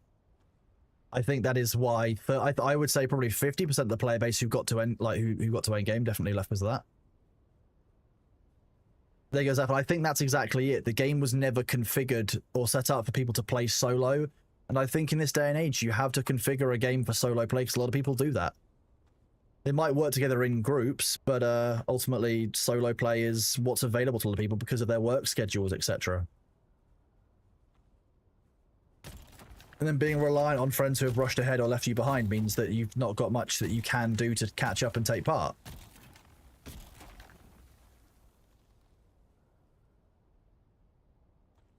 Exactly, yeah. It's not solo conducive, I'll say that. You know, the only reason I'm able to do what I can do solo is because we've already gotten to the end game stage. We've already got all of the benches. We've already got access to things like a large spice refinery. You know? It's difficult. Very difficult. A lot of people, yeah, if you run out of content, that's the best case scenario. To run out of content and still be happy with the game that you've played is the best way to be, really. If you're at that stage, you're very, very lucky and good, you know, could go in for sticking with the game in some ways. Pure solo here, how I play Destiny. Yeah, fair. Some people are just, you know, solo players at heart. They are more equipped to that. Some people don't want that. And this game was kind of marketed as a group or solo game.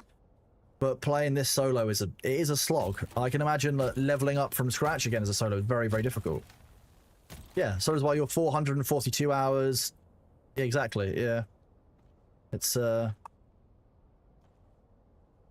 difficult. Difficult.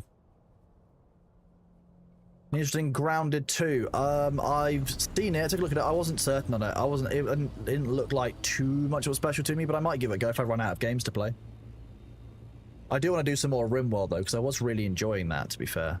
It was quite fun. Now I've got the hang of it. I kind of semi-know what I'm doing badly. Did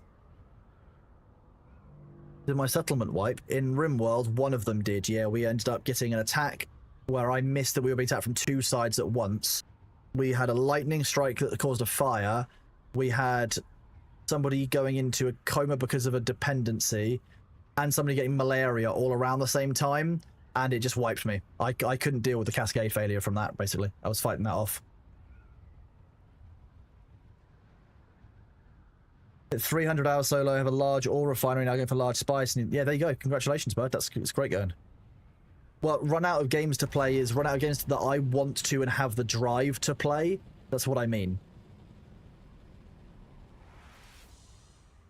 Because that's realistically what that is. That's the only thing. That's the only way you can run out of games is run out of games that I want to play. Games to play. Than games that I would play. Somewhere in my mind, borderline, the edge where I walk alone. June recent summer, avoiding the sun's already a real life task for you. Lol. Well, it's about free, like, headspace. Like, learning a game takes quite a lot of energy for me at the moment because I'm quite tired most of the time. Like, I added 10, yeah, I added 10 to the list of, like, games that I would play on stream. So that's nice and easy.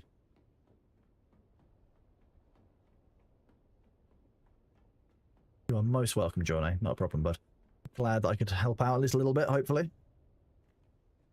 The only one who walks beside me. The only thing that's beaten. Oh, nice. It just took us over the 10,000 spice sand.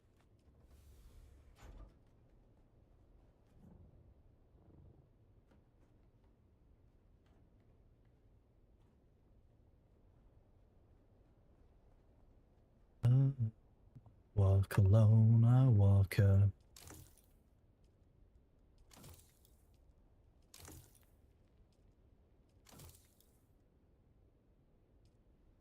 Oh my god, Zaf, why? I don't understand. Pharmacy shortages seem to be becoming more and more of a thing now. It's getting a bit concerning.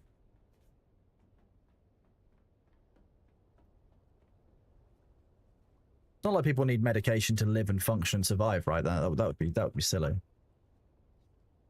The city sleeps.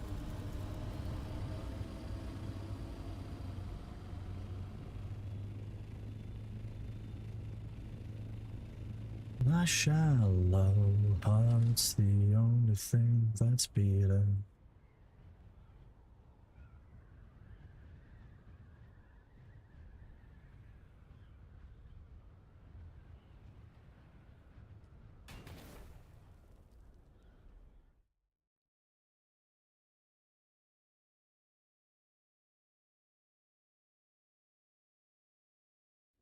Every month, jeez.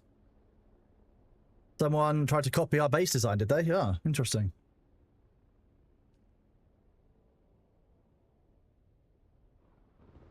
It's flattering if they did, I guess. Luther's the base building expert, to be honest. I'm not allowed to build because I'm silly and I make shit boxes. But yeah, that's the thing. The best film is F1 the movie.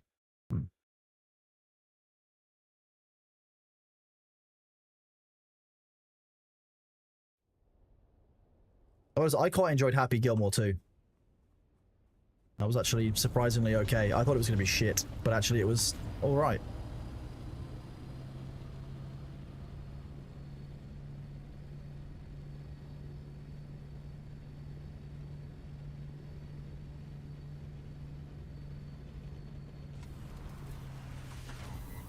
I took that boost off, but fine.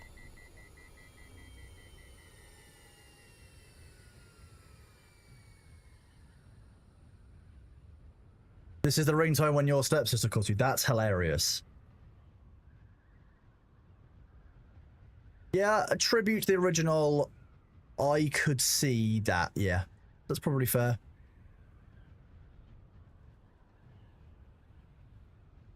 A utilitarian 5x5 tax-free base. That sounds great. I love that. Vicky, we're going through chat requests for songs, and this one's not... It doesn't breach any of the requirements.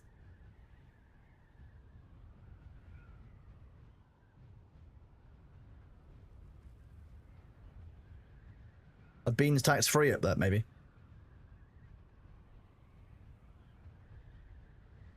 It was on the request list, why not? It's one of the silly ones on there, but hey.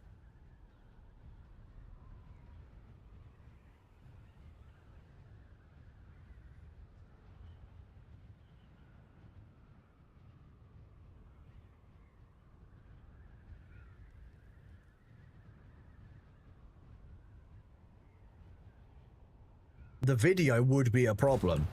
The video is why Spotify is shouting at me that I need to go and verify my ID on it.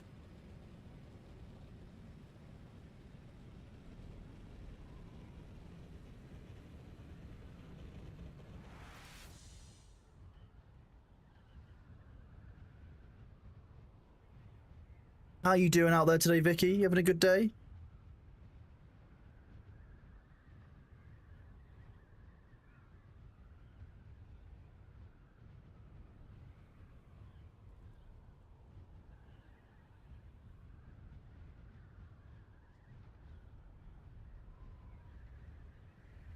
Would I recommend this game? Oh, that's a difficult question.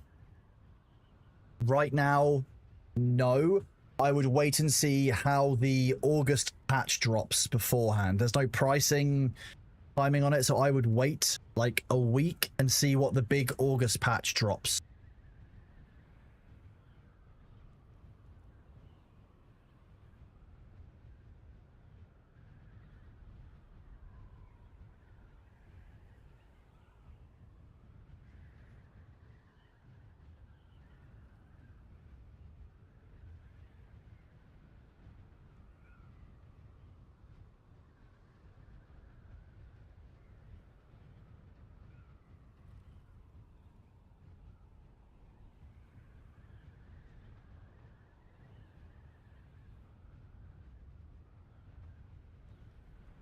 I don't think there'll be any new content in there, but if they fix some of the problems with the game, then I would say that it's worth starting up.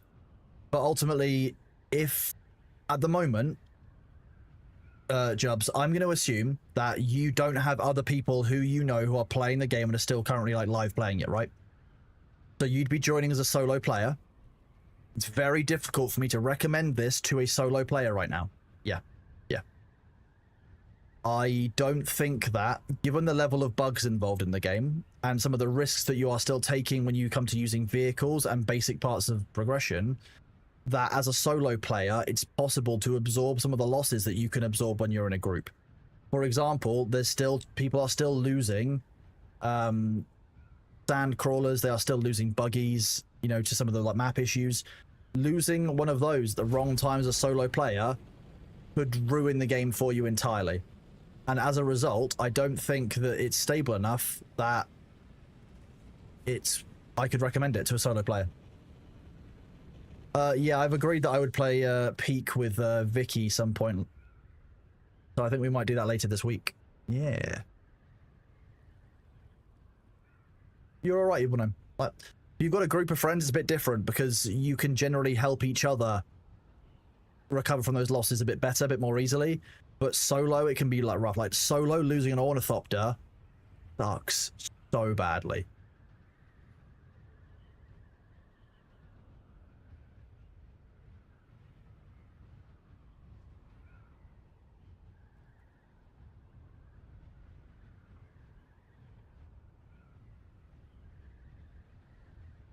Have you played Peak Winky? I can imagine that Peak Winky is quite fun.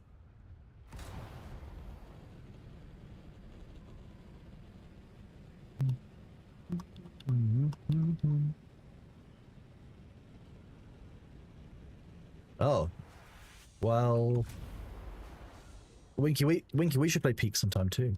Good fun. Oh yeah, that's Wednesday. That's soon.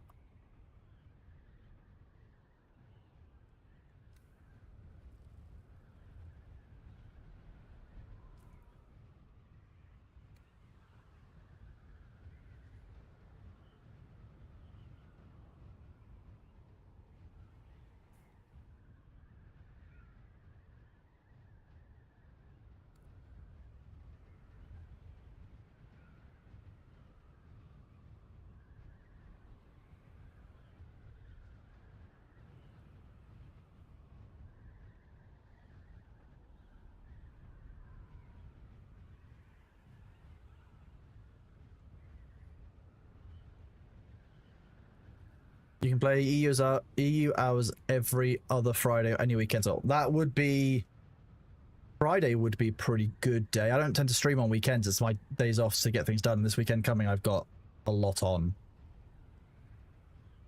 But I'd like to do some Peak. That'd be great fun. I hear that leaving your friends behind is how you encounter horrific things. Like you get hunted down by a guy by someone, which is just terrifying.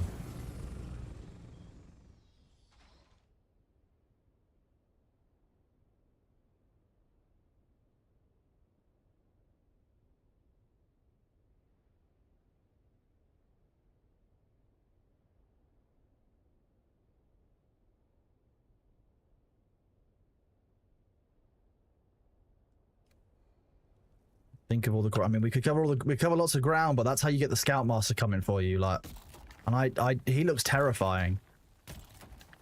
I saw a YouTube shot of him hunting somebody down, and just like, I don't need that in my life.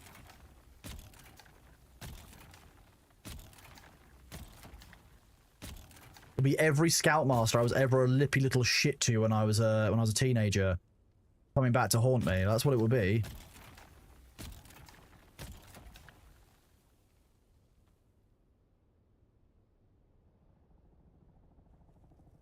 Yeah, Ren's very, very good. Yeah.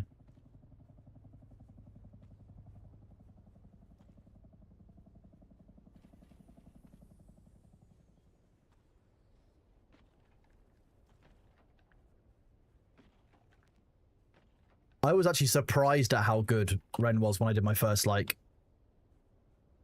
listen to a bunch of his stuff in, like, one go.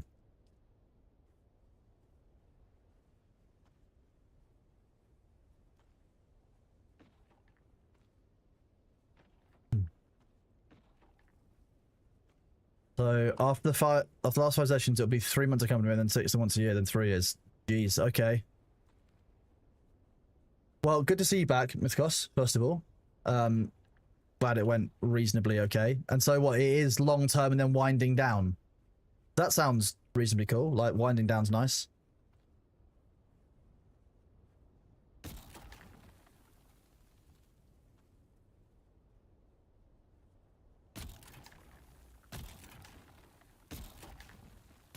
I'd tell you, like, Ren's music is, like, I would say, like, almost game-changingly different for in the genre in which it sits.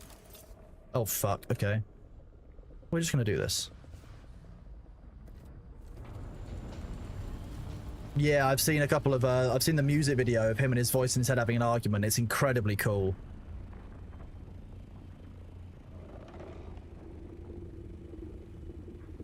Oh, you bitch-ass hoe, go away.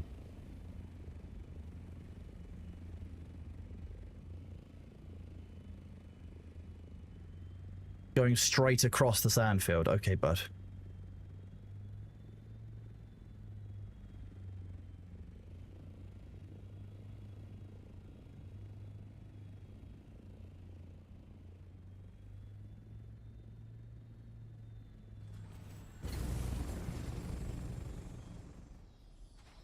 Oh, I parked that poorly, didn't I? Well, let's go. This is a ring mouth, so yeah, it's the largest sand field in the game. Normally, people would bring sand crawlers here, but I've not seen many sand crawlers out. Mostly because the players that are left playing are like solos or people who are here, like, you know, in and around work. That worm is still close. We're gonna just take off again. How about that? I don't like that.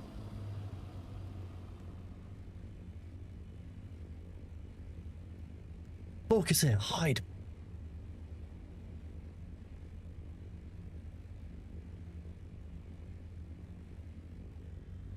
Okay, that worm did leave.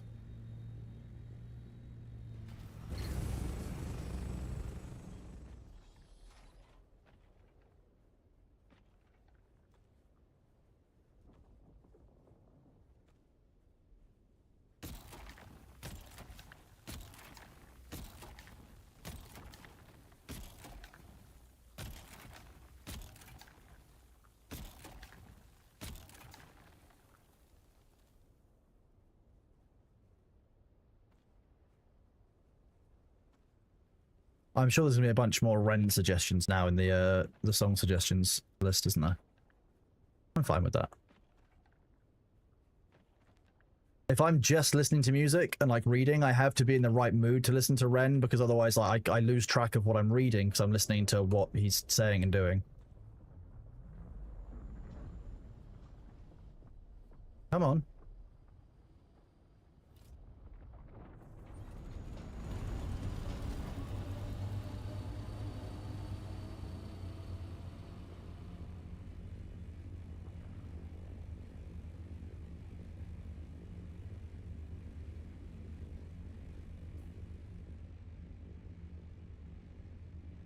Atreides house troops for the compactor Mark 6 this week. Which sucks, to be honest. It's not what I'm going to do.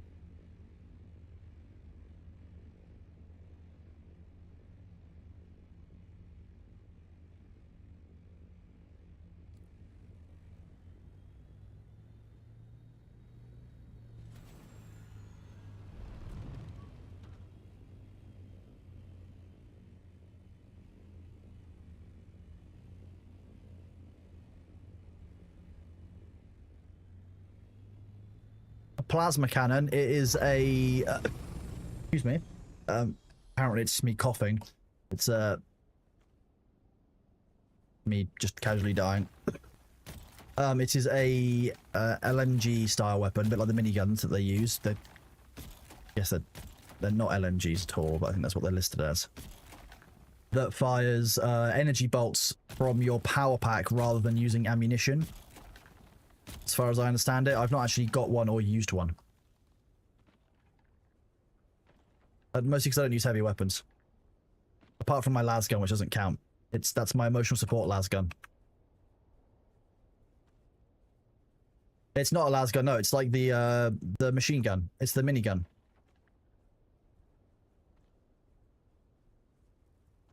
No, it's not a las gun.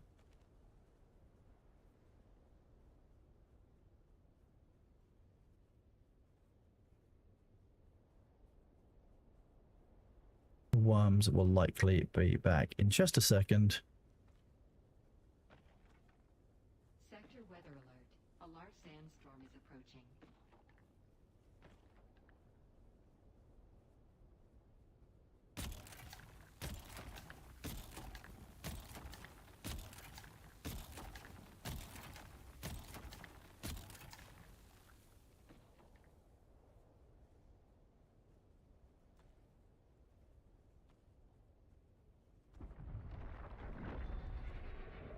And deliver.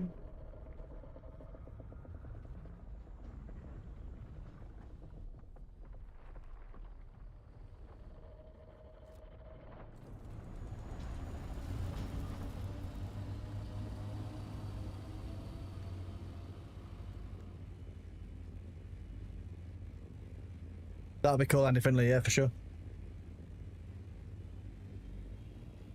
Yeah, Chris says if you do that too often, though, you can break the aggro on the worm, and it will then it'll basically immediately trigger every single time you put down. So you do run the risk of basically breaking the worm's aggro doing that and invalidating the entirety of the sand spice field, which you definitely want to avoid doing. So, I unfortunately don't do that. You have to allow the worms to do a little bit of a cooldown between them, otherwise it'll get stuck. Which we've seen, I think, on stream a couple of times where the worm immediately spawns every time someone puts down until it has like a cooldown on it.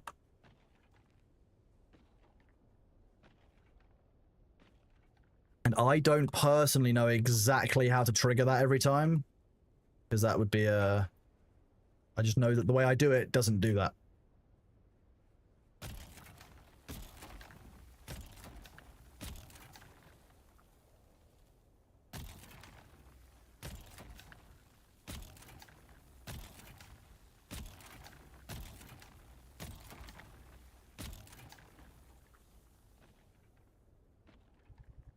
Yeah, worm science is a strange thing.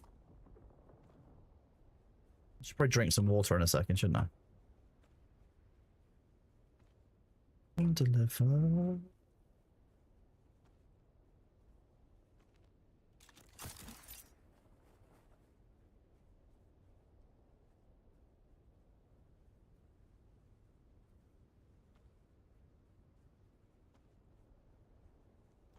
Expecting a worm any second, it would be very convenient.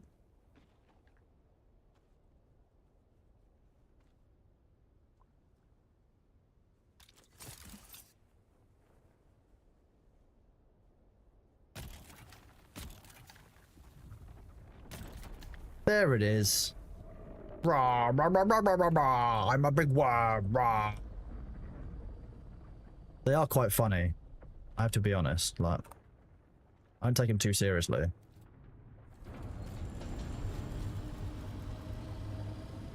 Then deliver.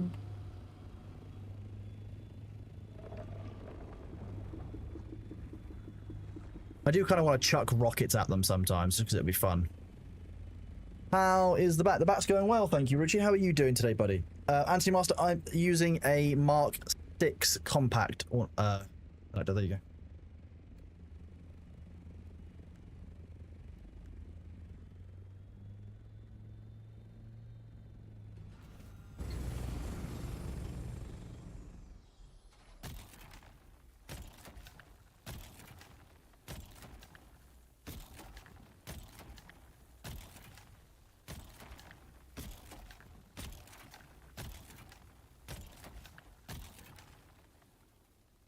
These are a bit too close.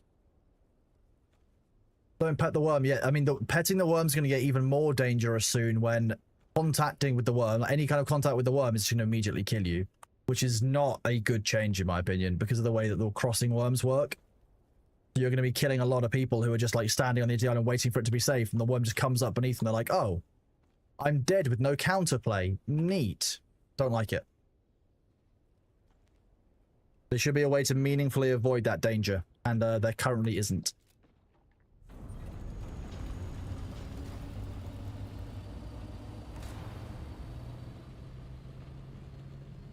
This actually is... There's probably still a good 100,000 plus spice sand in there as well. Maybe even 150,000. Actually, only the...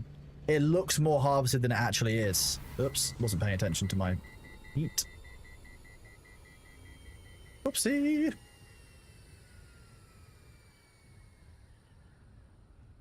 There is very little that is shy about Shai Hulud. I agree with you, yes. Yeah, definitely a misnomer. I'm just going to go briefly AFK. Give me 1 second. Whoop. I'm also going to do this to disable some pre-rolls while we do it.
Whoop, I'm back.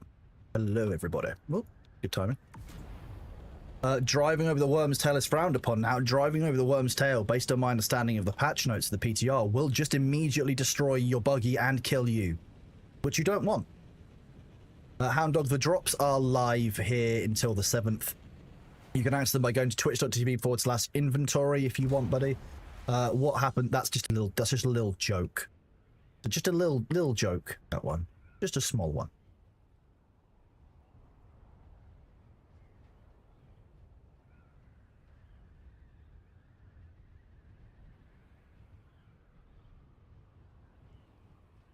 Richie, I completely understand and accept that viewpoint.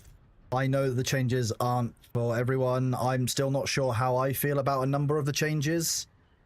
So, yeah, I know it's not an easy one, and I don't expect everyone to want to come back to the game immediately. I'm just playing because I wanted to play some Dune, to be honest with you. There's some drops on. I missed the deep desert. I missed my ornithopters. Figured I could come on and do some nice spice harvesting, and definitely done that. We've harvested over 1,000 melange worth of spice today, which is not bad from a number of places.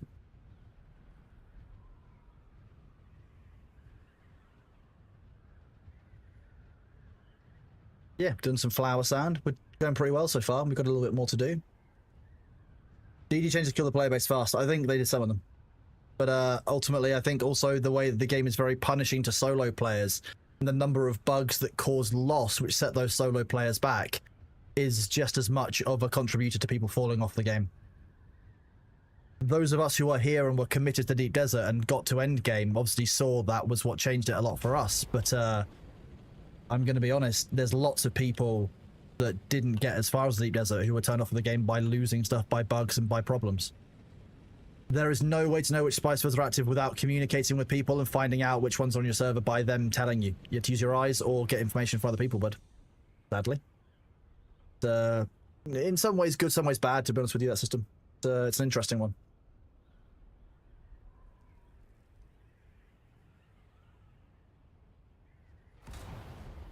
Hope you're all doing well out there.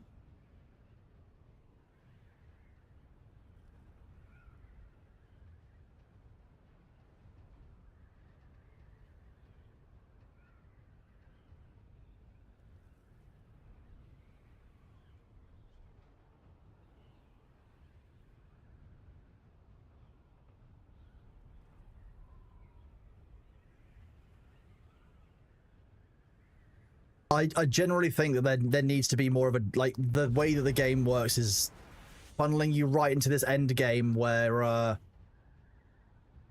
PvP is everything. They're massively destroying the PvP. Like, just nut up and shut up and get rid of the PvP until you can do the October release and give PvP as a PvP zone, PvP gear, which is exactly the same as the PvE gear in terms of stats, but it has a player versus player modifier. So like you'll do like 10% more damage to a player, but you know, per piece of PvP armor you're wearing, for example. Make PvP armor the same as PvE for everything else, but better for PvP. So if you want to engage in PvP, you would choose that armor and you will do so. This is the Atreides skin with the Harkonnen swatch. So Harkonnen colors, but Atreides shape. PvP does not cause durability loss like in WoW, potentially. Like, it's just... don't balance PvE and PvP in the same way. It's an age-old saying that shouldn't be ignored. Like,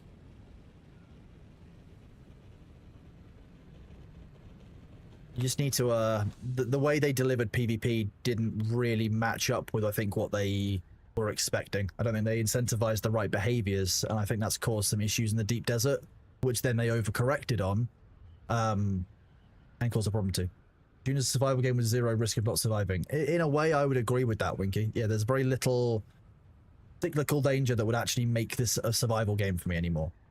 What stats are even relevant for PvP play? The amount of armor you have, the amount of stamina you have.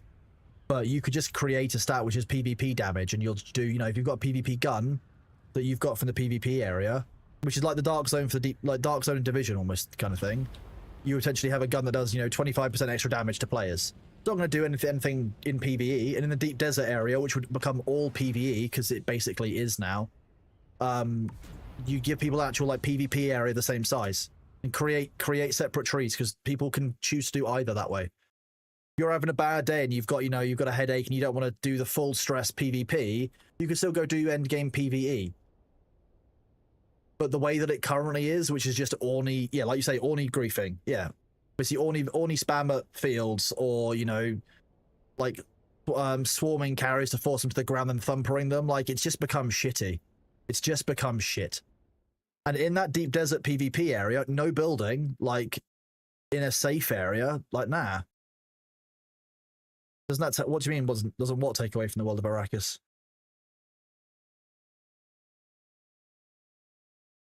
Ultimately, the deep desert area is rich in spice. The Emperor cares about the production of spice. This is all the Emperor cares about.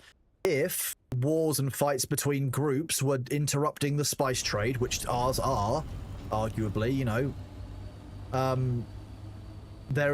within lore, you could very much say that this area here, which is rich in spice, and is not subject to the War of Assassins, because spice production is so critical. I mean, Elklor, I will agree, the fact that we moderated our server, I think, has made the world of difference. It's all loaded in now. It's just, it was just having a moment. It's just specifically this entry seems to have that issue for me sometimes.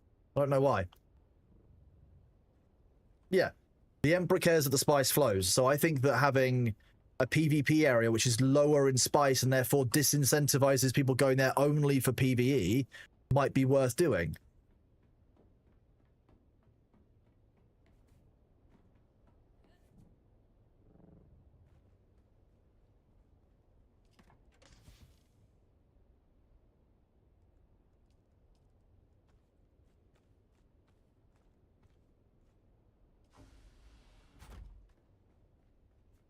I'm glad, Nightlight. I think the privates, when we were told a couple of days before launch there were gonna be private servers, I have played DayZ, I've played Armor, I've played Rust a little bit. I've played a bunch of the survival games that we all know of. I know how it goes when you're playing these games. I know what happens. Like, broadly, it was never going to be the collaborative experience or the experience they designed. It was always going to be kind of hellish and kind of toxic. So one of the reasons we wanted private servers was to have control over people that we could allow in and we could ban.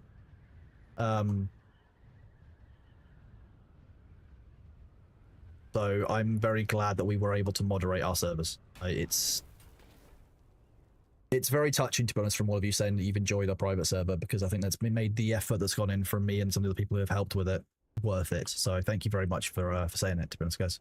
Appreciate it. Yeah, but I think Disco, that if with the right coverage, you could have moderated those behaviors. With the right tooling, moderation would have been easier from launch, and it shouldn't have been too difficult to develop that because they have all of those tools available to admins.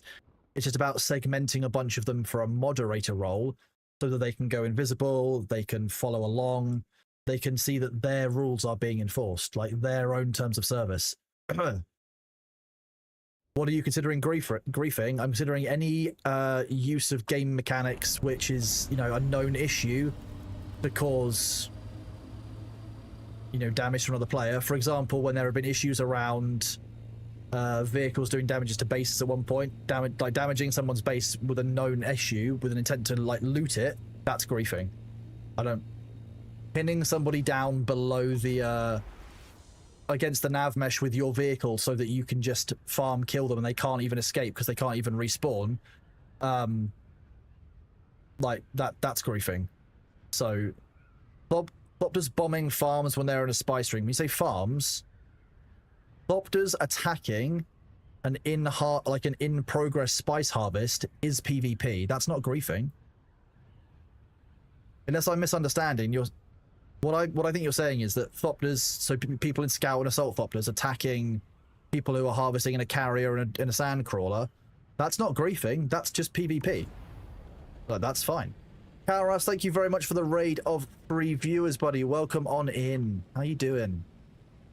Good to see you. Vampire for charity, yes. Those you don't who are watching Thor play Dune, this is the vampire himself, Kalras. Give Kalras a cheeky little... one of these. Go and give Kalras a follow. Kalras, what were you playing today?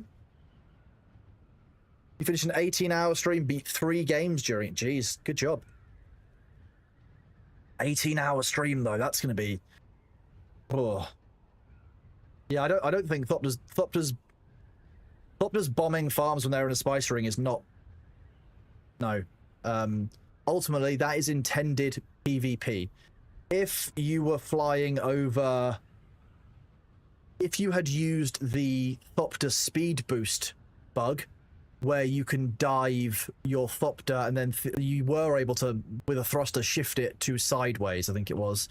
You could turn an Assault Thopter moving 1,000 meters a second horizontally very, very easily. So, if you'd done that and someone had used that to strafe you, that would be griefing because you're utilizing a bug or a known problem in order to do that without any kind of negative consequence.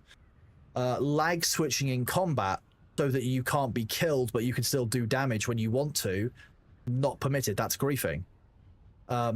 It takes a lot of investigation sometimes to know whether it was griefing or not.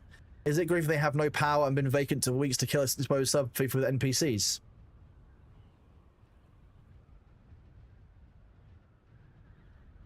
I mean, I'm not going to say that's griefing. I would say that's behavior which is kind of... I would frown upon it, but I wouldn't say that one is griefing. Ultimately, because the base is already vulnerable, I wouldn't consider that one griefing, because ultimately the owner should have prevented it from depowering. They have counterplay to it.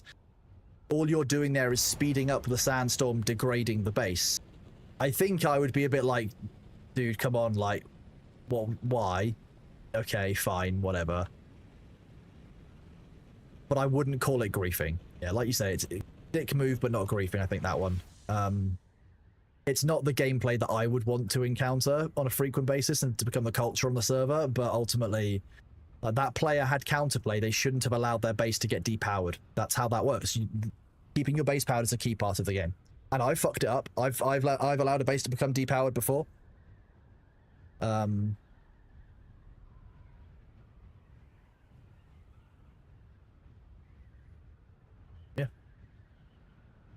But I think the thing that I like most is that generally the people who have joined the servers and are most committed to the servers, we all have the same kind of view of the gameplay that we want, that it is fair if we are PvP'd, but ultimately we're not going to be a dick about it. And, that's why I have the opinion that if someone engages me in PvP, if they choose to run, I will generally let them run. Griefing would be considered pushing vehicle in the sand thumb, but yeah, if you used 3 ornithopters to push a carrier to the ground, and then you used a thumper beneath it, that is griefing, yes. Because that is a known issue that they are looking to fix.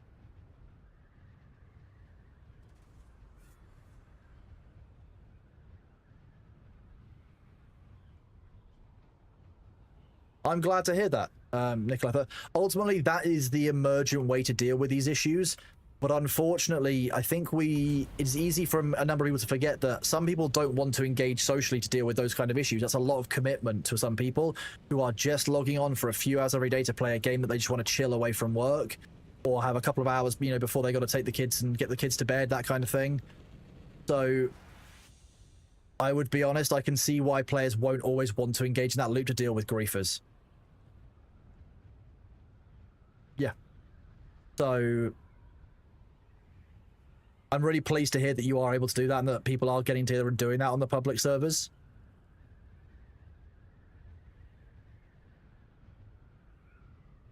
Yeah, it makes me happy to see that people are still doing that, because that's the kind of shit that ultimately overcomes these kind of problems.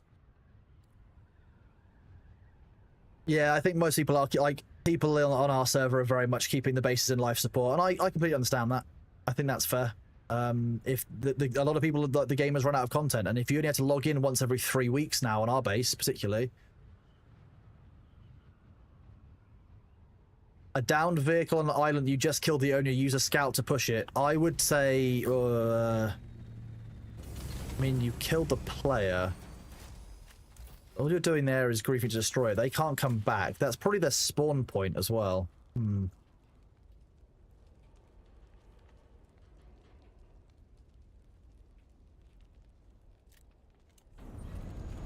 Yeah, if it's on the rock, why push it off?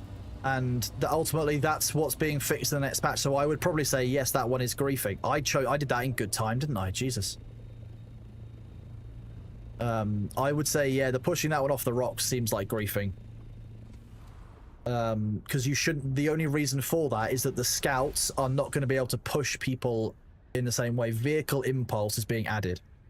So the only reason I would say that now is because I believe that they are adding impulse between vehicles to stop people from doing exactly what you're proposing.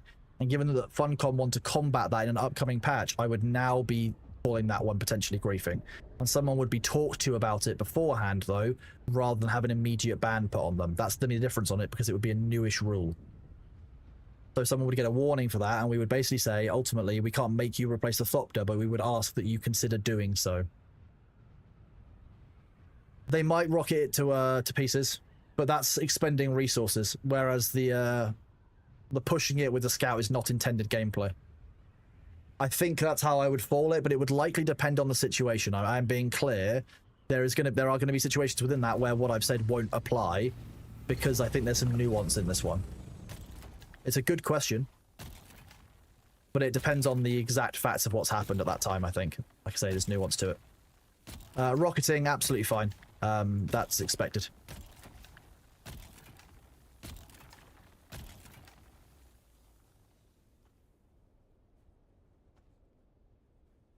Preventing people from flight where fleeing PvP can't be. No. If you should be able to interdict people, I disagree with that one, unfortunately. I very much believe that if someone is trying to fly away and you do want to PvP them, you do have the right to try and stop them. Interdiction is a thing. The act of stopping your enemy in the act, that is a fair part of PvP. That ultimately the attacker in PvP is trying to interdict the defender, who will either defend themselves or run. That's the whole point of the PvP engagement in the air. So I wouldn't say preventing somebody from fleeing just by continuing to attack them is by itself griefing. If they did something to prevent you griefing, like landing a carrier on top of you, well, you probably shouldn't have gotten caught on the ground. It depends, again, on the situation, the nuance to it. It depends on what you're thinking those circumstances would be.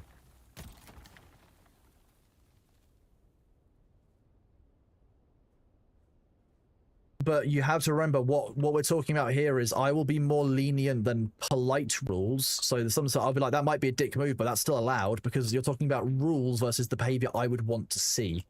Just remember that there's a difference between the two of them, and I don't always enforce the behaviors that I want to see as rules, because that's not reasonable. Rules have to be proportionate.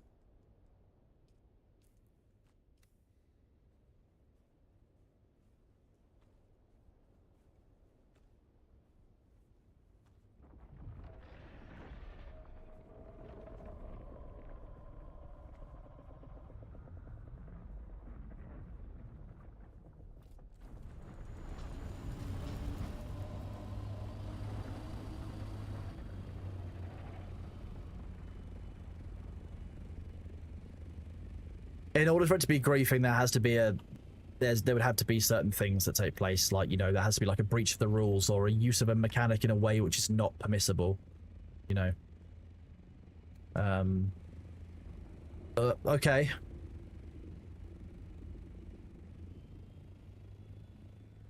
Because ultimately what you're saying is that that behavior needs to be a bannable offense, not just wrong, but if you want to call it griefing, you have to say that that's, you know, that behavior is a bannable offense, and that's a sweeping rule to make. So then often you'll find that things that won't by themselves be definitively that is always going to be griefing, but a lot of stuff is going to be, sometimes that might be part of griefing. Okay, that was like a GIF loading on old internet before we had, you know, the G's.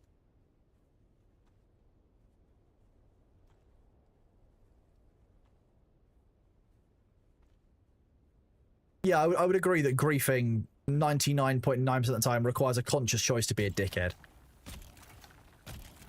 Or to inflict harm upon a player, like it's...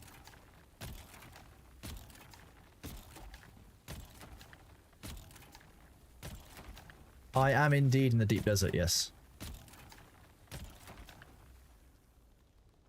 Nope, Elendil, the taxes will have ticked over. Because it's a week, it seems that the timer has actually caught up with the fact that we changed the settings for people.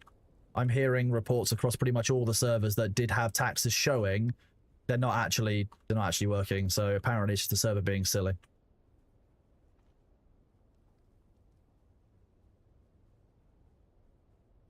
Yes, there are. Yeah, I fully agree. There are definitely many ways to be a dick that aren't griefing, for sure.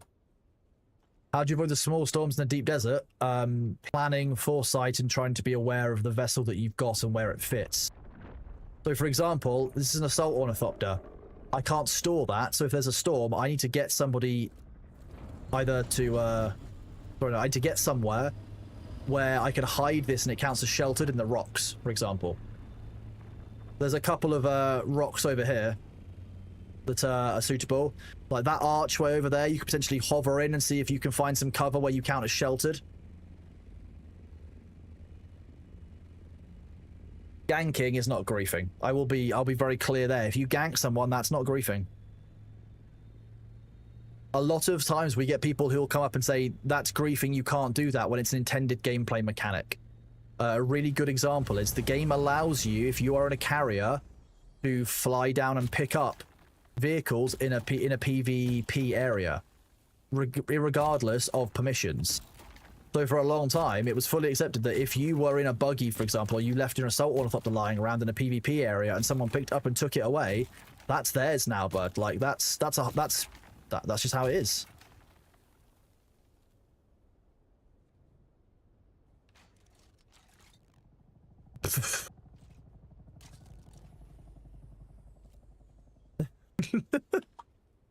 Coming directly in like that towards a player is I genuinely thought that was about to be a strafer, and I was about to activate my shield and fire the and prepare to fire the lasgun.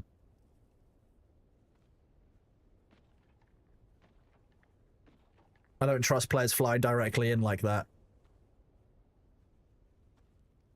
I would be honest, ninjas were definitely not the world's first gankers. That's not a thing. Assassins have existed for way longer than that. Well, and you do get to the stage in these ring mouths when there are so few resources left that, like, sometimes people will just be like, they will start fighting over what's left so they can try and loot it. That's a thing, which is cool.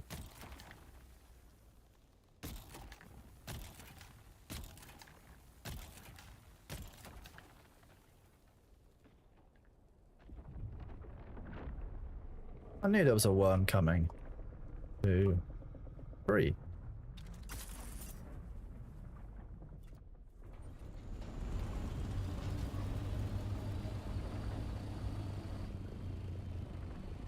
Yep.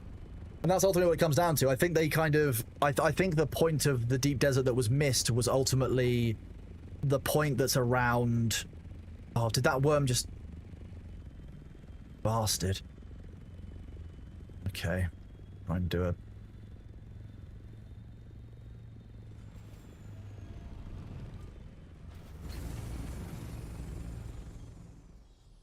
Yeah, worm trick shots are cool, but they won't be a thing anymore because now they're making it so that if you make contact with the worm... I'm just listening out for any sound cracks. I don't like that worm disappeared.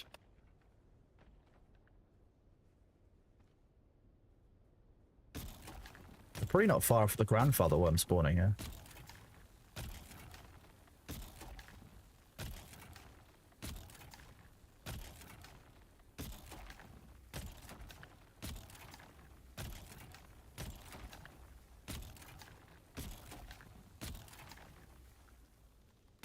I think that worm might have despawned rather than playing games. I'm going to be honest with you, they need to fix Sunstroke because I'm using the shaded hood, but it's not applying its effect. And Thor and I have proven it on stream that it's applying a reverse effect. So the Funcom need to work out what's going on with it or remove the item, I'll be honest with you. It's that simple. Oh, the worm jump taking out your thought because the worm jump... I've not had that, no. Thank fuck for that. I've had the worm... I've been very, very close to a worm before. When it reared up out the sand, and I think it was like probably 20 or 30 meters away from me, bonked me. When it reared up out the sand. Oh, is that really? Are we full already? Jesus. This is the part where it grabs me now when I finally get a full inventory full of spice sand. That'd be very funny. I deserve that, to be fair.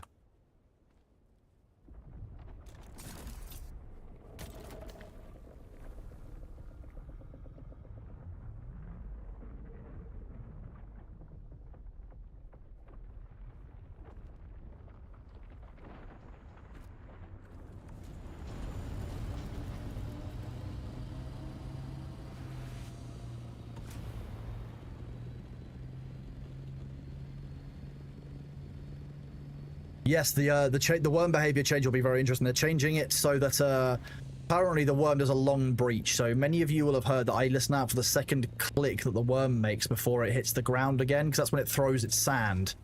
And that's certainly when you're starting to dive. So it always gives you enough time at that point to leave. There's now going to be a 50% chance it's going to do a short breach where it basically just pops up for a second, then comes for you. Which is what the worms in the Haga Basin do. And the worms in the Haga Basin are kind of terrifying sometimes. So... And the fact that every part of the worm will one-shot you now means if it hits your heels, you're going to explode. That's it. You're done. So it fundamentally will change how ballsy one can be when they're harvesting spice. And to be honest with you, I would not be surprised if the first few days after the patch, a lot of people lose ornithopters that they were not expecting to lose because they weren't clever. I mean, deep desert worms will still be slow, don't get me wrong. Because of the space in the deep desert, the amount of distance, you're still talking about a slow-moving animal, basically, you know, a slow-moving entity. It has a lot of ground to cover, which is why it takes a while to get to you. But it will mean its behavior when it arrives is far less predictable and, ultimately, far more dangerous. You just go, I don't agree with that, purely because I think there should always be counterplay. You should always lose to the worm because you are greedy or because you are arrogant about it. The worm should punish you. It should not just be an arbitrary death in a 1 in a 1,000 chance. Because having no warning would be unreasonable. It needs to have a certain amount of like rearing up, I think, for it to be fair still. Because they don't even really make noise.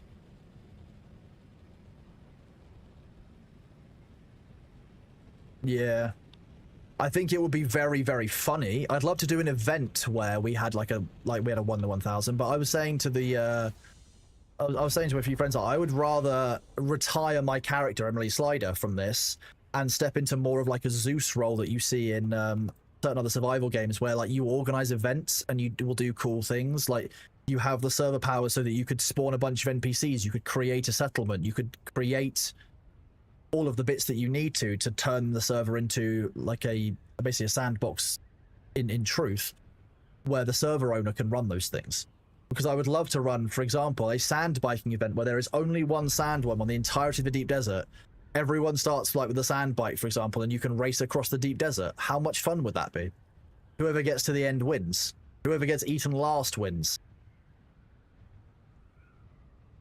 Those kind of fun things, like, you know, a new lab is unearthed, and at the end of it is rare loot, but it's got a wave after wave of enemy spawns. I'd love to be able to create that kind of thing, to create that kind of gameplay experience, because that's the kind of thing that I did on DayZ for a lot.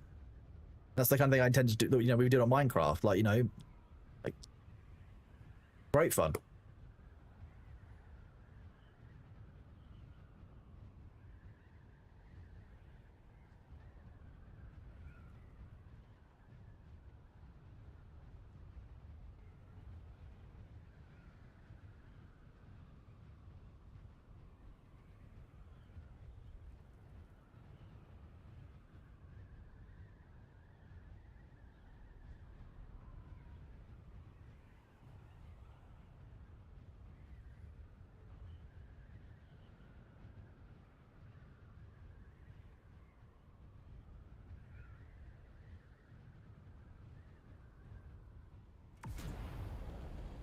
You want to see a module for scout thopters to let them drop thumpers? That would be quite cool. Yeah, a thopter-driven like that would be awesome. Yeah, be good fun. Duke Desert buggy race, exactly, like makeshift pod racing. Yeah, basically, I would create ornithopter like routes. That would be good fun. Basically, create like a gauntlet, so you've got to fly your ornithopter through it like at max boost, so that boost doesn't cause any like cooldown, so you're constantly on boost. But when you're constantly on boost, an ornithopter, especially a scout, is very much more hard to control. I think that'll be really fun. Flying NPCs would be great as well. Yeah, I agree. That would also teach you about PvP in the end game. To be real, I said flying NPCs need to be given to you in the base game purely because when you get out in the deep desert, nothing you have done has taught you about ornithopter PvP, about how to combat in your vessel, how to do tight turning. Nothing ever teaches you how to do advanced ornithopter flight unless you've tried to do it yourself. Unless you take your ornithopter down through the Haga Rift and you fly through all the canyons and chasms and you try maneuvering, like, the game never makes you do that.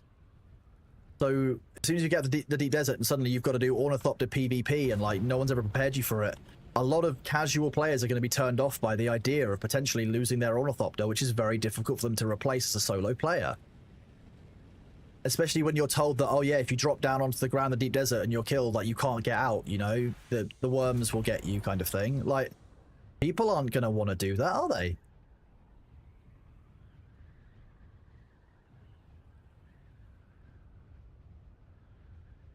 Yep, there's nothing about missiles curving and shooting. To be honest with you, the rockets don't make a lot of sense. When you can put missiles into your handheld launcher, why could you not just put straight firing missiles on in your Thopter? You can make literally fire and forget straight line missiles that will go in a straight line for the Regis missile launcher. So why can't you put one of those in an Ornithopter and have actual missiles rather than just rockets?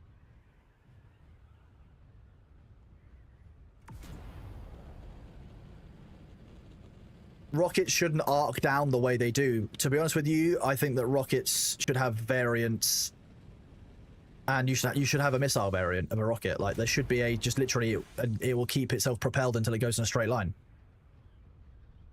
But I don't think that having, like you say, single player vehicle combat is strange. Pilot and gunner makes more sense.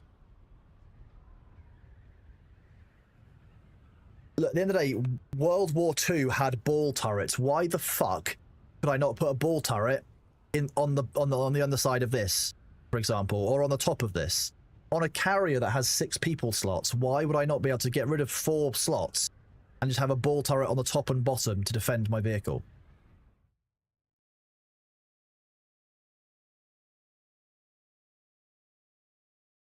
And at that point, there is no problem with single-player PvP because multi-people have a massive amount of defense that they can deploy.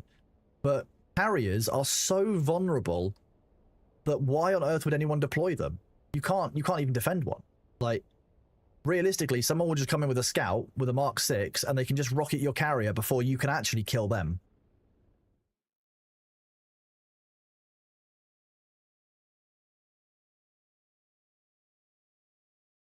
All you gotta do is take out, like, one wing.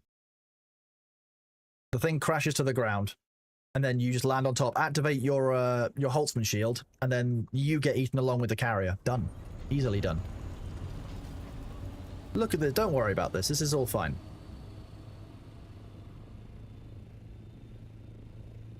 It's just this entrance. Carriers will be getting faster. Yeah, supposedly they're getting a speed boost, and they're also getting the buff from thrusters, which will be cool because they need that. So does this. The fact that this slows down if I use the booster is silly. Sorry, Bria. I'm on a rant about how to fix Dune. Sorry.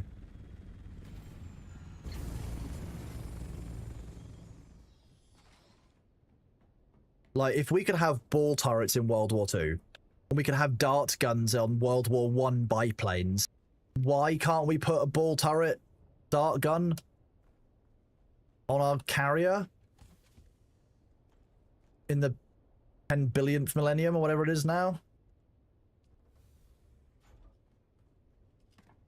Oh no, that's just a particular issue that I have with just loading that one spot.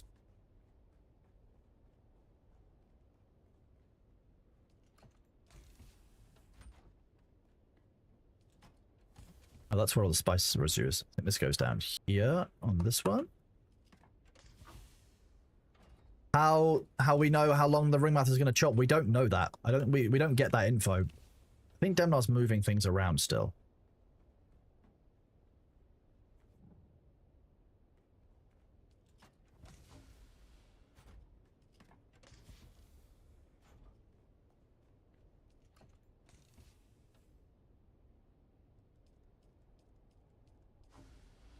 Done.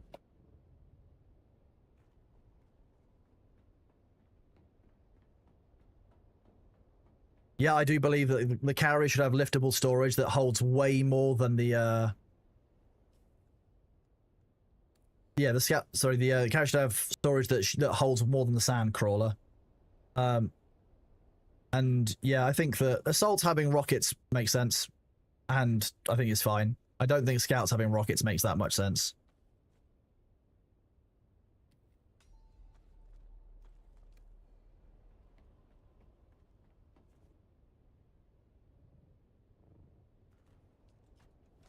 The reason why I always keep these in here.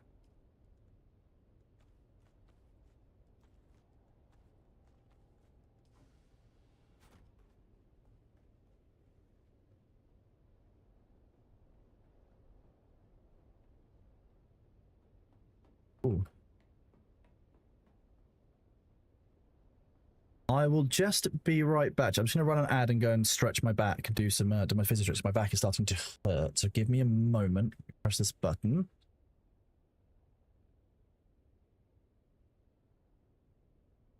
And I will be right back. Whoop.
And I'm back. Thank you very much for waiting, chat. All the ads are almost over too. Good timing. I think the thing I don't like about the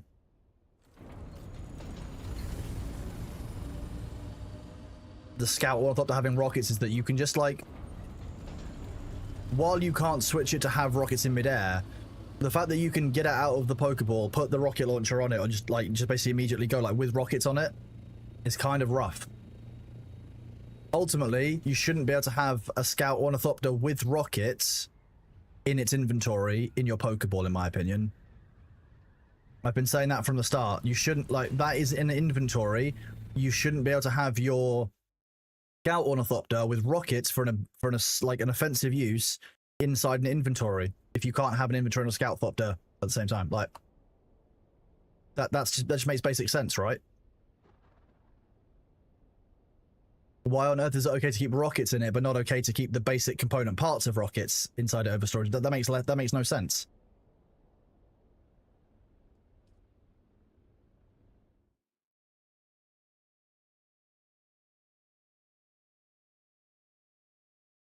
They're increasing the size of rockets, but ultimately rockets should be carried on the player whenever the, like, vessel is stored.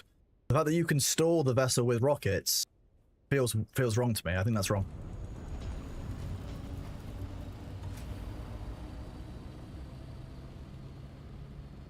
And if you have to deploy your Scout Ornithopter and then put the rockets in that you've been carrying, fine, because you have to go through an inventory to do that. It might be quick, but you do have to go through an interaction to do that, which gives the other player some time for counterplay. That second is enough to escape for most people who have got a thruster. Especially because that player's got to deploy it on the ground and you've got time to fly away.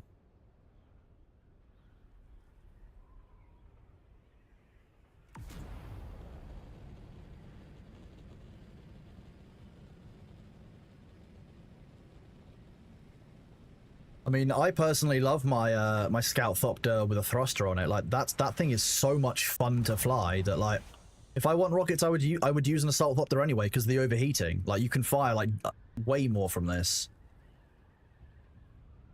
Yeah, Disco, I agree. I think that's the thing. Peter, hello, buddy. How you doing? Good to see you.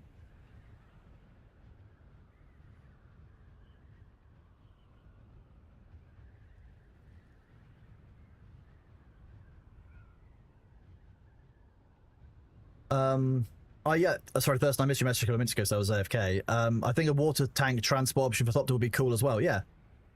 Pulling water is a pain. Like, there should be water storage. I don't see a reason why you could not transport water in a Thopter if you can transport plastinium, for example.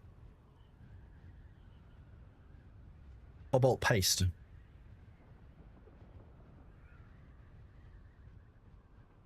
Wait, Onimaru and Sabumaru, are you guys related? Would be great. A long-lost reunion of the Maru family.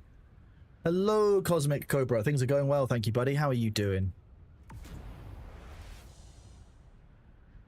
Yeah, I think they could do more with water management. I'm hoping that the Water Shippers DLC, or, you know, the expansion, will add to the water management part of the game, to be honest with you. I think that just makes sense that you'd expect to see some additions there, right? Yeah, no, it doesn't weigh so much. It has weight. It has loads of volume.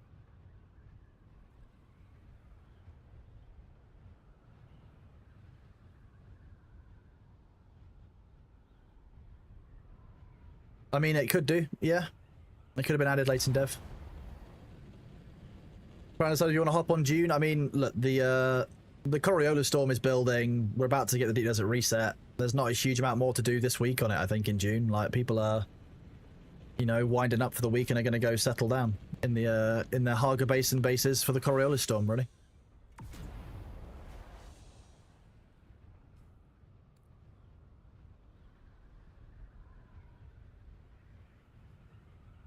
Oh yeah, Salzy, I'm very aware of what it's like to drive with that in, but ultimately, this game doesn't have issues with any other liquids and stuff that you could be transporting, like solids that the level of the physics affecting your cargo isn't in the game.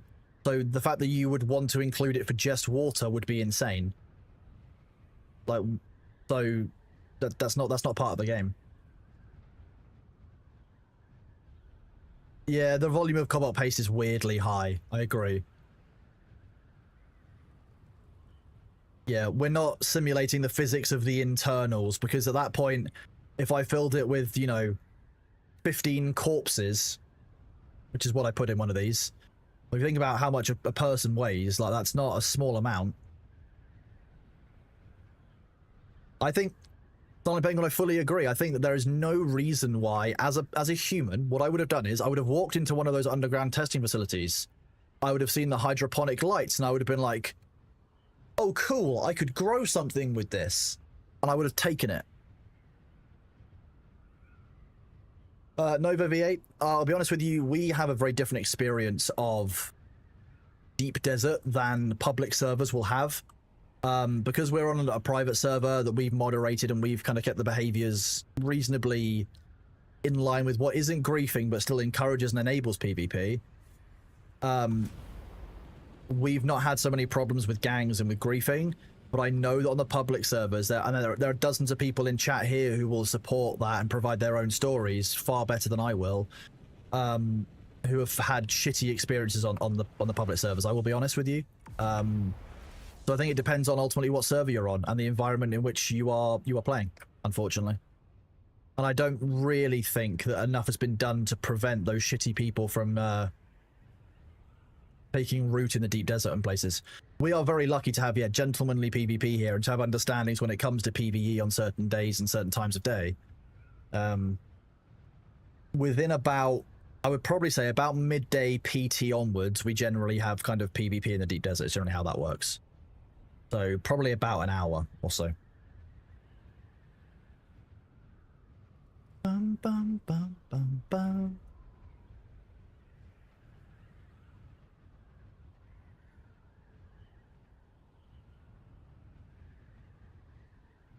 Yeah. Deep desert, you've been in insanely hostile since day one? Yeah. I'm walking here. Exactly. Yeah, Haga Basin PvP is a very weird concept. So I'm not really sure what they were expecting to happen, because no one's really going to want to engage in PvP out there. I mean, there's no real reason to, other than just grabbing some of their loot, I guess, like Fusilari. Again, it's probably different on the public servers. Wanted it more. You wanted it more. My favorite Voyager episode. I'll probably want some of the early ones. Some of the early Voyager episodes are great. Although, no, actually, pretty much any of the Voyager episodes with the Doctor. The Doctor was my favorite character inside Voyager. He was just so ridiculous, and he brought so much comic relief, but also like heart to the story. I really enjoyed the Doctor in Voyager, to be honest with you. So probably most of the episodes involving him. But some of the ones, I remember one where he glitches and he just kind of goes all funny. So we're talking about Star Trek Voyager. That was someone else who was asking a question earlier about the earlier Star Trek conversation. Yeah, we've done a couple of like kind of duels in Haga Basin, but realistically, if you're doing a duel with your mates in PvP, like, you'll find quite quickly that it just becomes a real back and forth of abilities, and it's quite hard to actually whittle someone down if you've got parity of gear. So, I guess that, to be honest, has shown me that the PvP in this actually is lacking somewhat depth as well in the ground combat levels. We're all talking here about PvP in ornithopters or at spice fields, but that by itself is telling that there isn't a huge amount of ground-based PvP for the ground-based combat.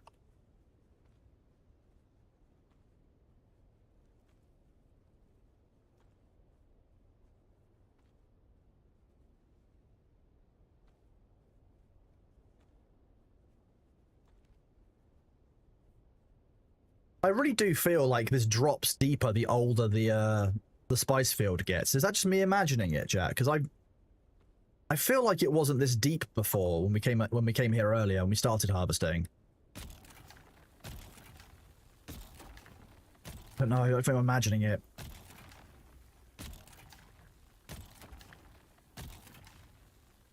Yeah, exactly. Well, ground combat is a stamina contest or just a Bene Gesserit off. Yeah.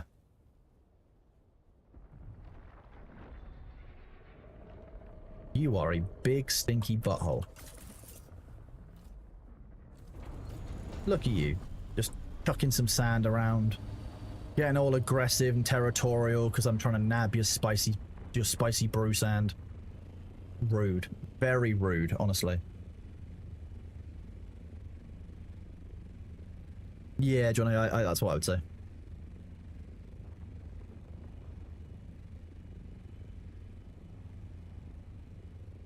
Oh, beautiful form. Lovely hands. I love the handstand. Great job.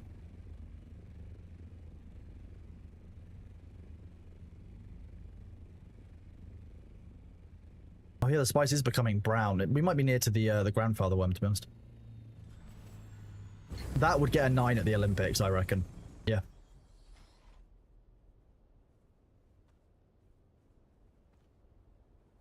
You saw the worst rainbow.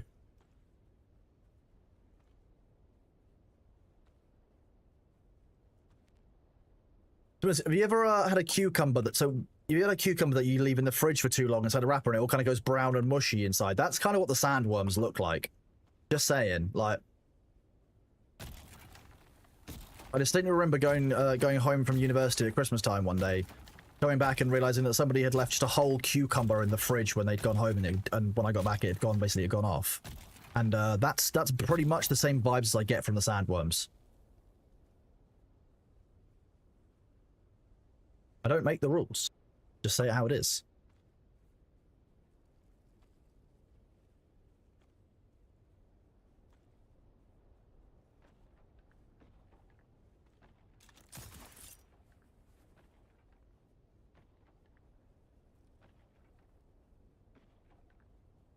Yeah, like you say, if the survey probe launcher can fire survey probes, why can't there be a thumper launcher that fires thumpers? Or micro thumpers?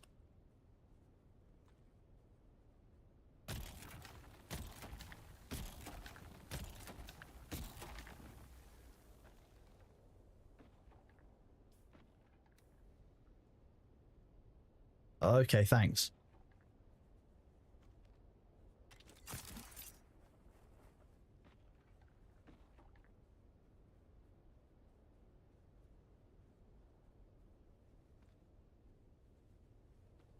I mean, there's also no reason why I couldn't just, like, drop a thumper out of my ornithopter window when I'm flying over someone. Let's be real. Like, why can I not just do a thumper drive-by?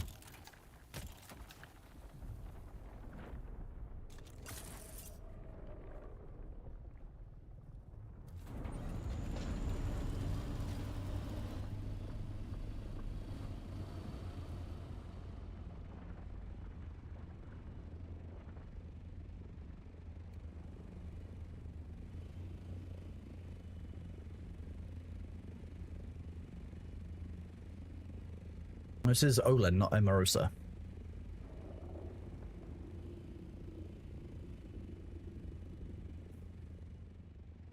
He's... Whoa. Fabrice, wrong stream, buddy. You're a bit lost, dude. That's what you're looking for.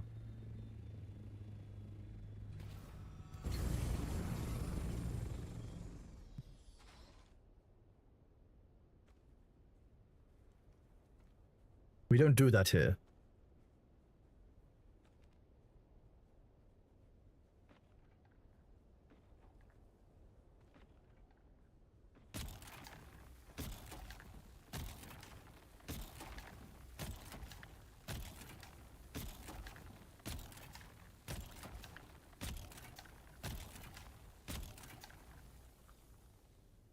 Catch you later, Gaikotsu. Good to see you today, bud. Thanks for being here. I appreciate you greatly.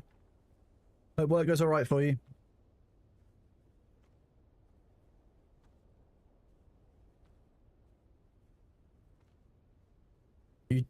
Yeah, divide the sandworms, but took a thumper to the head. Exactly. Sector weather alert. A large sandstorm is approaching.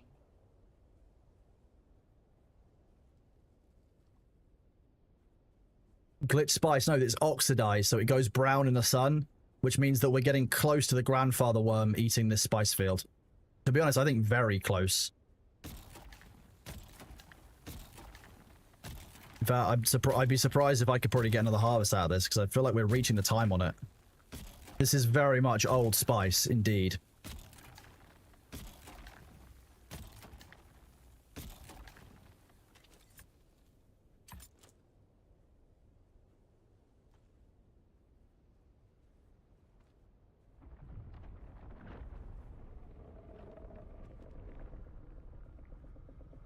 The tuning is going well, thank you, bud. How are you doing today, Jazzy? You might be able to get one harvest if you are quick, but to be honest with you, I can't guarantee anything. But I'm not even sure I'm going to finish this harvest because it's getting a bit weird out here.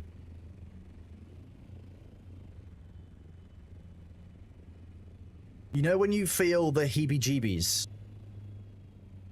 Something here isn't right about this sand field, and I feel like it's the sand. I feel like it's Grandpa's coming. I think that's what it is. He's on his way, and the Grandpa worm is going to be here any second.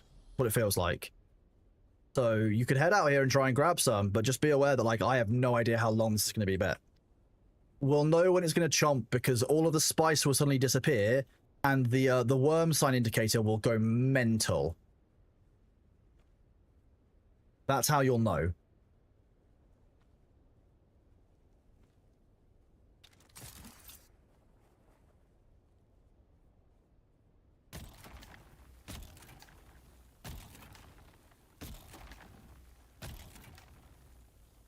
I mean, if the Grandpa worm gets me, I guess it's a good way to go, and I'm hoping that someone clips it. That's basically how that goes. If I'm gonna die, it better make good content.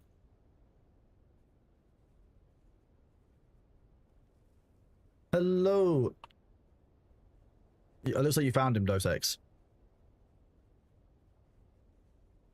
The oldest of the... Winky, why? Why are you?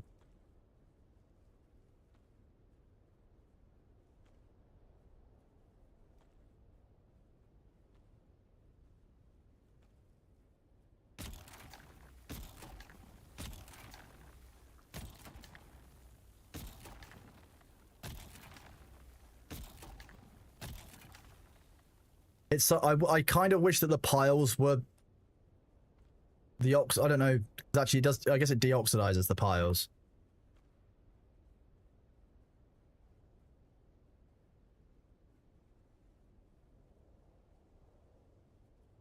I did spec, dear.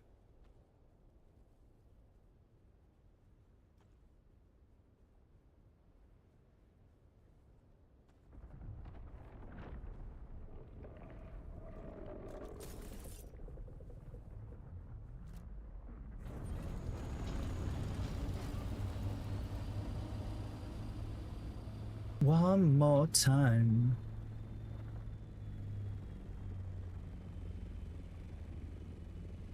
One more time. Did I change my build? Not substantially, no. You mean my in-game build? Nah, my in-game build's still the same. I've got this equipped because I was showing chat this earlier. But I still have this I still have this unlocked. I haven't got it equipped.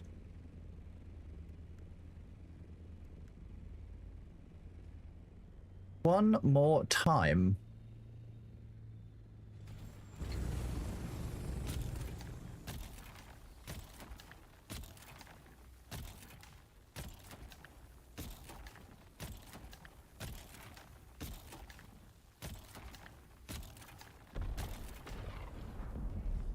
Jesus, that noise scared the bejesus out of me. So this is it oxidized. Geozone, so we are very likely quite close to the 8-hour mark when the granddaddy worm spawns and consumes the spice field. So this is Old Spice, literally. This is what Old Spice is. This is what... is it Terry Crews did Old Spice? Oh, my brain.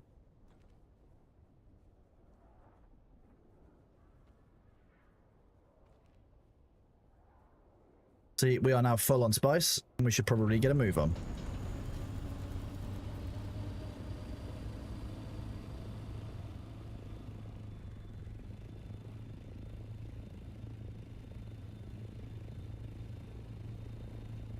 This is the part where we'll come back and it'll be completely gone.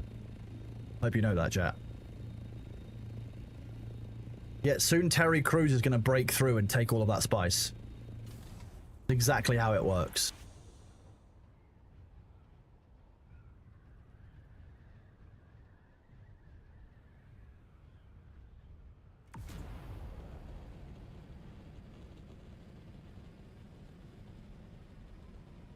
Just Terry Crews' face just... I would mod the game to do that, to be fair. I think that would be great fun. I would learn how to mod just to do that, to be fair. learn how to mod Dune, especially for it. He just appears on the skybox, flexes his guns, and all of a sudden, all the spices appears. He sinks below the ground, and just.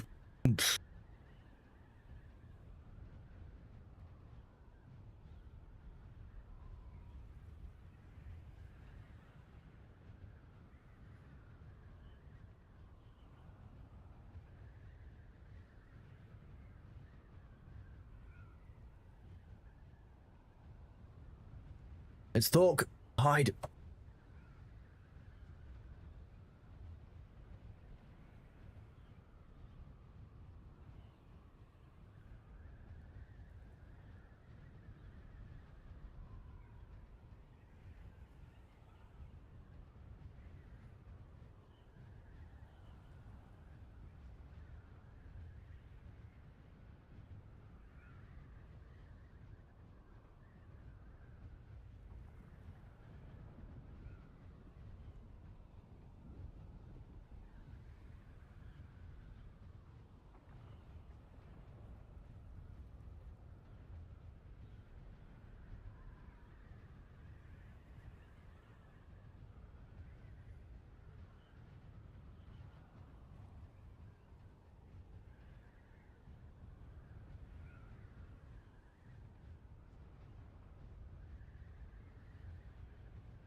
Hello. Whoop. Hello, I'm back. Oh, back in just in time. Hello. Krautaj, welcome back. Good morning. Seraph, good morning. How are you doing? Looks like we've got the Zealanders waking up and the Australians probably waking up as well at some point. And I've been going for a while. Great to see you all. Hope you're all doing really well. Did we just have an error on the stream? That's weird.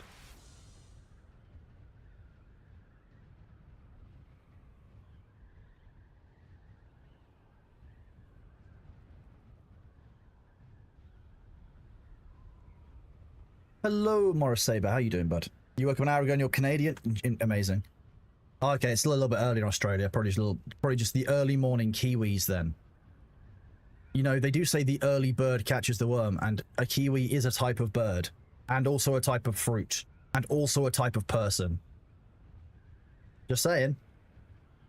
Those birds are remarkably adaptive. You had a good sleep at 6 a.m. Oh, jeez. 6 a.m., bud. Too hot? Nah, I'm sorry to hear that. Was a Kiwi type of person? Somebody from New Zealand? New Zealanders are called Kiwis.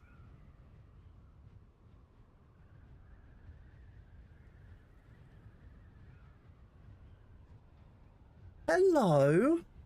Hi. Little Bailey. You come to say hi to everyone? Did you hear that Seraph was here? Is that what it was? Or were we talking about delicious birds? Is that what it was as well? It could have been talking about delicious birds. I know how much you like birds.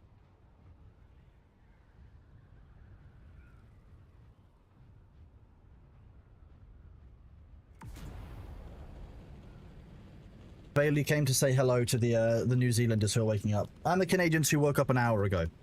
You know who you are. Hi, Bailey. Are you okay? What's up with you, buddy? Why are you being so silly? Up. Let me put this here. You just sat there? Okay, you want love. Okay. Yeah, we can give you some love. Hi. Oh, yeah, you're very welcome. You're okay.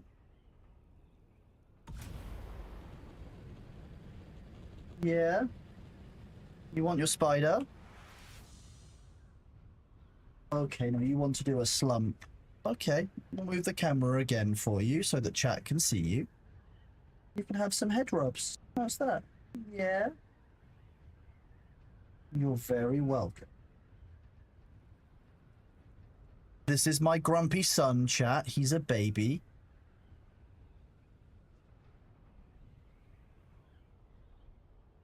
I say that he's a baby. He's 15 years old, so he's definitely a big old baby. Yeah, sorry, I'm about to crash into something, B, so we're gonna have to land if you want to, you want some pets. Should we land, give you some pets? That kind of thing, shall we?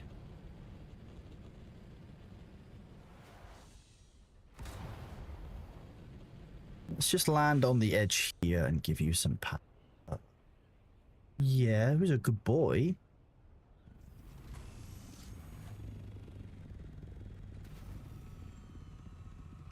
Hi. Yeah. You want a chin rub? Oh, you do? Yeah, see, chat can still see you. Good boy.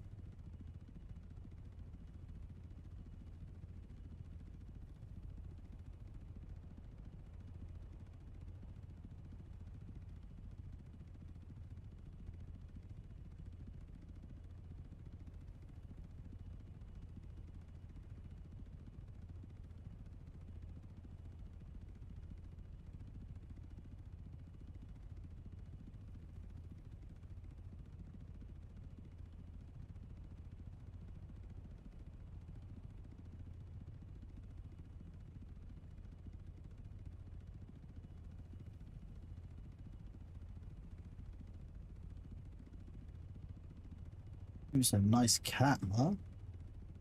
You came to see chat, did you? Yeah.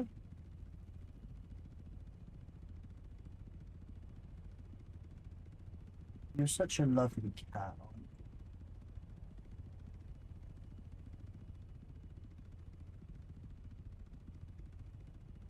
You need to leave the deep desert be. Yeah. Okay, okay. Yeah.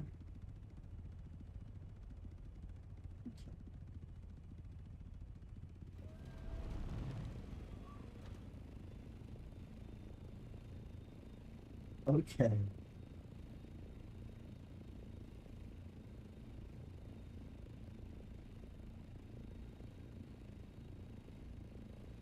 Who's a nice kid.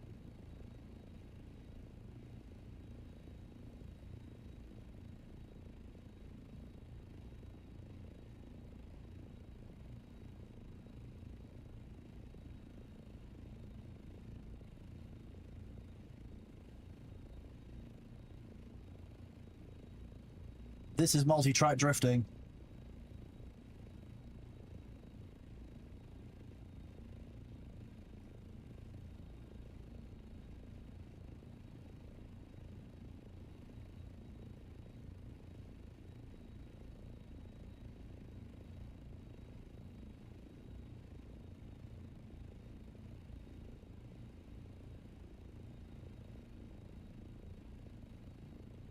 Who's a lovely boy, huh?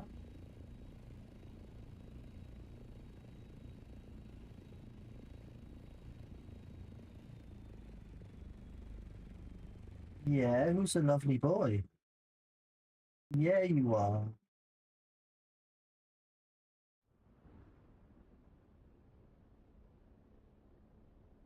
I'm just gonna press the run ads button to pay the person who spent the channel points back on it earlier, which I didn't do. So I'm just gonna press that, and then we're gonna keep petting Bailey, and I'll make him larger on the screen for you all while the ads are on.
Oh,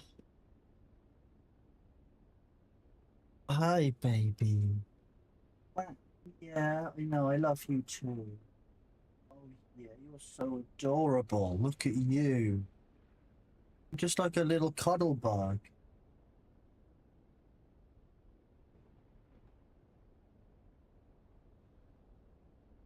Okay, you want the head instead? Yeah. Lick your arms.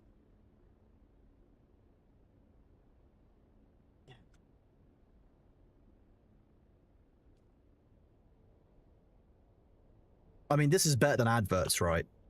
He's just a big sleepy bubba. He's my grumpy son. Oh, I'm sorry to hear that, Krautush.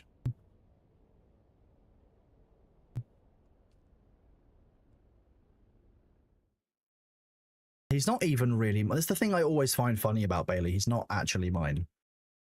Like, he just lives here. He just walks in. He just lets himself in.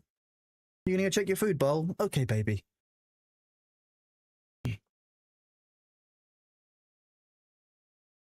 Oh yeah, there's a little tail sticking out of the food bowl area. Nah, just floating rocks. It's fine. Yeah, I was very lucky. He's been very good for me. He's been very good for me. Good from a mental health perspective, I think. That's the main thing I would say. That's been very helpful having him there because he's always just around. I can't wallow if he's shouting at me at 8 o'clock in the morning. Very good at being productive in that regard, I guess. Okay, give me 1 second to check the integrity of these wings, see if we can do a gamba.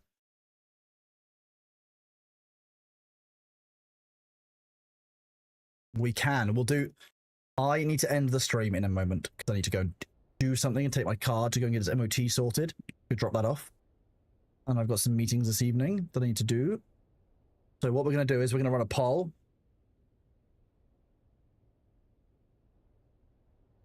Start prediction. Let's see if we can find the right poll.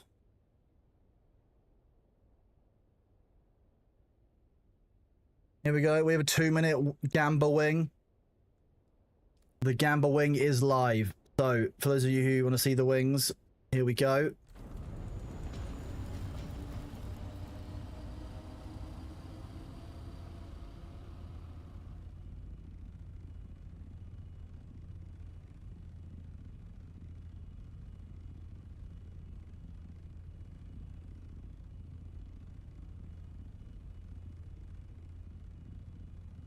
Remember, it's all to play for. Every channel point could be yours.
Oh, thank you, Demnar. That's appreciated.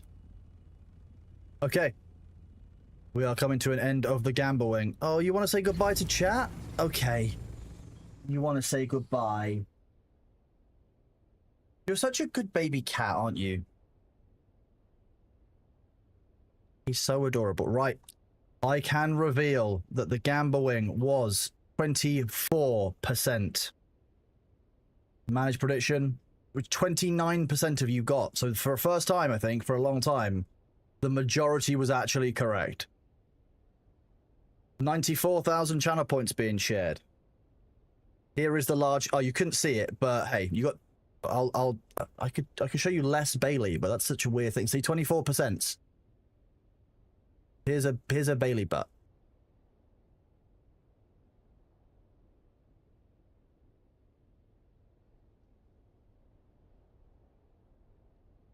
I just want to say I've had a great time playing Dune today, guys. I've had a great time with all of you being here. Thank you very much for, you know, everything.